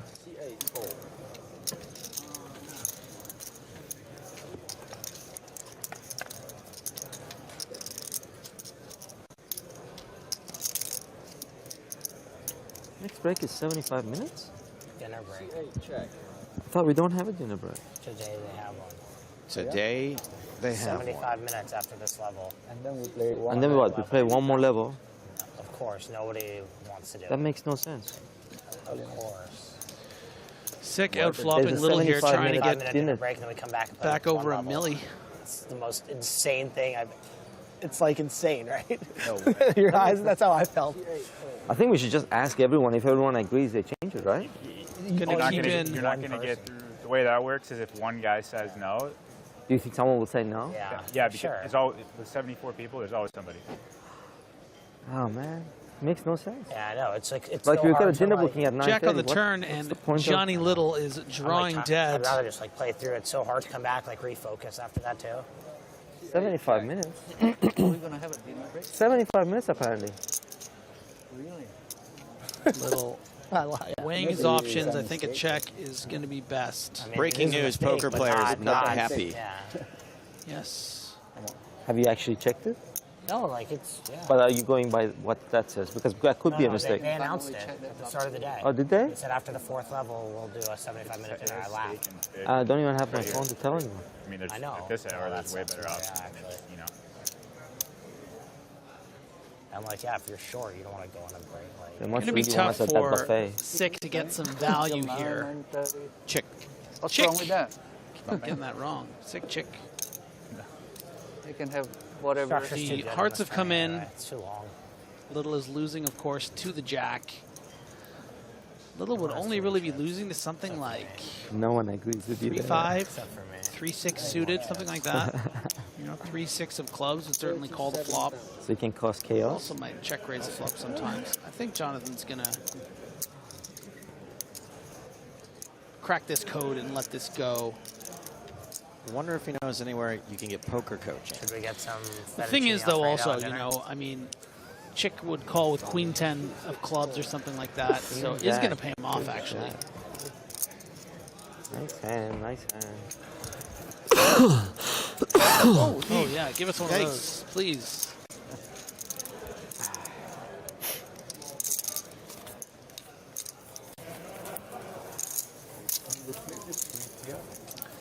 I went to the diner. Well over last $1 million night. now. Chicking up. Chick. Like, I'm not sure. Like a sports bar, diner. What was it called? You went there too. Some pigs or something. The Swimming Pig is the sports bar here on the premises. And while we were on the secondary feature table, we lost a chance. No chance. So you're saying there's no chance? Chance Cornuth eliminated. It was an all-in pre-flop. Chance with the Jack 8. Rocco with pocket sixes. Chicken? You know, you always prefer to have both cards. And someone's watching the stream, it sounds like. Down from Magic 90. Because I just heard my joke from earlier. It was even better the second time. Anyway, Chance lost a flip, out in 76 for 22,300. Magic again, but you need to put so much time in it if you want to do it serious. 75 players left, one for every minute of the dinner break. Only way you can do it is take half a year off everything, learn all the cards, and it's not worth it, but it's fun. So yeah, Noah Buchan owns a chain of smoothie places in Holland. And I went there and I took a picture of the menu. Do you want to hear what some of the smoothies names are, Griffin? Yes, please. I'm sure they're delicious. What's the name of the restaurant? Or the name of this? That's a good question. I don't remember. Hold on. Juice Brothers. Juice Brothers. Juice Brothers. Okay. So I wanted to pitch him some poker-related, of course, titles to the smoothies. Yeah. You tell me what you think, okay?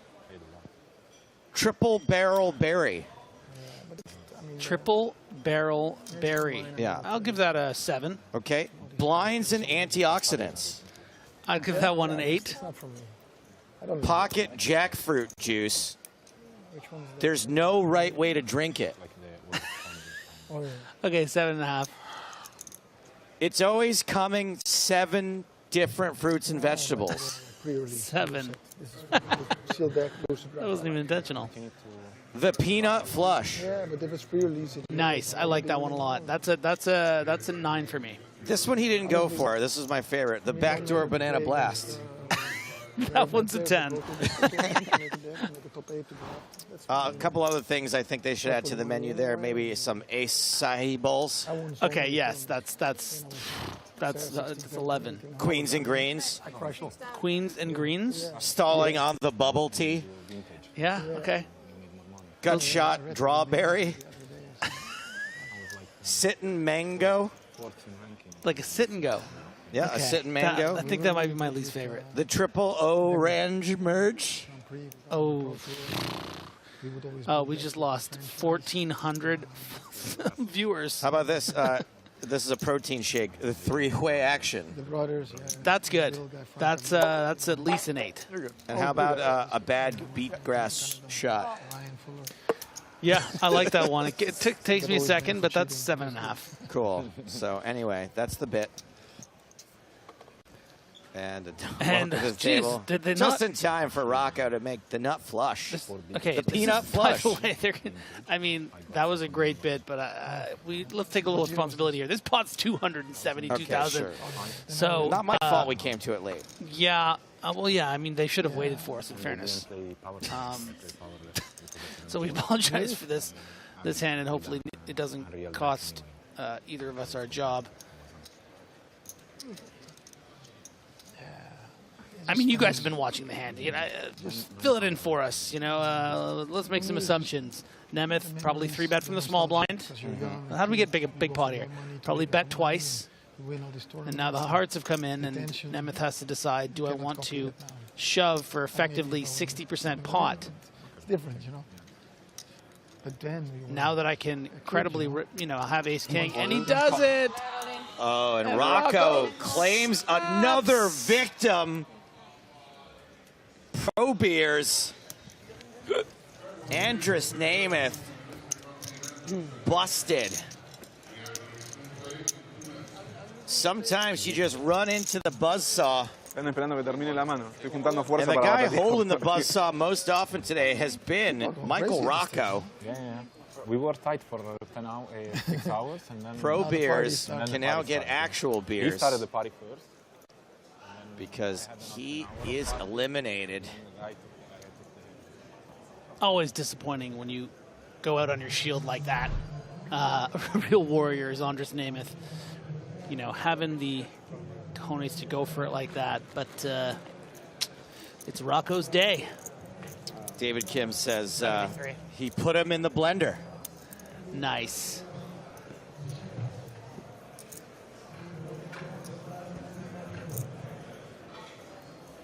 It's Wispa says that was a dumb all-in. Chat Pro Saturday, 48 hours away, my babies. Until then, you banned. So I'm getting word that there is a good chance, Mr. Supertash, that Rocco is the tournament chip leader right now with 1.234 million, 205 big blinds. And boy, oh boy, another huge hand here.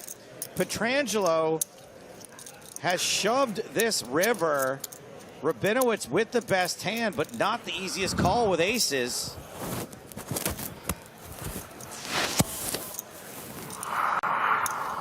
And really feeling it here. It's just speaking of blenders. Of the blender, yeah. Someone just put it on the highest setting for poor Darren. Oh, man, Darren, give us a break, buddy. Darren Rabbi. Oh, God, it's just... Oh, this is why I didn't want to come out here. What a tough spot. All in to call. We know if he calls, he's going to double up. But he doesn't know that, and his tournament life is on the line. We're also dang close to a pay jump.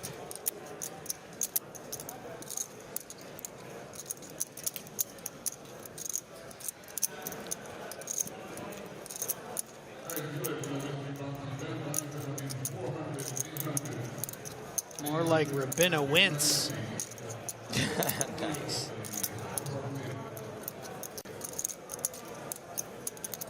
Can I ask a dumb question? You always do. Does Petrangelo think he's value shoving? So it's hard to know jumping into the hand on the river. I don't know. It's really hard to say. Yeah, right. You know, because we didn't see all the rest of the action. The thing is, Rabinowitz is under the gun +1, which makes me think that he probably raised and either got a call from Petrangelo or a 3-bet and then just called the 3-bet, right? Hey, Nicky Petrangelo, you trying to get the best hand to fold because you did it. Let's hear that. He might say something. We might find some more information.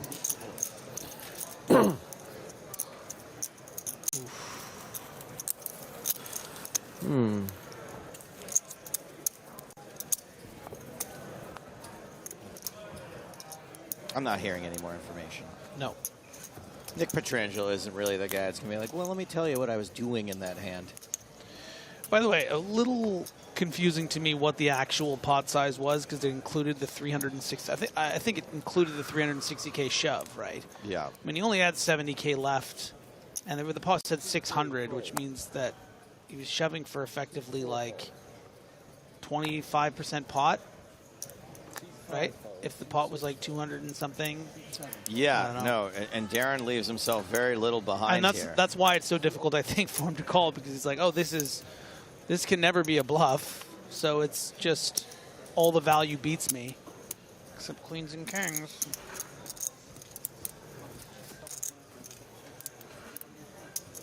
C10, Cole. Poor Darren Rabbi bluffed off of aces. And for all those at home thinking, oof, that's got to be rough. Well, Darren's watching it right now with you. He's finding out what Nick had there, and he's living it. He's re-wincing. Yeah, this is happening during the dinner break right now. Oh, for him. gosh. He's just Yeah. choking on a chicken bone right now. Oh, boy. Maybe intentionally.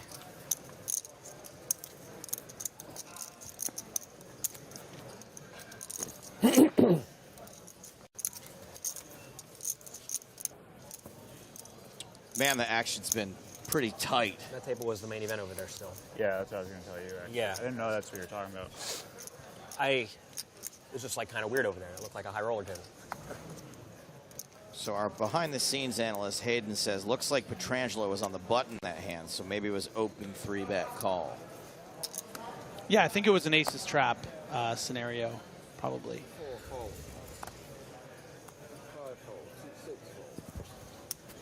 Frosty Nug Farms, who has a platinum pass, will be here next week for the PSPC. Says that was a terrible hand, aces, for that board.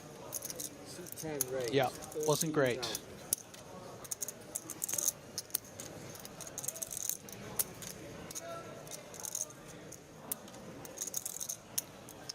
Amiri with a hand. A lot of players will want to play from the small against button open.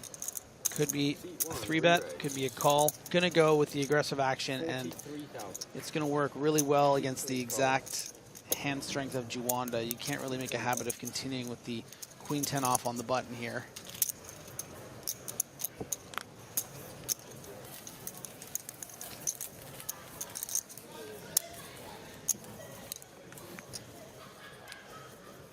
Another one of them says, I have a platinum pass too. I printed it using my 3D printer. Can't wait. Stupid game. We're pretty sure that's not going to work, by the way. Not positive, but... Not positive. I say give it a shot. Yeah. You know what's really weird is that Darren folded aces there, and I don't see nearly as many people saying it's a terrible fold as like when a woman does it. When a woman folds the best hand, man, there's a lot of people out there saying, what a terrible play. Oh, yeah. Darren does it. It's like, boy, that was a tough board. 2 at a time. Sorry, I'll get off my soapbox now. Yeah, you got to split it like the other way. Yeah. Poor guy, tough fold. What if the cards are marked, That's though? what was happening. You can see it. I said he. All right. Put him the long way. Chad McVean says, I have a platinum pass too. That one's for real. For some reason, it didn't even register. Wait, his 3D printer's like good enough? He's got a really good 3D printer.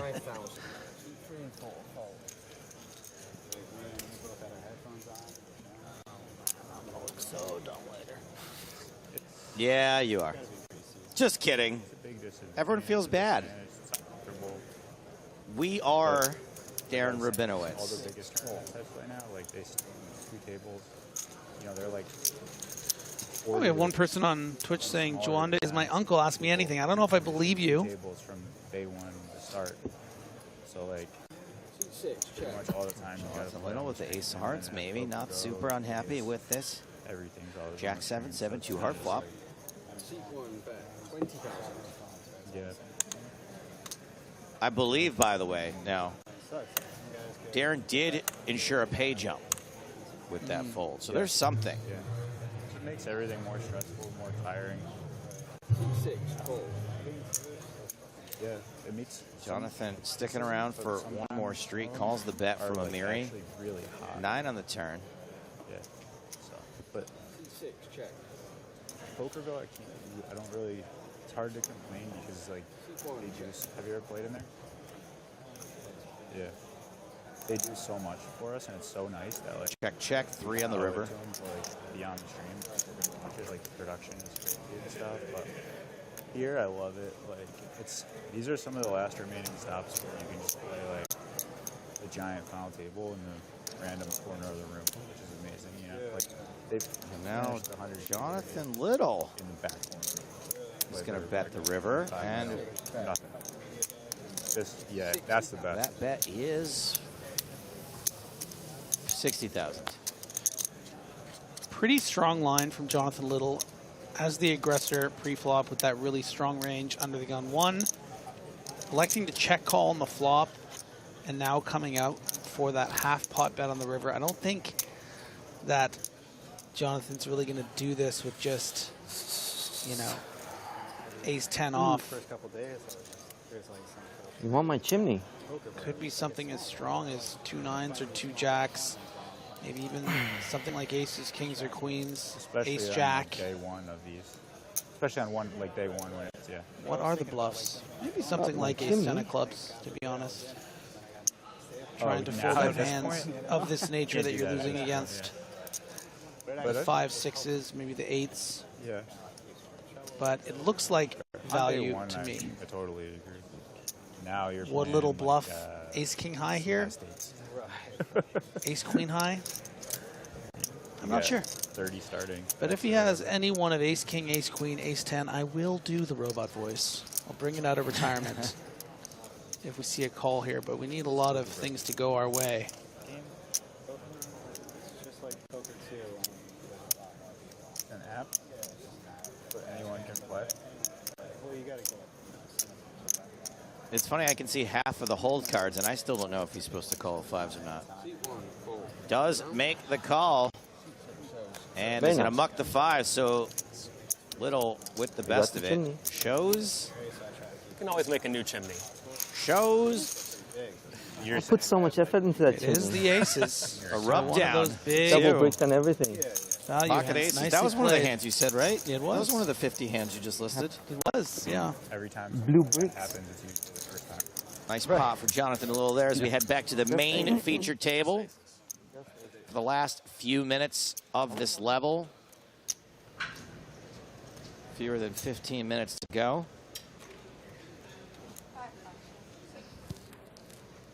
Is that even Stevens? That is even Stevens. Steve O'Dwyer has been moved to the feature table, as well as Ian Matakis. I wonder if Steve O'Dwyer's heard the smoothies that I want to pitch to Noah Boken. Well, just in case, you know, he hasn't, perhaps you should list them off again.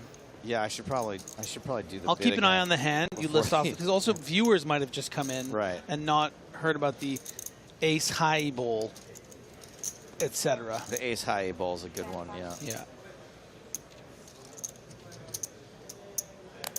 People are really begging for robot voice.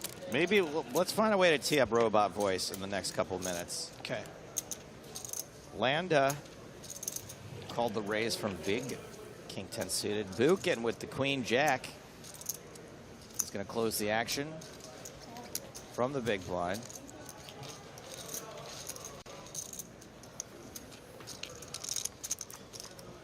And we're going 3 ways to the flop. Ace, deuce, deuce, 2 hearts. Nobody has an ace. That's crazy. But Anton Wig has the aggression, has the lead with the 2 4s. And sometimes you want to just bet here, because if you can get through Landa's flat call on the hijack, which it might have hands like, you know, some Broadways. The problem is you might not always even just get folds. King 10 of spades in particular might even just call to bet. So I think that's why we see Wig playing it passively. Doesn't want to just give a free bet to hand the stronger range once you check here. But don't count him out to that small size. Still drawing to the nuts with a 4, really. And your opponent could just be bluffing with a hand like this. And it is going to be a call. Everyone's just so good at poker. It's really annoying. 9 of hearts on the turn. Okay, we have a good suggestion from Lunix TV. Robot voice if Mustafa wins a pot in the last 9 minutes of the level. Again, I'm gone after this. Okay. You guys, so that's a good sweat. We're going to need Mustafa to take one down. Board runs out 4 hearts.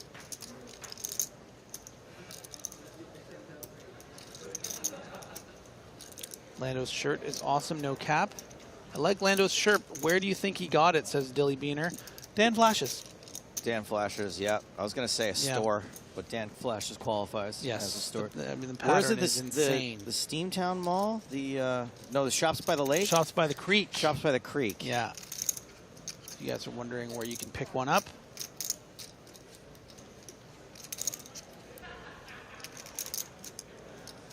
And wigging out with this 6,000 chip bet. I mean, practically a you're check. kind of asking for it. Practically a check.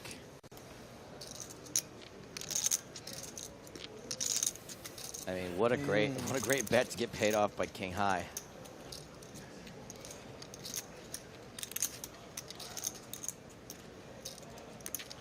It's kind of embarrassing to fold to a 6,000 chip bet, you know? Yes, but it's also embarrassing to pay it off. It's basically free. And Yeah, be yeah, wrong. yeah. Good fold. Good fold. I love that fold. Vig and Lando looking like a duo straight out of Vice City. Yeah. Love it. Love it. Escaped the grips of Anton Wig there.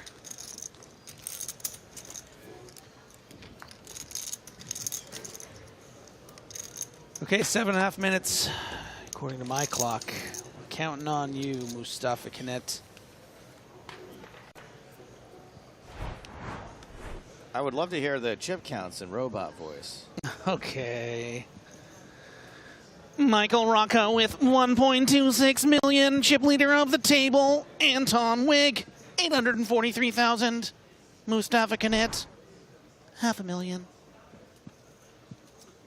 Robot voice. Are you capable of feelings? I do not know what you mean about feelings. I am here to call a poker game. Like if I said robot voice, if I said I loved you, what sort of output? Does not compute. What do you mean about love? Like the hearts that you get dealt? What if I said I care for you very deeply? Oh my God, robot voice is melting down. Oh no! Oh, jeez. All right, I'm gonna have to fix robot voice during the break. Steve O'Dwyer. Worst airline on the planet. Oh, he's doing it. Give me back my luggage, you thieves. I mean, we can't control what the players say at the feature table. I think O'Dwyer peeled the big blind just so he could take a shot at the airline that lost his luggage, knowing the camera would be on him. He might stick around for more streets. If you value your property, do not ever fly with Lufthansa. You ready for that? No, I'm looking at the camera. That was him. You want your luggage? Just tell us. I got another one for you. Wizz Air. Noah Bokin's like, the cameraman stole your luggage? I think I've flown Wizz. It's probably a bad time to bring up, but this stream is sponsored by Lufthansa. Yeah, I don't think they lost no. No, I mean, I know what airlines have lost money, and all of them have returned it promptly. Did you never hung up the phone on me 4 times? Did you have a layover in Paris by any chance? They're like notoriously the worst. It's always like a strike, and then luggage gets lost, and they just put it in a pile. I had my luggage be gone for like 6 months, and then they called me. Mr. Wig. 6 months? They're like, Mr. Wig, you wouldn't believe, we got your luggage. And I'm just like, oh, thanks. I went to Canada to fix my relationship, and then like on the way, That was probably a sign to not bring your baggage up there. You know what? Nice one. Nice. It was a good one. Whose joke was that, Rocco? Well, The relationship didn't work out. In retrospect, that was like I was drawing stone down. Yeah. That was a Extended heck the of a relationship line. with 6 months? No. Oh. No. It was a deal breaker. I had a few calls, and just like Steve was like, yes, sir. Then you go to www.aircanada.com, and then you start. All right, maybe the voice. Yeah, maybe we would have keep it robot voices. You know, maybe the occasional Italian voice. I am a quarter Italian. Italian-American Then voice. you have to like claim it as well. You have to collect the receipt. I mean, technically, we don't know what voice he's doing. No. He could be doing a Canadian accent. That was, I mean, yeah. You really got to see the best side of me.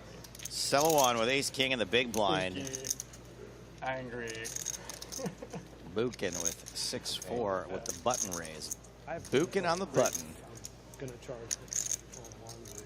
Right, 65.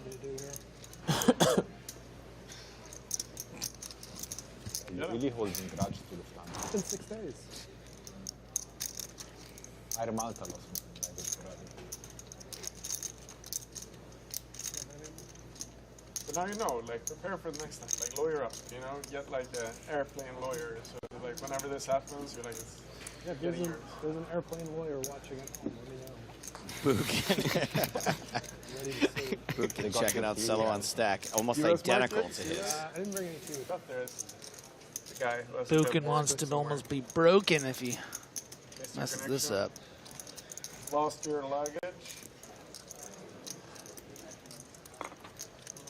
Bukin is handsome. Oh, the principal. Never seen all someone the juice. So angry to fold 6 high. They even know where one of my bags is. It's been in Heathrow for 5 days, 6 days. And they just they won't. Next page jumps at 55th place. Thank you for that. What's the reason? What they're saying? 69 remaining. They won't tell me anything. They're just like, yeah, we're working on it. Like that's why they keep hanging up on me. Because all these, and I get more and more angry. They're cursing. To be fair, I'm friends with Steve O'Dwyer, and sometimes I want to hang up on him. I can only imagine what the customer It's good to service finally see agent on him the other so end of the close. phone is going through. Bahamian. Bahamian is so cheap. Steve O'Dwyer witnessed my greatest pain as a you sports brought fan. some extra stuff? Ever. Carry on. Story time. Take a knee again. Back in 2013 or 14 at Really don't EPT know. Monte Carlo, and the Toronto Maple Leafs were finally on their way to winning their first playoff series in, I think, around 15 years. They were beating the Boston Bruins in Game 7, 4-1. And I was in a hotel room watching it with the Greenwoods, you know, the Canadians. I think Tim Adams might have been there. And Steve O'Dwyer was in the room, and he saw our Toronto Maple Leafs collapse. Did you cry? 4-1 with 10 minutes to go, 11 minutes to go. And they came back and lost in overtime in Game Is that 7. the one where the guy in the Bruins, though, like he cried and it was like he was old and he had never won a championship before, and it was really great and emotional for the city of Boston? And what was his name? I'm not sure. Ray Bork or something? No, that was much further. That was back in the early 2000s, I Okay. think. Anyway, Steve witnessed it in that sort of deadpan way that he would. And I remember his face. But he saw the humanity in me. It was a magical moment. Did he brush away your tears? Cupped my face, yes. And he said, he looked That you was- in the eye and he said, Yeah. Griffin, check your privilege. Outer table action. That's where I got it from. Elias Gutierrez and Chad Eveslage. Eveslage. Eveslage. He is a human giant. That was a 9-5 deuce, 2 hearts flop. That's Chad over there. When I say human giant, I mean as a poker player. I think he just won Player of the Year, maybe, on some tour. I mean, Anyway, good at poker. Definitely a Chad. I'm not sure what Chad means anymore, but it's his first name.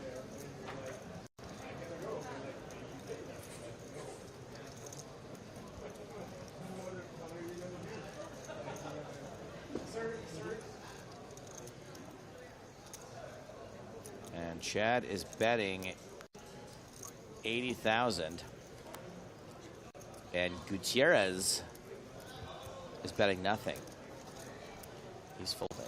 he allowed to do And that that? means Chad automatically wins. I don't know if you guys have been following.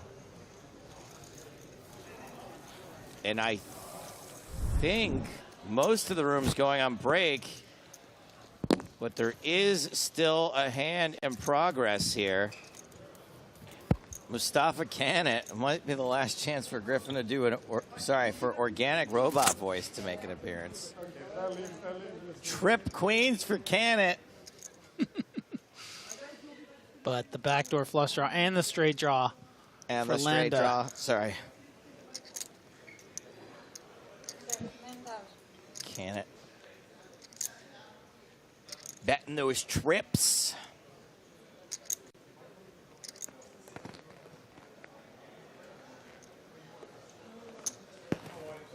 And that's going to be a check raise.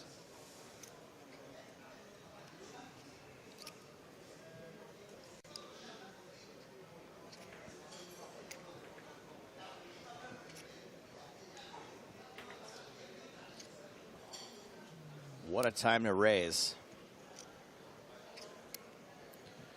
The old dinner break.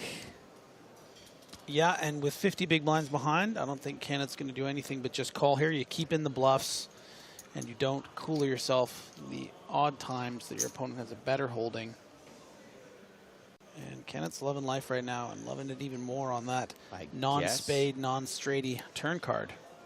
It's a little straighty, but yeah. Not. It's no more straighty than it was in the I know it kind of seems like it might be. You're like, no, he didn't need the 8. Yeah. The 10 was a straight either way. Yeah.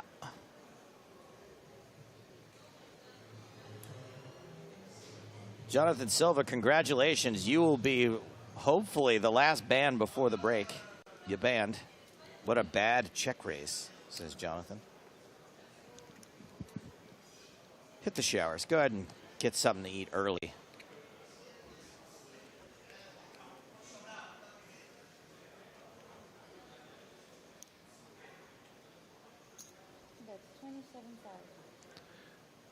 And Cannett did not care about betting into the check raiser. In fact, bet's kind of small here, maybe hoping to get check raised again. Yeah, Cannett always going to have a couple of things up his sleeve. Oh, boy. Dude, the triple check raise, are we going to see it? No. Are we going to see the triple check raise? I'm on my feet right now. Here comes number 2. Oh, no, there it goes. No, oh, just the single check raise. No. Thank you. Landa lets it go. This is what it is. ¿Eh? ¿Ah? No, estoy jugando. Regular. Stick around during the break, by the way. We're going to have a replay of today's world-famous bubble coverage. Before that happens, we are going to take a look at the chip counts of the feature table. We're coming back for one more level after this one. It's been the Michael Rocco show here at the feature table. 157 big blinds when we get back. Blinds will be 4,000, 8,000 with an 8,000 big blind ante. Wig, Cannett, O'Dwyer, Selwan, Buchan, all coming back. Taking a dinner break. Watch the bubble coverage. More from PCA after this.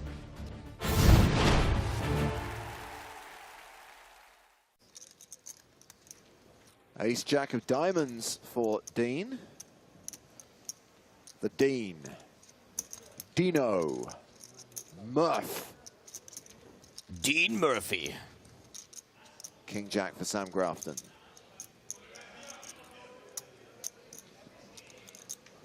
Is that always recording? Oh, great.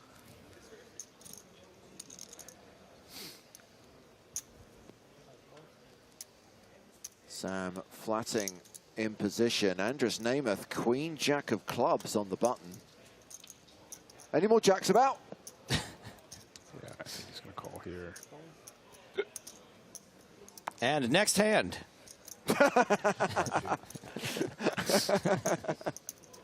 Wow, wait, look at it. We get it all covered here. So Ace Jack versus King Jack versus Queen Jack. 3 players going to the flop. What year was the Penguins that you went to? I went there for grad school, so. And it's Queen 8-6. 2009. 2 diamonds on the flop, so Murphy may be behind right now, but has the most equity, and he continues.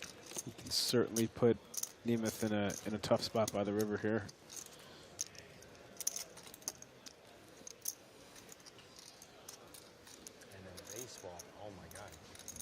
Because in this format, I imagine Murphy here covering him on the bubble goes bet, bet, bet here a lot, regardless of whether he makes his flush or not.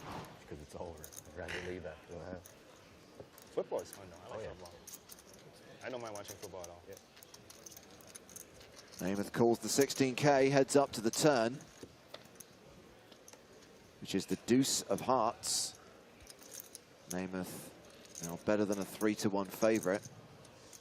I like betting here again. You are drawing to the nuts. We are in the bubble. We can put some pressure on our opponent.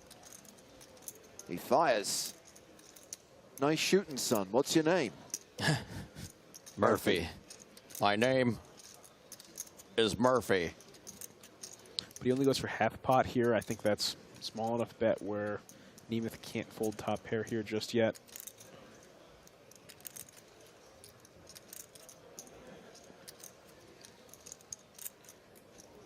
And it's also sized where he's unlikely to be put all in on the river. Because he's going to have more than the size of the pot back. Not much more. He's got 142K back with 133K in the pot.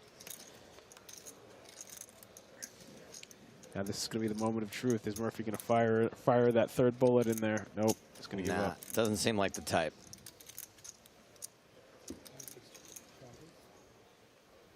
Man, what an awesome pot to pick up on the bubble right now. No fight on the river. Didn't even think about it. Namath adding 76K to his stack, playing 275 grand, just shy of 70 big blinds. Just for the extra tease, I love it. Well, we have got plenty of short stacks in the field, including the guy who won the super high roller at the start of this festival, Ike Haxton. Andy Wilson, Bowie effect. Wow. Also in the danger zone. Danger zone! Is Raymond Kassam. In fact, he's got fewer chips than anyone else. Supreme danger zone. Oh, oh, oh.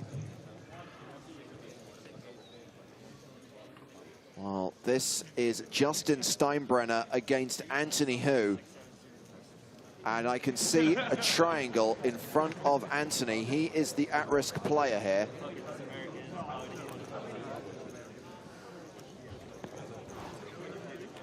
There's Steinbrenner. Speaking of Seinfeld. On nearby calzone. See a lot of faces on all these tables. Andrew Chen, Chad Eveslage. He's been winning everything lately.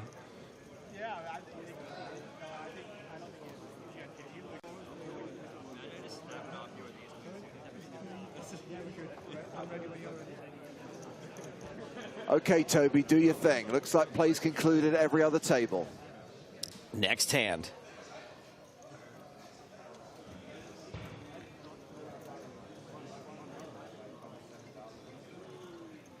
Of course, if Anthony Hu loses this hand, we will be in the money. He could be the pure bubble boy here.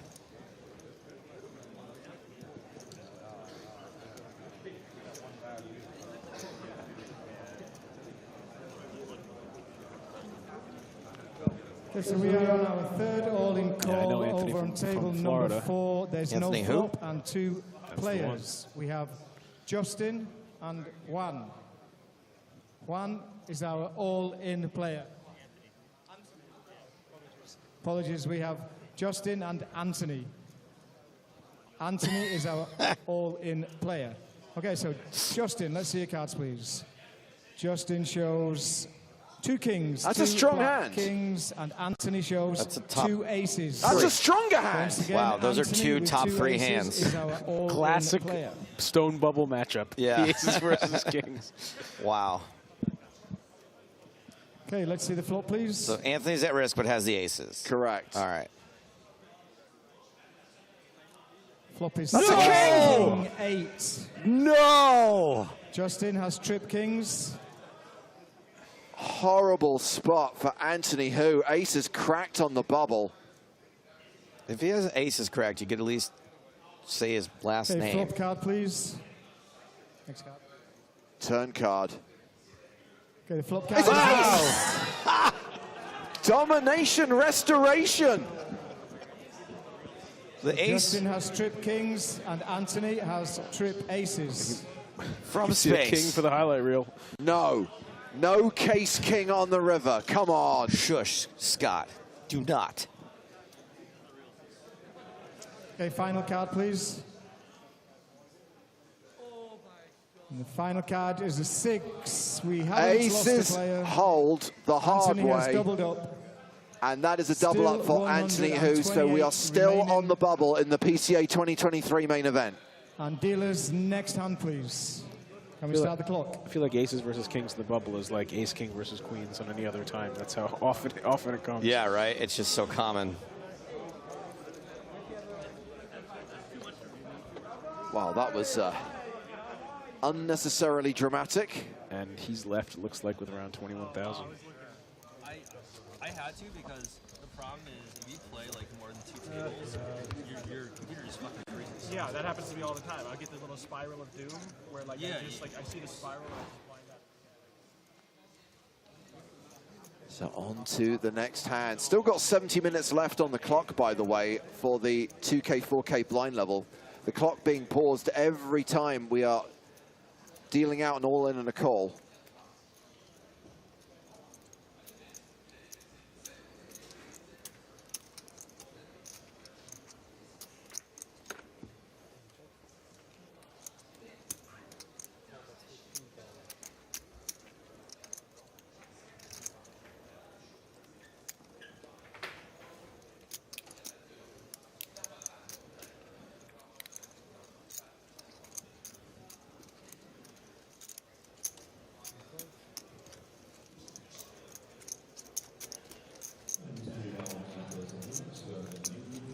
So this is Sparling versus Murphy.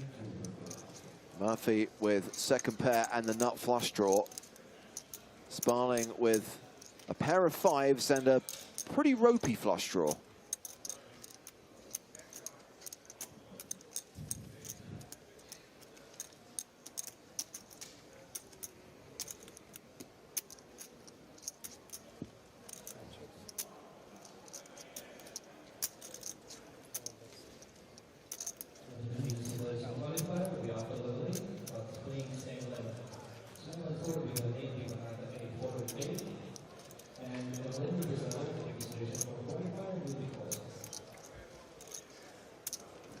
Does have a pair and a flush draw, but it's going to be tough for Sparling to continue here anyway.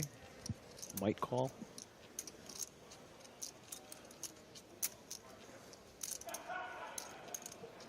Problem is if he makes his flush in the river, it might just cost him more. Right you are. Fred on YouTube asking, is Maria still in the game? I think both Marias are still in. Maria Ho and Maria Konnikova very much still in the game. Thank you. You can't keep a good Maria down. Whatever happens, thank you. So play concludes at the feature table. Over to the secondary feature table. Justin Bonomo versus Dylan Lind. Ace Queen versus King Queen. Domination rotation in Bonomo's favor. Neither player has a club. Seems right for a check. I don't know. Dylan is showing up to the river. It looks like pretty weak. Bonomo does have top pair and has showdown value. So Dylan might turn this hand into a bluff here. When it's checked to him. Can't imagine he's going to be showing up to rivers with much weaker hands than this. And when you show up to a river with one of your weaker hands, it's a good time to put out a bluff. Well, that's what good players do, Scott.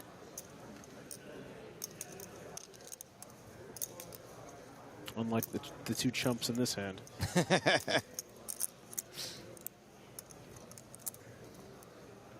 I think he's going to bet here, even without seeing the action. Right you are.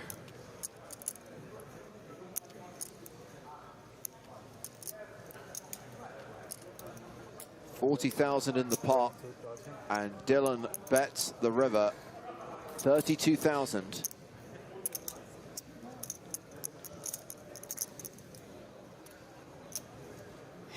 How many says Bonomo gonna call?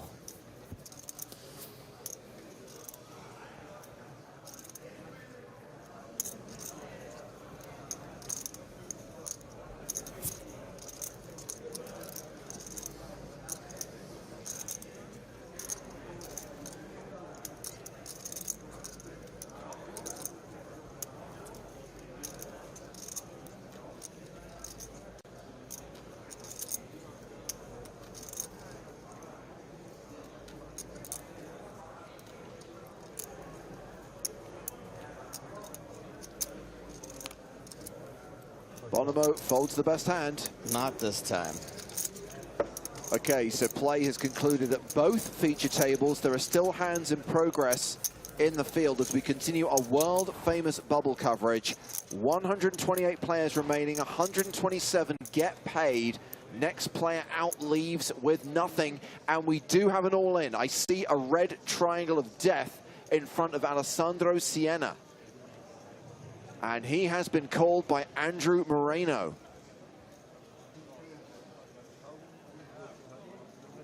Do we know which one's at risk? I feel like one of the Moreno brothers recently bubbled something pretty big also. I don't know why that's in my head. Alessandro Siena is the at-risk player. Andrew Moreno has him covered. Got Nick Petrangelo, Jonathan Little at this table. Andrew Moreno's been on a huge heater the last couple of years. Yeah. A lot of other familiar faces at this table. I see John Racner, John Little. Not the player at risk, by the way, Andrew. Clearly. And I guess we are waiting for confirmation that all other hands have concluded so that Toby can come over to this table and sort it out. Andrew, Alessandro, there's no board, and Alessandro is our at-risk player. So Alessandro, can we see your cards, please? Alessandro shows 2 red jacks. The ladles. And Andrew shows ace jack of clubs. So once again, Alessandro is our at-risk player with the 2 red jacks against ace jack of clubs. Could be another double up here. And flop, please. Flop is 10, 7, queen, Ooh, rainbow. gut shots.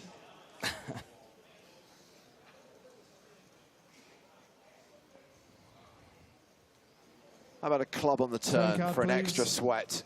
Turn card is a 3. Oh, yeah. Why you do this? Oh, yeah. So once again, Why Andrew you has do ace this? jack of clubs, and Alessandro, our at-risk player, is ahead at the moment with 2 red jacks.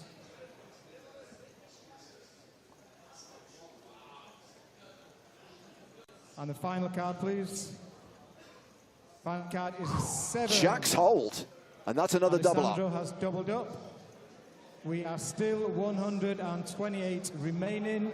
And dealers, I'm going to ask you to deal the next hand, please. So we keep seeing the person at risk with a dominating hand And can we start the on the clock? bubble here, and that's because the people with chips will continually put pressure on their opponents on the bubble, and the people with shorter stacks are going to need very strong hands in order to get it in.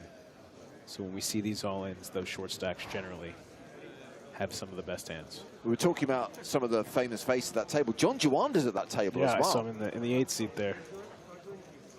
All the Johns? 3 Johns? Racner, Little, and Jawanda? So many Marias, so many Johns. And Murphy has opened under the gun +1 with ace-7 of diamonds. Andros Namath, ace-10 in the hijack. Come on, you guys, we're going to steal Dean Murphy's car. Namath has re-raised to 30,000.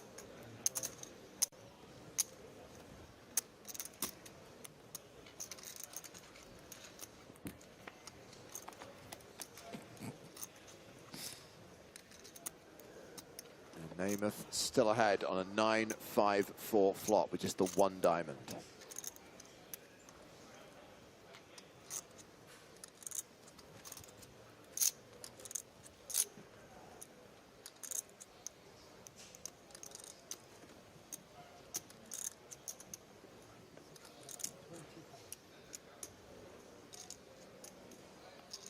Namath continuing for 20,000. Murphy calls. Good old Murph. Would have loved to see a bet there from Murphy himself. He's going to call one. Hit the backdoor straight and flush draws. Seems to default to some of the more passive lines when he doesn't perceive a ton of equity.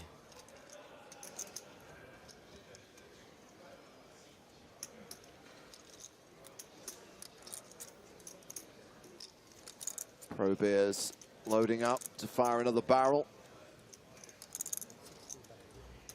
And before the bet has even been verified by the dealer, Queen Jack again. Dean Murphy folds. Queen Jack again. I re-raised it before the flop. How They come I always have Queen it. Jack? Same way you could call with Queen Jack. Yeah, I was Just close. raise with it's better, no? No Queen Jack.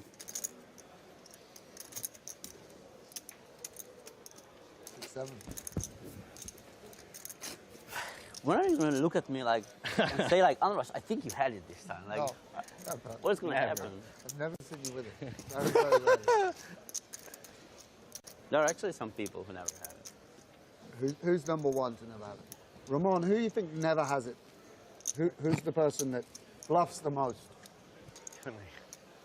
I mean, there is one guy, and then there's the rest. Michael doesn't have it there. Yeah, I mean, he has to be number one. Adamo? Like, from the average population, what do you think? Yes. Who else is always bluffing? Nobody plays like Michael Adamo. Okay, this might be the last hand where there is action. We know this table. And this hand is Alexandros Colillas against Robert Hydorn. And Colillas has bet 10K. Hydorn has raised to 35K. And Colillas has folded.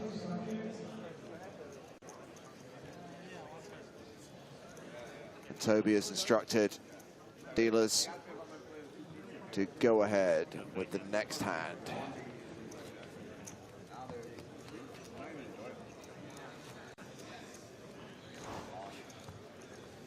So let's go back to the main stage. Let's go back to the feature table.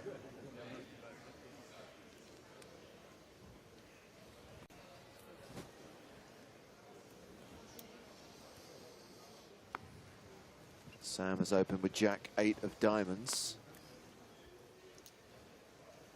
Sparling, ace Jack on the button. Sparling, no!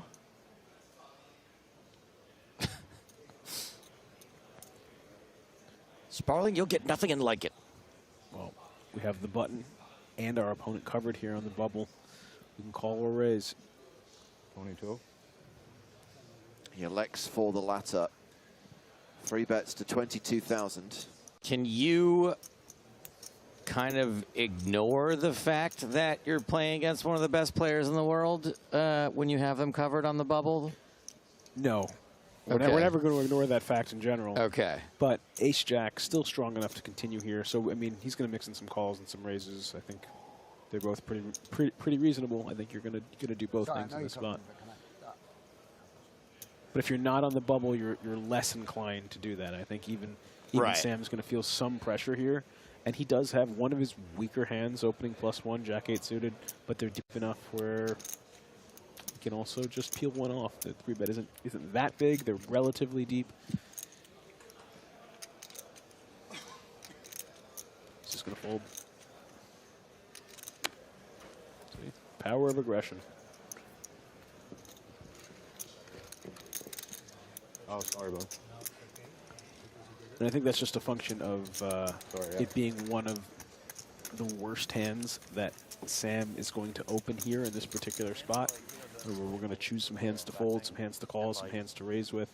Take your worst hands I turn to the and right, fold and then I those. see people are running back from that direction, so I'm like, okay, no exit that way. I turn to the left, I see, okay, people are running back from that direction, no exit that way. So I run like forward, and there was no exit that way either. But I found this like big, tall, like, you know those dividers, it's like kind of accordion shaped. So like I pried my way into it, and like I hid there for 15 minutes. This is when Justin hit in the wall during the World Series. What did you do at the end of 15 minutes? Eventually we heard like footsteps and people Shooting. talking, so there were like 3 of us hiding in there together. Yeah, there were some crazy stories It was a during horrible that. place to Galen be, Hall's because, story like, was great.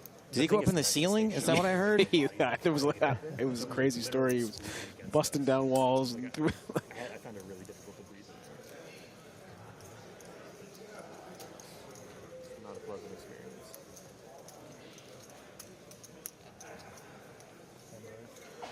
So Dylan Lindy has top set here.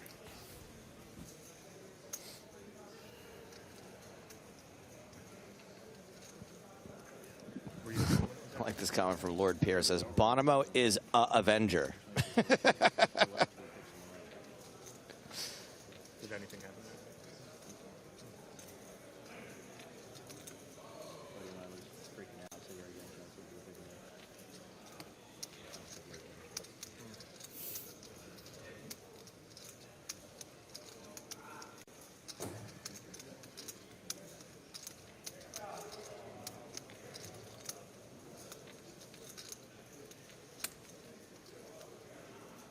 Having been raised, Taylor Poor folds the king-9. Dylan wins the pot.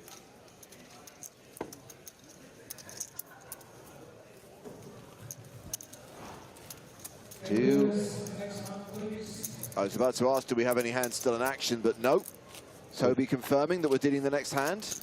On that hand, Tapar raised under the gun with king-9, and Dylan must have just called with queens and hijack, and that's a function of the fact that we are in the bubble here.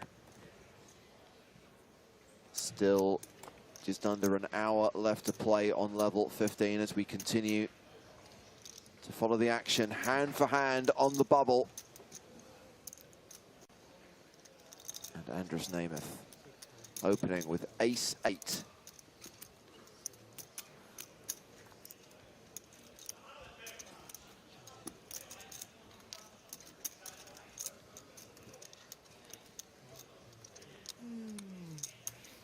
You and I are having a small poker romance. I like it. Yeah, he likes you too. Well, it's your turn to pick one of these up, Murphy. Yeah, let's go. Come on, Murph. Maybe not this one.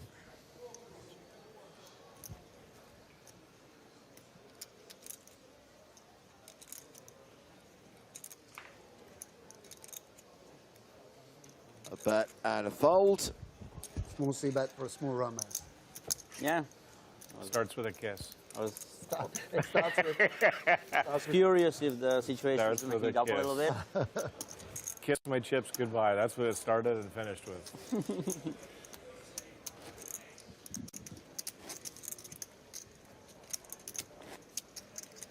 So again, Last PCA, I was like super short on the bubble, and I was like working out how many orbits I had. I had like 6 bigs or something, and I was like working out, okay, like you got like 2 orbits, and then I was like, oh yeah, the bubble will burst before like the 2 orbits or whatever. And I just somehow I just lost my head, and like I panicked, and I like panic shoved like. And also I thought I had fold equity or something like this. I was like, oh, it looks strong, or like whatever. I think there was no shock log I was installing. So then I like shoved like king 8 or something for like 3.5 bigs, like on the hijack. Like I had my plan. I was thinking, yeah, still the bubble, like two from the money or whatever. And the guy in the big blind, he just, I thought it's strong. I thought he just called me blind. He's like, oh, it's like. oh no, we'll never know the end of the story. We'll hear it again someday, probably. Although Sam's not like a big story repeater either. He's got that going for him, too. So 2 tables still in action.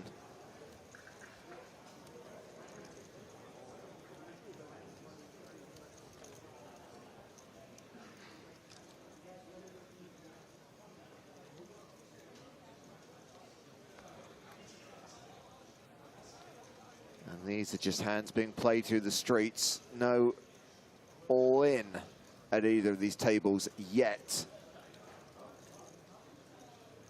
So this is Elliot Hudden versus Rui Bouquet.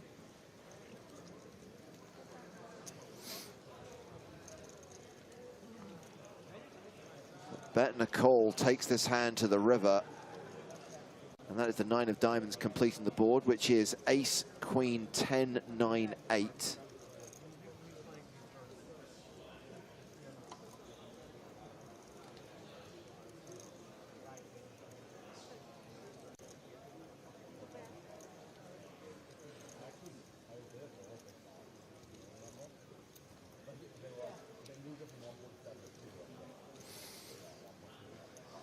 It's like the longer this goes on, the more tense it is, right? Like the sort of buoyant energy from 20 minutes ago, 30 minutes ago is slowly leaking out of the room.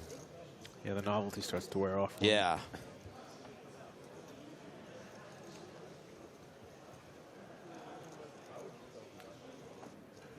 Elliott does not have much left behind.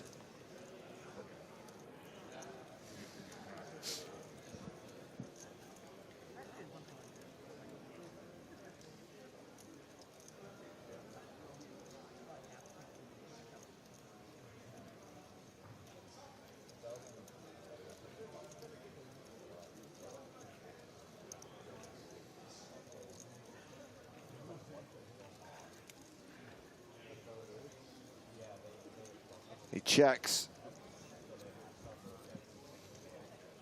Check behind. And Hudden tables King Jack for the straight. The nut straight. And he will win that pot. So we were talking about the mini PCA series. And of course, part of that series will be the mini PSPC, an online version of the Players' Championship. For 1,000th of the price, it's a $25 MTT, follows the same 5-day format, employs a similar structure, and has added money in the prize pool, reflecting the actual Players' Championship. It will start on Monday at 2:30 Eastern, registration closing at the start of day 2. And of course, every single day, there are several low buy-in tournaments in the mini PCA series.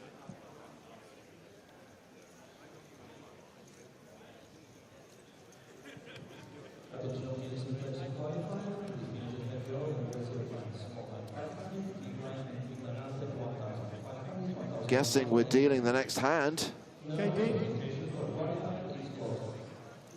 dealers in the PCA Main Event, next hand, please.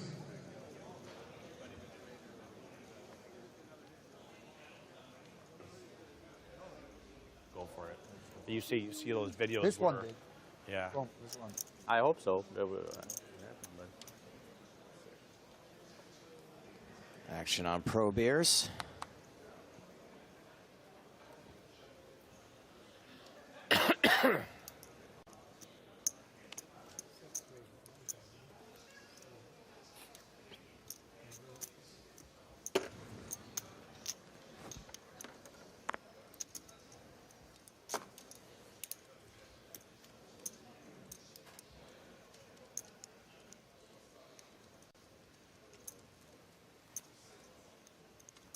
I think we're just going to see a call here. Yep, seems like a weird spot to get super out of line with the 7s. We're in position, covering. Ooh, I see some. Yep, there's the call. Covering Nemeth, who is going to be opening a bit wide here in on the bubble.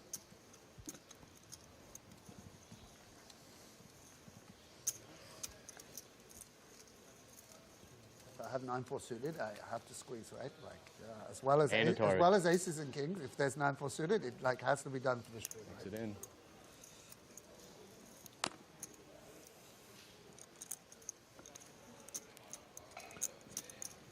Sam's going to get in here as well.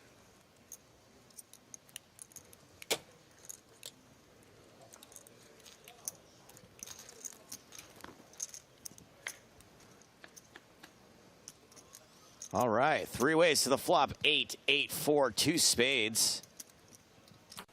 So Grafton kind of left out in the cold here. 5, 6 with a little bit of hope. Pocket 7s with the best hand and probably liking this board. I'm surprised that Nemeth does not see bet here with the gut shot backdoor flush draw with a hand that has no showdown value.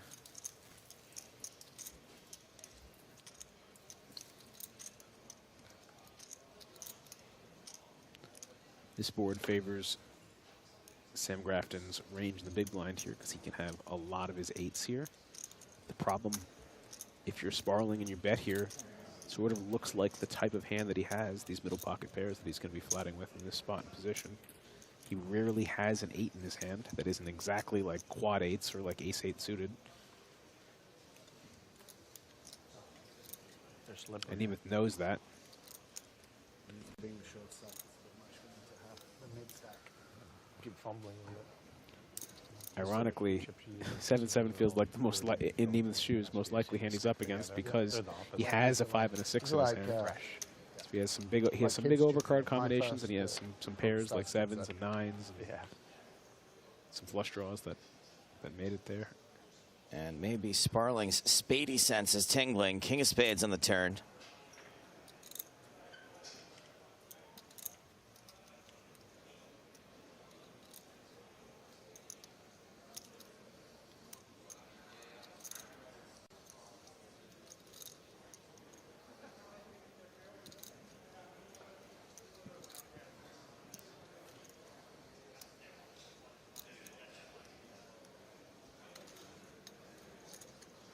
Sparling's drawing stone dead. So if he makes the 7, oh, excuse me, Neiman's drawing stone dead. If he hits his straight with the 7, it'll give Sparling a full house here.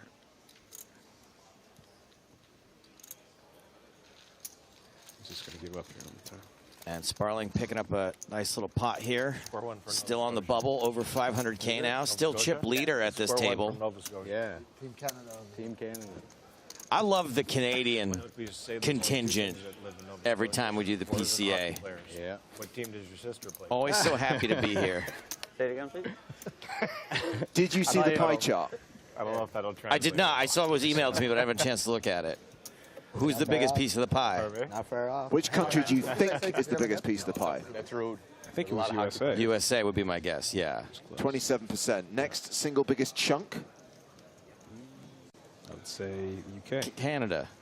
Canada is correct. Third, and I'll give you a clue, we're staying on this side of the Atlantic. Brazil. Correct. Good clue, though. So what do you think is like the #1 European country? That would be my next question. Well, you gave me a clue the other day that's leading me to a country. Okay. But based on the flags I've seen, yes, I'm going to go with Spain. It is not Spain. I'll go with the UK. The UK would be next, but there's one before it. France? 10's not working. Let's Nope. try 11. It's a better number. Anyway. Big poker playing country in Europe. A lot of very strong players from there. Germany. All right. Germany/Austria.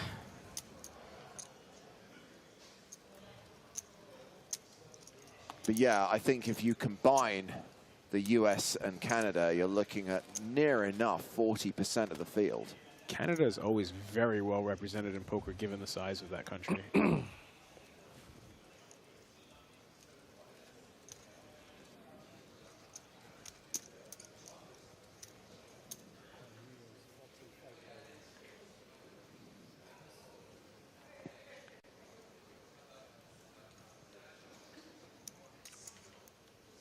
So Sam has 3-bet Murphy, who I kind of feel has been picked on is the wrong word. Let's just say he hasn't won many hands since he's arrived at the feature table. Going back to 10. Wait.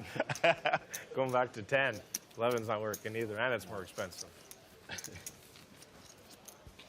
How about just not playing hands?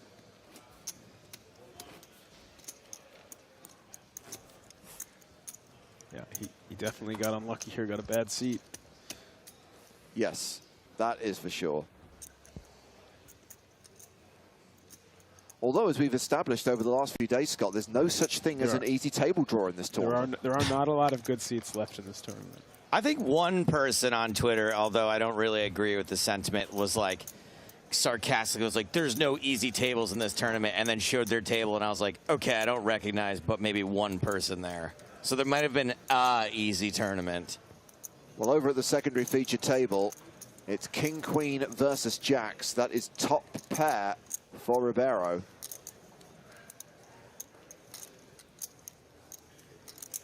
Xuan Liu, just a 5% chance here. Needs a jack on the river. As Ribeiro prepares to bet the turn. Given the formation of this, then the size of the pot, I would say Xuan raised pre-flop. Ribeiro defended the big blind, and Xuan check back flop. Now she's seeing a bet on the turn. think she's a little bit too strong here to fold to a single bet. Yeah, so she made it 7K and Ribeiro has raised it to check 28K. And he check raises the top pair there. Definitely puts her in a tough spot here.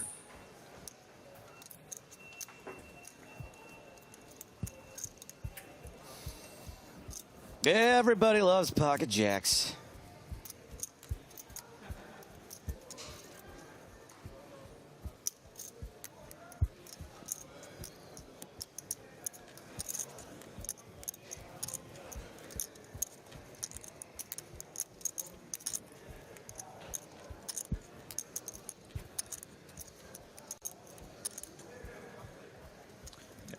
Puts Schwann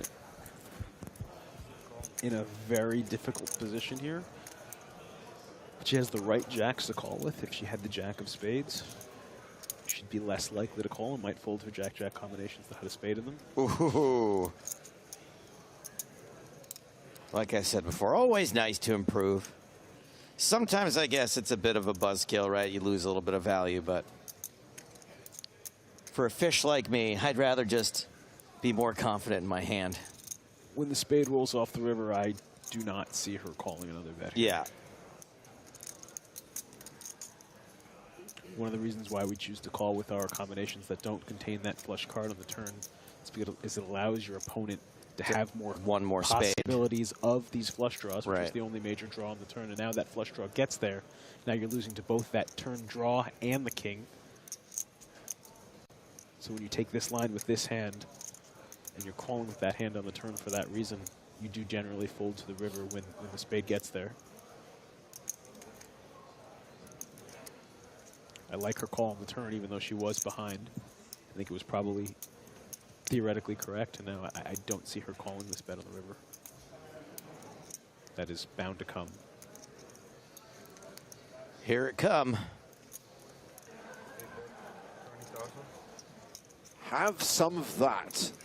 20,000. That's. I did not expect that. I was not expecting to see a 1/4 pot bet on the river. Enticing. When he backs into his. Yes, of course. When Scott says Schwann's not going to be calling a river bet, he wasn't counting on the. I was expecting at least a half pot or greater bet. Right. Now this is actually a perfect bet against her hand. She might actually call this because the bet is so small. She doesn't have to be right. She only has to be right like 20% of the time here, but is she? Yeah, that's a good. It does not feel like she's going to be right 20% of the time here. No. It's one of those things that's kind of leveling, right? Because it's just so obvious. Right. She's calling 20 to win 100, and it's very unlikely to taking this sizing with as a bluff. You'd think he's going to go bigger with his bluffs. Seems very value-y. I wouldn't think he's as strong as a flush. It seems like he has a king. Maybe some trip deuces that he has out of the blind. You know what Dom Toretto says? I live my life a quarter pot bet at a time. Wow. Whoa, boy. Wow, Schwann went for it. I wish I had not stepped on that with my dumb joke. Wow, this is an incredible bluff here. She read his value bet as probably like a king, and she's putting the pressure on him. She doesn't think he's as strong as he has. He has a second up flush, and he's blocking the king. That's really important here. He's blocking the full houses that she might have.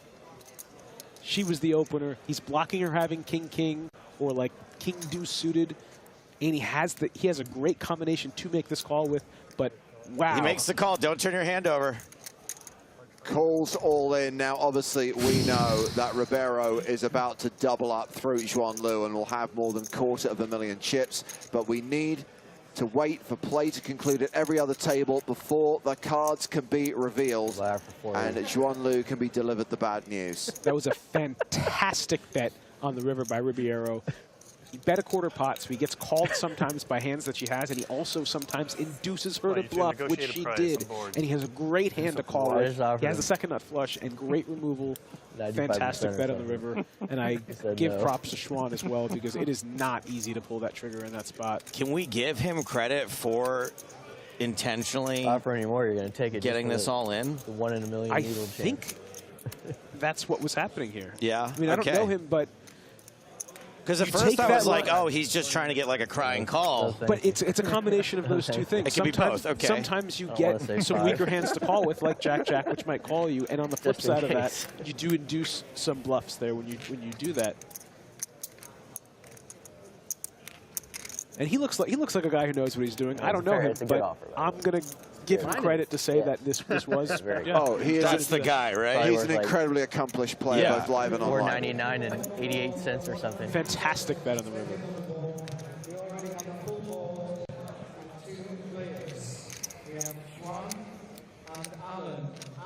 Alan.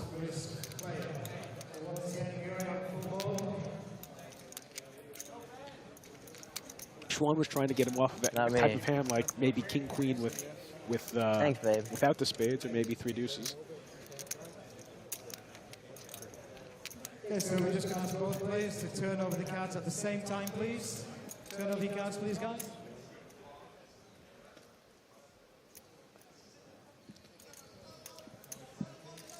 Alan shows a pair of kings. Flush. Excuse me, Alan shows a flush. Schwan always shows a lot of heart out there. She really does King's go good, too. for it. Pocket jacks. And Not Schwan had easy to pocket pull jacks. that trigger.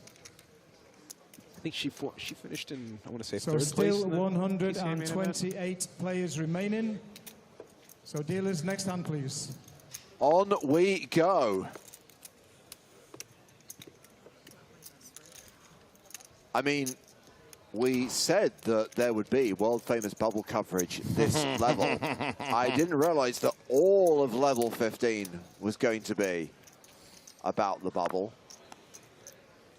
Is there any chance we make it to the end of level 15 and we're still hand for hand with 128 players? No.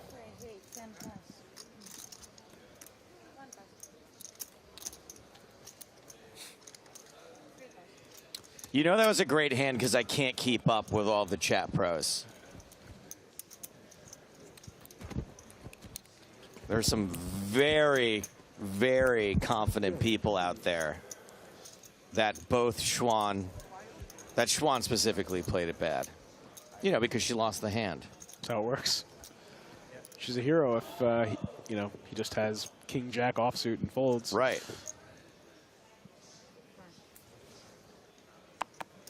Amazing how people's analysis can be 100% accurate when they're able to see every single card. Yeah, but he just happens to have a hand that he can never fold in that spot. Yes.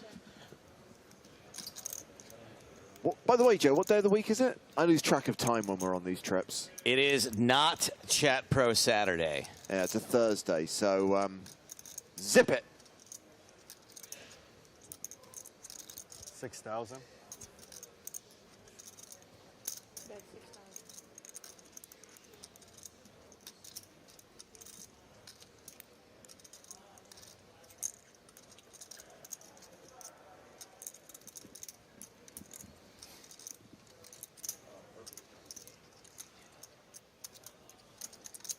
Shing with the best hand, Mulaka with the gut shot.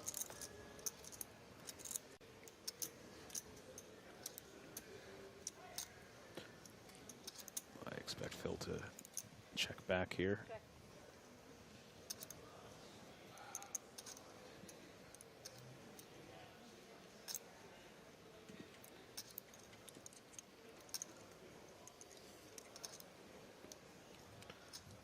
It's kind of a middling stack here on the bubble. Yes, top pair is going to want to try and get that to showdown, not face of check raise in this spot. And now Thomas gets to the river with his worst hand. And we'll see if he decides to turn this into a bluff. He's going to know if he wants to represent the jack, he's going to have to bet very big. And I don't think anything he bets is going to make Phil fold here. Certainly not for 11,000.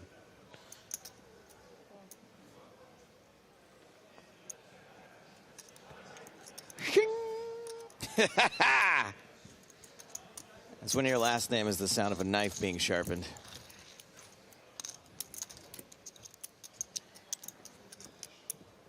So play concludes on the main stage. Let's go back to the secondary feature table.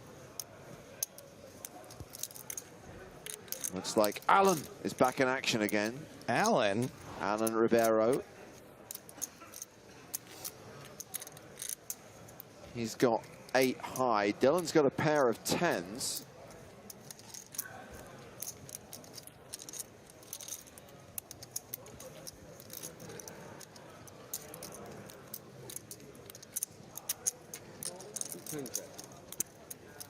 Both players checking the turn. Ribeiro drawing dead. Does pair his 6 on the river. Tulsa. Yeah. I've been to Oklahoma City once, driving through. Oh, yeah? Interesting place. Yeah. We drove. I moved from LA back to Maryland. We stopped there for a night. Mickey Mantle. Place, yeah. It's pretty cool. I didn't know he was from there. The Mick. When did you move out? When? Yeah, how old were you when you moved? 22. I just turned 22 when I moved to And you Vegas. left? Yeah, when I moved to Vegas, yeah. I was gone most of 21 and On to the next hand with 38 minutes left to play on this level. 128 remaining on the pure bubble of the PCA 2023 main event. Yeah. And the stone bubble. World class. Oh, I love that. You might like those. Is it? It's part of Bahama? It is, but you have to go outside. It's by Clio. Like That area, except you go straight out the door to the pool, and then you continue to the beach. It's like 5-minute walk from Clio. I love It's that. really nice. Yeah, that's good. There's definitely food you can eat there. Yeah, that's really good. I went to the Chinese, Hanbawa, I think it's called. That was really good. Yeah. And Clio I've been to, so I'll check this one as well. Clio's great. Good to hear about the Chinese. I've been craving. We've hit a bunch of the restaurants already. And now we're broke. That is true.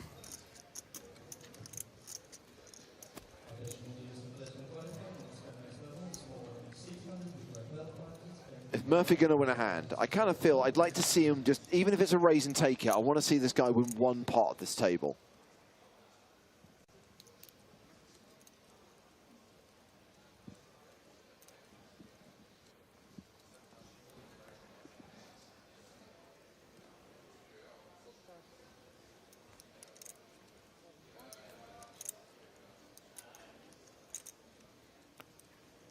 Yes.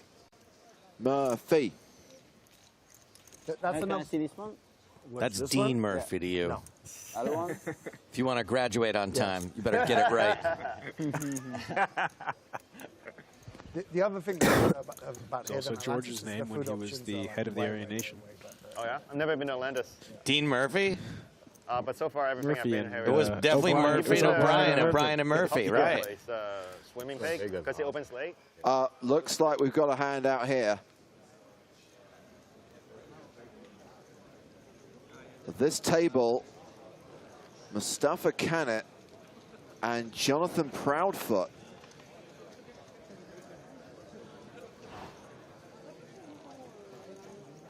So hearing that Jonathan Proudfoot is all in and at risk for 34K. Good old proud flop. And has been called by Mustafa Canet by the looks of things. How does it make you feel that he made a bad decision?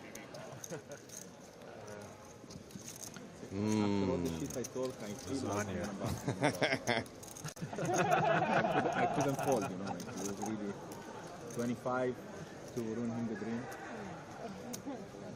He didn't care about the 17K in the first place. That's why we gambled. Better than the object? King. 30. Huh?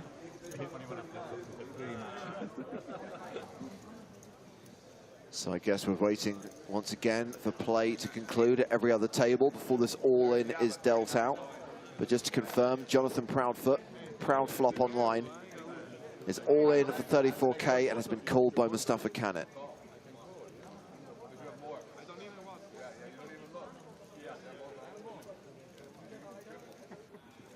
I think I heard Jonathan Proudfoot tell Canet he has kings. It wouldn't surprise me if they told each other, yeah.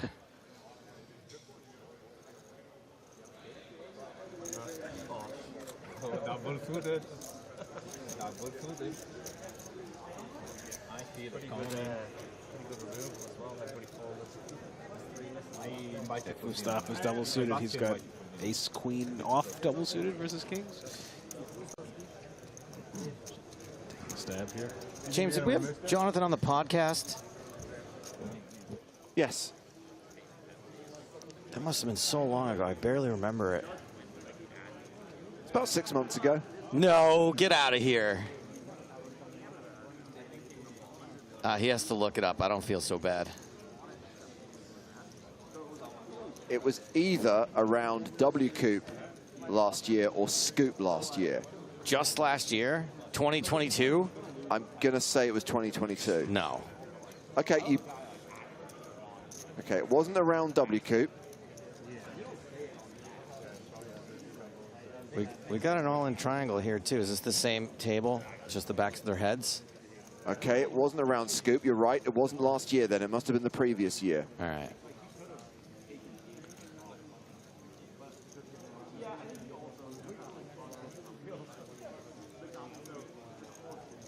Okay.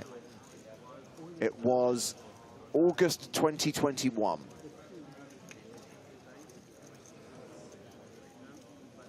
Like a year and a half ago?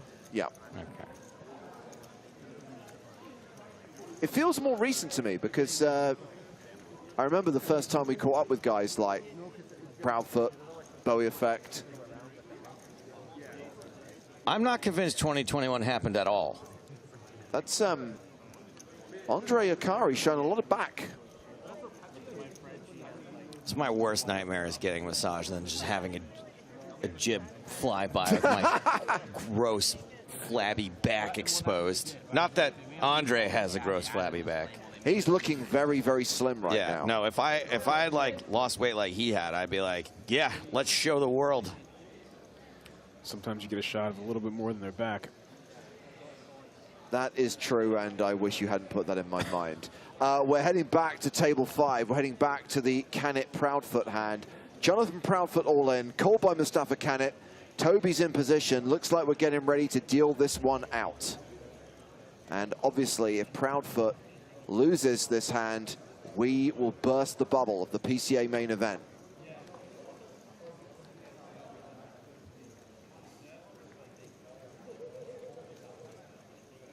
Toby.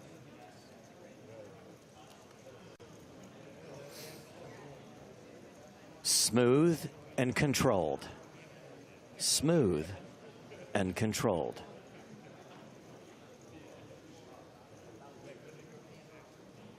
Okay, we have our 6th all-in call. 2 players, no flop. Seat 2, we have Mustafa. And in seat 4, we have Jonathan. And Jonathan is our at-risk player.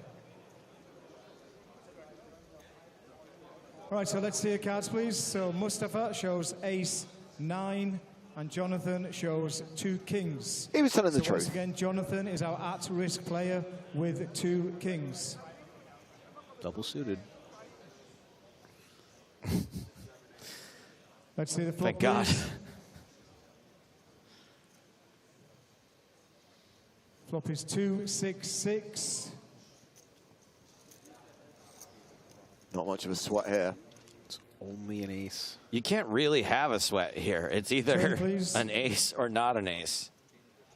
Turn is a 3. Jonathan Proudfoot just has to avoid Barry Greenstein making an appearance. And the final card. The final card is a king. Jonathan has doubled up. We play on. What's he doing? He's such a goof. I love him. Okay, we still have 120. Still on that bubble.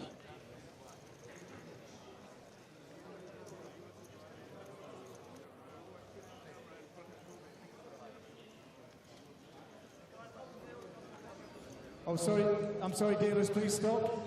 Oh, what's happened? Apologies, dealers, please stop. Yeah, it looked like there was another We have all-in. the second all-in. Oh, wow. Yeah, at the Andre Akari table. I thought I saw it all-in triangle there. Bonus all in. We do not want to miss Please stop this. and keep your cards Yeah. face down. Juan Membrano and Andre Marques are the two players here, and Juan appears to be the at-risk player. Marques again? I guess he's not at risk anymore, at least. There's a flop, Queen 7 deuce.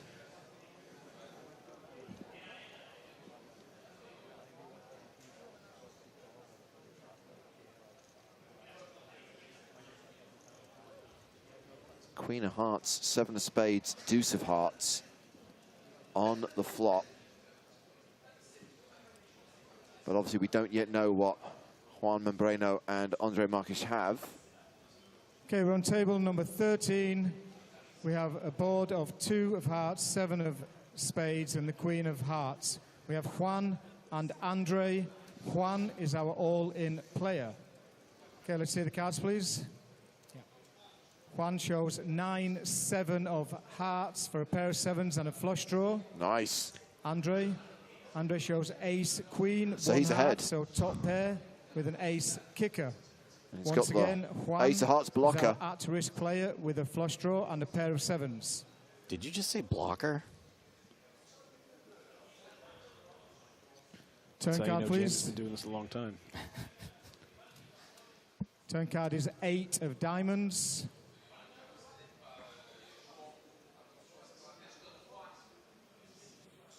So he's going to need a 7, 9 or heart. This bubble is going to be burst.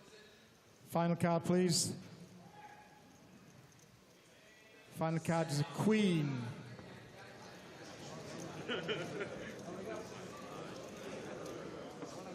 So is that the elimination of Juan Membrano? Is that the bubble bursting in the PCA main event? Toby? Oh. Okay, 127. Congratulations, everybody. You're in the money. Congratulations, everybody. I would expect the applause to be louder, but there's probably a lot of people in this for multiple bullets. That bubble took its sweet time, but we are now in the money with 127 remaining. Juan Membrano bubbles the PCA main event. Everyone else guaranteed at least $17,600.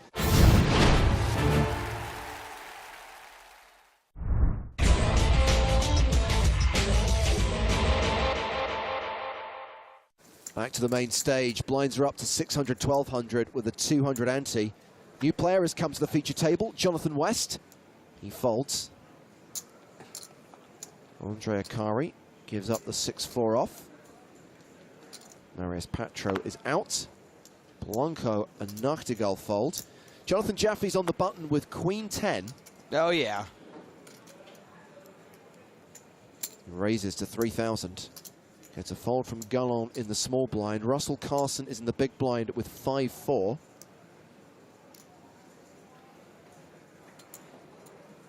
And he's playing it aggressively. Re-raises with a 3-bet to 11,500. Not so sure about a 3-bet there. Feels pretty random. I think I prefer calling or folding. Jaffe's got a decent stack, has the advantage of position. And he knows how to play to pokers.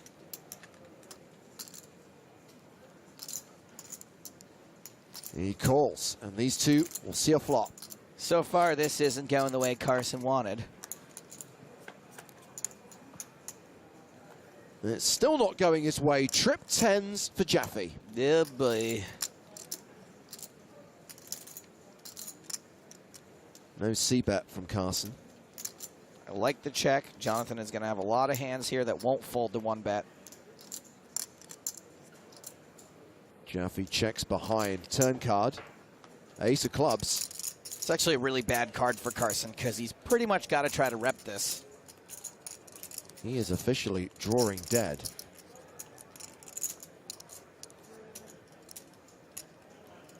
And here comes the delayed continuation bet. 7,400. One would hope that when he gets called or raised here, he shuts it down. Just a call from Jonathan Jaffe. 40K in the middle as we go to the river, which is the jack of clubs, giving Jaffe a straight. It is a straighty, flushy paired board. And Carson is going to take a stab at this. Bet's reasonably big, 28,000. The unfortunate thing for Carson here is he's repping very little. It's basically a boat or nothing. And there aren't a lot of boats. What? Jonathan Jaffe folds the best hand. He folded the straight. Wow, Carson with an image tighter than a nun's bookshelf. Bibles take up a lot of space. A surprising laydown there.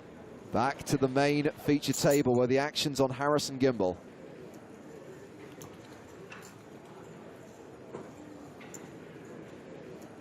He folds under the gun. Kevin McPhee is out. Next leg? No. And here comes Maria Lampropoulou, raising from the hijack with King Deuce. Unbelievable. Well, it's actually pretty believable. She's been doing it for a while. Round to Leo Margetts. She folds the small blind. Michael Farrow is in the big blind. He has queens. Surely this is going to be the one where she gets got.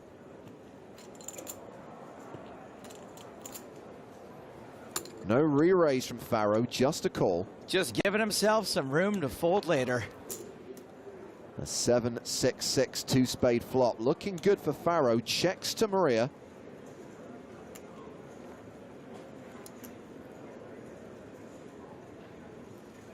A continuation bet of 9,000.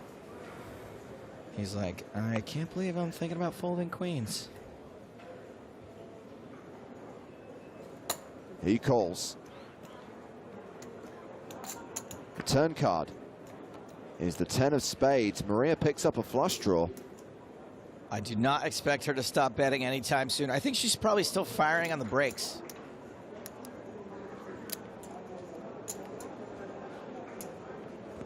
$30,000 into 44,000. Farrow has an overpair, but he's staring at a straighty flushy paired board. It's a really stupid run out so far for queens. Too strong to fold, but too weak to do anything else.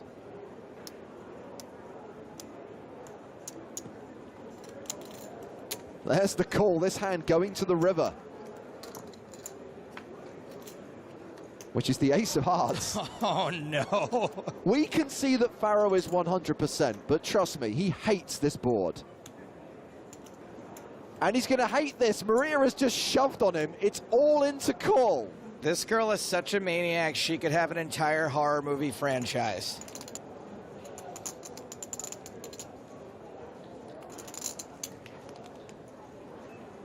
I don't see how he can call. Nice bluff. Correct, but he still lays down the winner. This Halloween, Lampropoulou 7, the bubble bludgeoning. Well, over to the secondary featured table where it's Titov versus Kupel again. Titov with a pair of nines. Kupel way ahead with a pair of jacks. Titov looks teed off. Kupel bets with the best hand, 50,000. Looking frustrated over here. Frustrated and losing are two things that don't make for a very good poker player. That is a raise to 110,000. And they don't make for a very good bluff. This is not a very big raise. Tiny, in fact. The teat bluff, teat raise is smaller than a teat mouse.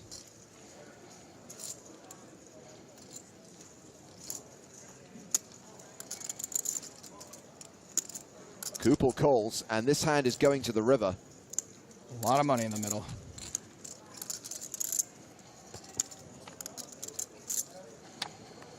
So, Kupel improves to a straight, but there are now 4 hearts on the board.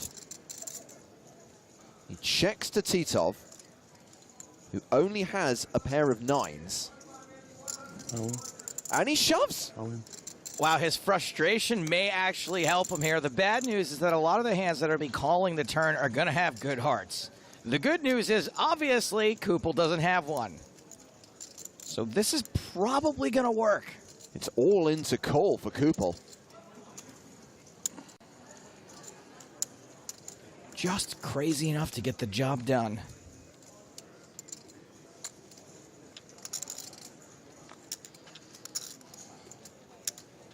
He folds the best hand.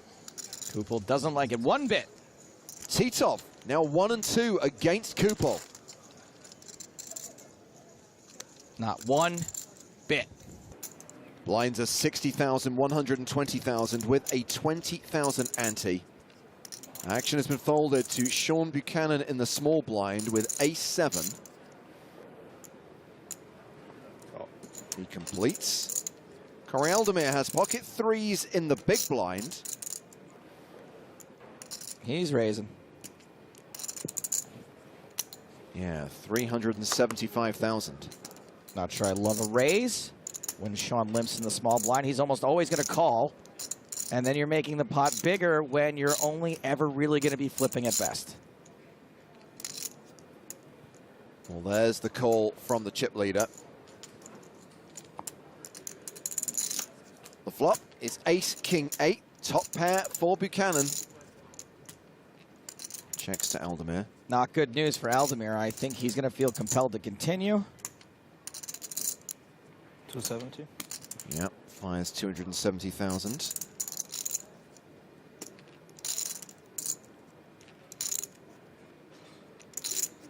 Buchanan calls. The turn card is the jack of clubs. This board just getting worse and worse for Aldemir. Bucky checks a second time. Oh man, is Aldemir really going to blast off here with threes?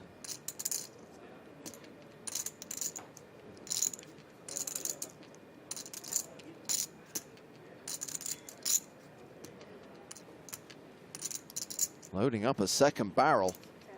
Just over $1 million. I'm going to go ahead and call this the Kanye West because it's aggressive and unnecessary.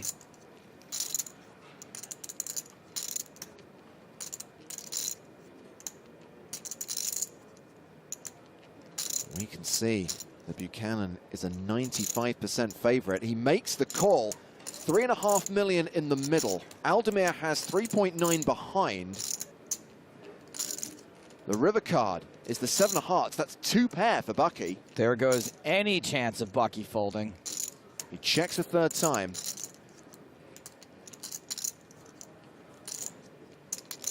Aldemir going to wave the white flag of surrender. He's got to know his threes are no good here at Showdown.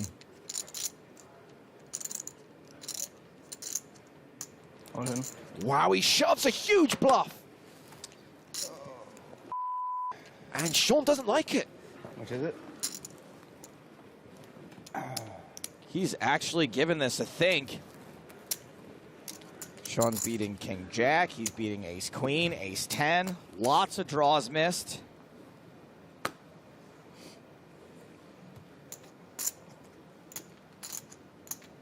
I said Sean was never folding, but I guess it's obviously not never. Did not expect this at all when he improved on the river. Well, however this plays out, you've got to give respect to Corey Aldemir for having the guts to make this move. Is it going to hurt if I'm wrong, Corey? You look nervous as too. He does.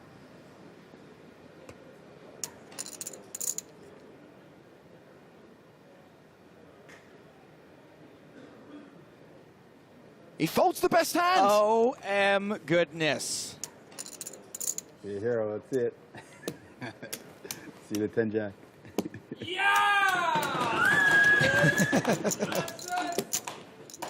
The Germans are loving it.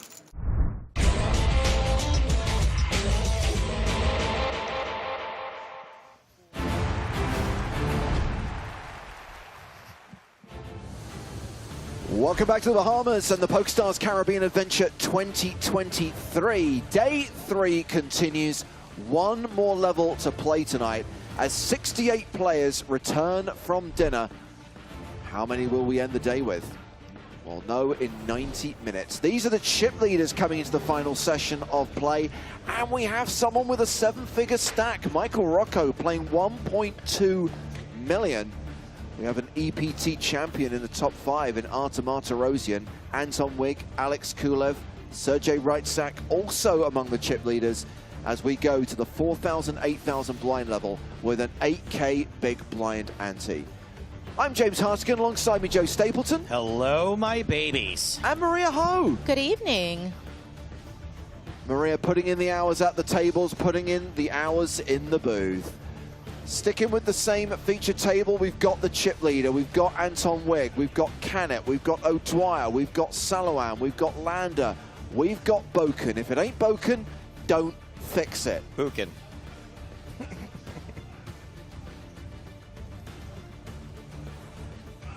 And about to get the action restarted.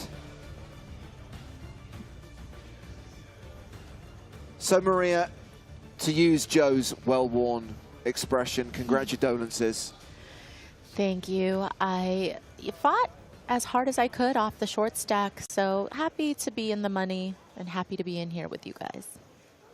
Is the most galling thing that in 2 consecutive tournaments you've lost the Battle of the Marias? Yeah, actually, Maria and I were discussing this, and she seems to be the better Maria so far. Shut down just like that. Nobody will ever shut Well, me at least you've written several bestsellers.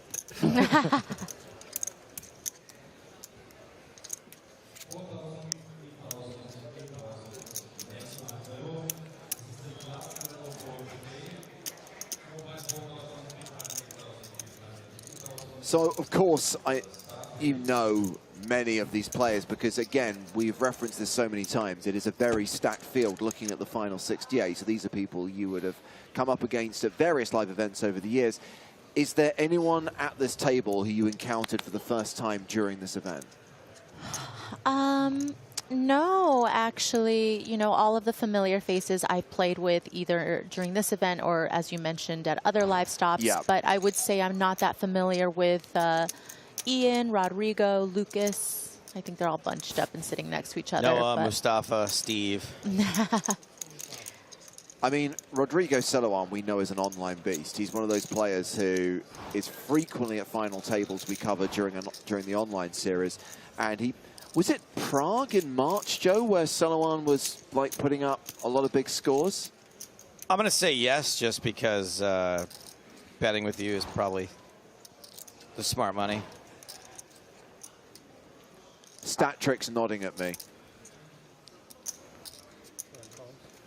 Okay, so Noah Boken opening to 16,000. Anton Wigg calling. 2 EPT champions plus Ian Mateos.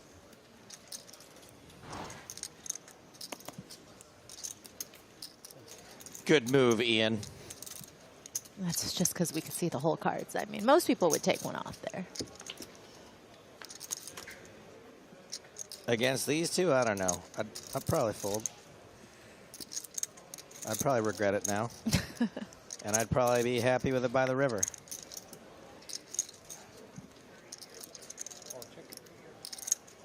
King 10 flopping the gut shot. Boken with ace high, backdoor clubs.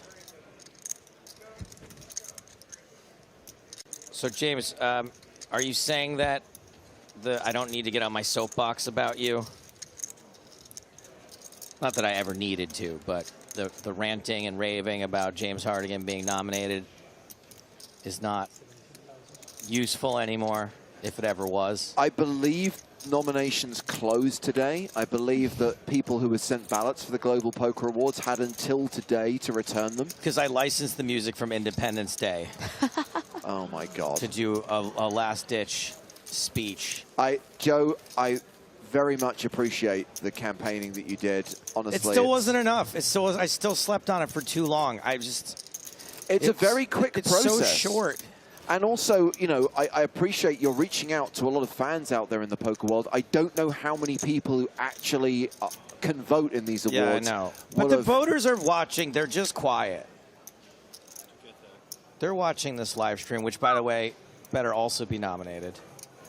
Yeah, I mean, I can say that Oh, no. loud and proud that I voted for you, James. And I didn't need Joe to be campaigning. I truly believe that you deserve it. It's very kind of you, Maria. John Joanda, sadly, no longer in the PCA main event. Ran queens into aces and has just been KO'd. That's going to take us down to 67. And one of the former European Poker Tour champions exits the building. I have to address a rumor right now in chat. Vote for Pickle says, Stapes, you're raised in Troy. I'm in Glenville. Cheers, bruh. That is a filthy lie. I was not raised in Troy.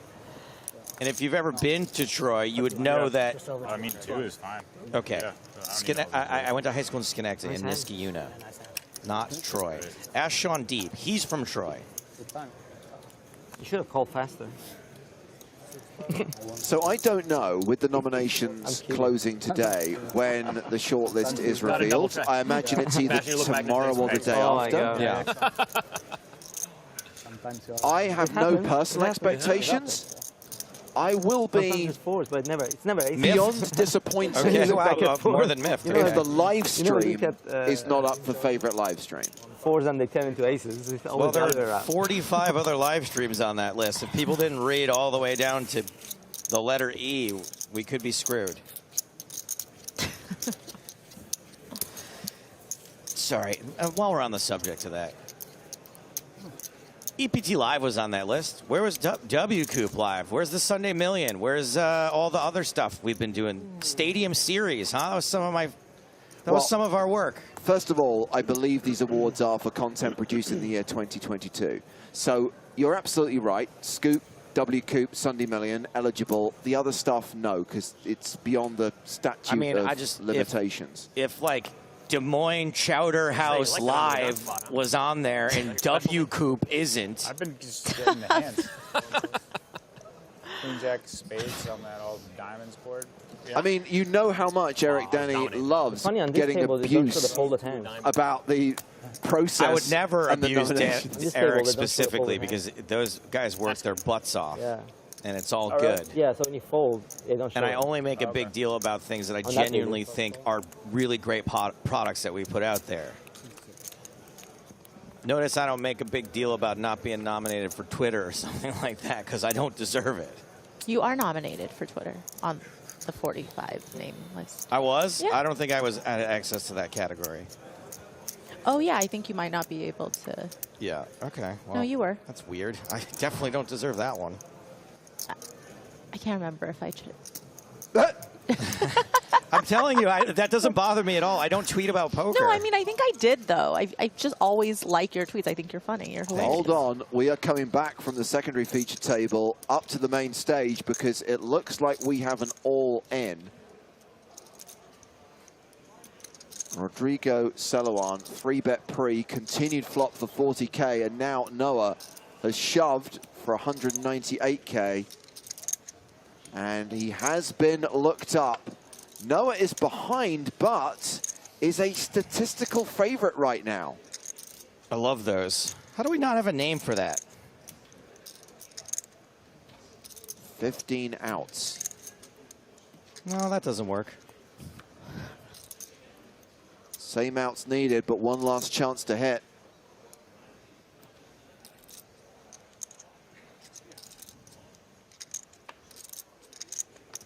The river is the 7 of spades. That is the flush for Noah. He doubles up through Celoan.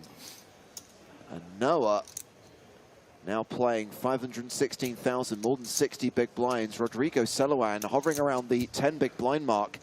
Joe, he's in the danger zone. Danger zone! Should I tell you what my fantasy is for the Global Poker Awards? Is that James and I are both nominated, and then I win, and I go up on the stage and I berate everyone and tell them, "You idiots! You got it wrong. This is so, you're all morons," and just completely trash my career.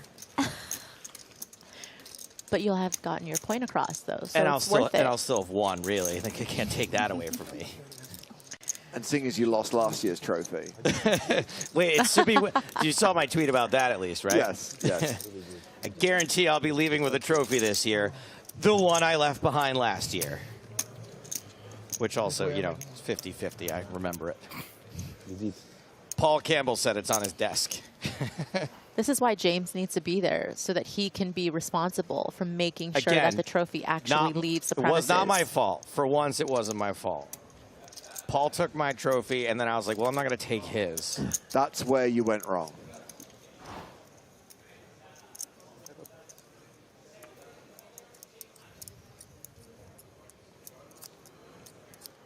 So now back to the secondary feature table, where there is also an all-in. Rabinovitz Holy shit, I won. is going to double up through Sienna. Must be a new year. That can be. I haven't had A7. Oh, you had A7? Yeah. Probably got a spade then. The Spraggy. So average stack right now, 398,000. So around 50 big blinds. That's where we'd expect to be. So I'm going to consult my widget, Joe. Okay. I didn't know the widget was public knowledge. Can you explain to people what the widget is? So the widget is basically a way of inputting the number of entries in a main event, and it will then approximate how many players we will have at the end of each day. You know you're missing a trick because everyone would just call that an algorithm. I'm going to put it into my algorithm. You're like, no, it's not an algorithm. It's a spreadsheet. It's a widget in Excel. So anyway, what does the algorithm say? The algorithm says that tomorrow, if we play 5 levels, we should end with around 20 players. Tomorrow? Yeah. I didn't do anything. It's fair, but it worked in your favor enough that it was. Tomorrow we're going to play 5 the levels tea time again. Costs. For sure. And that should get us down to the final 3 tables. There is a possibility that we do get to 2 tables if we do get to 16. But I think it's probably going to be between 24 and 16, and the line is at 20. Then we play down to the final table, then we play down to a winner, and then we're out of here, right? Do you want to tell them or shall I? This is one really big appetizer course. 1 bet, 25,000. Happens. I guess I'm the one that made a mistake. If he folded. All right, back to the action here. Trying to Jonathan think what Little my hand looked like from your perspective. flopping a little set. Hoping to win a medium pot. Oh. Yeah, copy that. Turning a little boat. Yeah, and that could also be a welcome sight for Amiri with ace-king. Went too deep into the weeds. Amiri's hand gets a little better. Absolutely, but looks like Little's trying to trap Amiri, hoping he can somehow connect with this river. Trying to give him a little rope. Yeah, why not? Your hand's so strong.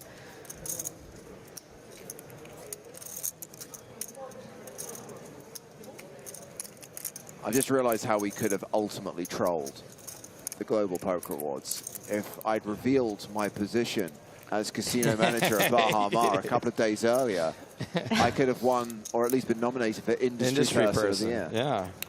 Yeah. It's a numbers game. You just gotta get in as many categories as possible. 60,000.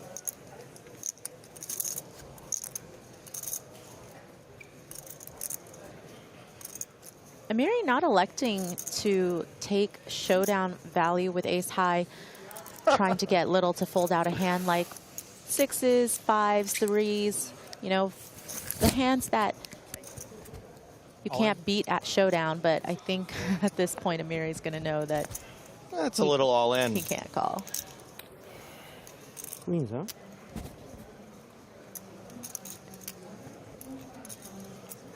Oh boy. What are the chances? Oh, can't be bluffing.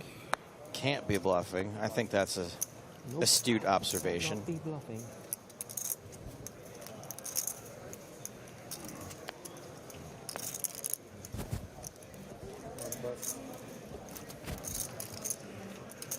He shows a little card.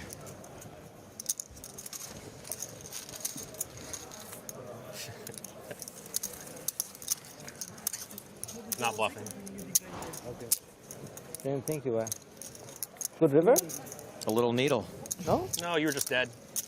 Oh, dead? You were just dead. Kings, aces.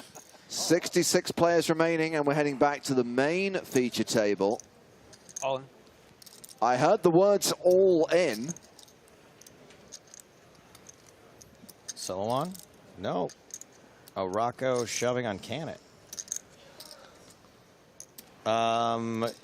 So this is blind v blind. Rocco opened small to big. It went check, check on the flop. Oh my goodness. Rocco bet 115K on the turn and has now shoved the river. This is a huge pot. I just don't see how Canet could get away. We've seen this situation so many times today, by the way, where a player's had the flush and shoved into a very strong hand with the ace of that suit. Yeah, but I mean, straight with the nut flush blocker, you cannot blame him. Blind versus blind. Oh. Calls all in, and we are going to see the elimination of Mustafa Canet from the PCA main event. I think I just threw up in my mouth a little. Canet canned.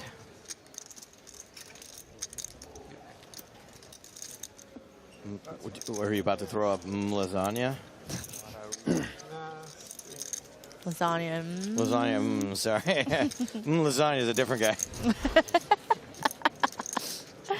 R.I.P. Musta. I know, right? What a beat. Well, that's going to take us down to 65 players now. And Rocco has been an unstoppable rebel force today. Well, Michael Rocco continues to dominate, closing in on the 2 million mark now, has a stack of 1.87 million. More than 230 big blinds. Oh my God. Maria, you're drooling.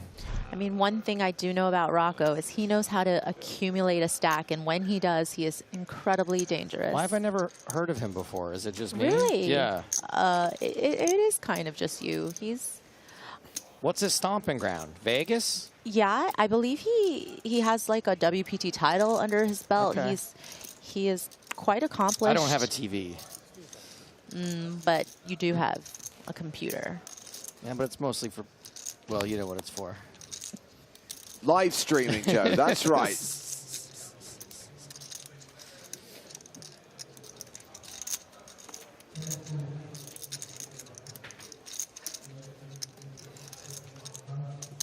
Queens for Noah Buchan, who's facing a raise from Lander.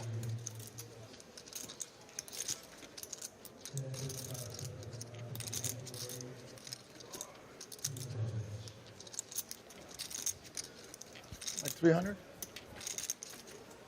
I like the chest scratch. It's a good move.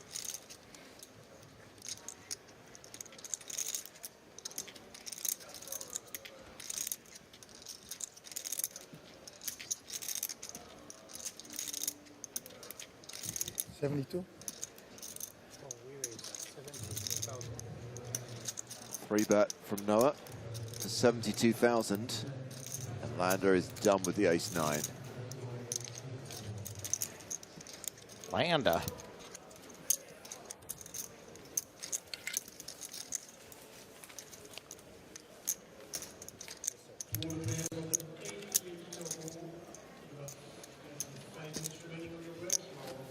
James, did you say how many?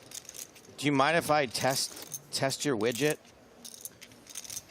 So the widget assumes a 50 big blind average, and you'll see right now we're playing above a 50 big blind average. So the widget actually had us getting to 66 in this level. Well, that's pretty close, right? Yeah, but we've still got 72 minutes to play, and we're already at 65. Oh, you mean at the end of this level, Yes. 66? Okay, got it. But now I feel like you've been using that as a reference point when we do the whole guess how many players are left at the end of the day. Yeah, but he built the widget. He can use it. I don't think it's cheating. It's, by the way, what it gives, sorry, I should clarify. It gives you a spread from the beginning of this level to the start of the next one. So let me consult that. Hold on a sec. Beep, bop, boop, bop, beep.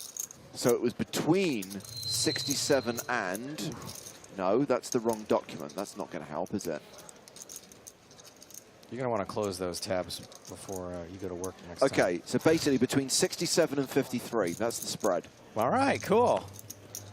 Yeah. And what I would say is to your, to be generous to you, is that if we get below where your widget says, that's good. If we're ahead of schedule. Not necessarily, because it means the average stack will then be super deep, and it just might take them longer to then... It'll balance out in the end. Right.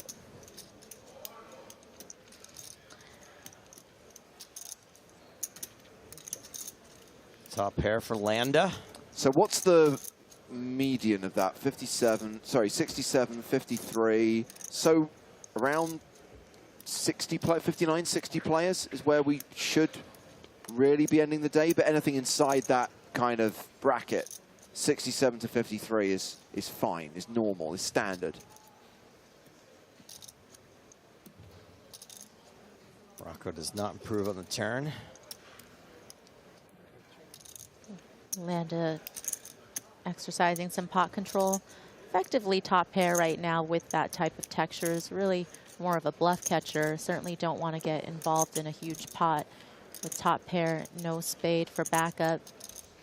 And there's no point in like a protection bet here because your opponent's probably going to call with all their draws anyway, so you might as well keep the pot small. Is that the idea? Not necessarily, but I think out of position is maybe So you a don't better get place raised. to be cautious, whereas if Right. Landa was in position, he might go for, say, a delayed C bet on the Copy turn. that, copy that, okay. I think that, you know, now on the river, Landa could have considered going for value. You're probably going to be chopping with other aces that could have had you outkicked. But now, you know, with Rocco putting in this I'm just value wincing bet, because what he believes is a value bet, you know. Certainly not going to fold as Landa. was it a bet call already? I think so, I would imagine. Okay, yeah. I could see it pre-flop.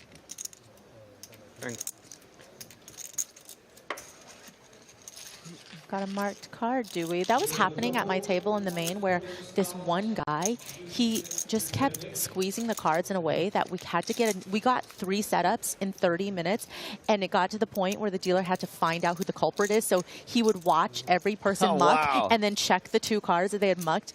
And then we found out who the culprit is and he was so embarrassed. Was it the same dealer that had to slap away Poker Bunny's hand from trying to grab chips after she was eliminated? That video was something else.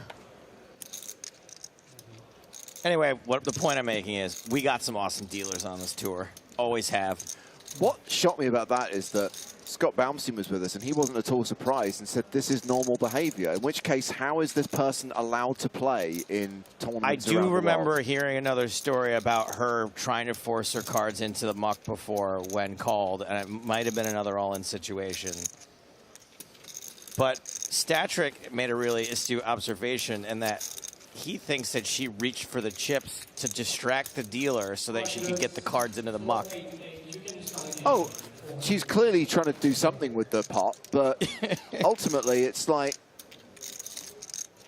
as I said, it's behavior which I personally think warrants, at the very least, a final warning.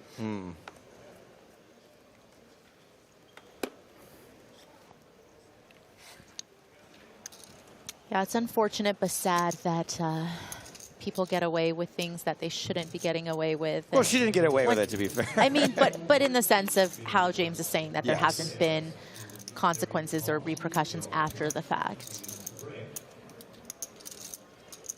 I mean, there's a guy wandering the corridors with an Uzi, so, you know, we can always see if he's available.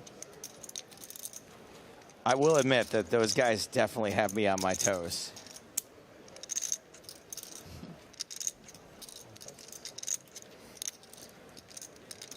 After Black Friday, I moved to Tijuana to play online poker, and there were a lot of guys walking around with guns and all kinds of stuff. And I was like, you know, I'm Good just gonna- guys with guns, though, right? Yeah, yeah. Steve O'Dwyer. All in. Flipping.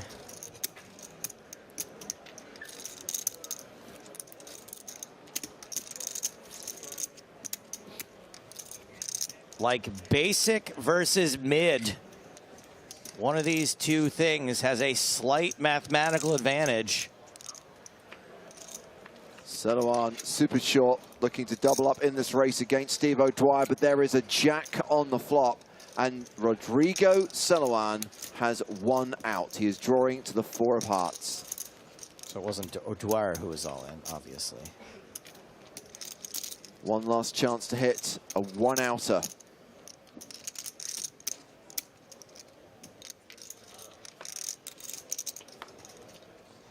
close. You guys, good luck. So Rodrigo Celoan Deuce four got there. is KO'd by Steve O'Dwyer. That's it. Deuce four, he calls with fours in that run now. It's like every elimination, this is just like a slight sigh of relief for everyone else because they're all good players. It's true. I mean, I'm sure this has already been said, but this PCA main certainly drew a much tougher field than I think people expected. And just every table draw I got, everywhere I turned, there were just really elite pros. I'm sure that that's going to change for the 25K, but this was a very, very tough field. It was all elite pros and really terrible luck boxes. That's it. Chips are in there somewhere. Yeah, I would imagine that proportionally now, though, there's a lot less luck boxes.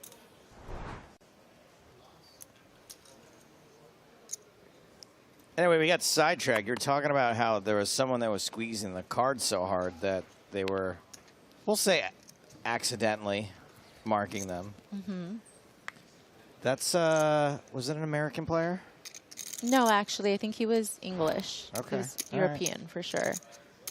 It wasn't me, and look at my claws. Like, I'm very good at just using my Well, they're so expensive. You don't want to finger risk doing pads anything now. to them by pressing your nails into the cards too hard. It costs more than a deck of cards, that's for sure. Back on Steve O'Dwyer.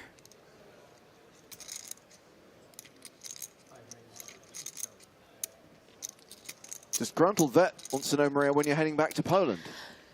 So I heard about this bit that Joe did in commentary yesterday, but I don't know the context or the backstory. It's not my bit. There was just a debate as to whether or not you'd ever been to Poland, and I said, I don't think so. I said, I don't think Maria's been to Poland. First of all... And then everyone was like, oh, why couldn't Maria have been to Poland? First of all, there was someone suggesting that you were actually from Poland. We nixed that one. But then the question arose whether you'd ever been to Poland. And Joe was instantly dismissed, and I said, no. Maria's traveled a lot of Europe. Maybe she hasn't, but Maria's a luxury traveler. And I'm not saying there's not luxury places in Poland, but it's not like what people think of. It's not like a Tahiti or a Fiji or a, you know, these are the sorts of places. It's not a Cabo. Maria doesn't go to landlocked countries. Okay, I'm a little offended at you just assuming that I only like to go on luxury vacations, but I'm also offended for Poland because you're saying that Poland wouldn't be a nice place to visit. I'm not saying that. I'm just saying that it's not exotic. Well. And it is landlocked, and I can't even think. Have you ever been to a landlocked country at all, let alone Poland? Maria only goes to places where the hotel's on sticks coming out of the water. That's what I'm talking about. I think I'll just clear this up now and say, no, I'm not Polish. And I also haven't been to Poland. But it's not for the reasons that you think. Well, apparently Poland isn't landlocked.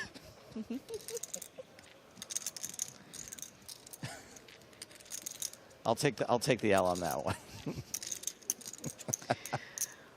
Can I suggest, Joe, that you follow your own advice and read a book? And that book be an atlas? Read an atlas. Meanwhile, Steve O'Dwyer didn't need to improve, but does, rivering a queen.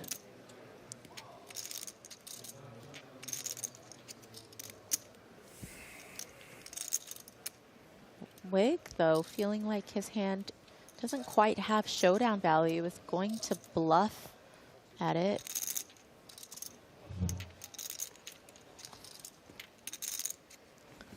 Substantial sizing is going to make O'Dwyer wonder if his rivered pair of queens is any good.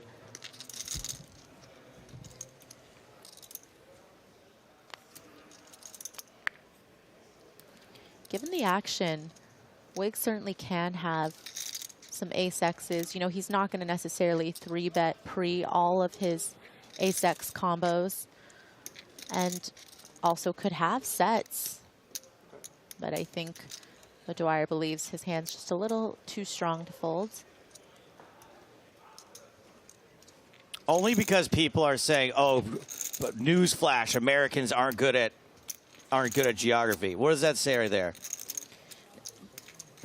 But wait, is this, it says 6 misconceptions about Poland. So is it like a misconception that it's not? I think you need to click further. This needs to be. Oh, yeah, these are all misconceptions. I think this Joe? needs to be under review. What do we say about being a know-it-all? Crap. Double crap. Don't double down on it, dude. I have no choice now. I'm already wrong. It's not like I can be, well, I am more wrong. You knew you were Okay. bluffing. You're good like that. You're more wrong or moron? It did occur to me while That's moron. They're like, oh no. Oh no. You get that sinking feeling? Feels landlocked. I mean, look how much the entire north coast of the country. You have lots of feelings. Oh my goodness. You probably feel bad Look for at them. a mess. Yeah, exactly. not about myself, yes. Okay, that needed to be clipped Gotta get rid of and those put feelings, on social media immediately. Yeah, you'd rather get bluffed. Just because it's less of a... Well, he could look and tell you thought you had the best hand. It was a good read, but just... I agree, that's probably what... You just don't know how hand rankings work. Ilya says, another stupid American? Yeah, let's do some of the stereotypes about where you're from, Ilya. By the way, you may have just heard them discussing the elimination of Darren Rabinovitz. He was taken out by Chris Sisek. Cashed in 63rd place for $25,600. These guys aren't thinking any of that stuff. They're just blasting it in. They don't know. They want to get on TV. Oh, because apparently he's not blasting it. No, he is. I'm not thinking about anything. Yeah, you're right.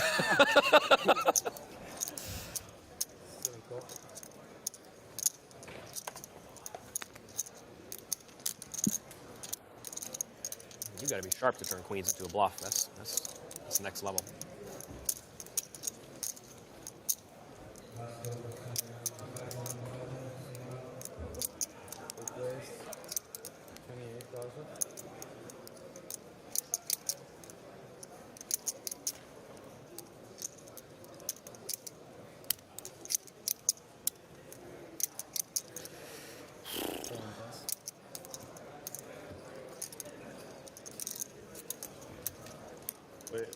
Chick, I've been told it's pronounced, by the way. Chick. That's what I said. And then Scott Baumstein called him Sisek. Yeah, I know. I made the mistake of listening to American, didn't I? I think Oh, so. God. They showed my aces hand, but that doesn't. You already knew that one. Nothing to learn. They only show... The Savage Muffin asks, is a purple hat guy being a jerk? Seems like he's being a jerk. I don't know. No, I didn't that's watch just it, but- John Little. He's a little dry. I pulled it out for a second. Everybody gets him at this point.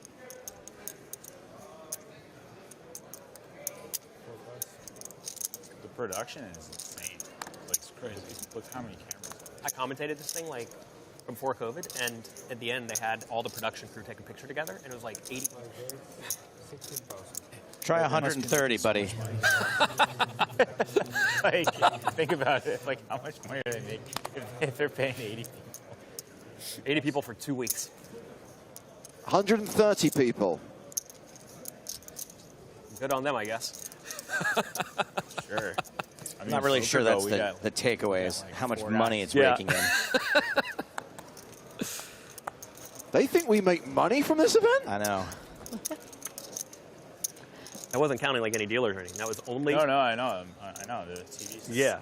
Stapes gets paid in Rice Krispie treats. And that's like. So he has to have one every break. I mean, I guess they only have to do one table. They do like really high-end production with just like one fixed camera with a boom, and that's it. You can do it as good or as, high end or a low scale as you want. Right. Triton is very high-end, and there's not people running all around. It's just 2 tables. But what they do is they do 2 of those. Like, they're both like actual primary features. It's a good idea, I think. It's cool. I mean, this is effectively a feature, kind of, because like they could do it if they wanted to. Yeah, we're on you right now, What buddy. I mean is, like, I just went to bat They're for obviously you. focusing on those two. Triton goes back and forth. Like they're seeing, way more, like an equal amount of hands. Okay. Do you think I we like that should idea, 'cause tell one's these guys slow. that they're on You can tell stream? yourself, I think for poker players, that might be what people watch the most. Oh yeah, day ones. I love that. Those day ones are the cash games. Yeah. Or even like poker, at PokerGo, if they do day one of the 300 is usually for poker players a really fun one. When they do a day one stream, It's way better. That too. It's way better than watching Final Table, right? Yeah, because Final Table, Well, now we are coming back to the feature table because what we're doing is we're spending time at both tables. Oh, look at this. Noah with the overpair, but Lander has flopped a set of sailboats. Yeah-oh. And Noah is deciding whether to call this shove. Considering Landa called from the small blind, you know, it is probable, of course, that he could have sets. He's not going to have a lot of two-pair combos here. Obviously, you know, even a suited 7-deuce or 7-4 isn't going to come along pre from the small blind. Maybe from the big blind, sure. But it's really looking like sets here, or perhaps, you know, some nut flush draw combos, some ace-X of hearts with, you know, ace-3 of hearts, ace-5 of hearts, those type of hands. So it's going to be interesting to see what Boken decides to do. It's a healthy chunk of his stack as well. How do you make this fold? If you believe that Landa is always going to be 3-betting, let's say any pairs higher than 9s, 10s plus, then yeah, it would be kind of tough to find the folds with 9s, but he does. Wow.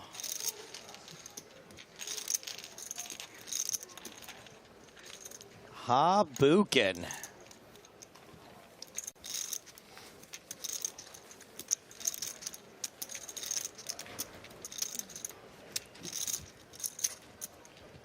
I like that. Habuken. I'm going to use it. It's probably better if he like spikes a Yeah. 2-outer, but Or when he KOs somebody, you know? Yeah. But we got 54 minutes left tonight, and I'm not sure that was going to ever happen. So I pulled a Griffin. Griffin just makes up scenarios where then he could use the joke that he thought of it and say, wouldn't it be great like if Noah Buchen knocks someone out and then I could say Habuken? And we're like, yeah. That's one way to do it. Yeah. Careful, Griffin might randomly appear from some corridor. Well, remember that time when I was like, there's no way Griffin was watching, and then he... You were hoping he wasn't watching. What I love is the fact that Griffin has no idea of the geography of this place and will just randomly appear from round some corner and down some corridor that he shouldn't be walking down.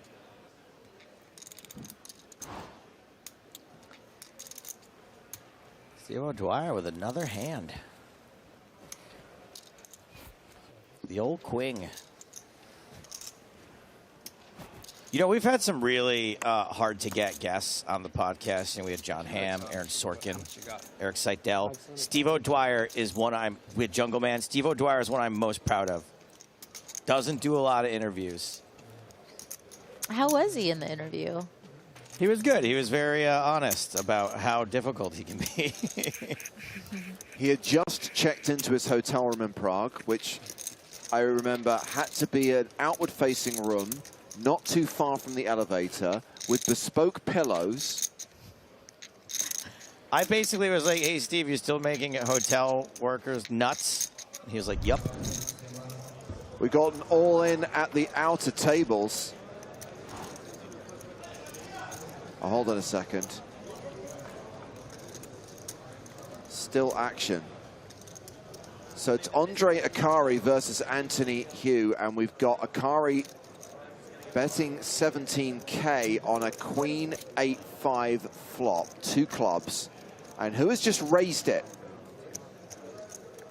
to 46K? Now Andre Akari is all in. Snap called. Akari with ace queen for top. Who has aces? Top kicker. And Andre Akari is eliminated. Started with 160. Good luck, guys. Cashing out for $25,600 with 50 minutes left to run on the final level of day 3. Blinds currently 4,000, 8,000.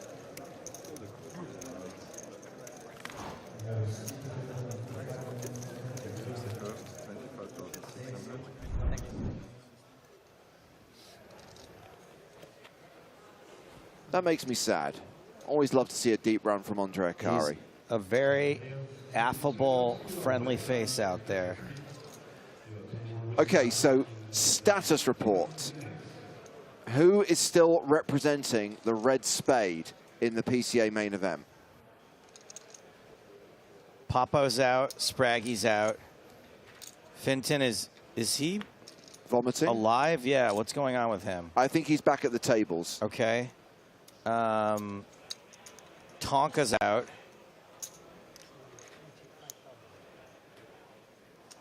Andre's out. Sam Grafton's still in. Grafton, of course. Jason Mercier. A out, B no longer representing PokerStars. Of course, we can continue to follow Ramon. Right. He's doing it again. Of course. Yeah, he is. In the words of my grandma, he is something else. Another set here. It's time for Vig. Yeah, Rocco not willing to fold the threes to just one C-bet.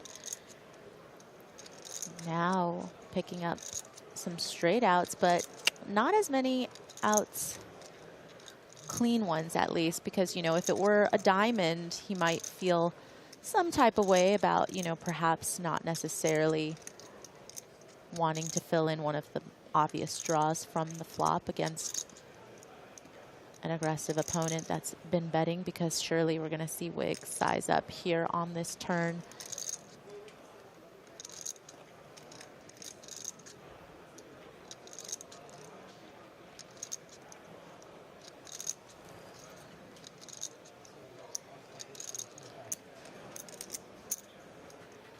What do you think of the bad lookalike Channing Tatum for Anton Vig, right? Pretty good. Yeah. Pretty good bad lookalike. The pursed lips, I think, get it done. And pretty good for people to think you look like Channing Tatum. Hell yeah. Diego Marks says, is he from the future? If Ramon makes it through the day, if Ramon returns for day 4, I really want to encourage him to put the swag back on. I need him in that turquoise t-shirt. I need him in that turquoise hoodie so we can make turquoise Ramon a thing. I could go ask him nicely. Senor Ramon.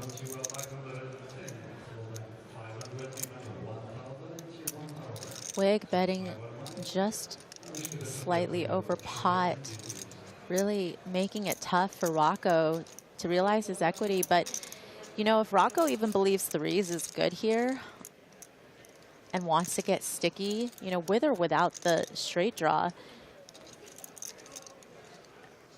that would be quite the call for this size.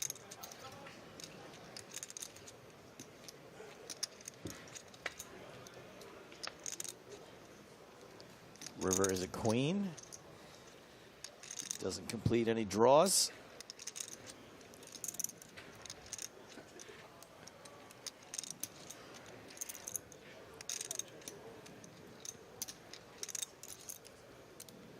Rocco lays up once again. Yeah, for Wig, he is really going to think about what sizing is going to get him paid. Rocco did call did call from the small blind. So again, you know, certain hands you can take out of his range are going to be, of course, overpairs to this board. He's not going to have kings or aces. You know, the strongest hand that he can have that doesn't have Wig beat, obviously, is going to be big. Yeah, it's going to be maybe, you know, one of those suited Broadway type hands, like the Queen 10, King 10, Jack 10 type hands that probably won't be able to call a size that big, but definitely not threes. By the way, just going back to the whole Poker Bunny incident. Yeah. Just reading the write-up on Poker News, and I can confirm that after that controversial exit, she did then enter the 3K mystery bounty, but did receive a warning from the tournament director about her behavior. Smooth and controlled.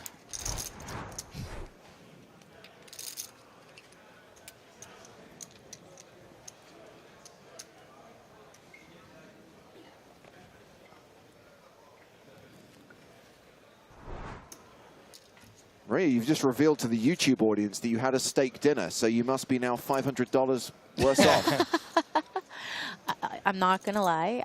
I did get sticker shock a little bit. Maria's been nosing around all week like, Stapes, what are you doing for dinner? Stapes, what are you doing for dinner? Because, you know, obviously I'm still on the hook for one with her, and I have been ducking her with the best of them. Yeah, you don't even want to take me to Pizza Lab in the Bahamas. That'll still cost you a pretty penny. Well, it's only because I need a whole pizza for myself. True.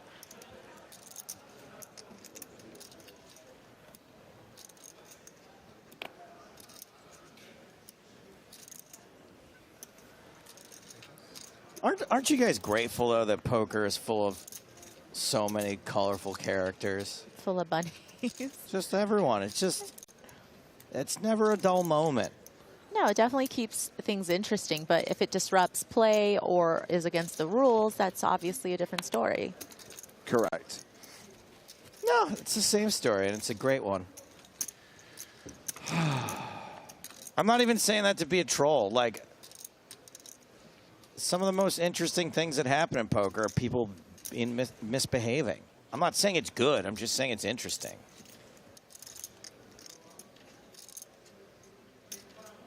Ban them all.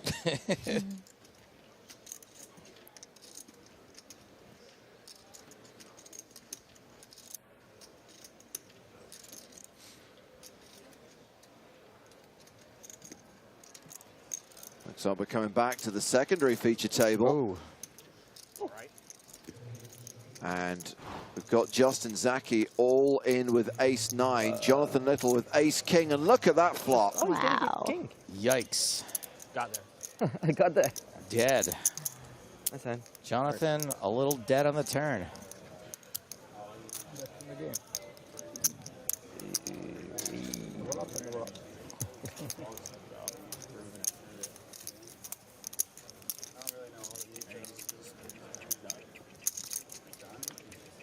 Angelo predicts that poker will bring peace to the world. I love poker, along with the rest of them, but that's a bold prediction. Hello. Sports fan would love to see Joe Hardigan and Poker Bunny on a podcast together. I think there's a better chance that James Stapleton does that show. That's way more a Jimmy Stapleton move. There's a lot of legal stuff that needs to happen before we can do any work. But they're back there. Back to the center stage.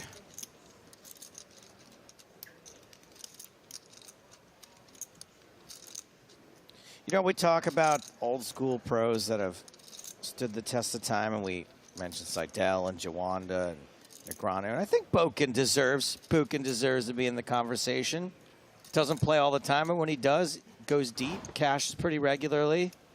Yeah. Saw plenty of him in Barcelona, right? Yeah, doesn't embarrass himself the way some people do when they come back for a cameo every once in a while.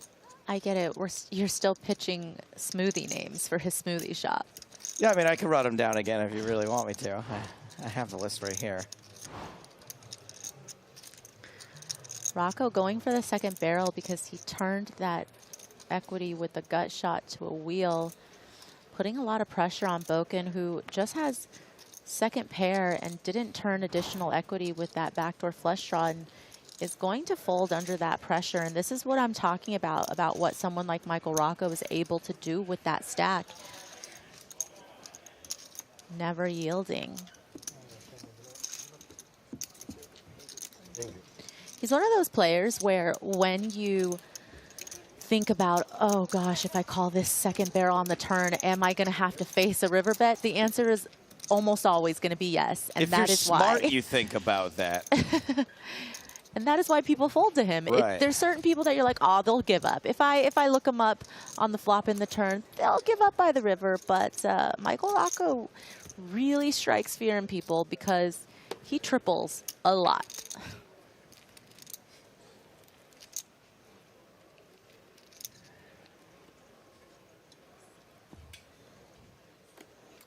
I knew it was going to be like this. You kill Musta, you kill the mood, huh? Now you got to step up. You got to bring the personality. Someone's going to do it. Right? Like, I was kidding when I said it was a rule. No, You can't speak. You know? I tried. You did. You more than tried. You can Landa. You more than tried. Like, Pocket tens.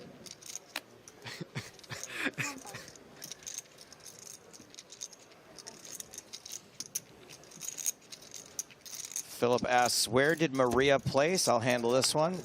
In the Bahamas. Thank you for your question. No, not at all. Oh, nice. I had the best cab driver ever, Mr. Lucky. Oh, nice. I was like, wait, your name's Mr. Lucky? I'm Mr. Lucky. Give a shout out for. You should give his number out on stream. Who was the poker player that posted that their cab driver drove through a park Oh, Benny to Glazer. beat traffic? Drove through a what? no, a didn't- park, like across grass. But didn't just tweet it, like has a video evidence of them being on grass. Was it like in Die Hard with a Vengeance and Bruce Willis and Samuel L. Jackson drive through Central Park? Careful, don't hit those people. All right, well, maybe the mime. Mr. Lucky knows. Big on the turn. Overcard for the tens. There are so many legendary stories about cab drivers here. Not all of them shareable on this stream. Oh, well, I'll tell my off cab stream, driver story someone's got to eventually. tell me that My one. cab driver story is funny, I think. I don't think it's tellable. I hadn't lost the pot since we got back from dinner break, and then I started talking about Mr. Lucky. Keep talking, guys. Yeah, hide the bracelet. Hide the bracelet. Tell no one.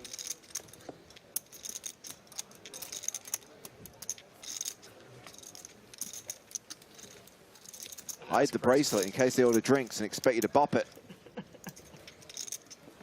I've been bopping things all over this island. I just checked my credit card statement, and it is grim. And the grimmest part is that some of it's on my room and not on my credit card yet. That's the worst part. Ooh. Yeah, you're going to have to break out the calculator, add that all up at the end. He doesn't need to do that. He's the human I'm the calculator. human calculator. That's true. It's definitely going to have a comma in it, that's for sure. What numbers do you have to put on a calculator for it to spell out broke? Maybe someone did. 8, some lucky soul out there 1, who's like 2, you, so 0, 1, 5, 3. Is this like one of your Pager code. It would be the opposite, though, right? Pager code. Okay, just I had to do that off the top. Right. But pager code. Still I was impressive, Big, don't get me I wrong. mean, I'm a big fan of pager code, guys. How many years did you have a pager for? Oh, I got one right when. You got your driver's license? No, like when I was 12, maybe. Oh, really? Yeah. A parental approved pager or a burner pager that they didn't know about? No, I think the first one I got it. I got it at a mall at a kiosk. Yeah. You know, they didn't know about it. See, my parents gave me my first pager, but it was when I got my driver's license, and they were like, there is nowhere in the world you can be where you can't return our call within 15 minutes. And if you don't, you lose your license. So I'd be like on the highway and be like, I gotta go to a rest stop and find a payphone. Fun flop here between Matakis and O'Dwyer. Yeah. Top pair for Matakis and the open-ended straight draw. Steve with the sucker end of the straight. They would even spot check me to make sure I had quarters. And if I didn't have quarters on me, I would also get in trouble. How are you gonna call us if you don't have quarters?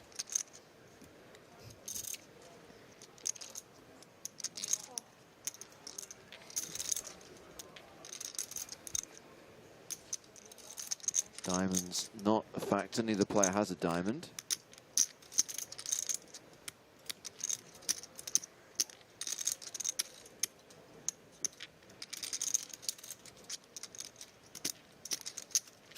Pretty big gulp from Matakis.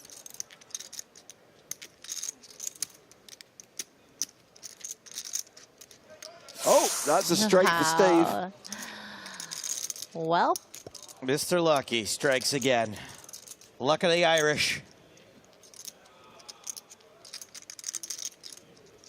Well, here's an understatement of the year from Queen Bee Poker. Joe, your parents seem pretty unreasonable. Yeah. That's okay. They're in a home now. I got the last laugh. I page them every Sunday. Steve going for a third pot. Just realizing how coordinated this texture got by the river. Most hands are going to hate this run out, especially ones that check back on the turn.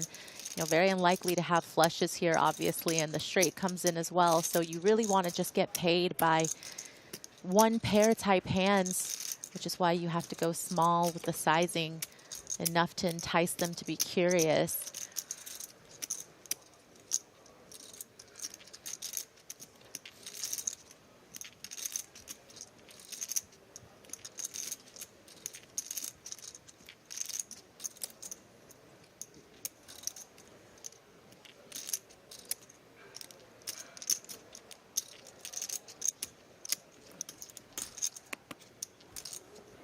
Takis lets it go. Disciplined. Steve O'Dwyer adding 58K to his stack, up to 627,000. And we need to get out into the field where David Peters is all in for 140K. Now, he's been called by Sergey Reitzak, and now Leonard Maui is reshoved for around 800K. So Peters all in, called by Reitzak. Maui is now reshoved, which means the decision is back on Reitzak.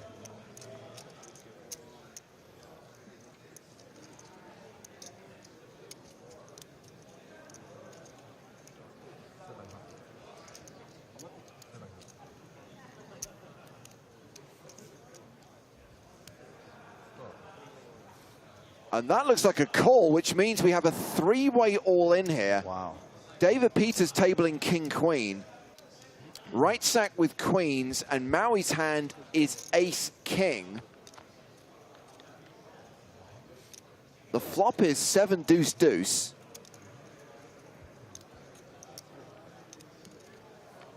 Deuce on the turn.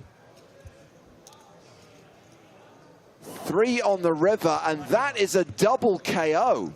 Sergey Reitzak takes out David Peters and Leonard Maui in the same hand. And that was a huge pot. Wow. Reitzak's now playing close to 2 million chips. Big stack. So he is likely to be the chip leader now, because Michael Rocco's got 1.6 million up on the main stage. Reitzak 1.9 million.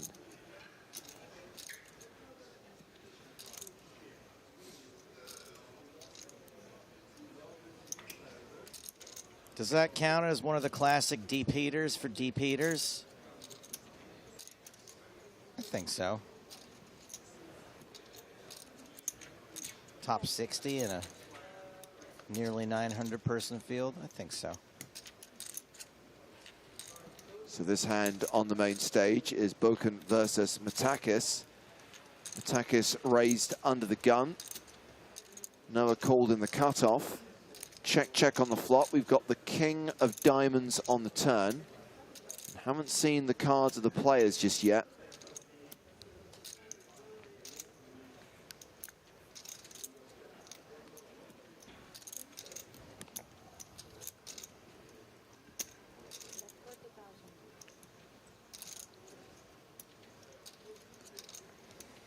Bet from Matakis of 40K. The delayed C-bet on the turn with Ace-King. Top pair, top kicker. Noah folding Ace-Jack onto the next hand.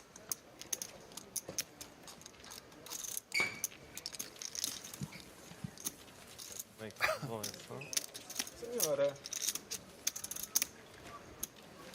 Good. We were running out of Italians. This is a player we recognize. This is EPT Barcelona 2010 finalist, and you were looking for Giuseppe entertainment. Pantaleo. He's pretty talkative for the most part. That's what I'm saying? Yeah. You got Pantaleo means pants of a lion. Oh, you had an Italian, yeah?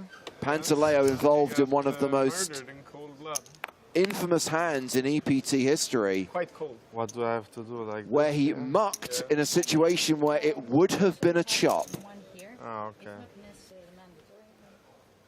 What an appropriate story due to recent events. I know. By the way, we have ticked down to 57 players. We've lost a former PCA champion, Mike Watson, no longer in this year's main event.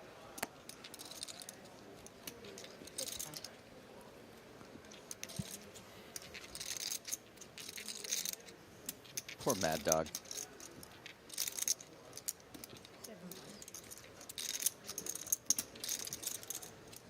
So earlier on, we lost Chino Ream in 81st place. So both former PCA champions have gone during the latter half of today. I know. Thank you so much. Appreciate that.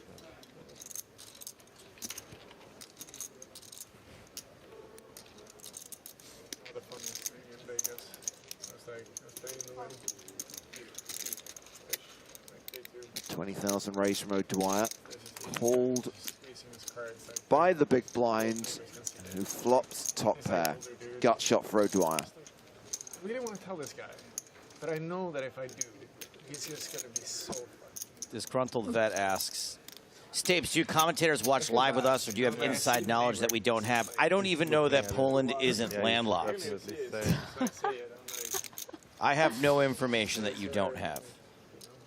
You might want to be careful when you use your cards that you do neighbors to see and low fours. I meant oceans, by the way. You want to tell me how to play too? And I was like, oh my god. I knew it. I knew it. It's not a, now I have to O'Dwyer betting with range Then you told him advantage. how to play too. Has equity. Naturally a board that he's going to c-bet as the pre-flop aggressor. Is range advantage just another way of saying a razor's board? Remember people used to back in the day say like this is a razor's board? Isn't that kind of the same thing? Yeah, but range advantage is just more specific because a razor's It's board more was... highfalutin. I mean, razor's board was used when ranges were not so well defined from every position as they are now. It should be like 100. Yeah. But yeah. Yeah, 80%? Like, I mean, like, okay, sure. 95. I would say like 90% are happy, and then you have 5% that are a little bit like, I fucked up and I want to like, it feels bad kind of thing, and then you have the other 5% that are like, don't tell me what to do. Like, I'm doing great. I'm doing great. What do you want? yeah, exactly. Oh, wow. O'Dwyer. No. This is not lucky. This is unlucky. He does kind of get there, I want to make a but fair game. not in a way he would have liked. Not the good kind. Brilliant. Yeah, and in a way that I don't think if Matakis decides to lead versus check and try to check raise in this spot, I don't think O'Dwyer will raise the river. I think it depends on the sizing slightly, but I think a lead here usually indicates at least a chop.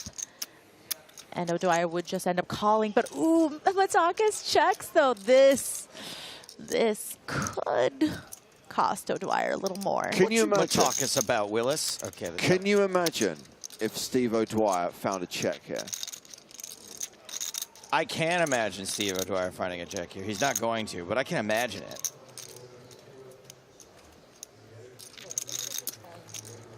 But I think what we could imagine is Steve O'Dwyer maybe finding the fold after he hears from Matakis with the check raise, because you don't expect Matakis to check raise with just a straight here.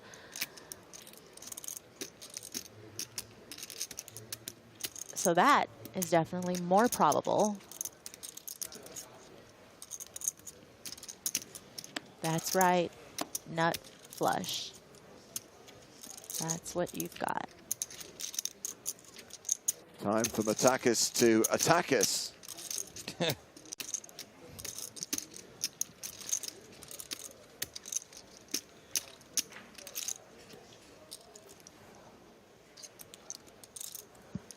You know, you hate to get there and have to bet fold as O'Dwyer, but, you know, if the sizing is right, I just don't think O'Dwyer will call for what at best would be a chop. It would be a very sick bluff with just, say, the naked ace of diamonds. Do you give your opponent enough credit to be able to do that here is one question that Steve's got to be asking himself. Is, does my opponent have some type of offsuit ace-X combo that he defended from the big blind that contains the ace of diamonds is one question. Then the second one is, would they be willing to take this spot with the nut flush blocker as a check raise, knowing that I will have a lot of king X's here? I mean, I know that I obviously didn't know a lot about Michael Rocco. I know even less about Matakis. I just wonder how much Steve knows. And with that American flag next to his name, it's possible they don't have a ton of experience playing together. Feel like Matakis can feel O'Dwyer stare and might be trying his best to look nervous. Well, I mean, Matakis is breathing heavy, but I don't think that's intentional.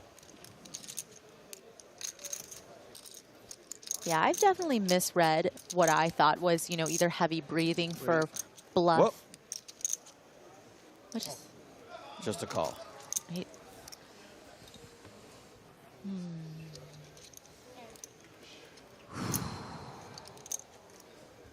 Huge swing in Matakis' favor there as Steve O'Dwyer loses a chunk and is now down to 34 bigs.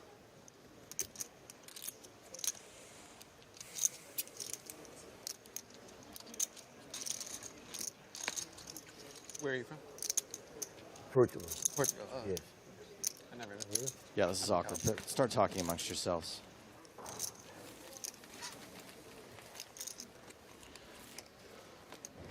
Where in California?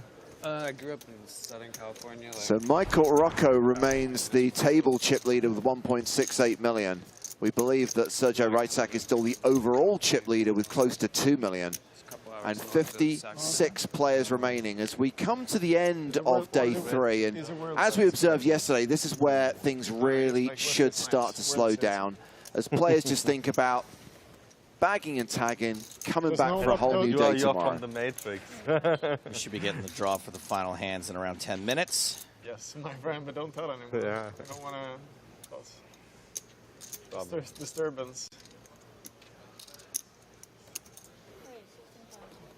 Your sunglasses. Yeah, there's a little bit. I like that.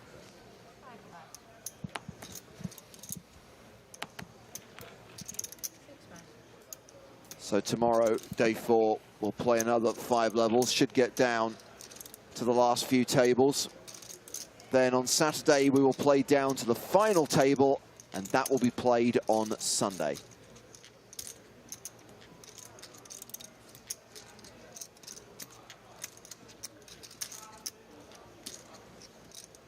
Diamonds again. After Noah opened with ace-3, Anton Wick has called with king-10.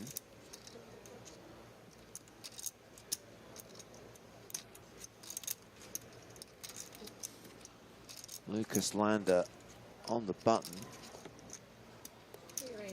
It's going to raise.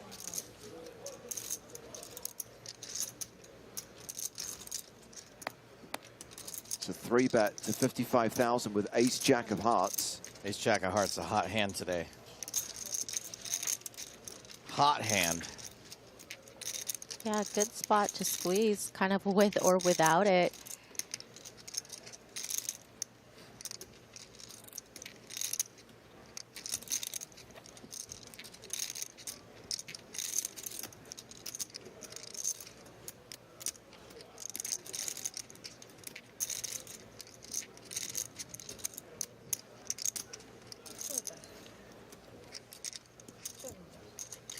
Two pretty quick folds. Lander rakes in that one.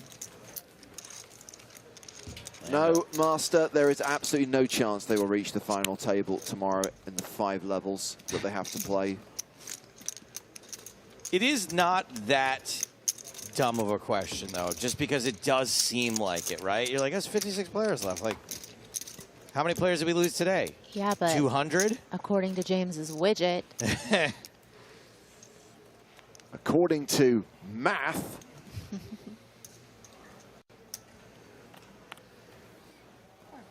Oh, you said math the American way. Thank you.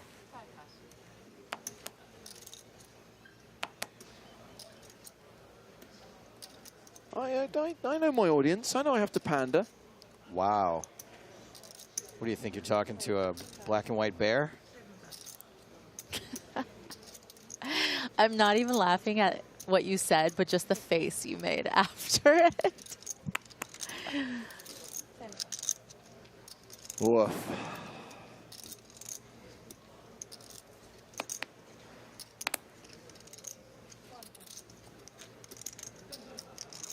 You know why a male panda's a jerk, right?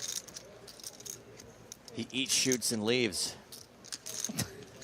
Maria, stop laughing at this. Is it like a laugh or is it a snicker, James? I No, mean, it's more like the release of nervous energy. and this is why I sit in the middle. Master says, all right, James, we're going to see your prediction tomorrow. I guarantee, I will bet my entire net worth, which isn't actually that much, that we will not hit the final table tomorrow. I mean, I'll escrow if you want. So, Seismic, I know, look, I went through this, and I got smacked down here, too, when you say math, because why shorten a word and then make it plural? Here's the thing. I tried this, and you're wrong. What is the full word of math? Maria, you can say it. What is math? Mathematics? Mathematics. It's already plural. So maths actually does make sense. It's annoying to say maths, but I get it. You're not making it plural. It's already plural.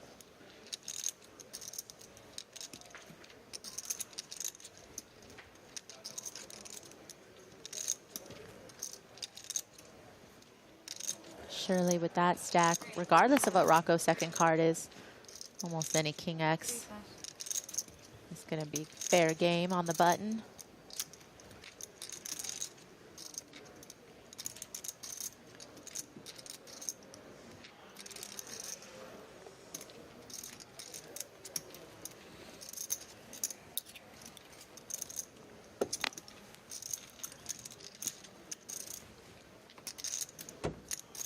I get it, Boken. I wouldn't want to be playing out of position against Rocco either.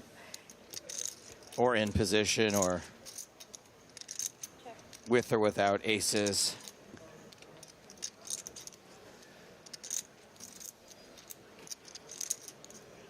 Sadly, due to the restrictions placed on us, we are not allowed to gamble, because I would happily take the action I'm being offered right now.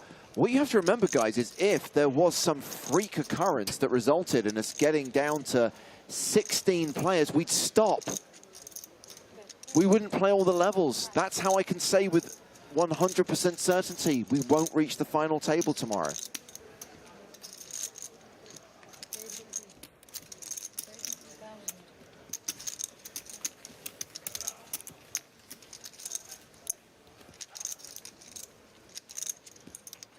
But it is also a mathematical improbability, a huge improbability, that that would happen anyway.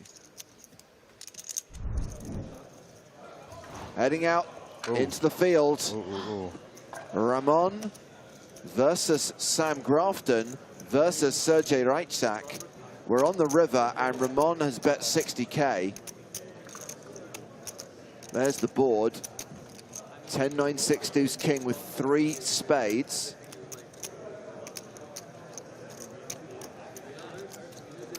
Yeah, straighty, flushy board out there. You would imagine in a multi-way pot, you're not going to have a lot of bluffs here. Reichsak calls, Sam Grafton folds. Ramon tables queen 8 of spades for a queen high flush, and it's good. Was there ever any doubt Who is this guy? You know what? That's what's really cool about the PSPC, if I could say. This is a dude who's clearly very talented at poker.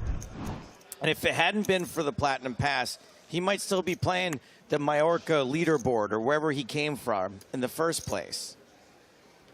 True talent, a true poker talent, Ramon is, and he's proved it over the last couple of years. And the PSPC got to put him in the map, instantly playing majors all over the world. And putting up ludicrously consistent results. That's what I mean, but if that hadn't happened, he still might be grinding his way up from whatever the, you know, because he was playing relatively small stakes tournaments, right? Yes. When he won his Platinum Pass. I'll be the first to admit that when he won the PSPC, I was like, this guy's going to be a one-hit wonder, never going to hear from him again. You know, he'll just take the money and leave, or he'll put it all back in the community maybe, because I had never heard of him, and he really has been incredibly impressive since.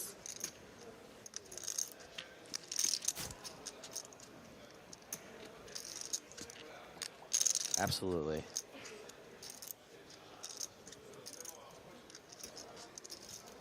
You know, I just realized this dude's name is Giuseppe Pantaleo, right? Yes. Joey Pants. But Tony, it's a 4. Yes, that is indeed a diamond flush, the nut flush for Pantaleo.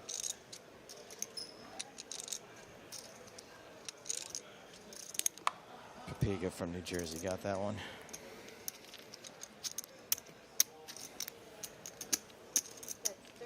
Lander, who is drawing dead already, bets 32,000.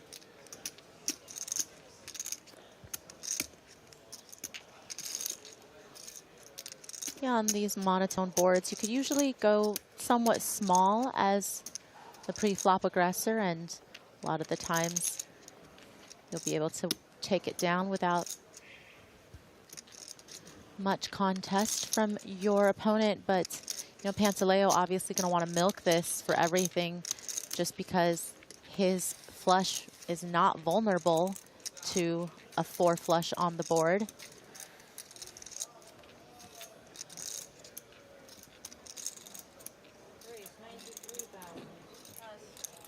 Seems a little disappointed, though, that he elected to fast play and was just up against an opponent that did not connect with that board in any way. Either you play it fast or you play it slow enough to see an action killer come on the turn.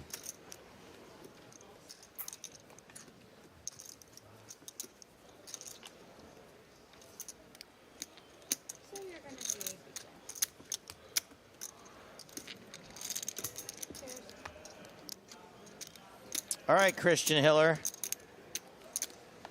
If you want to bet your $100 at 1,000 to 1 odds that there will be no final table tomorrow in this main event, go ahead and Venmo me the money. I'll hold it for you. And if there is a final table tomorrow here in the PCA main event, James will send you 1,000 times your money. I can't take the bet, Joe. Oh, we can't bet from here. Correct. It's illegal. So, fortunately, he's going to save his $100. Snowman's, num num. Maybe against the German it's not coming, but usually it's coming. There's been 6 sets of 7s. Yeah, there's been a lot of sevens. Sets of 7s? Yeah. Should I back up? Yeah, I think you need the extra EV. Good game, nice playing. Dietrich Fast, all in and racing. Huh? And he knows it is always coming. Got the backpack on, standing up, knows all the tricks. That's a bad start. I mean, no, seriously, there's a 7. An ace, a king, a queen, a 10. 12 outs for Dietrich, but that's not one of them. Luck, guys. Goodbye. Good luck. We other keep stuff. it real for the table with the 7s. Dietrich Fast, sure, walking away slow. Actually, you guys didn't get one. Try to give him all the plus EV he could take. Man, Try to I give him all the rolled plus 7 once EV. today. Didn't happen. Not Nothing. good. Everything, but Sevens are unbeatable. Sevens. Cash is out for $25,600. I had them, I raised on the bubble and he shoved from my 50 big blinds and I had to fold. So he knew that's how you beat him, is you make him fold. It's the only way. Why you fold? 7. I didn't know. It was the beginning of the day. I wasn't aware yet.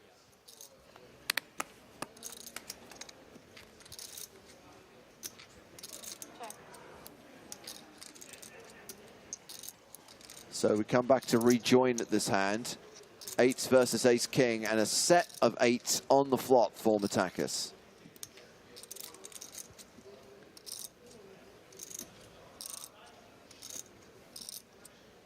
Yeah, considering this was a 3-bet pot pre, I feel like Mateos really should slow play this. I think a lot of the times, you know, Rocco doesn't have to have a hand as strong as ace-king, but you also know that Rocco is a very aggressive player and is going to fire multiple streets a lot of the times.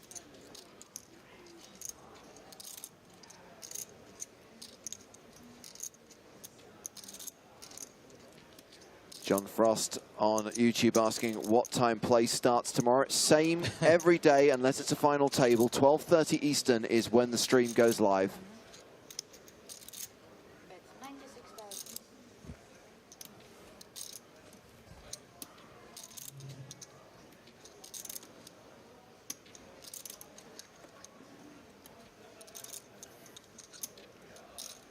Rocco's sizing puts a lot of pressure on the type of hands that don't flop a set here. You know, if you've got 7s, 9s, 10s, those type of hands that are going to call a 3-bet pre, you really hate having to call this big of a size on the flop and be in no man's land for the turn. But fortunately for Mateos, a much easier decision when you have middle set.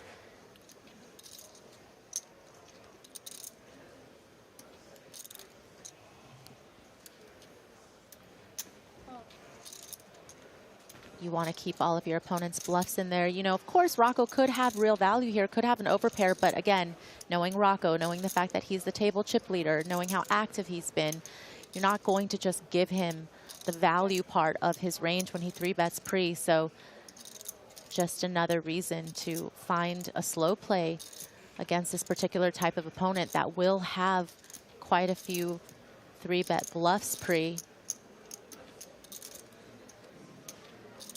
And Rocco blocking aces and kings, of course, and, you know, feeling like he probably would have gotten a 4-bet out of Mateos pre-flop with kings. You know, maybe aces would just flat and get a little bit tricky, but Rocco might be considering the triple, especially on such a dry turn card. It's been set city today. Sets and sets and sets and sets. If we look at SPR, I think Rocco can certainly size this turn bet perfectly to put Mateos all in on the river for close to pot and make it very, very hard. This is really the decision point, though. You know, if Rocco ends up barreling big here on this turn and the river is a blank, I would imagine that Rocco has the plan to follow through every time in that spot.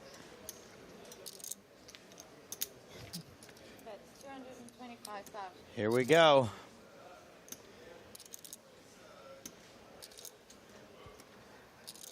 Do you think Mateos will have the discipline? I certainly hope so. Yes, there are hands that could have some equity against your set that would have 3-bet the flop, you know, some suited connected combos. But again, You have to play the man. Yeah, this is a chance for you to get a full double with your set. But, you know, I wouldn't blame him if he decides to check raise. You see that it's a little awkward because it's nearly half his stack to call the turn. But again, you know, these are kind of the important decision in terms of maxing out the value of your hand, but also weighing it out against the chance that you could allow your opponent to get there on the river.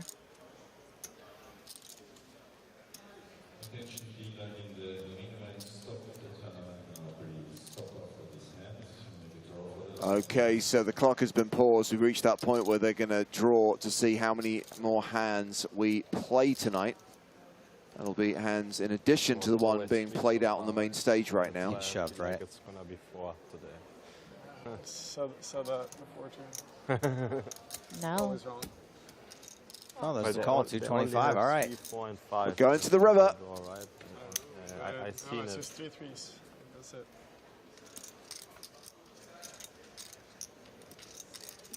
Yeah, for all intents and purposes, I think that's a fairly brickish river. I mean, you're not going to expect your opponent to call that size with, what, 10-9, unless it's 10-9 of diamonds specifically. You know, just the other suited 10-9 combos, I don't think can call that turn bet with just the straight draw with the flush draw out there. And so, you know, again, sevens aren't going to come along either, so they're not going to have river to set. It's really about, does my opponent have a set already, or do they have a hand like maybe 10s, 9s, Jack X, you know, like Queen Jack suited, King Jack suited, Ace Jack. Okay, Rocco does wave the white flag, and smart. A rare case of waving the white flag in a well-timed one at that. Well, those two are now almost even in chips. Michael Rocco down to 1.3 million. Ian Mateos up to 1.1 million. Both with 7-figure stacks as day 3 of the PCA main event draws to a close. Just waiting for them to do the draw. We'll find out how many more hands there are to play today. Man, they really let the clock get low on this one, huh? Yeah, actually on day 1B, they also went to just about 5 minutes before they drew for hands. That was interesting.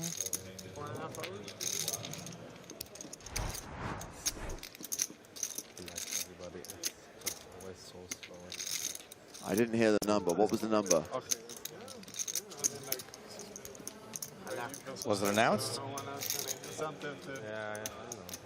Four more hands. Tony, we're playing 4.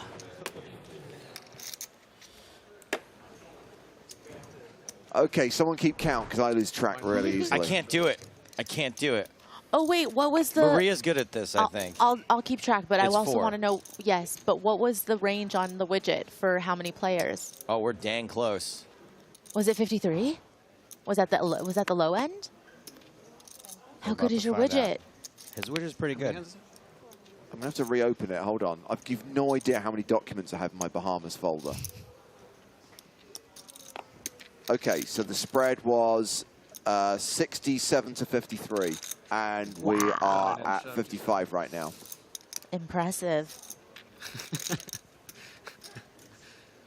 If you had a really good I hand, love showing off my widget with all the girls. Oh no, I just had this. Yeah. Your widget No brings all the diamonds. girls to the yard. But yeah, that would be cool to check aces. Yeah, thanks. Thanks. Yeah, checking you back just like put 'em out three, a little- 3, Yeah, 7. it just looks like it's like 3. The only thing put 'em out a little bit to the side. longer than his columns is the width of his rows. 375. Yeah, 375. I know. I'm saying for reference. Yeah, thanks.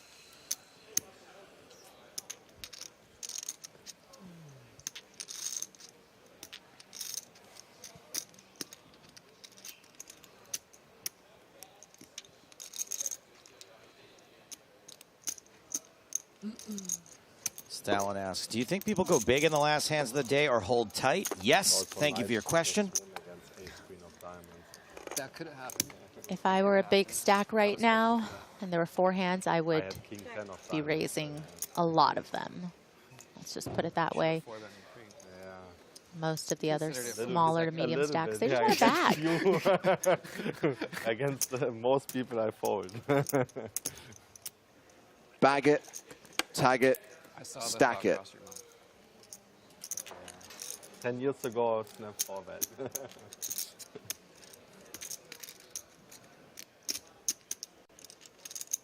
You might get called from worse too when you forget that. Oh yeah. 12,000. Is that even legal? At the 4-8 blind level? Yes. Barely. Anything above 8,000 is legal. You sure about that? Yes. So 8,111 is legal. Come on, I got him. Come on. Based on the denominations of chips that are in play. I gave you a chance. Maria, slap him. Right here. Oh, it's nothing. I did wince pretty hard, though. I can see why you backed off. Wait, going for the check raise, which is going to be tough, I think, for the king six of hearts to continue here. Could turn some equity, and they were obviously betting, hoping to get a fold, and if not, hoping to find some continues with additional equity on the turn, but it would be a little bit of a light float to come along.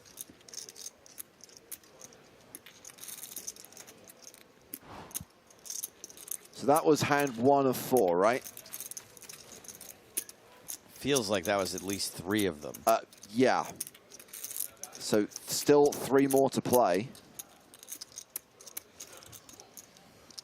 Oh, you messed up my makeup when you did that.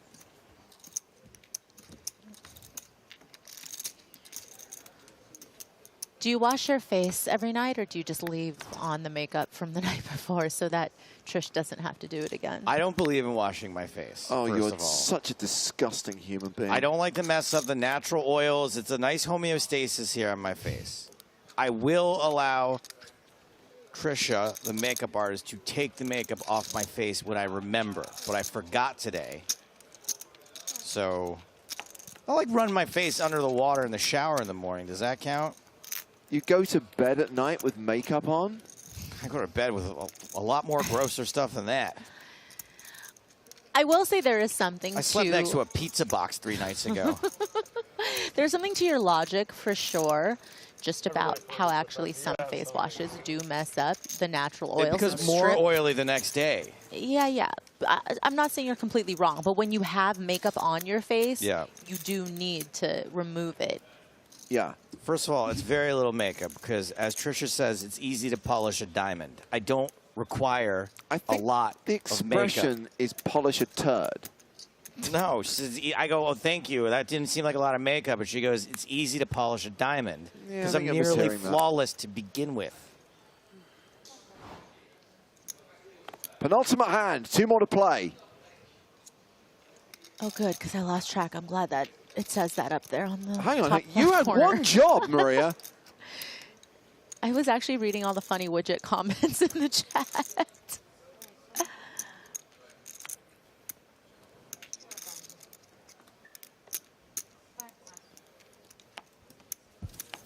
Ace queen suited is nice. 6 is not bad.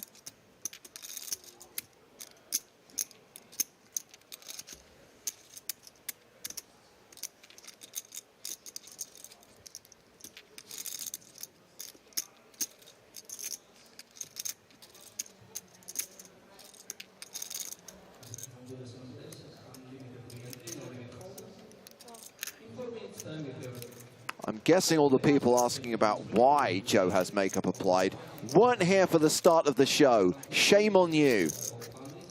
We go live at 12:30 Eastern. Yeah. That's when you should be here. Start of the show. And that time is great for pretty much any time zone that you could possibly live in, so no excuses there. Australia would like to have a word. I said most. I also sometimes just like the way makeup makes me feel.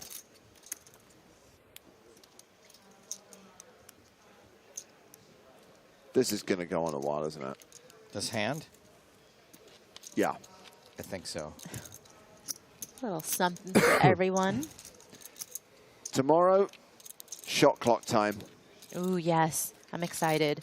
Somebody at my table actually was asking when the shot clock starts because we did have Yo viral at our table. And, you know, he likes to take his time with his decisions. Is he a tanker? Yeah. Yo viral. Yo speed it up.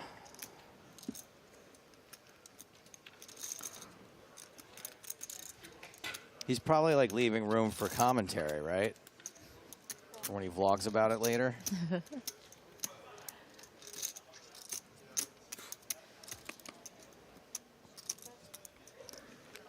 Which is funny because he had a big stack on the bubble, and obviously during the bubble you want to see as many hands as possible if you have a big stack. So it's like, hey, you know, this... You're hurting you, bro. Yeah.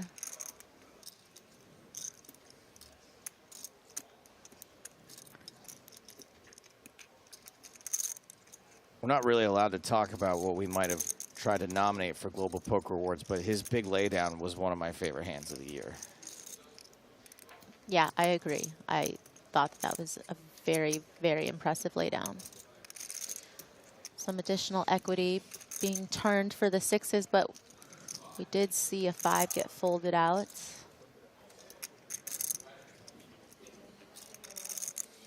That might mean something if blockers were real. Right, but you have a shirt that says it's not, so that's all we need to know. Nothing untrue has ever been printed on a t-shirt. Like the one I have that says female body inspector. Should you buy that at Cabo? That's like the type of shirt that you get either like in Cancun or, you know, one of those spring break places. I got it at south of the border, which is fake Cabo in South Carolina. All right, here we go. We've got movement. Oh, good. Something's happening.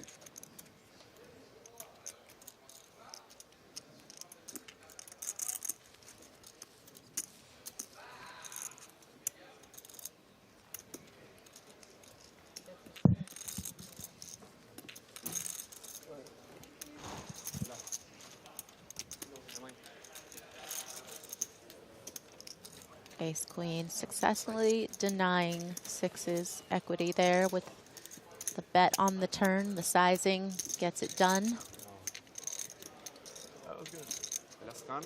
One more hand. Noch einmal. Can I have 5, 6 suited here? What did you have? Ace 5 of hearts? I have set. You? Nines. Nines? I was gonna win if he did. Which one? I was gonna win that. Hand? I think so. I mean, I was gonna play aggressively in this, but I had ace 4s, diamonds. Maybe you don't fold. Might be over the top. Wow, long day today. All that extra time because of hand-for-hand play on the bubble. And, of course, dinner break this evening, which we won't have tomorrow. It should be a shorter day on day 4.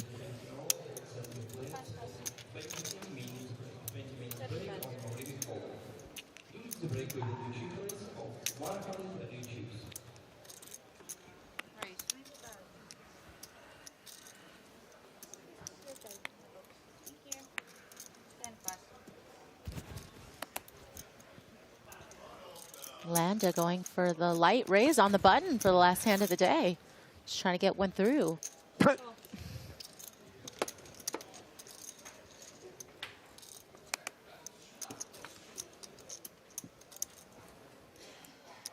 Rocco defending ace, ace 7. That's pretty definitive.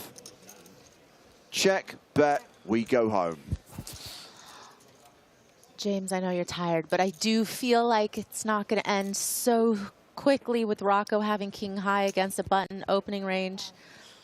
But, I mean, I feel you. You guys have had a long day.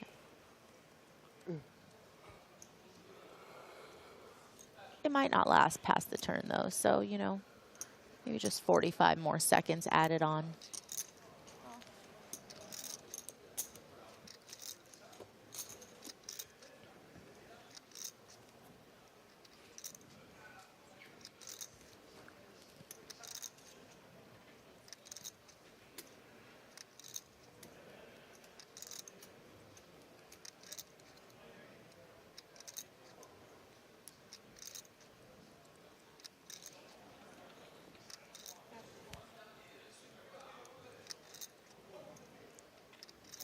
So yes, Rocco called one straight. Is he going to call another as Landa bets again? 36K into 76K. And Rocco folds, and that is going to draw a line under day 3 of the PCA 2023 main event. Looks like the clock has just ticked down to 54 players. Looks like that's the number we're going to be coming back with tomorrow. Playing 5 full levels, unless we get to 16, which is unlikely, but should we get to the final 2 tables, we would finish there. Consult the widget. The widget says it's unlikely, but not impossible, that we would finish with 16 players. But 54 will return, and still plenty of talent in this field, Maria. Not surprising, considering, again, this was a much tougher field than expected. Cream rising to the top. Noah Buchan and Steve O'Dwyer among the EPT champions. The former European Poker Tour champions will be returning tomorrow. Anton Wigg, of course, also has an EPT title to his name.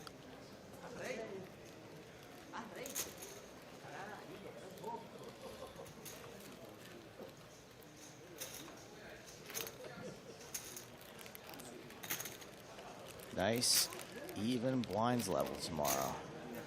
Yeah, blinds will be 5,000, 10,000 when we restart the action with level 19 of the main event. Average stack will be 493,000, just below a 50 big blind average. I don't know about you guys, but I'm just dying for an opportunity to do the Chop Pot song tomorrow, live. Well, you're back. I know. I'm just saying, I'm actually, for once, I'm hoping for a Chop Pot. Well. Whereas when I'm doing it remotely, I'm dreading it.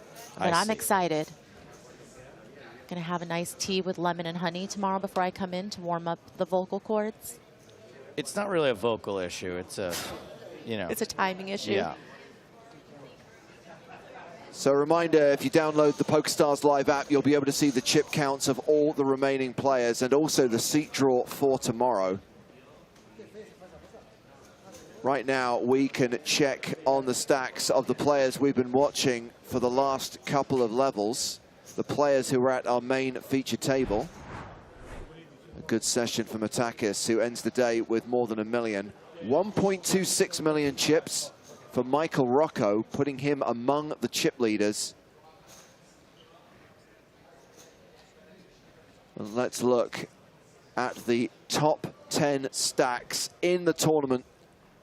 The 10 chip leaders who will be returning for day 4 tomorrow. The biggest stack belongs to Sergej Rytsak. We saw that double KO earlier. It catapulted him up to nearly 2 million. He'll come into play with 1.7 million. We've got 4 players with 7-figure stacks.